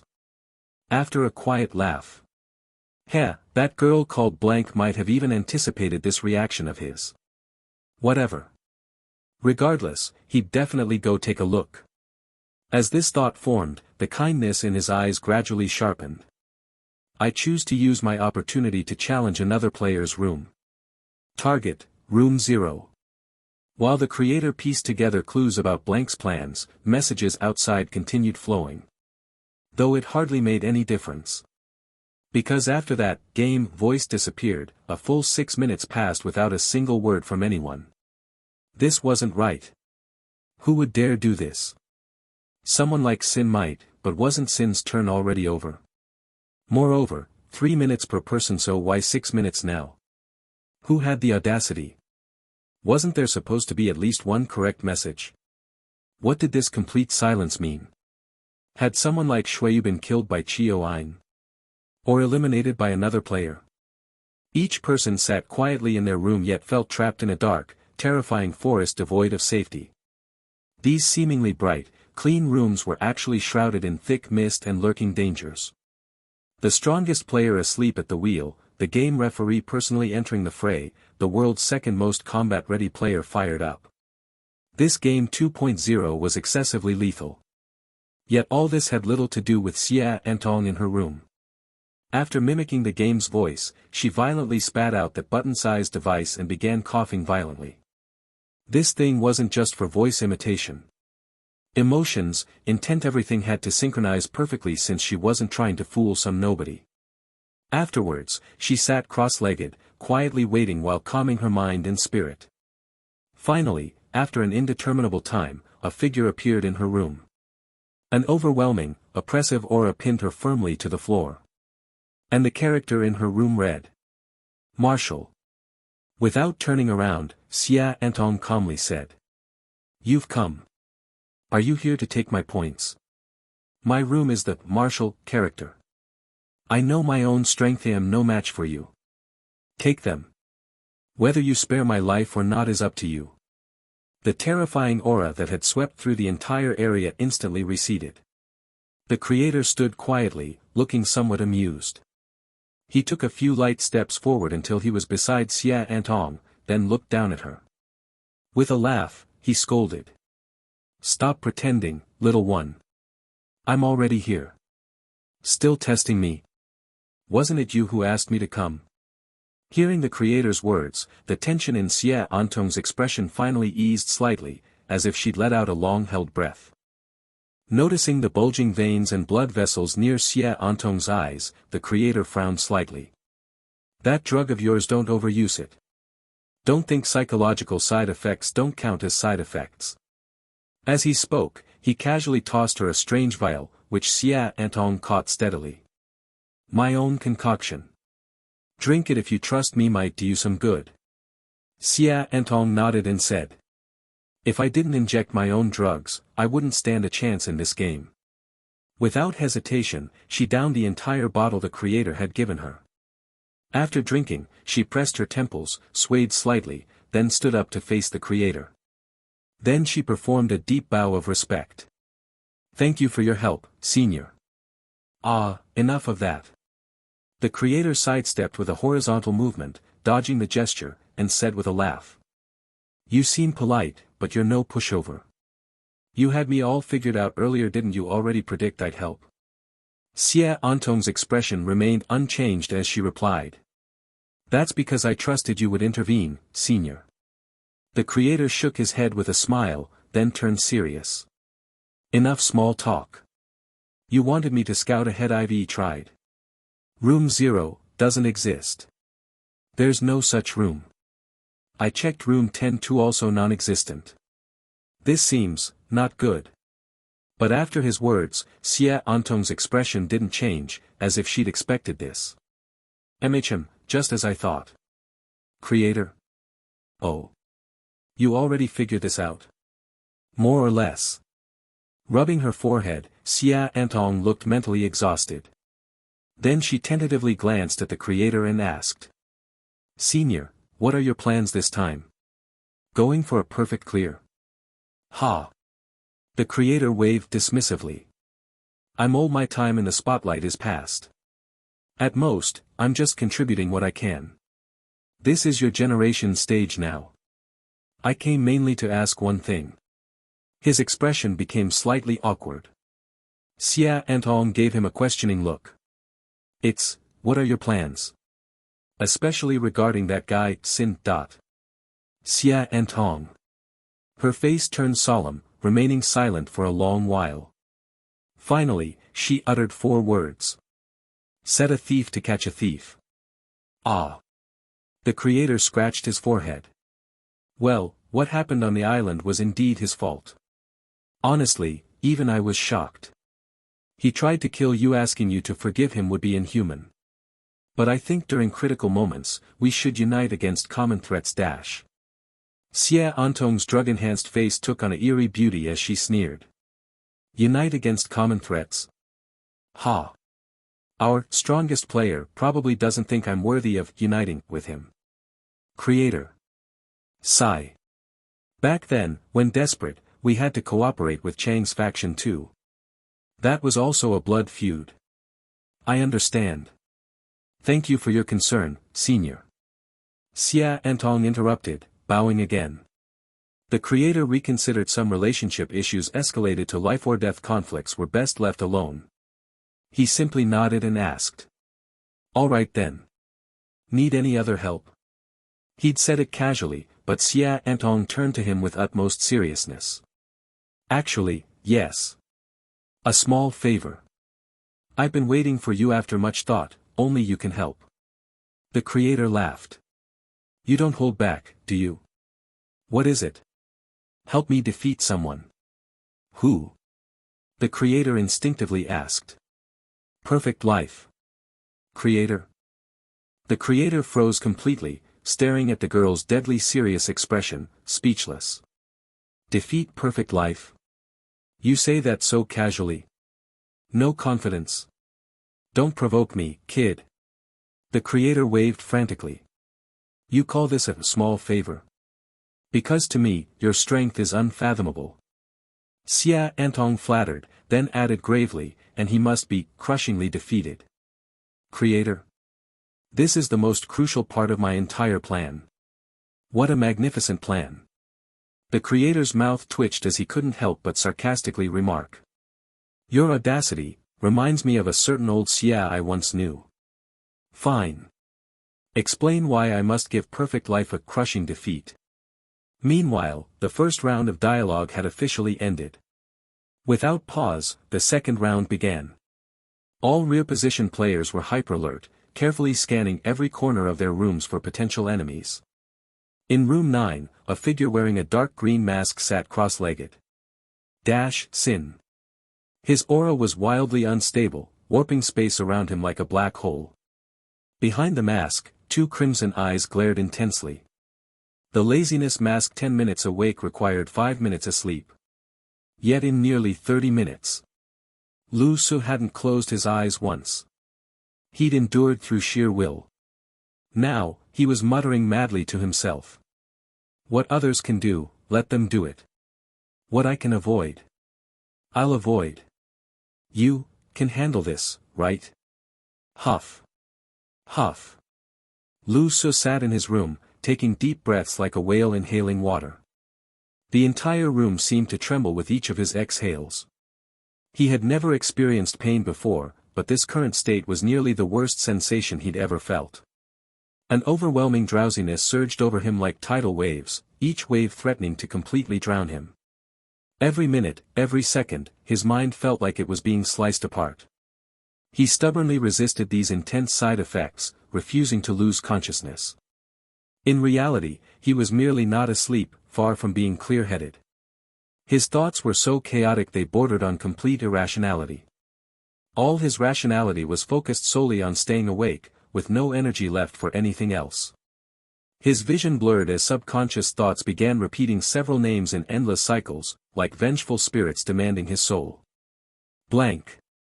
Perfect life. The Creator. Hearing his murmurs, the spectators felt chills run down their spines. It was utterly eerie, and The three names he kept repeating were precisely those involved in Blank's plan. Wait, what? Blank just mentioned, having the creator help fight Perfect Life, and now he's chanting these exact three names. This can't be right. Didn't they completely separate the battlefields? There was no communication at all. How are they doing this?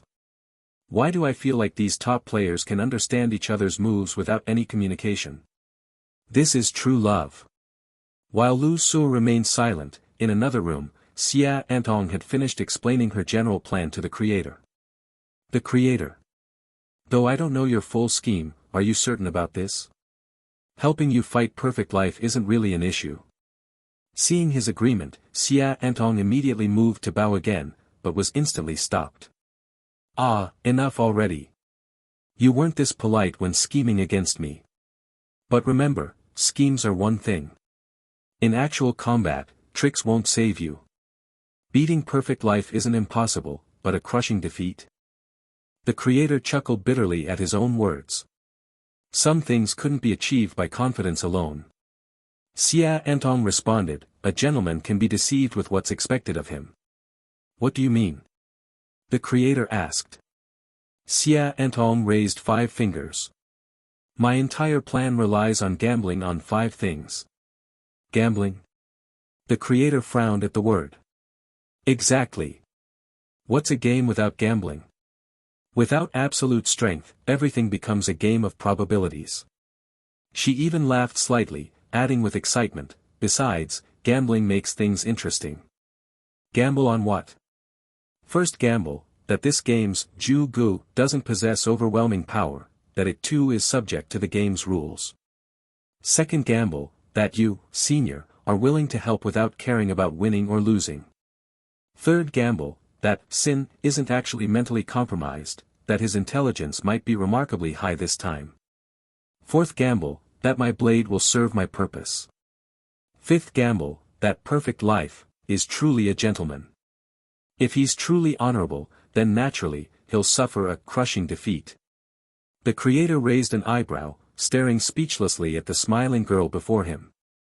After a long pause, he slowly said, that does sound interesting. May you succeed. May we succeed, Xia Antong corrected. The creator neither agreed nor disagreed. Just then, the second round of random speaker selection reached their room. Room 3, where Xia Antong resided, lit up perfectly on cue. This time, her turn came much earlier than last. Oh right, who's this blade of yours? It's not me, is it? The creator quickly asked as the room brightened. Heh. Instead of answering directly, Xia Antong walked to the room's center. How timely. It seems even luck is on our side this time. Let me speak first. Without altering her voice, she spoke directly into the public channel. Her crisp, distinctive voice instantly echoed in every room. This is blank. Some abnormal situations have occurred here that I can't explain. After all, from others' perspectives, she too had been silent earlier. But she wouldn't explain, this ambiguity worked to her advantage. Then her tone turned lethally sharp. Chio Ein. Chio Ein. In room 8, Chio Ein shuddered, looking up in shock. Calling her? She was actually being addressed. Thank goodness, not hearing Blank's voice earlier had made her anxious something was wrong. If you can hear me, Xia Antong continued. Kill. Begin the killing. I hope you understand my meaning. In room 8, Chio Ein's expression rapidly shifted before she nodded. Received. Beside her, Xueyu. What the hell? Received what? Are you insane? Xueyu's eyes instantly filled with murderous intent, ready to fight, but was quickly silenced by dark water covering his mouth. Earlier, Xueyu's room was number 8. After Chio Ein's time ended, she slowly turned toward Xueyu, placing a finger to her lips. Shoo. Casually tossing a potion his way. Xueyu caught the high-grade potion, staring blankly at it. What did this mean? Last meal? Drink it. Be sensible, we'll explore other rooms together later. Top players don't lie. Don't worry, we're not targeting them. Shui Yu's face darkened. What? Going to kill weaker players? Pfft. If that were true, why are you alive?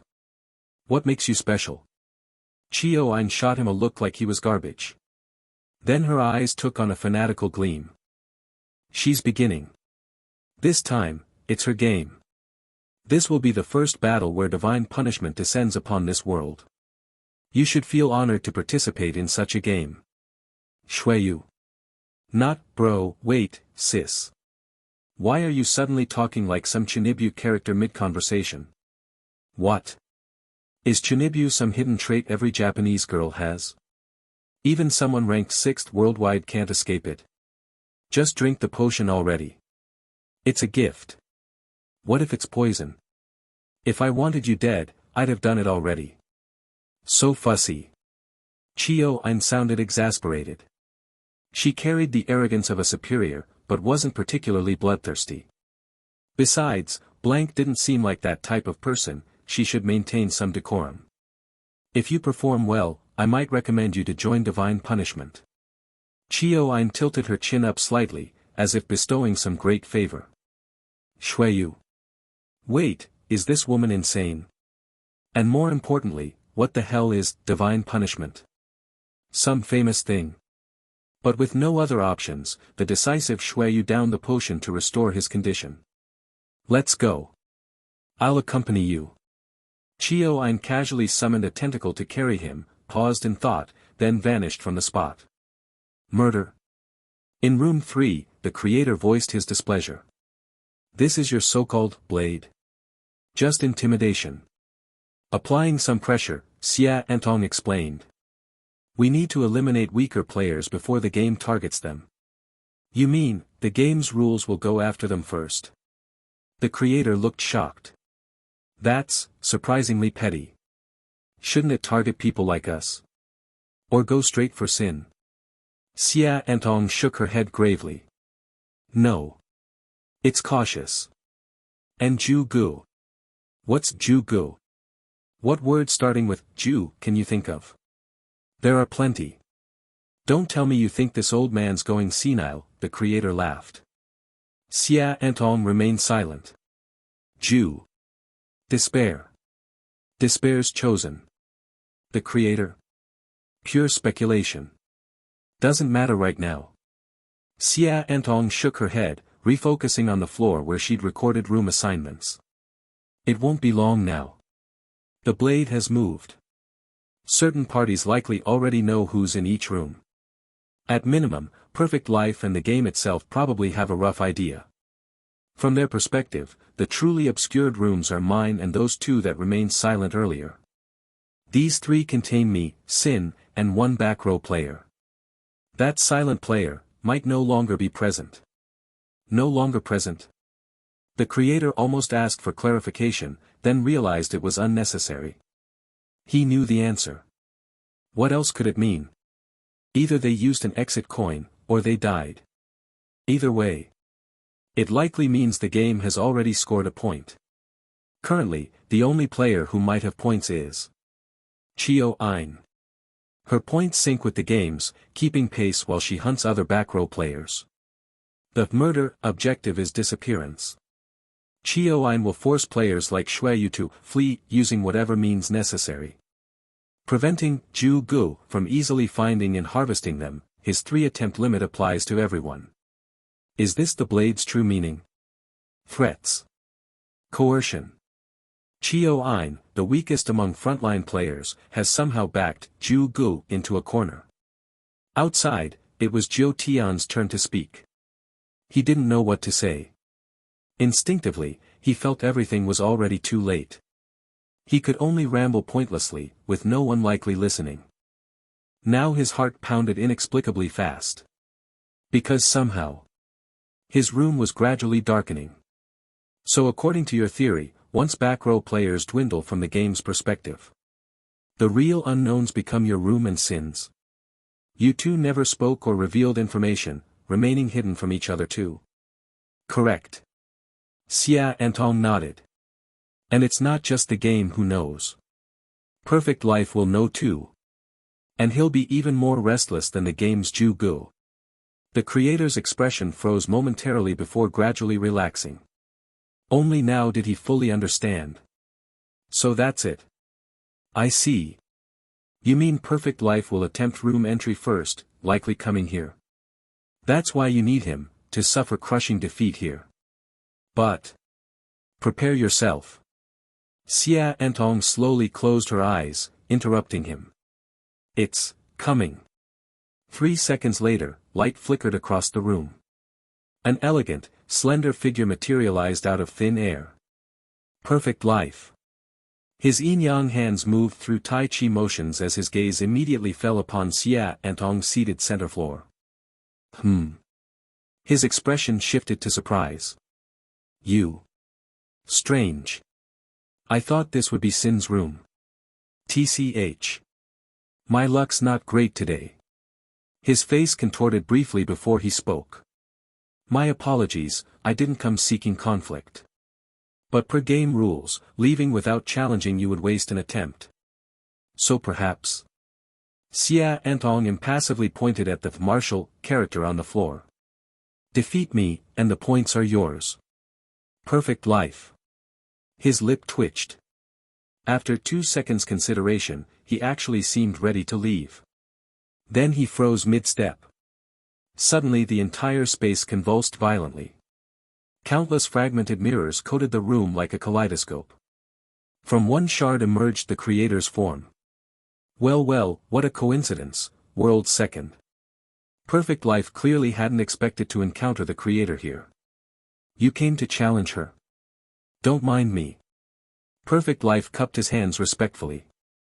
I mean no offense, but why do I sense killing intent surrounding us? Simple really, the creator chuckled. Because I'm looking to cause you trouble, of course. Perfect Life. Why? His expression showed clear confusion as his hands gently moved through the air, sensing the surrounding energy. This intense killing intent clearly indicated everything had been prepared in advance specifically to attack him. Yet, this action seemed completely unreasonable. Does disliking you require a reason? The creator said with a laugh. But don't you realize this is number 3's room, belonging to blank the martial room? Initiating combat in a martial room will be directly judged as a challenge. Meaning this becomes me challenging her. Whether you can defeat me or not is irrelevant, the points gained or lost will only be between the two of us. Perfect Life frowned, appearing to suspect his opponent didn't understand the rules. So what? The creator replied with complete indifference. I told you, I simply dislike you. What does this have to do with the game? By now, the numerous mirrors scattered throughout the space had begun rotating, creating a dizzying effect across the entire area. Xia Entong hadn't moved from her spot on the open ground, but now found herself completely enveloped in this chaotic mirror space, momentarily disoriented about her exact location. Perfect Life glanced at her, then back at the creator, letting out a strange cold laugh. Ha, what price did she pay to hire you? I'm just curious, how could the world's third-ranked player willingly become someone else's weapon? TCH. The creator was growing impatient. Why won't anyone believe the truth? I just dislike you and want to beat you up. Without further words, he immediately launched his attack. His method of attack was particularly eye-catching. Unlike others who used superpowers, his style carried distinct industrial era vibes. White light flashed as he instantly created a massive Gatling gun, its several-meter-long ammunition belt draping to the floor. The next second, the barrels glowed red-hot from extreme temperatures and began spinning wildly. This was an actual Gatling gun, not energy bullets. Deafening gunfire echoes turned the room into an instant battlefield, spent shell casings clattering across the floor in a display of violent aesthetics. Perfect Life's expression instantly turned serious as he assumed a defensive stance, pushing both palms forward to create an energy vortex before him. The swirling energy deflected all incoming bullets, sending them scattering in all directions. Even as a carbon-based life form, he instinctively respected such firepower, his expression utterly focused. But just as his defense seemed perfect, Perfect Life's heart suddenly skipped a beat. Without time to think, he dropped low and rolled aside, looking somewhat disheveled as he turned back. Another Gatling gun had materialized behind him, firing at his back.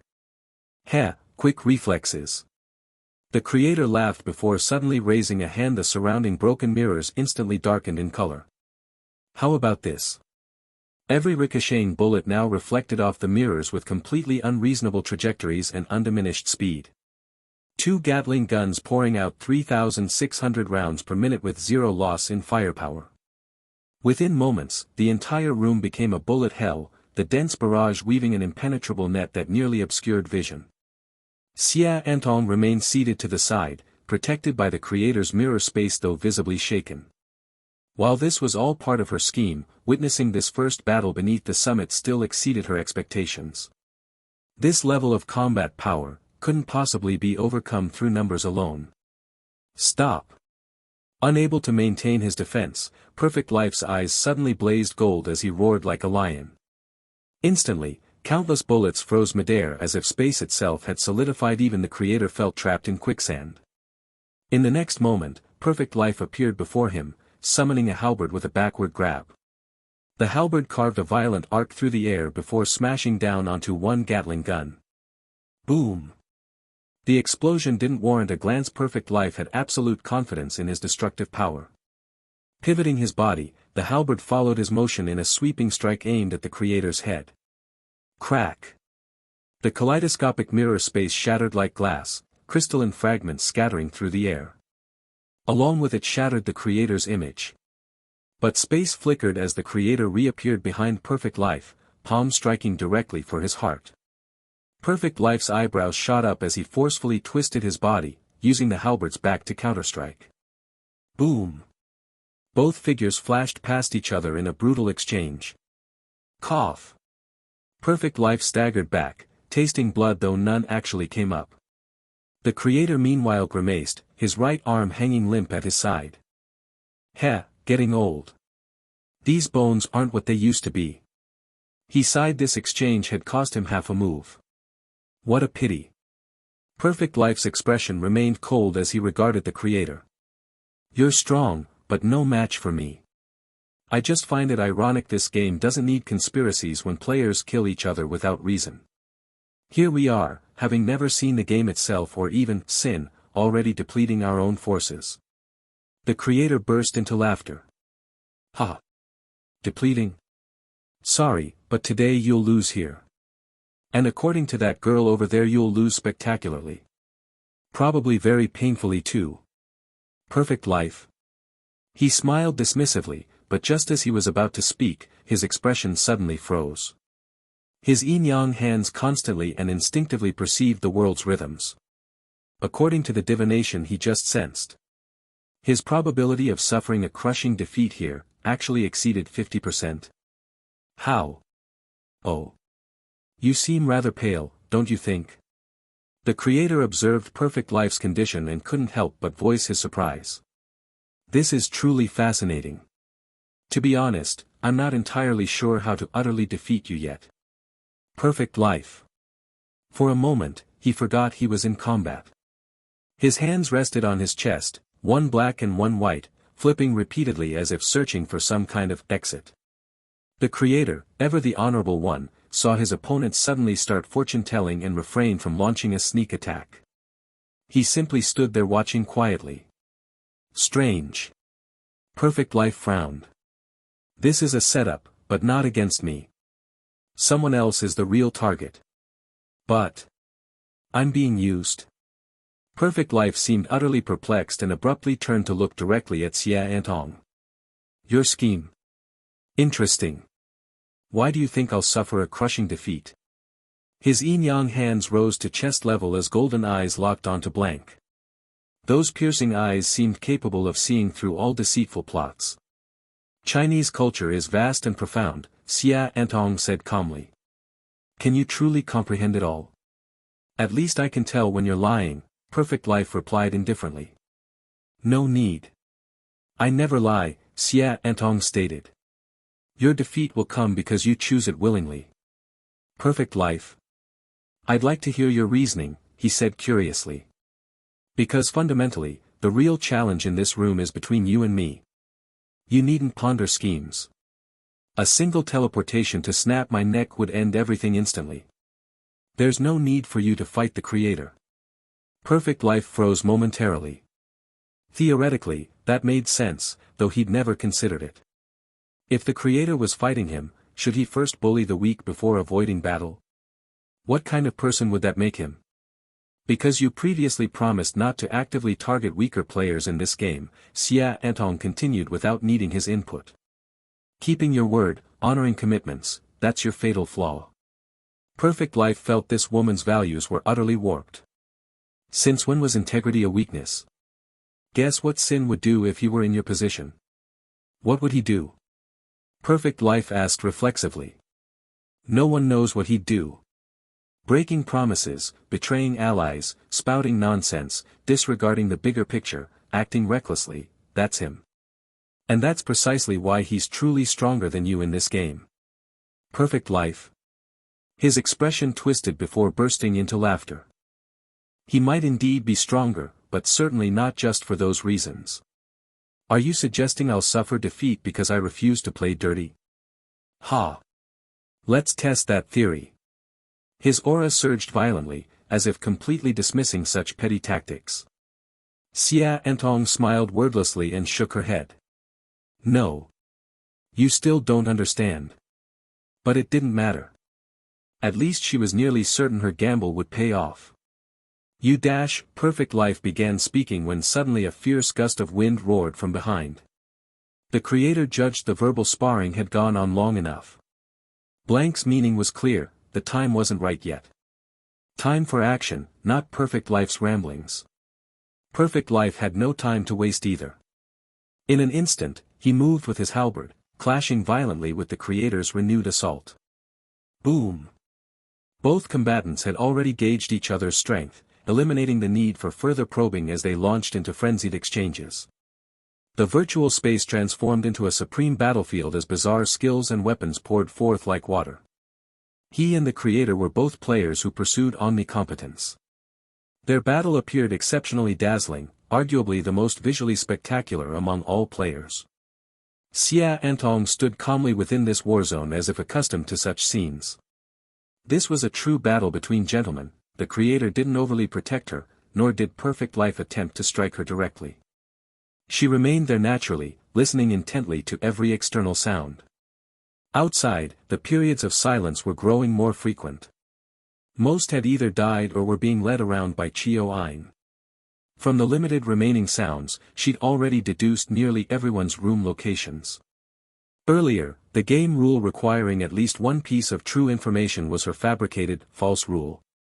Though false, it proved remarkably effective, providing valuable intelligence. All her fake rules accelerated the game's pace.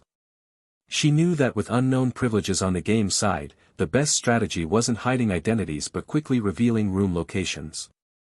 To avoid mob mentality, the revelations had to be comprehensible only to her. This was the safest way to race against that Ju Gu. Now, the time was almost ripe. Boom! The room's battle raged intensely when suddenly Xia Antong's cool voice cut through. Perfect Life, where you fall short of Sin isn't in character or strength.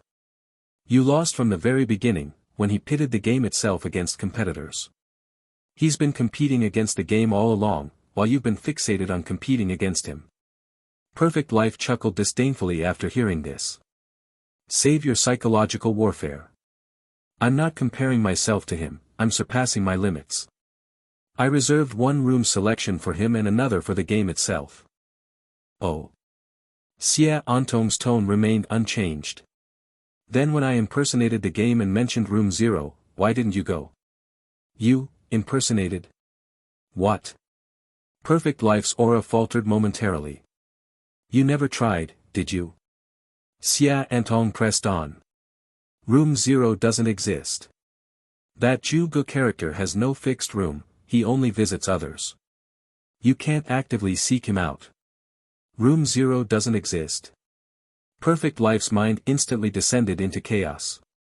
He'd never deeply considered this, always believing there was no urgency in confronting the game.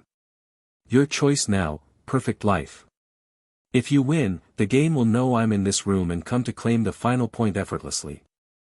Perfect Life's brain operated at lightning speed, and suddenly everything became clear. All this time, you've been deceiving the game. You want me to lose so it mistakes this room for Sin's, making it attack the real Sin's location instead. Using one threat to eliminate another. Ha! But why would I do that? Let it come here, I'll handle it. Xia Antong smiled up at the battling Perfect Life. Sorry, but that still wouldn't be your fight. Because this is my room. Coming here means challenging me. And I'm such an easy target, crushed with minimal effort. Then the game achieves perfect clearance. But suit yourself, it's win-win for me. Though I can't create major trouble for Sin this way, at least his perfect clearance vanishes. Consider it my revenge. As for you, this might be your chance to surpass him and become the new number one under heaven. So forget what I said earlier, no need for crushing defeat. You should win. Then you might overtake Sin as number one. The number one under heaven that the game absolutely adores. A game's favorite, the number one in the world. After saying this, Xia Antong fell silent, calmly watching the battle between the two as if she truly didn't care. She had already done everything she could. The rest depended entirely on Perfect Life's choice. Her abilities were limited, and this was the best plan she could devise. The game itself was openly cheating. When the rules were explained, it was stated that each player would have their own room. It didn't have a room itself, only by actively choosing opponents could it engage. No matter how valiant Perfect Life and the others were, it was meaningless if they couldn't find it. The players weren't even qualified to discuss whether they could be its match. Competing against the referee in the same game meant enduring such unfairness. To face it in battle, they could only wait for it to come to them. Reducing the number of backup players through Chio-Ein, seeking the creator's help, and scheming against Perfect Life, all were for one chance. A chance to truly sit across the board from it. And that wasn't even considering whether they could be its match. But she believed that man would still win. Perfect Life's expression darkened. He didn't speak or refute anything. Yet, judging by his actions, he grew increasingly impatient. His movements became wilder, more forceful, completely unlike before. What Xia Antong truly thought, he didn't know. To outsiders, she seemed entirely detached, as if her goal had been accomplished the moment Perfect Life arrived. If Perfect Life lost, the game would face Sin, a case of driving away a wolf by inviting a tiger. If Perfect Life insisted on winning, the game would triumph, cutting off Sin's score and possibly ending his reign as the strongest player. After all, Blank was now hostile to Sin. This was entirely a scheme targeting him. That was why Perfect Life was so conflicted. No matter what he did now, he was being used, with no personal grudge against Blank. But should he defeat Sin this way? If he insisted on winning, would it end without even seeing the game itself? Become the strongest player the game favored? Unlike the current one, who was too unruly and always opposed the game, while he was more obedient. How could he possibly choose that? Now, it seemed he truly had to lose here. As this option grew clearer, Perfect Life nearly laughed in frustration. So, voluntary crushing defeat meant this? His expression grew uglier, and he vented his fury in frenzied clashes with the creator, his movements growing increasingly erratic. Perhaps I have another choice. I could kill you here. Then, even if it comes to this room, it won't gain any points. Xia Antong shook her head. This was just anger talking. If she died, the game naturally wouldn't come to this room. At most, it would take longer to find Chio-Ein and the others. In reality, this choice was no different from winning for Perfect Life. But since everyone present already knew this, Xia Antong didn't elaborate, only replying. Then why don't you do it? Boom! After several more violent exchanges, Perfect Life suddenly took a deep breath. The next second, he raised his arm with all his strength, hurling his halberd like a javelin, a rainbow piercing the sun straight at Xia Antong. The halberd tore through the air with a shrill whistle, ripping through space toward her. The air behind it condensed and exploded, the speed of the strike even creating visible mock rings. Xie Antong's lenses instantly blurred as kinetic equations deconstructed everything before her, slowing the halberd's approach to a crawl. But even slowed, its speed was terrifying. With her current physical limits, her reflexes only allowed one move. Dodge. As her head tilted slightly left, the halberd grazed past her helmet with a thunderous roar. The all-seeing eye helmet's side was instantly scratched, severed strands of hair floating in the air. Death had brushed past her. Boom! The halberd struck the ground behind her with a deafening explosion. At the same moment, Perfect Life's stance collapsed, his defenses wide open. His spatial freeze, his defensive vortex, his yin-yang hands all failed at once. In other words, his previously impenetrable guard had now created its own breach. Even the creator was surprised by his decisiveness, but in the heat of battle, there was no time to pull back. Another explosion echoed, nearly simultaneous with the halberd's impact, as Perfect Life's chest seemed to take a cannon shot. He flew back like a broken kite, crashing to the ground. The battle was over. Perfect Life defeated. Xie Antong's forehead was damp with sweat. That strike had been dangerously close. Thank you. Cough. Perfect Life spat a mist of blood, his face grim. I hate being used. No need to explain. If you hadn't dodged that strike, you'd be dead. Xie Antong looked up, ignoring his words, and repeated. Thank you. Now, all that remained was to wait for the game. Meanwhile, in another room, Juij was facing his own challenge. But at this moment, he was struggling to keep his composure. He had encountered an unexpectedly strong opponent. In room 8 at this moment, Jiu Tian faced a black shadowy figure, the two sitting opposite each other. The other party was completely shrouded in black smoke, devoid of any other color except for a large red mouth on its face that remained stretched wide as if smiling. But now, it seemed unable to maintain that smile. The red mouth on its face was tightly shut. Xie Antong's guess was correct. This was a divine emissary of despair's chosen. Its purpose was to bring despair, to savor and absorb despair, but now it was feeling slightly despairing itself. Jiu Tian was the second weakling whose location it had confirmed. It came here to harvest points, along with despair. Yet the person before it appeared completely composed, showing no panic upon seeing it, instead looking utterly calm and collected. The character in Jiu Tian's room was, 1. Literature. The moment he saw despair's chosen before him, he knew he was probably doomed, and almost instantly pulled out his exit coin. Moreover, due to the nature of the chosen, he instinctively felt a tinge of despair. Opening his game live stream interface, the Dragon Group's mission instructions were extremely simple. Stall. Stall by any means possible. After seeing the barrage of comments flooding the screen, his heart immediately settled somewhat. At least the entire organization was watching, he wasn't fighting alone. Furthermore, as a Dragon Group operative, personal safety was paramount. The Dragon Group would never ask you to sacrifice meaninglessly. As long as the exit coin was used when necessary, even if all his abilities were lost, there were still benefits. After submitting the report and going through approval procedures, he would be recognized as having contributed to Wei country, with lifelong security and living arrangements absolutely guaranteed. And now, the entire Dragon Group was watching him. As long as he stalled to the best of his ability, he wouldn't even need to write that report himself. Losing didn't matter. Consider it early retirement. He wasn't that keen on risking his life daily against a bunch of freaks anyway.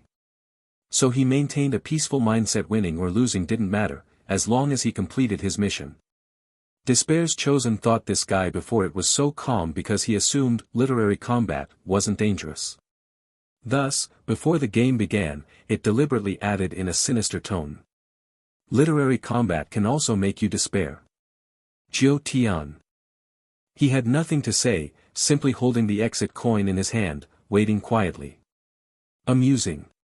Whether literary or martial combat, theoretically players could negotiate the format as long as both sides agreed, it could begin. But generally, agreements couldn't be reached, so literary combat meant randomly selecting a topic where the opponent must have the ability to complete it.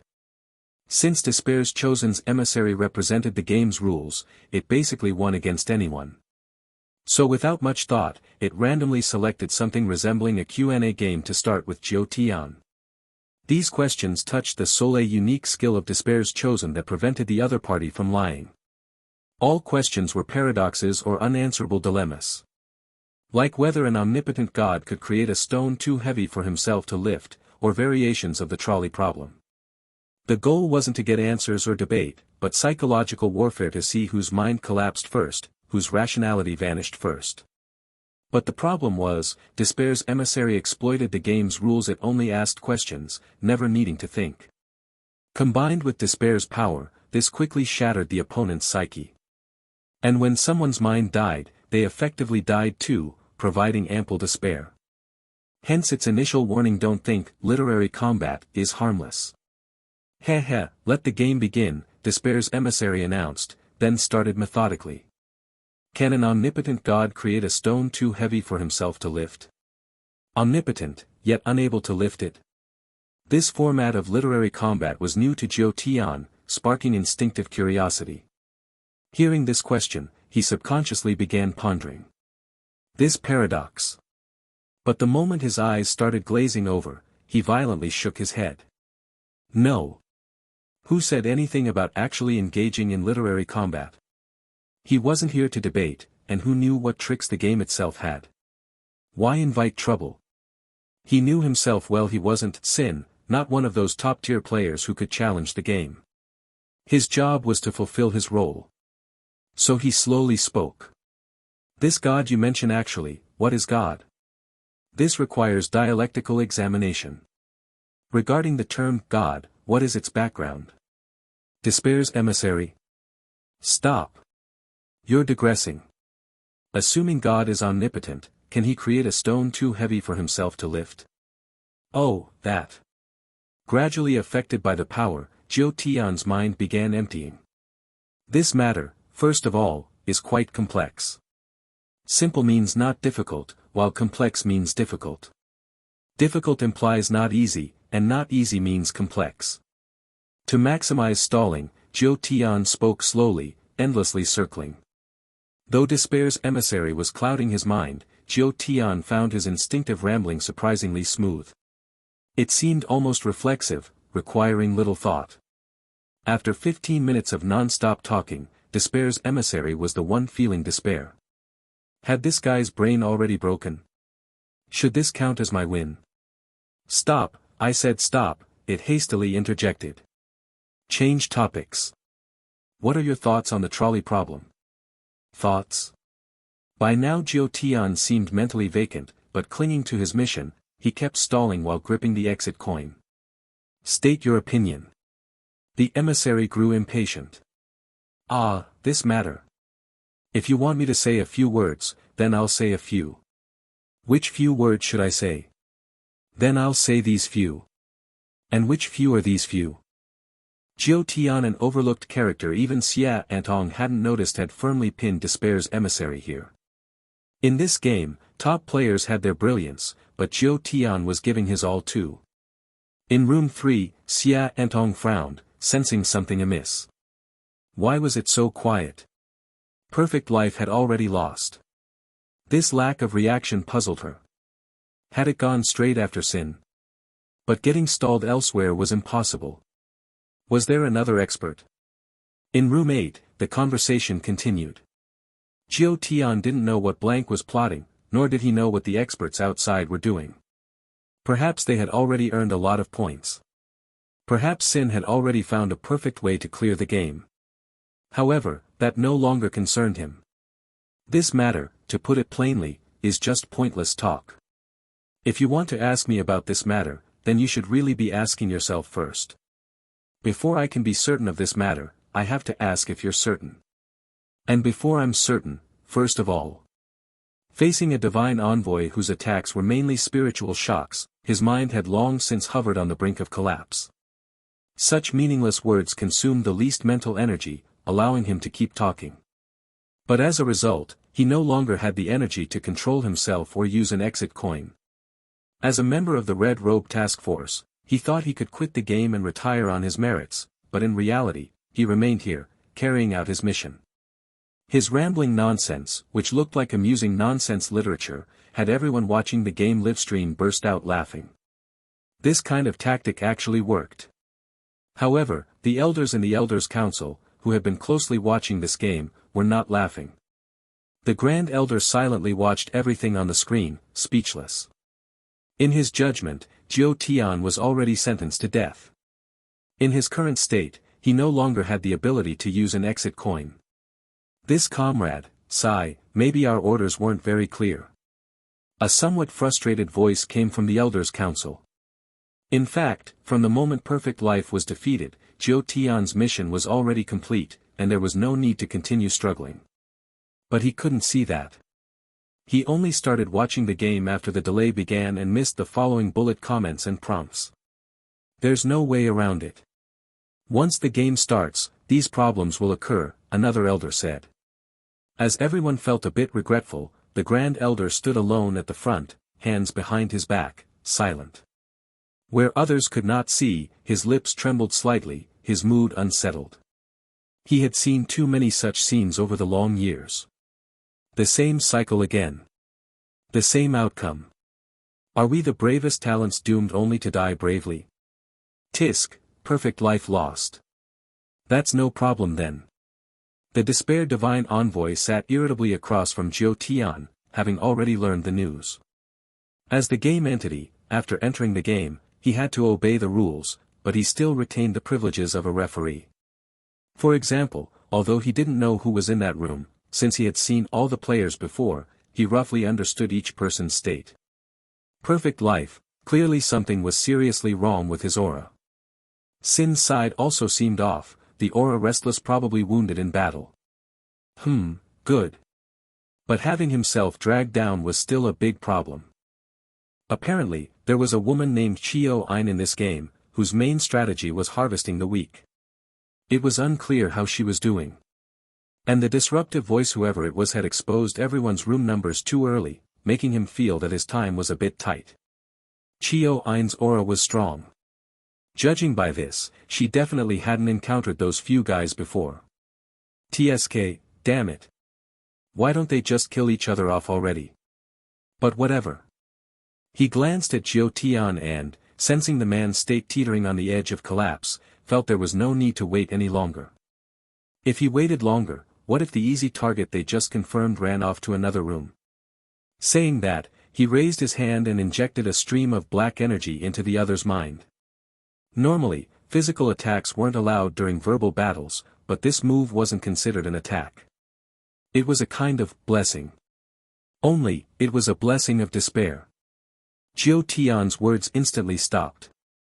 Absolute pain flashed across his face for a moment, then he sank into depression, lowering his head with no further movement. He looked as if he were dead. Heh, one unworthy of such grace. The Despair Divine Envoy sneered disdainfully, then turned and left the room directly. He had 1 points plus 1. Now, it was time to find the last person.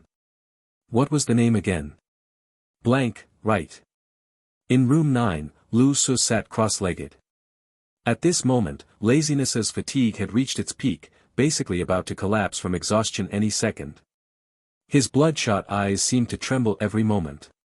Damn it, why hasn't anyone come yet?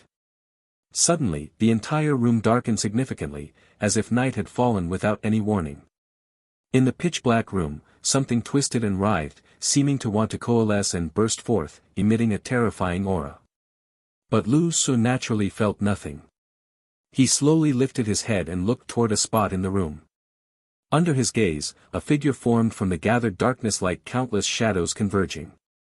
The Despair Divine Envoy appeared, shrouded in black smoke. Heh. With his arrival came gusts of cold wind, carrying his sinister laughter. On the smoke-formed face, a blood-red wide mouth opened, but as soon as he entered the room, his laughter abruptly stopped. The smile that had just appeared instantly vanished. Wait. That dark green mask? What does it mean? You're telling me that the one called Perfect Life lost to a woman he'd never heard of? What was her rank? How did this happen? The Despair Divine Envoy felt like he was about to explode. Looking at Sin before him, he sensed his plan was in serious trouble. Heh heh heh heh. Another sinister voice sounded in the room, and this time, it was Lu Su's turn to laugh. I've been waiting, for you, for a long time. The laughter carried an unusually terrifying distortion, like a saw cutting through wood. On the dark green mask, the expression was extraordinarily ferocious, the calmness it was once known for had completely vanished. This face was almost never so hideously hateful, resembling a demon emerging from the depths of hell. Even the masks of wrath and gluttony had never shown such an expression before. The Despair Divine Envoy instinctively took a step back, somewhat hesitant and wary. Leaving aside why this room belonged to him, first of all, this thing probably eats children. After feeling the opponent's oppressive aura for a few seconds, Lu Su suddenly lowered his head and directly fell asleep. Sin, zzz. Since the start of this game, he hadn't been able to sleep, but now he finally entered a long-lost dreamland. This closed eye was unusually deep, almost comparable to death itself, without a trace of breath leaking out, the previously restless energy in the entire room instantly vanished. Despair Divine Chosen. Hey. He cautiously called out, then began scanning the room with a somewhat grim expression. TSK, how could this happen? Was he schemed against? He was schemed by a woman he didn't even know where she came from and lured into this room. This was already the third active challenge opportunity, this was the third time, yet it couldn't leave. He didn't believe any player could really defeat him. The reason he chose the weak was simple, partly for insurance, partly for despair. Only by toying with those weaklings, letting them struggle in an unbearable hell, and then brutally suppressing them. That was how despair was created, and that was what mattered to him. Thinking of the first player he found this time, he chuckled. When he used illusions to make her mistakenly believe the exit coin was useless and slowly ground her down, that feeling was what he wanted to collect. But the Despair Divine Envoy looked somewhat troubled at the figure in front of him, the one wearing the dark green mask, now sleeping as if dead. Would this guy despair? This clearly mentally challenged person probably didn't even know what despair felt like, even if he killed him, it seemed like just wasted effort. But on the other side, Chio Ain's points. Tisk. For a moment, he felt cornered. The rules of this game only said that the first rank would achieve a perfect clear but didn't specify how others could be considered to have cleared it. This game was under his control, in his plan, as long as he achieved a perfect clear, whatever happened afterwards was casual. These people were all his nourishment. But the problem was, now he was being cornered by a Chio Ain. Sin hadn't achieved it, the creator hadn't achieved it, perfect life hadn't achieved it either. And yet a Chio Ain was about to perfect clear. Although afterward those people would find Chio Ain and lower her points, it was still not safe. Why didn't they hunt each other? And on top of that, he was tricked here by an unknown woman. A strange man had just delayed him for so long. This game, why are all these weaklings so troublesome one by one? What's going on? Why does this mode feel so wrong? Is this how normal player competitions should be? These people didn't seem like they were on the same side at all. He bit his teeth hard, on the pitch-black face, the blood-red mouth slowly opened, starting to grin again. It doesn't matter, you're the same. He was just more cautious, more cruel, that didn't mean he was really weak. He never believed he would truly lose to a player. He looked at the ground where the challenge mode words were displayed. 1. The font in room 9 was 1. Hee, then that's just perfect. His whole figure began floating forward on the ground, and in the blink of an eye, he appeared before Lu Su. He grabbed the other's head with both hands, forcing him to look up, his face emitting black smoke pressed directly against the dark green mask in front of him. Waiting for me? Good kid. I'm here, why are you sleeping? Lu Su, zzz. His sleep quality was different from before, even the Despair Divine Chosen doubted if this guy was already dead. But that was obviously impossible, so black smoke instantly spread, black light enveloped both their heads. The one duel began. Entering the dream with despair. He. The laughter of the Despair Divine Envoy echoed throughout the room, the space continuously distorted. Dealing with sin was no joke.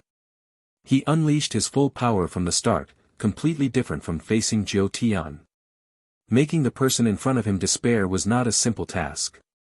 But moments later, he realized something was wrong. All of his mental attacks, after entering the other's already sleeping brain, vanished like mud sinking into the sea. Such a deep sleep, the dream should have been clearer, but the reality was completely opposite. It was as if he had hit an impenetrable wall. No matter what emotions, images, or woven human tragedies, various despair-inducing scenes flooded Lu Su's mind. But he showed no reaction. It was as if he had long adapted to all despair. The deepest pain was buried in his soul, yet the flame ignited from the ruins kept burning. No matter what thoughts, failures, death, loss of loved ones, or torture were poured in, they disappeared deep within this person's consciousness. Instead, the despair divine chosen's own awareness was painfully scorched by a fiery sensation. Damn! What the hell is this thing? In room 3, Xia Antong had already received Chio Ain's voice. In the public channel, she said she had gained 2 points. Chio Ain, come to me. Room 3.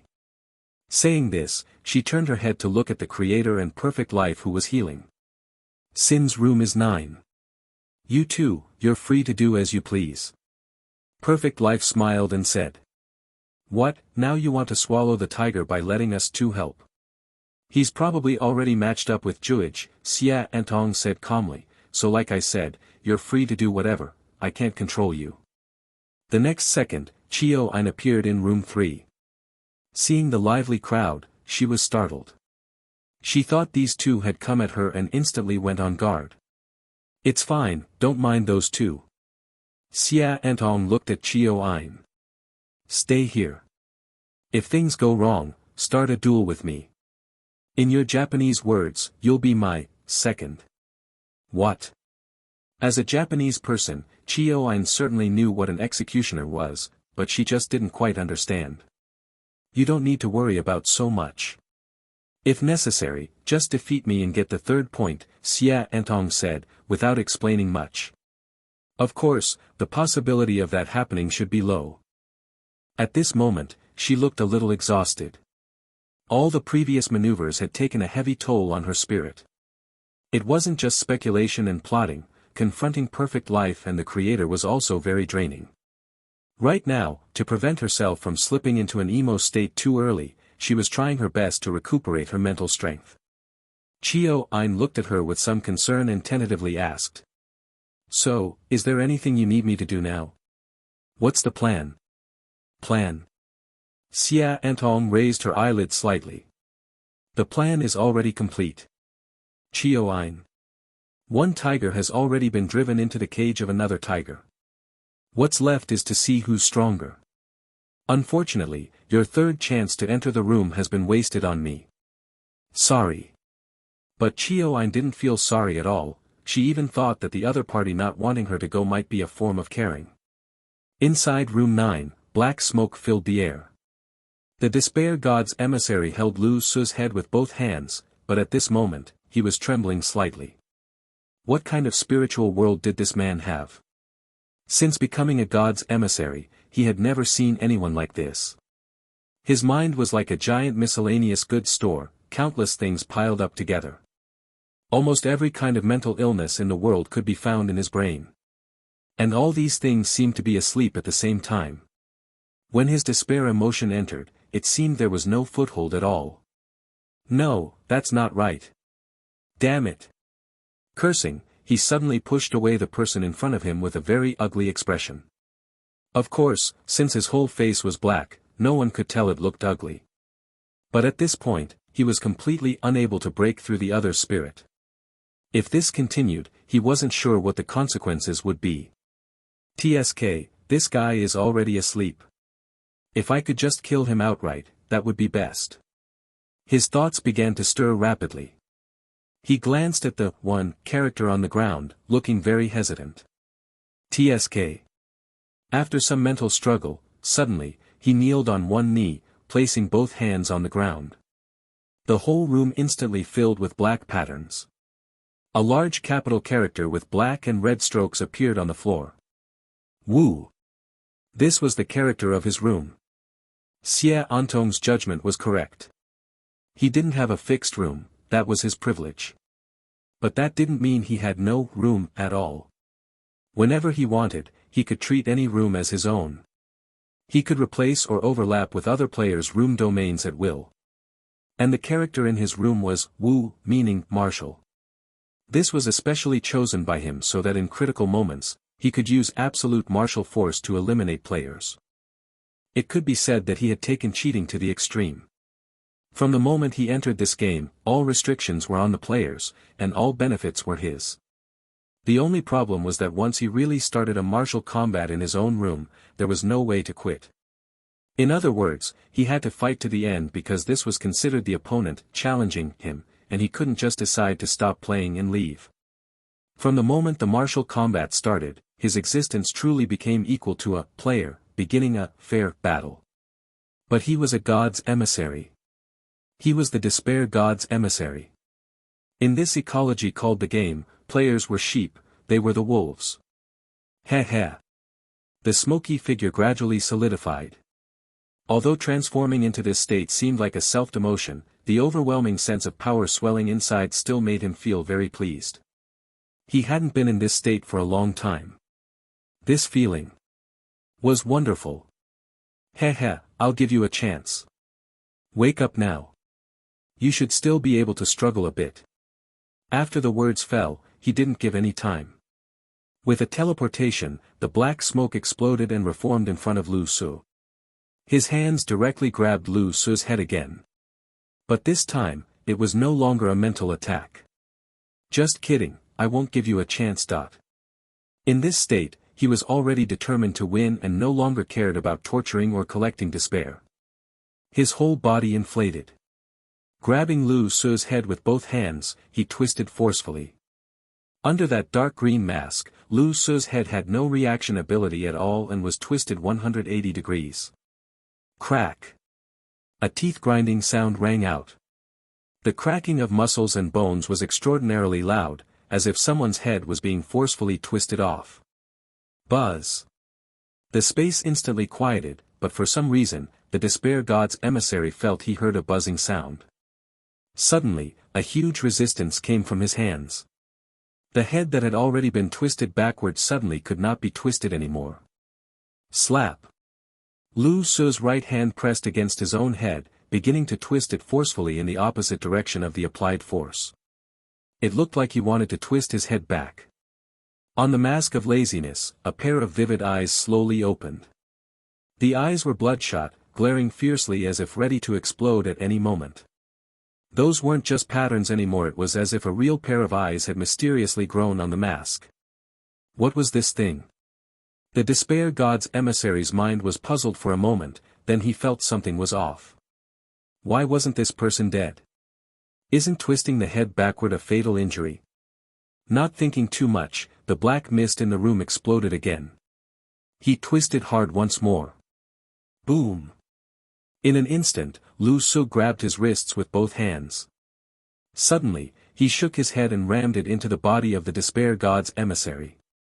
The despair god's emissary's body responded and turned into a black beam, smashing into the room's wall. Black cracks instantly spread throughout the room.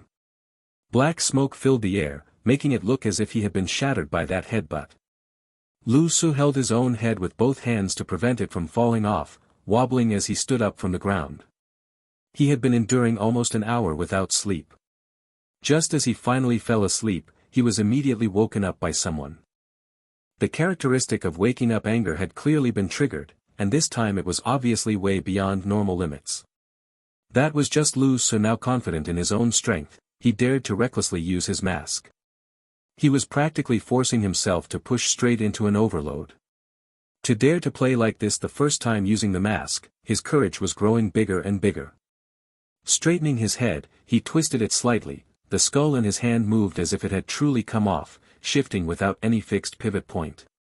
One hand pressed on his head, feeling the dislocated bones, and sensing that his head hadn't actually fallen off, he began to wait for himself to recover.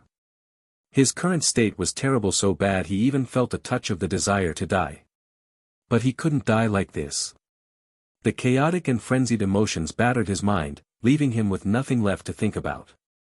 The only thing left was to fulfill the trigger state he had set for himself before if anyone woke him up, then kill.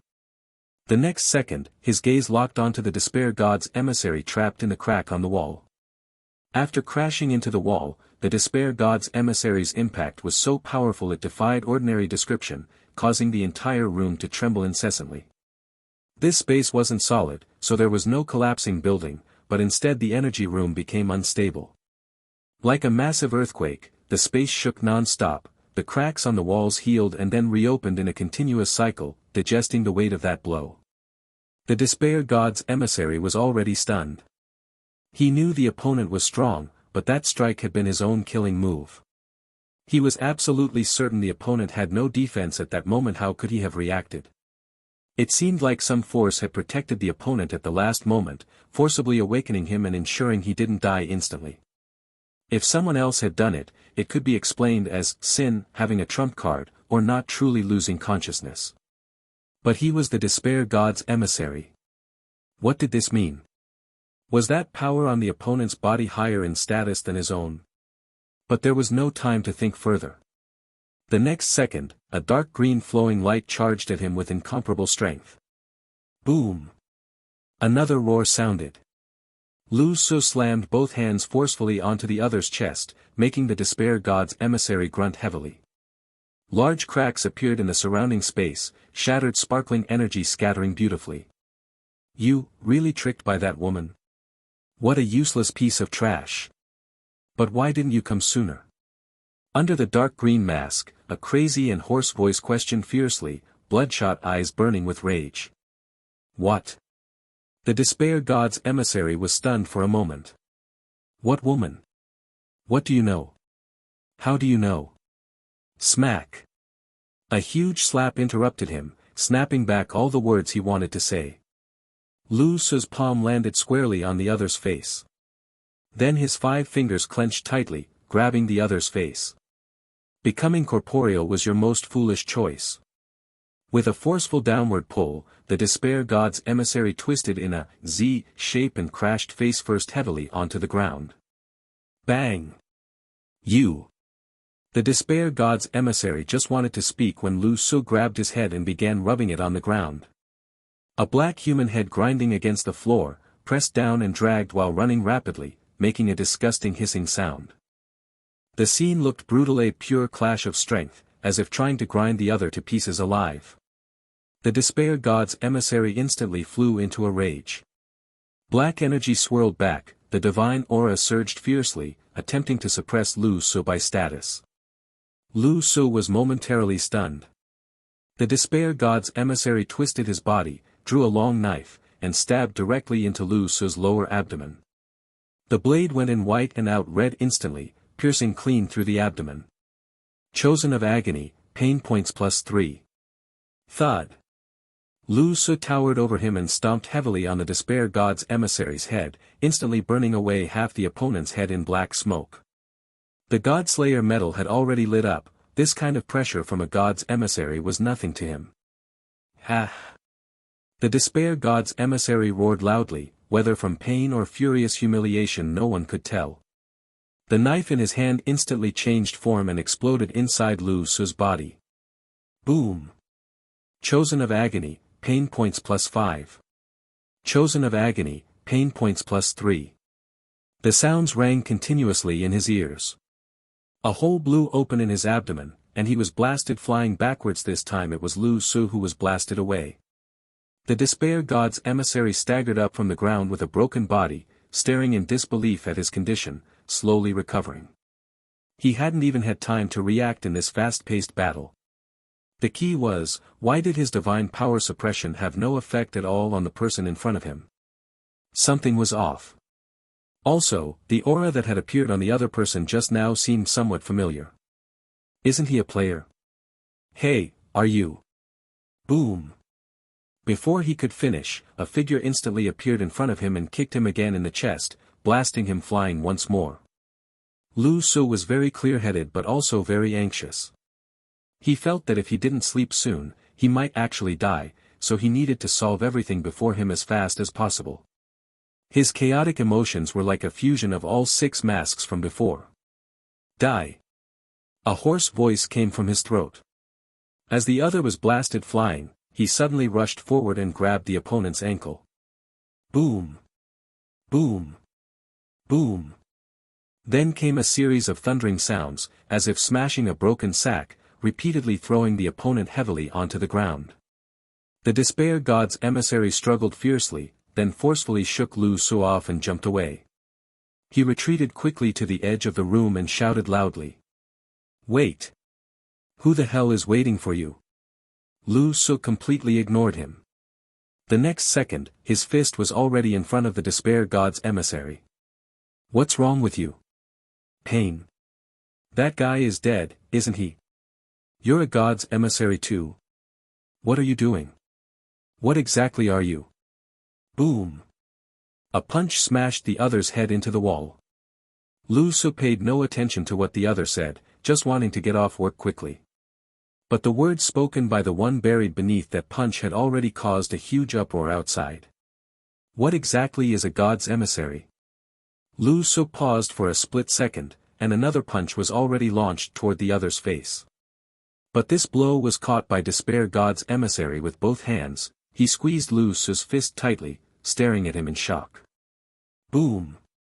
Lu Su's punch smashed into the wall.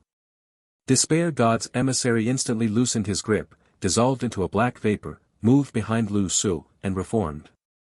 He looked at the back in front of him with a hint of disbelief and stayed silent for a long time. After feeling it out like this. This is too similar. This is a perfect match. This person before him absolutely has something to do with pain. That aura, that feeling of being completely unaffected by divine breath. Lu Su slowly raised his hand. His right wrist had already been broken and hung limply. He forced his wrist back into place with effort, producing an unpleasant crack, drank a vial of medicine, and waited for himself to slowly recover. He turned his head and looked at Despair God's emissary. The two of them briefly stopped fighting, neither spoke. Black energy swirled all over Despair God's emissary's body as he stared at Lu Su in astonishment and then spoke slowly. Let me formally introduce myself. I am Despair God's emissary. Can't you sense me? Oh no, another knowledge blind spot. What is a God's emissary? Chosen's paradise. Must have reached the level where it touches gods. Wait, what? Why does it seem like around sin he can come into contact with things we never see at other times? No wonder he's so powerful.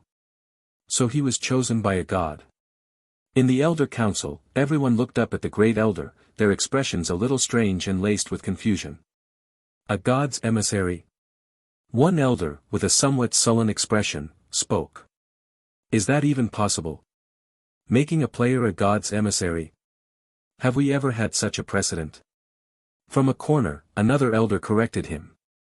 In fact, we still haven't been 100% certain that Sin is a player, right? More than that, we can't even be completely sure he's human. Because of the Despair God's emissary's words, the atmosphere in the Elder Council turned awkward. At this moment, the Great Elder finally spoke. Such things are not that rare. His murky eyes full of sighs, the Great Elder continued slowly. What does Chosen's paradise really mean? It's a paradise, a god's paradise, a place where gods select the nourishment they need, where gods pick the materials they want. For example, they want the tears and pain of the strong, they want the chastity of the virtuous to be corrupted, they want the despair of the optimistic, and so on. This has never been a paradise for humans, not even close. As he spoke, the Great Elder's voice grew mournful, as if recalling some heartbreaking memory. He calmed himself for a moment and then continued slowly. If a god wants to select someone among players to be their god's emissary, there's no fundamental problem with that. Theoretically, it's possible. Or rather, they can do whatever they want. A god's emissary is akin to a god's servant, yet also possesses tremendous power. The most central emissaries can even borrow their patron god's divine power. As for whether there have been similar precedents, to be honest, I don't know. Maybe there were, maybe not. It doesn't really matter. We all know of God's emissaries, and some of us have even seen them. Those things are hard to call human. They are energy forms stitched together by who knows what, at best appearing in the shape of a person. What the Great Elder said today sounded novel to many of the elders. Is that the true explanation of Chosen's paradise? No, I mean, brother, a brash elder in the crowd complained. Are there more things you're hiding from us? Just say them. We aren't new to this council. Why the constant secrecy? The Great Elder's silhouette suddenly looked desolate as he shook his head. His eyes flickered with shifting emotions. If anyone could see his face, they would notice his expression changing rapidly, like someone playing with different masks. It even felt as if many different people lived inside his gaze. Because I forgot. Whether I can recall it depends on luck. Even if I remember, I can't say whether I told you all before. The elders fell silent instantly. Compared to the Great Elder, they were all the young ones. They already knew there were problems and secrets surrounding the Great Elder. Enough of those useless things. A slightly gloomy voice rose from among the elders. I just want to know, what do you think? Do you believe this Sin is a god's emissary? According to this Despair god's emissary, is he still a player? The Great Elder shivered, turned his head tremulously, and his eyes filled with despair as he looked at the elder who had asked. I don't know. But if it's true then, we're truly doomed. The elders fell into sudden silence, not understanding why the Great Elder's emotions had collapsed so completely. After a few seconds, some of them began to react. Chosen's paradise is not a paradise for humans, it is a god's paradise. The superpowers and benefits gained from it are bait lures humans must swallow. Though people haven't realized it yet, one day they will. This game will not bring hope, only despair. But if someone among players can be chosen to become a god's emissary, humanity's view of the game will be irreversibly corrupted. The very justification for resistance could vanish. Participating in the game and trying to become a god's emissary might be seen as the righteous path. It's like a band of invaders who were supposed to massacre everyone, forcing people to fight to the death. But now they offer another route: join us and you won't die. The elders who had come to understand this began twitching with fury. At this moment, although Despair God's emissary was clearly still inside the game, he had already spread despair outward. Aren't you going to say anything? I am Despair God's emissary. Pain. God's emissary. Lu Su walked slowly toward him and placed one hand on the other's shoulder. Feeling that thick, like aura, the smile on Despair God's emissary's face deepened. I didn't expect an extra reward. I said it, how could a player possibly be at this level?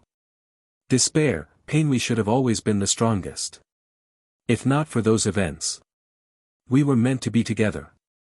The Chosen of Despair spoke, unconsciously letting down his guard as he began to ponder some questions with confusion. Strange, but why are you counted as part of the player faction this time? And even first place? What's going on? Also, has Agony really died? From what I know, Despair should have only fallen into slumber. Then he lowered his voice even further, speaking in a whisper that only Lu Su could hear. Of course, it's also possible he's about to disintegrate, but these things aren't certain. After speaking, he gently patted Lu Su's shoulder, as if he had shared some secret information. He was quite different from the other beings Lu Su had encountered before. When discussing the god, Despair, he seemed to have no taboos whatsoever. Instead, he was extremely unrestrained, suggesting that among divine messengers, he was one with a special status. Lu Su's dark green mask showed a somewhat bewildered expression, then he frowned. He placed one hand on the other's shoulder, and at this moment they actually looked like they were buddying up, their relationship inexplicably appearing quite friendly. Continue. Continue what? Keep talking. Talk about what? The Chosen of Despair said bewilderedly, not understanding what this person was talking about. Lu Su frowned.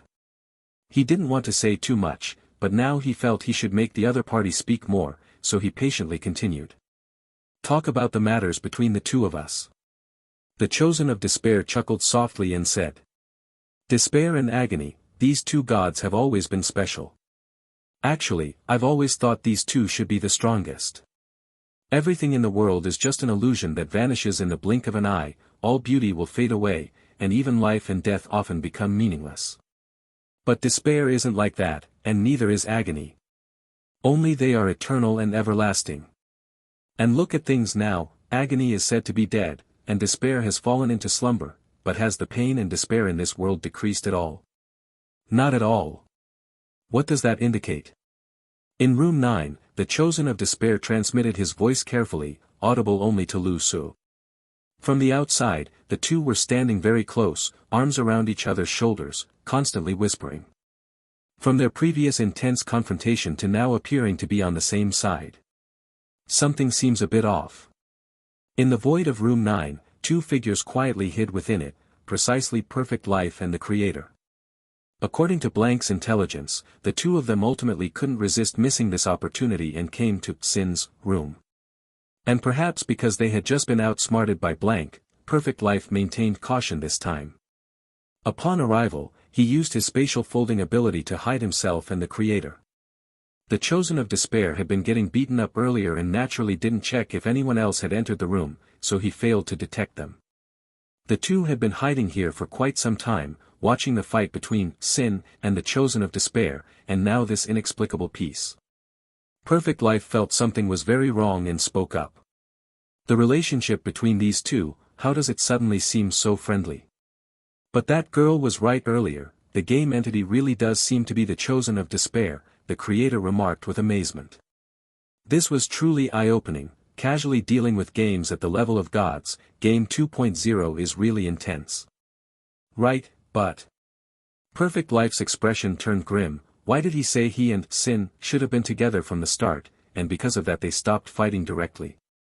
Involuntarily, his mind began frequently recalling the worldwide speculation about Sin before, guessing that he might be some kind of game infiltrator. Looking at it now, a divine messenger. If in this game, Sin and the chosen of despair are working together, that would be truly despairing. Do you think Blank anticipated Sin's situation? Perfect Life said with a grim expression. She did anticipate it, the Creator said. Perfect Life? What? Didn't she say, no one knows what Sin will do? The Creator said with a chuckle. Isn't this? As expected, no one could have predicted it. Perfect Life. Buddy, this isn't the time for comedy routines. Perfect Life felt somewhat speechless. He didn't have the Creator's completely carefree attitude. Right now he was already thinking about how to deal with both Sin and the game simultaneously. This might be quite difficult to handle. It indicates our opportunities are great.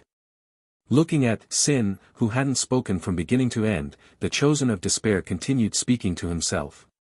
Incidentally, he forcefully clenched his fist, looking very ambitious. Lu Su. This guy has provided me with many ideas I hadn't considered before. What exactly are you? Lu Su spoke up. What? I mean, before becoming this divine messenger, what were you? Human. Or something else? Huh. The chosen of despair was instantly stunned. What kind of question is that? I've always been a divine messenger, what do you mean before and after? You're a bit strange. Lu Su. According to this meaning, he's another naturally born entity then. Actually, I'm also quite curious about what state you're in right now. The chosen of despair looked Lu Su up and down. Why did you become a player? What happened? And there aren't really any benefits either, being a divine messenger and harvesting directly is much better. Also, has Agony really died? Can you talk to me about it? I've told you so much already. The chosen of despair began trying to get closer, continuously asking questions. The dark green mask slowly lifted as Lu Su glanced at him, then beckoned with his finger, signaling him to come closer. The chosen of despair immediately leaned in, and Lu Su whispered in his ear. Is there nothing else you want to say? What? Say what? The chosen of despair was almost at his breaking point. Oh. Lu Su simply nodded, then slowly reached one hand toward the other's head while gradually leaning close to his ear.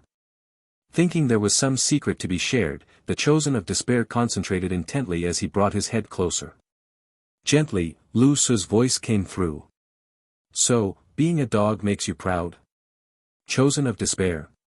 He didn't have time to react before, in the next second, a teeth-grating tearing sound erupted. Lu Su grabbed his head with one hand and his body with the other, forcefully pulling them apart. Having endured his morning grumpiness and wasted so much time talking, he could finally continue fighting.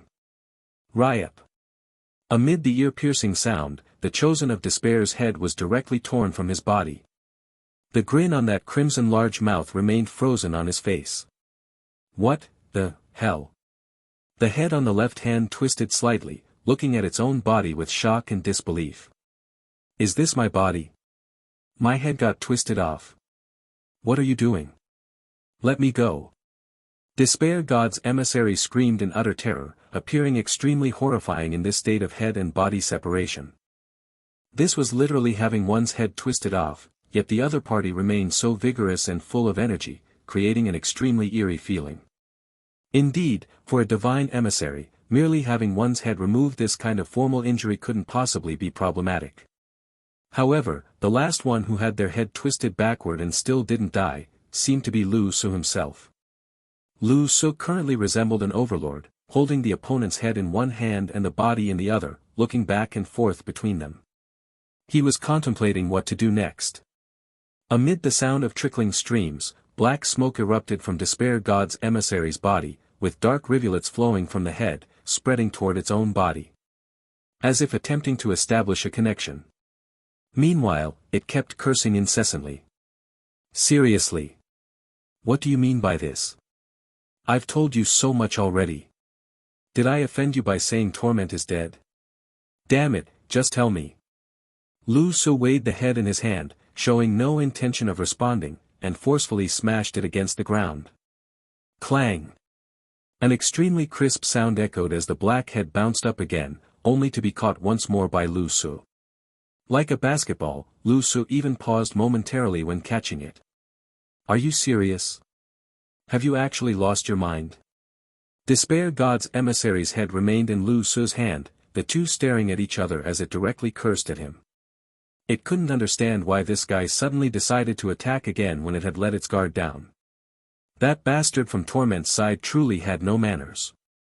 Suddenly, intense energy fluctuations rapidly emerged throughout the space, as if the space itself had been split into two sections, stretching and extending outward.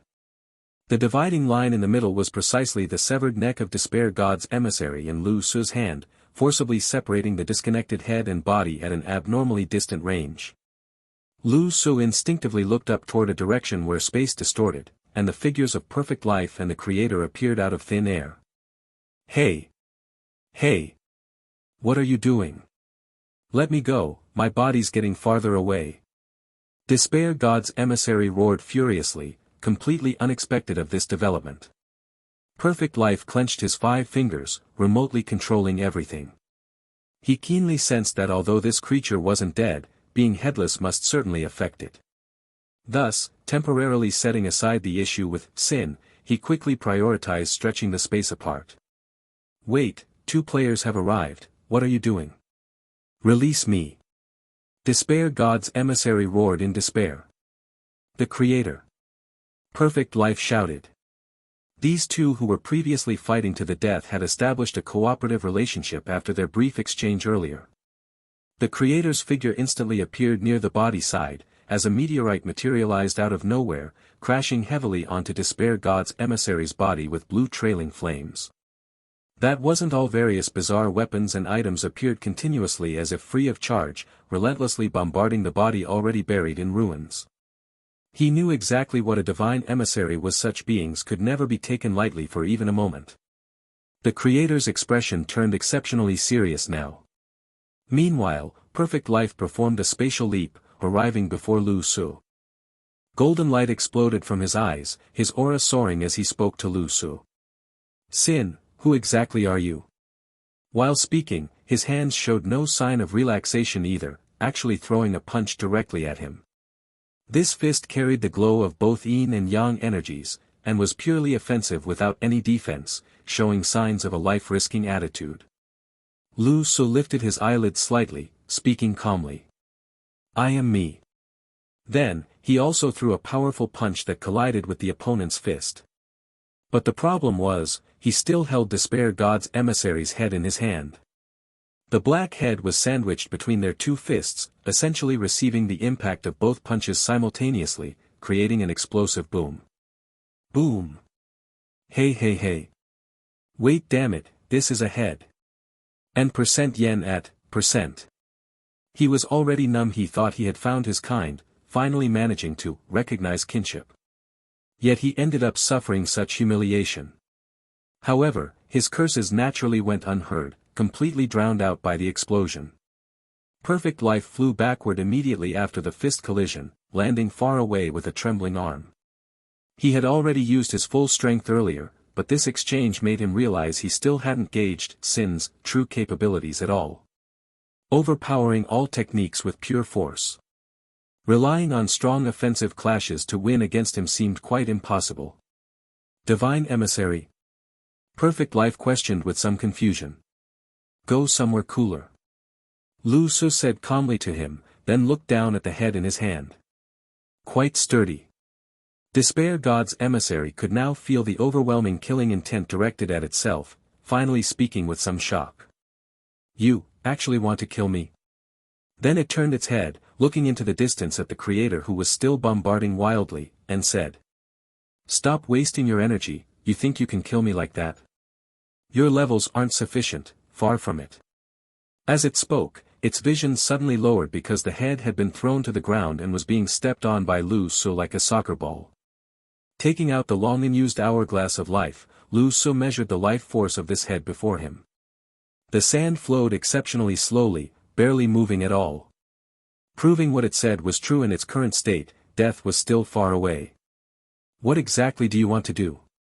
You should know this can't kill me.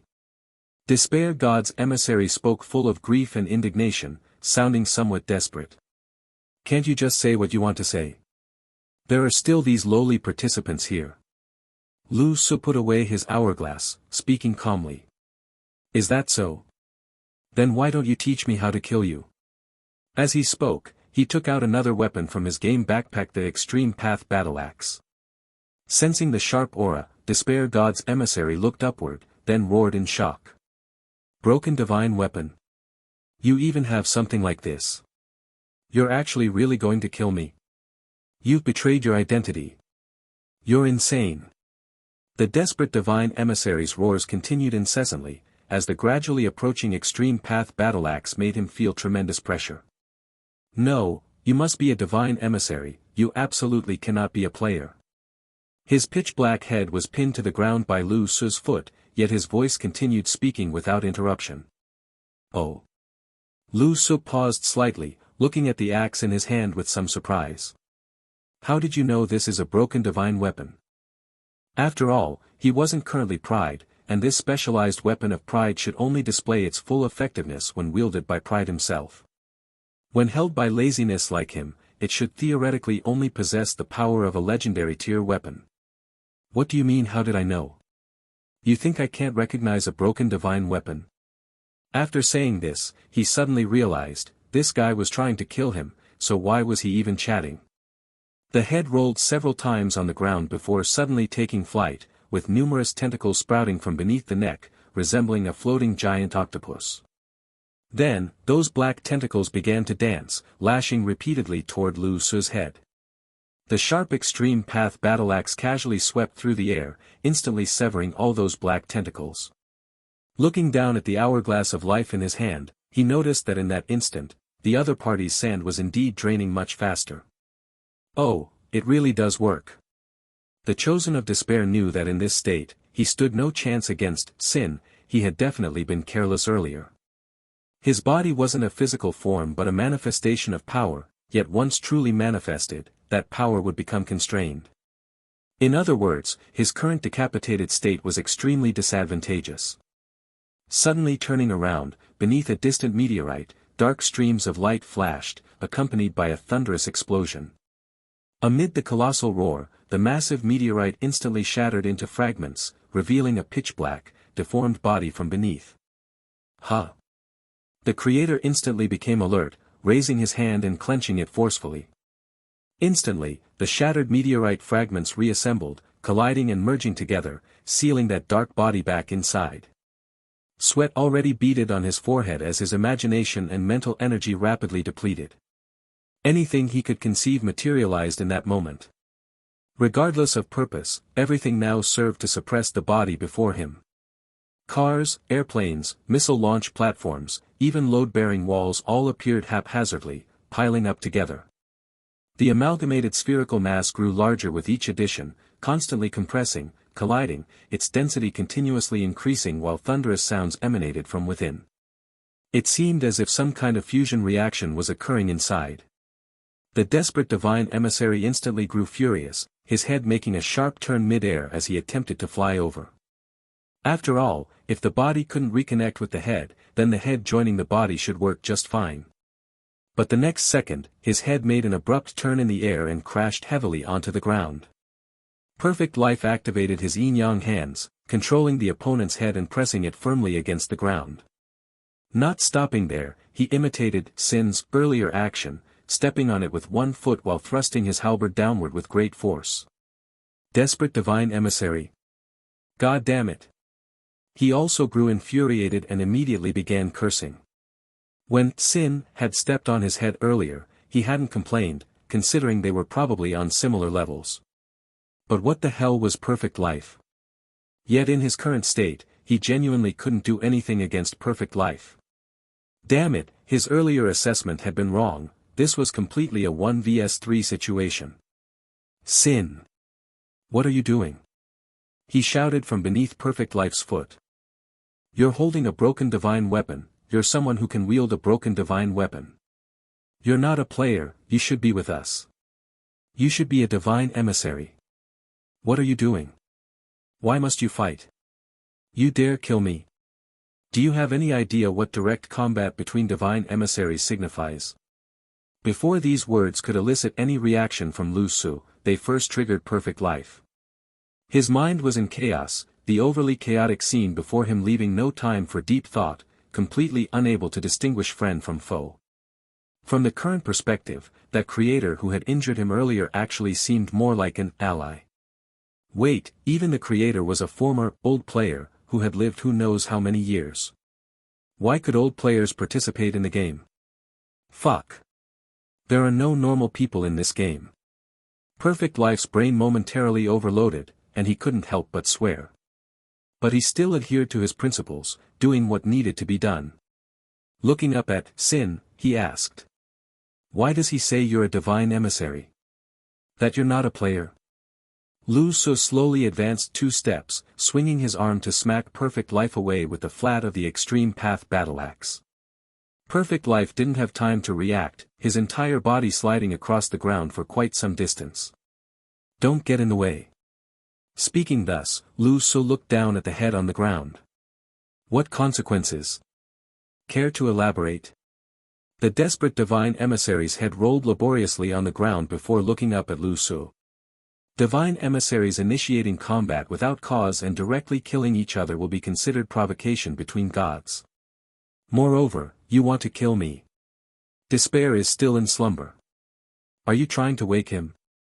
Has Torment truly died, making you lot lose all discipline, or is he not dead and this is his directive? The desperate divine emissary now faced reality, that Sin, before him clearly wasn't on his side. And seeing the other's completely unrestrained demeanor, he could only resort to threats proactively. Lu Su gradually came to a stop. Declaration of war. The desperate divine emissary momentarily froze, thinking the other had been acting out of ignorance. Obviously. You didn't even know this. Besides, killing me brings you no benefit, and you might not even succeed. I truly didn't know. Lu Su shook his head. But, is this the consequence? Isn't this, inevitable anyway? Desperate divine emissary. What did he just hear? The next second, that lazy face before him instantly turned ferocious again, both hands raising the battle axe high before swinging down with tremendous force. Boom! The golden axe blade sank halfway in. Within the hourglass of life, the sand began draining rapidly. Ah! The desperate divine emissary began screaming miserably as, simultaneously, the aura of despair throughout the room grew unprecedentedly powerful. "Stop, you fool! He is awakening, you cannot." Thump. A dull sound echoed as Lu Su raised his foot and stomped down, firmly pinning the head beneath his foot, then lifted his axe high once more. Boom! Another axe strike came crashing down. Crack! This time, the head beneath his foot was visibly splitting in two. Moreover, black smoke began pouring intensely from the fractured area, emitting fierce sizzling sounds when it met the golden axe blade. This caused the sand in the hourglass of life to drain with abnormal speed. "You, damn you!" The despair emissary's roar now carried tones of genuine despair. Before today, his plan had been to bring despair to others, to harvest their hopelessness. He never imagined that he would be the one receiving despair from someone else. This was essentially self-production and self-consumption. He is awakening. My freedom, my independence. The despair emissary before them gaped wide-mouthed, his head completely split open, clearly on the verge of destruction. His power was evidently failing to sustain him, and the other body parts on the side had now fallen silent. Even without the creator's suppression, there was hardly any resistance left. Yet, just as he seemed about to die, the entire room's atmosphere grew exceptionally powerful, as if he had become the center of this space. Perfect life stood behind Lu Su at this moment. Though he had been sent flying by an axe blow earlier, considering that Sin was indeed dealing with that despair emissary, he had no intention of launching a sneak attack from behind. No matter how many suspicious points Sin had, at least for now, dealing with that black entity took higher priority. But now, as Sin shattered the arrogant emissary beneath him with 3 axe strikes, he felt something was terribly wrong. His yin-yang hands technique told him that an exceptionally terrifying presence was brewing within this room. That sensation made him tremble, even causing his hands to shake slightly. He felt he could no longer continue his calculations, the backlash this could bring might be more than he could bear. Coupled with the emissary's constant shouting about, "He is awakening," Perfect Life had a very bad premonition, wrapped in thick foreboding. "Is this right? This doesn't feel right." Sin. He suddenly looked up, gazing at Lu Su's back. "Should we reconsider?" "Wait." But Lu Su couldn't wait any longer. The side effects of the laziness mask were constantly tormenting him. In reality, he only appeared strong now, it was purely combat instinct taking over. He was forcing himself to stay awake, pushing out his morning grumpiness to gain powerful strength. But every additional second he resisted, he felt he might be forced to shut down at any moment. Boom! Without the slightest hesitation, the 3rd axe strike came down. With a deafening roar, the entire room instantly plunged into pitch darkness, so black you couldn't see your hand in front of your face. At the center, where Lu Su had struck down the despair emissary, terrifying light erupted as if something had been annihilated. The powerful energy impact sent Perfect Life flying backward, smashing him into the wall. In the distance, the creator instantly produced a fire starter, holding it up while cautiously observing his surroundings. He had received relatively minor impact. He too felt extremely uneasy, carefully scanning the environment. That feeling of being completely suppressed made even breathing difficult. His heart trembled violently because of this overwhelming divine power pressing down from the depths of his soul. He was all too familiar with this feeling. Back in that prison, facing life every day. In the faint light, he could see Sin standing motionless in the room's center, hands resting on his axe. His front was covered with horrific wounds, crisscrossed with strange cracks like countless small snakes crawling over his body. No blood flowed from these black fissures, but this condition terrified the creator even more. At this moment, Lu Su showed no trace of energy leakage. He looked as if he was standing there, already dead in battle. And now, Perfect Life also seemed to make no movement. This is bad. Whoosh! A sinister wind blew through, suddenly extinguishing the torch in his hand. At the room's center, a pale blue light point ignited, illuminating the space. The creator froze instantly, thought for a moment, but decided against lighting another flame. He could roughly sense it. The despair emissary was dead. How truly amusing. A distant voice slowly emerged in the room. Lu Su gripped his axe, motionless. The pale blue light point before him flew toward him, gently touching his mask. Instantly, several cracks appeared on the dark green mask.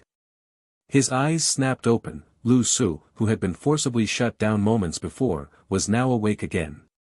Violent energy momentarily scattered out but was immediately suppressed back by that despairful divine power. Lu Su slowly raised his head, his eyes initially drowsy, but upon seeing the pale blue light point and the room's complete darkness, his gaze instantly turned sharp. As if all laziness had been swept away completely. You know who I am, don't you?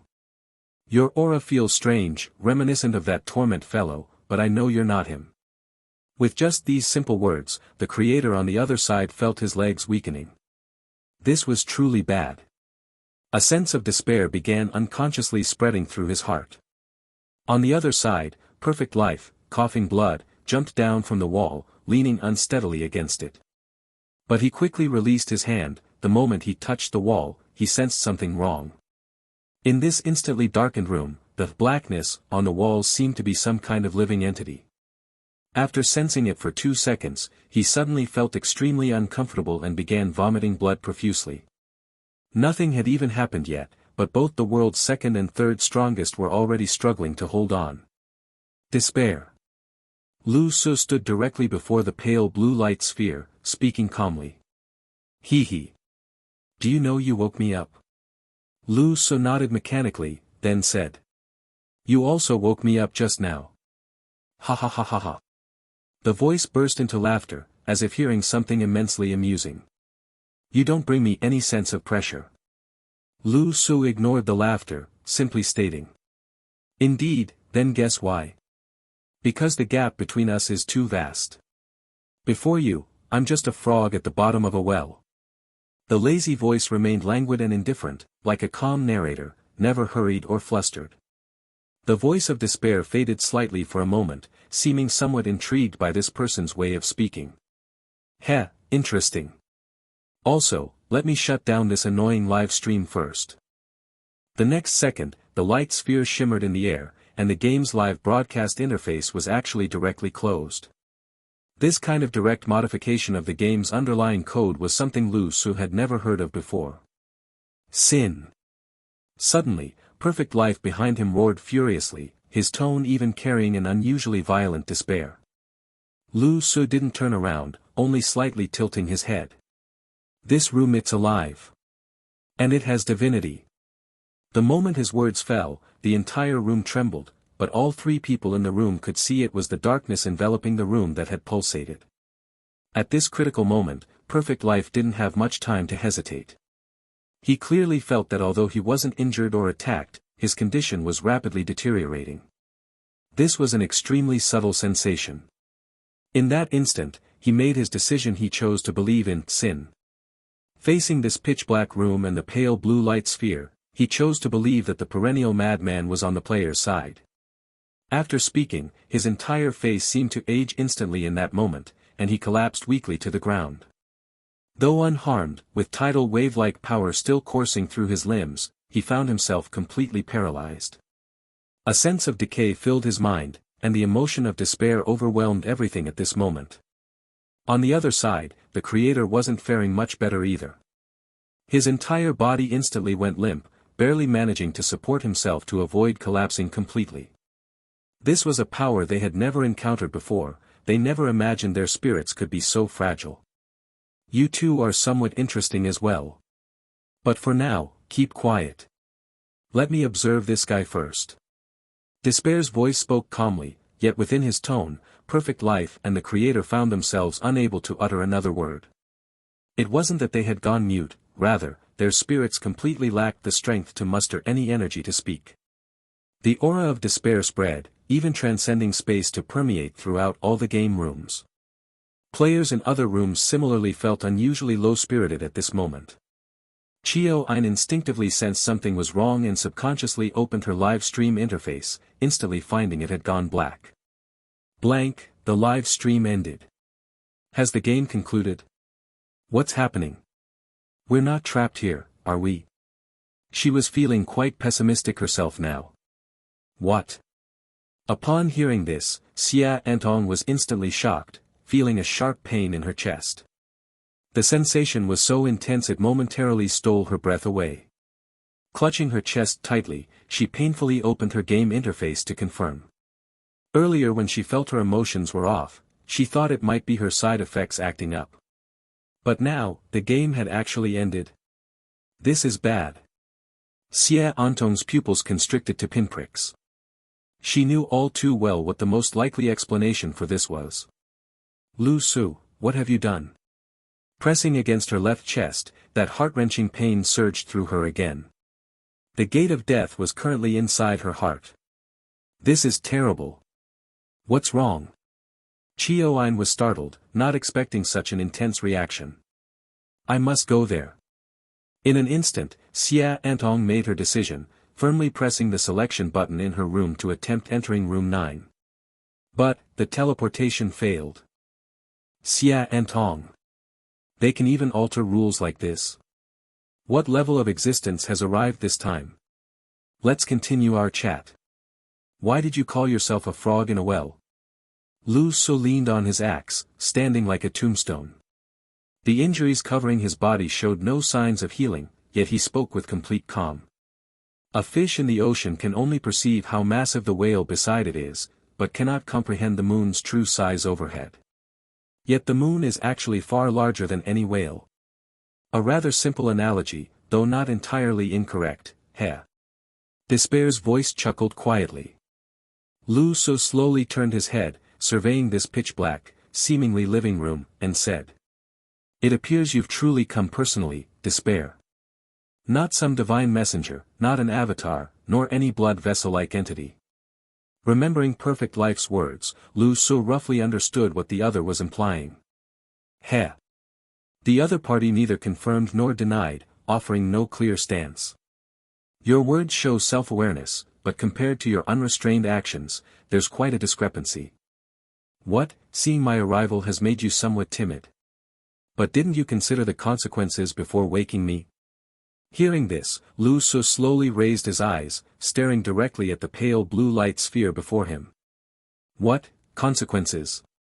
I woke you up, so what? You're here, so what? Perfect Life.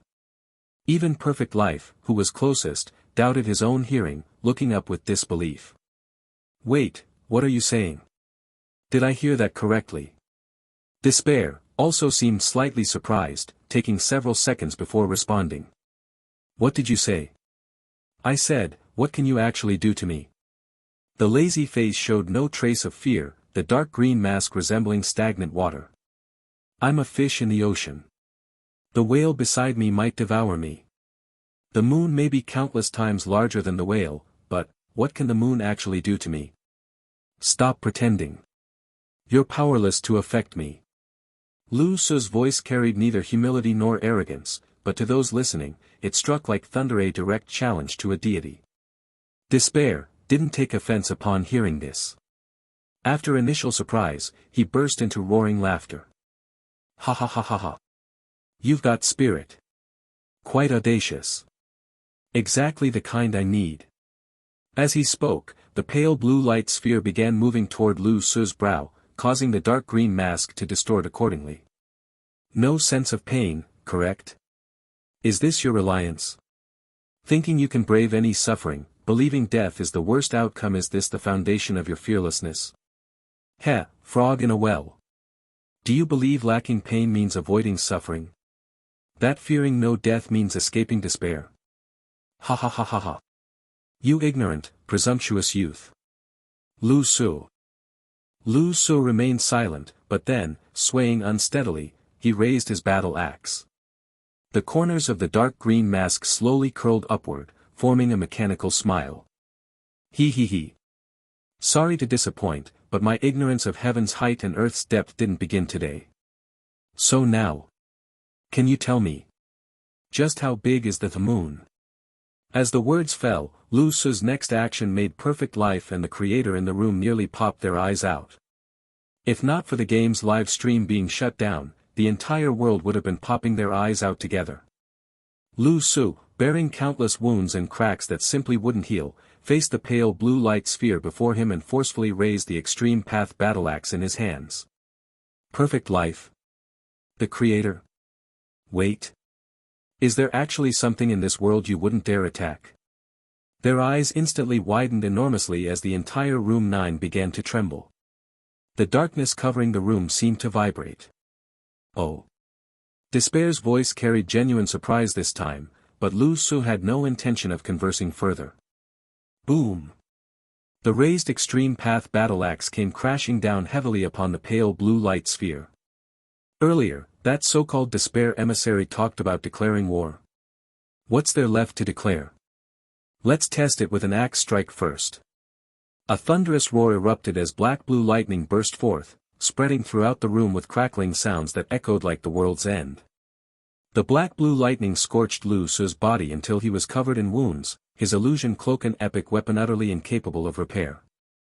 Beneath tattered clothing lay exposed flesh, with charred cracks seeping with despair's aura.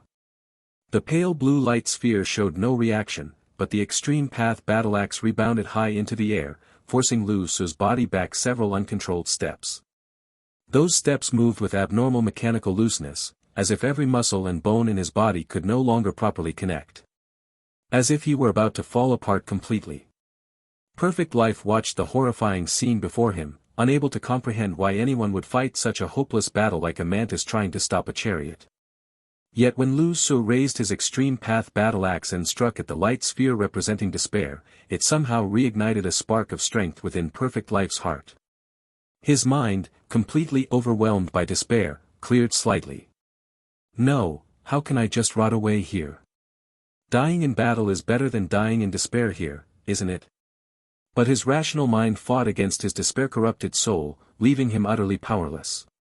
His hands pressed desperately against the floor as if bearing a mountain on his back, straining to push himself up.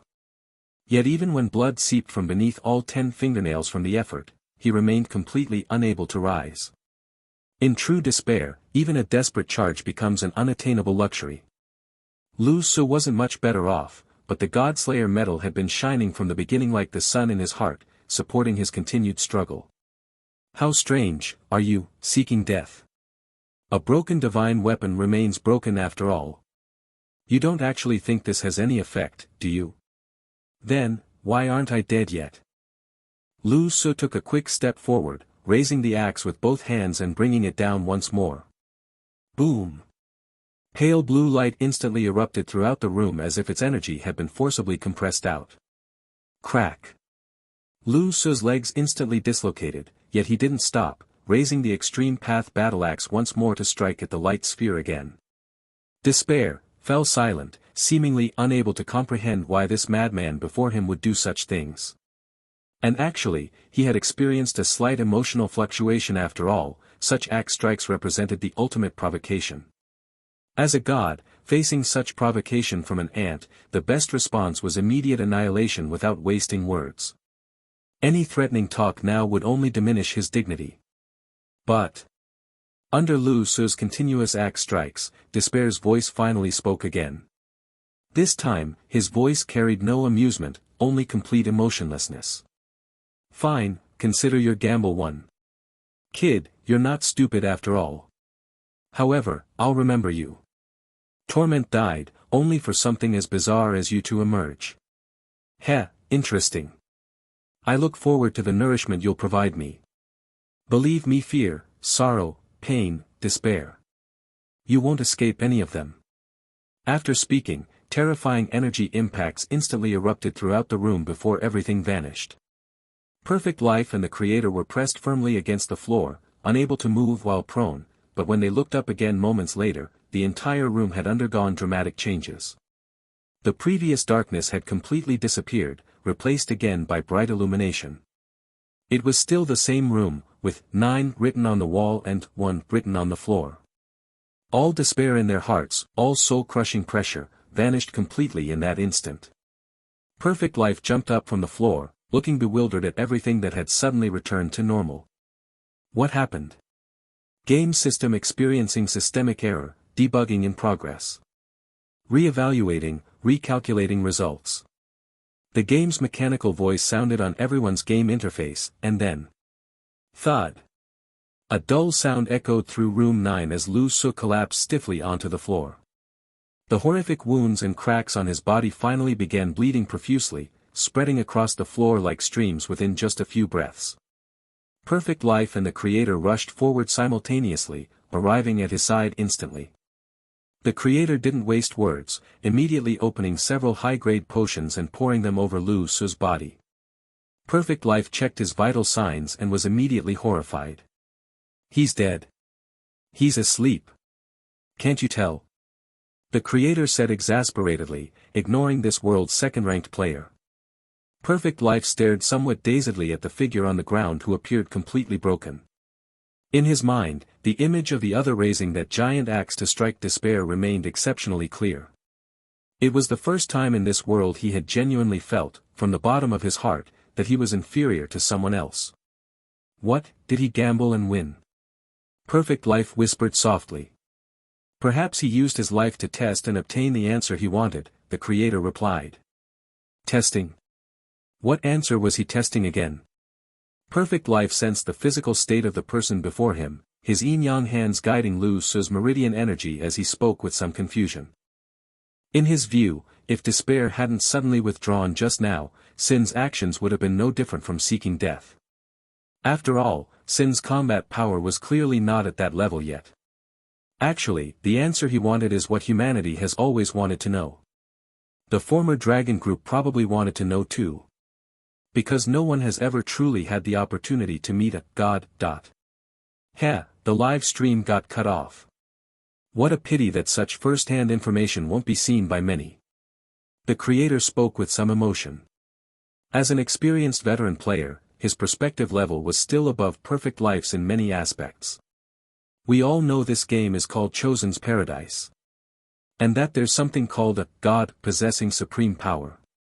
But we don't know the exact relationship between gods and the game itself. If it's truly complete manipulation where gods can do whatever they want, then all our current efforts are meaningless. We might as well just pray to gods and Buddhas early on. But Sin's actions just now were absolute provocation to see whether a god of despair's level can truly do whatever they want.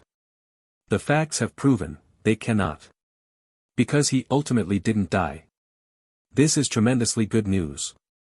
If the game stream hadn't ended, the Dragon Group members would probably be laughing with joy. This represents a glimmer of hope.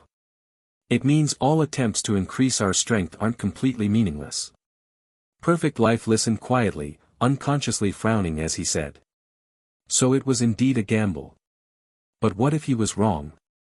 If gods truly exist, wouldn't it be normal for them to do whatever they want?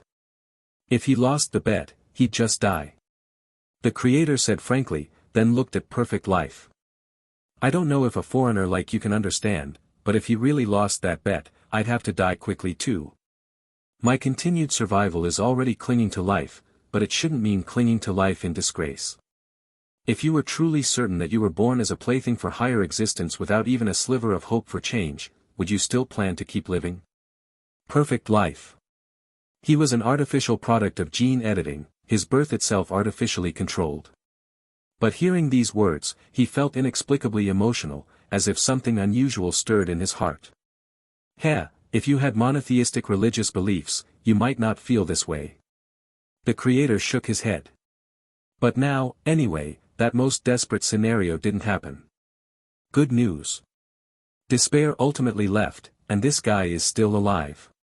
Perfect Life nodded silently, seeming to understand somewhat, murmuring softly to himself. After enduring despair, hope will come. That's what this means, right? The Creator. You foreigners are quite good at double meanings.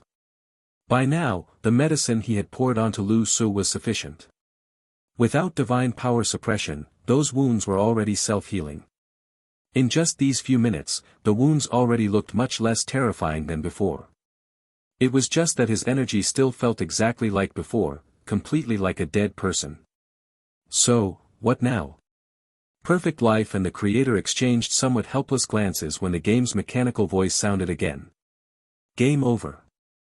Due to special circumstances, this game session has crashed and is considered cleared by all remaining players. Because of the special crash circumstances, all 4 players who directly participated in the game crash will receive perfect clearance evaluations. All remaining players will also receive bonus rewards. There is no game world to explore, so the game will automatically end in 10 minutes.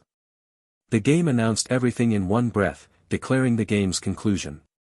Those still conscious were stunned. Perfect Life habitually calculated with his hands. This voice should be real, right? Doesn't seem like something else. Since it had been Despair's divine voice before, he now maintained constant suspicion toward the game's voice. Should be fine. Surprisingly, we even got extra perfect clearance slots. After the creator spoke, the entire room suddenly began shaking violently, like an earthquake. The room elongated and expanded, its area growing as players from other rooms appeared here one by one. Chio Ein, Xia Antong, Jiu Tian and others appeared successively, everyone looking somewhat surprised as they gazed at each other. Unexpectedly, in this hellish mode of extreme danger, all 8 people had survived. Those from outside room 9 didn't even know what had just happened, only that the game had suddenly crashed.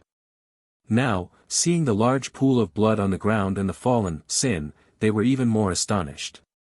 Especially Jiu Tian, whose eyes had now cleared, filled with complete confusion. Actually, from the moment Despair left, his mind had already recovered, as if all chronic ailments had directly disappeared. For him, world time had skipped from when he accepted the battle with the game entity until now when he opened his eyes. What happened? Chioine was also somewhat astonished, examining everyone present. But Xia Antong, the moment she arrived here, looked toward Sin, roughly understanding what had happened. Probably another narrow escape from death. Everyone remained silent, no one breaking the quiet, but now the most unlikely person to speak actually started talking. Lu Su sat up from the ground like a corpse returning to life, stiffly raising his head to look around. Is it over?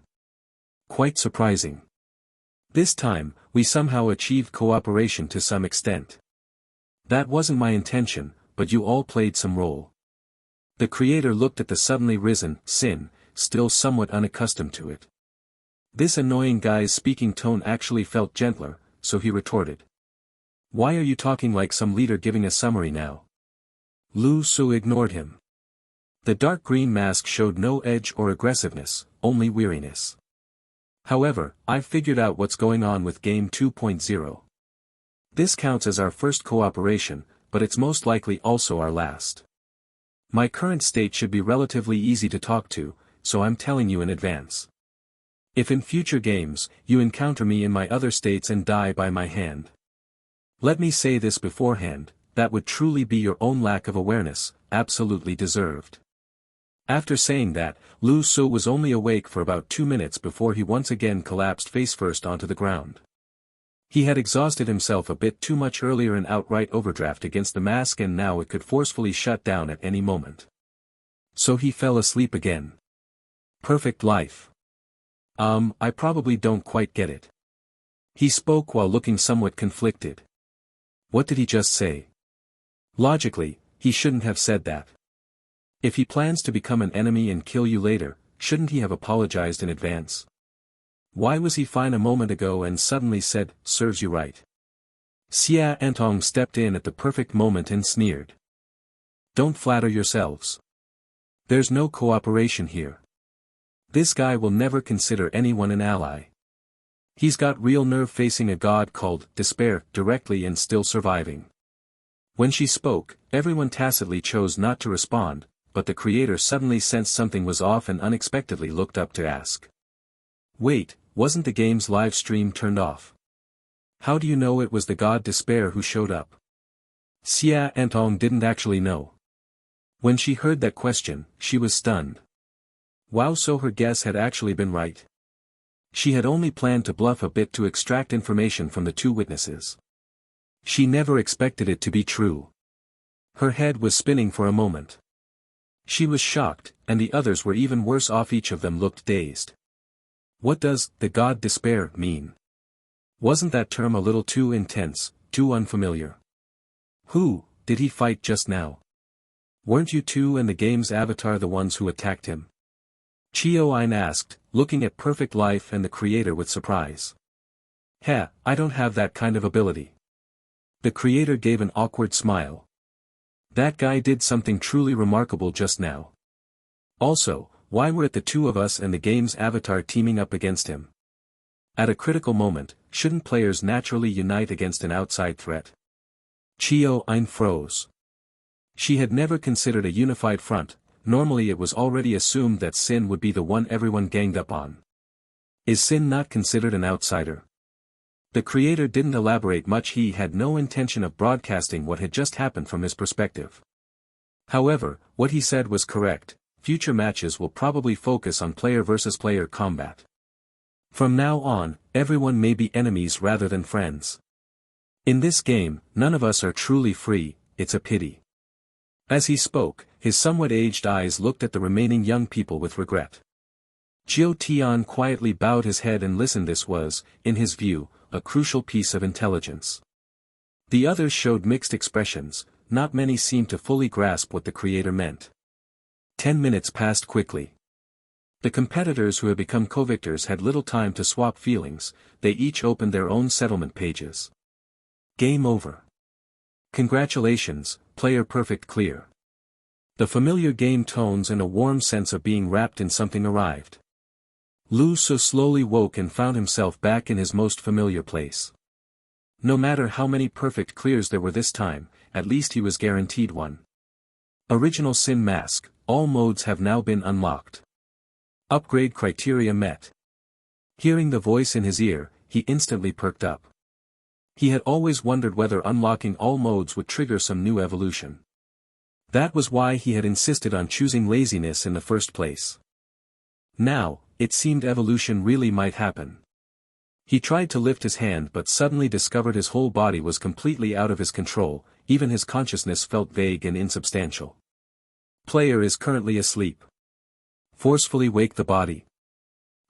Forget it. Lu Su realized he was still asleep. The side effects of the laziness mask were just too overbearing. He thought about forcing himself up through sheer wake-up anger to reclaim his combat strength, then removing the mask afterward. Wouldn't that avoid the side effects? No matter what form he was in, he couldn't escape the side effects. He had to endure them all. Use a portion of current game reward quota to upgrade the mask. Yes. A007, Soul of the Seven Deadly Sins, has been promoted to S025, Heart of the Seven Deadly Sins. Description: you have seen 1,000 sales and understand the fundamental sins of human nature. You can now dance with them. Effect: you can use the normal mode of any mask, and begin to explore the great power of overload. Currently overloaded sins: greed, wrath. Currently possessing exclusive sin weapon, pride, weapon, extreme path battle axe. The Heart of the Seven Deadly Sins can transform into any form for player use. Its strength and level increase together, and it is not affected by lower-tier divine pressure. All damage to the Heart of the Seven Deadly Sins has been repaired. Let me ask, if I overload every sin form, what happens? Lu Su hurriedly asked.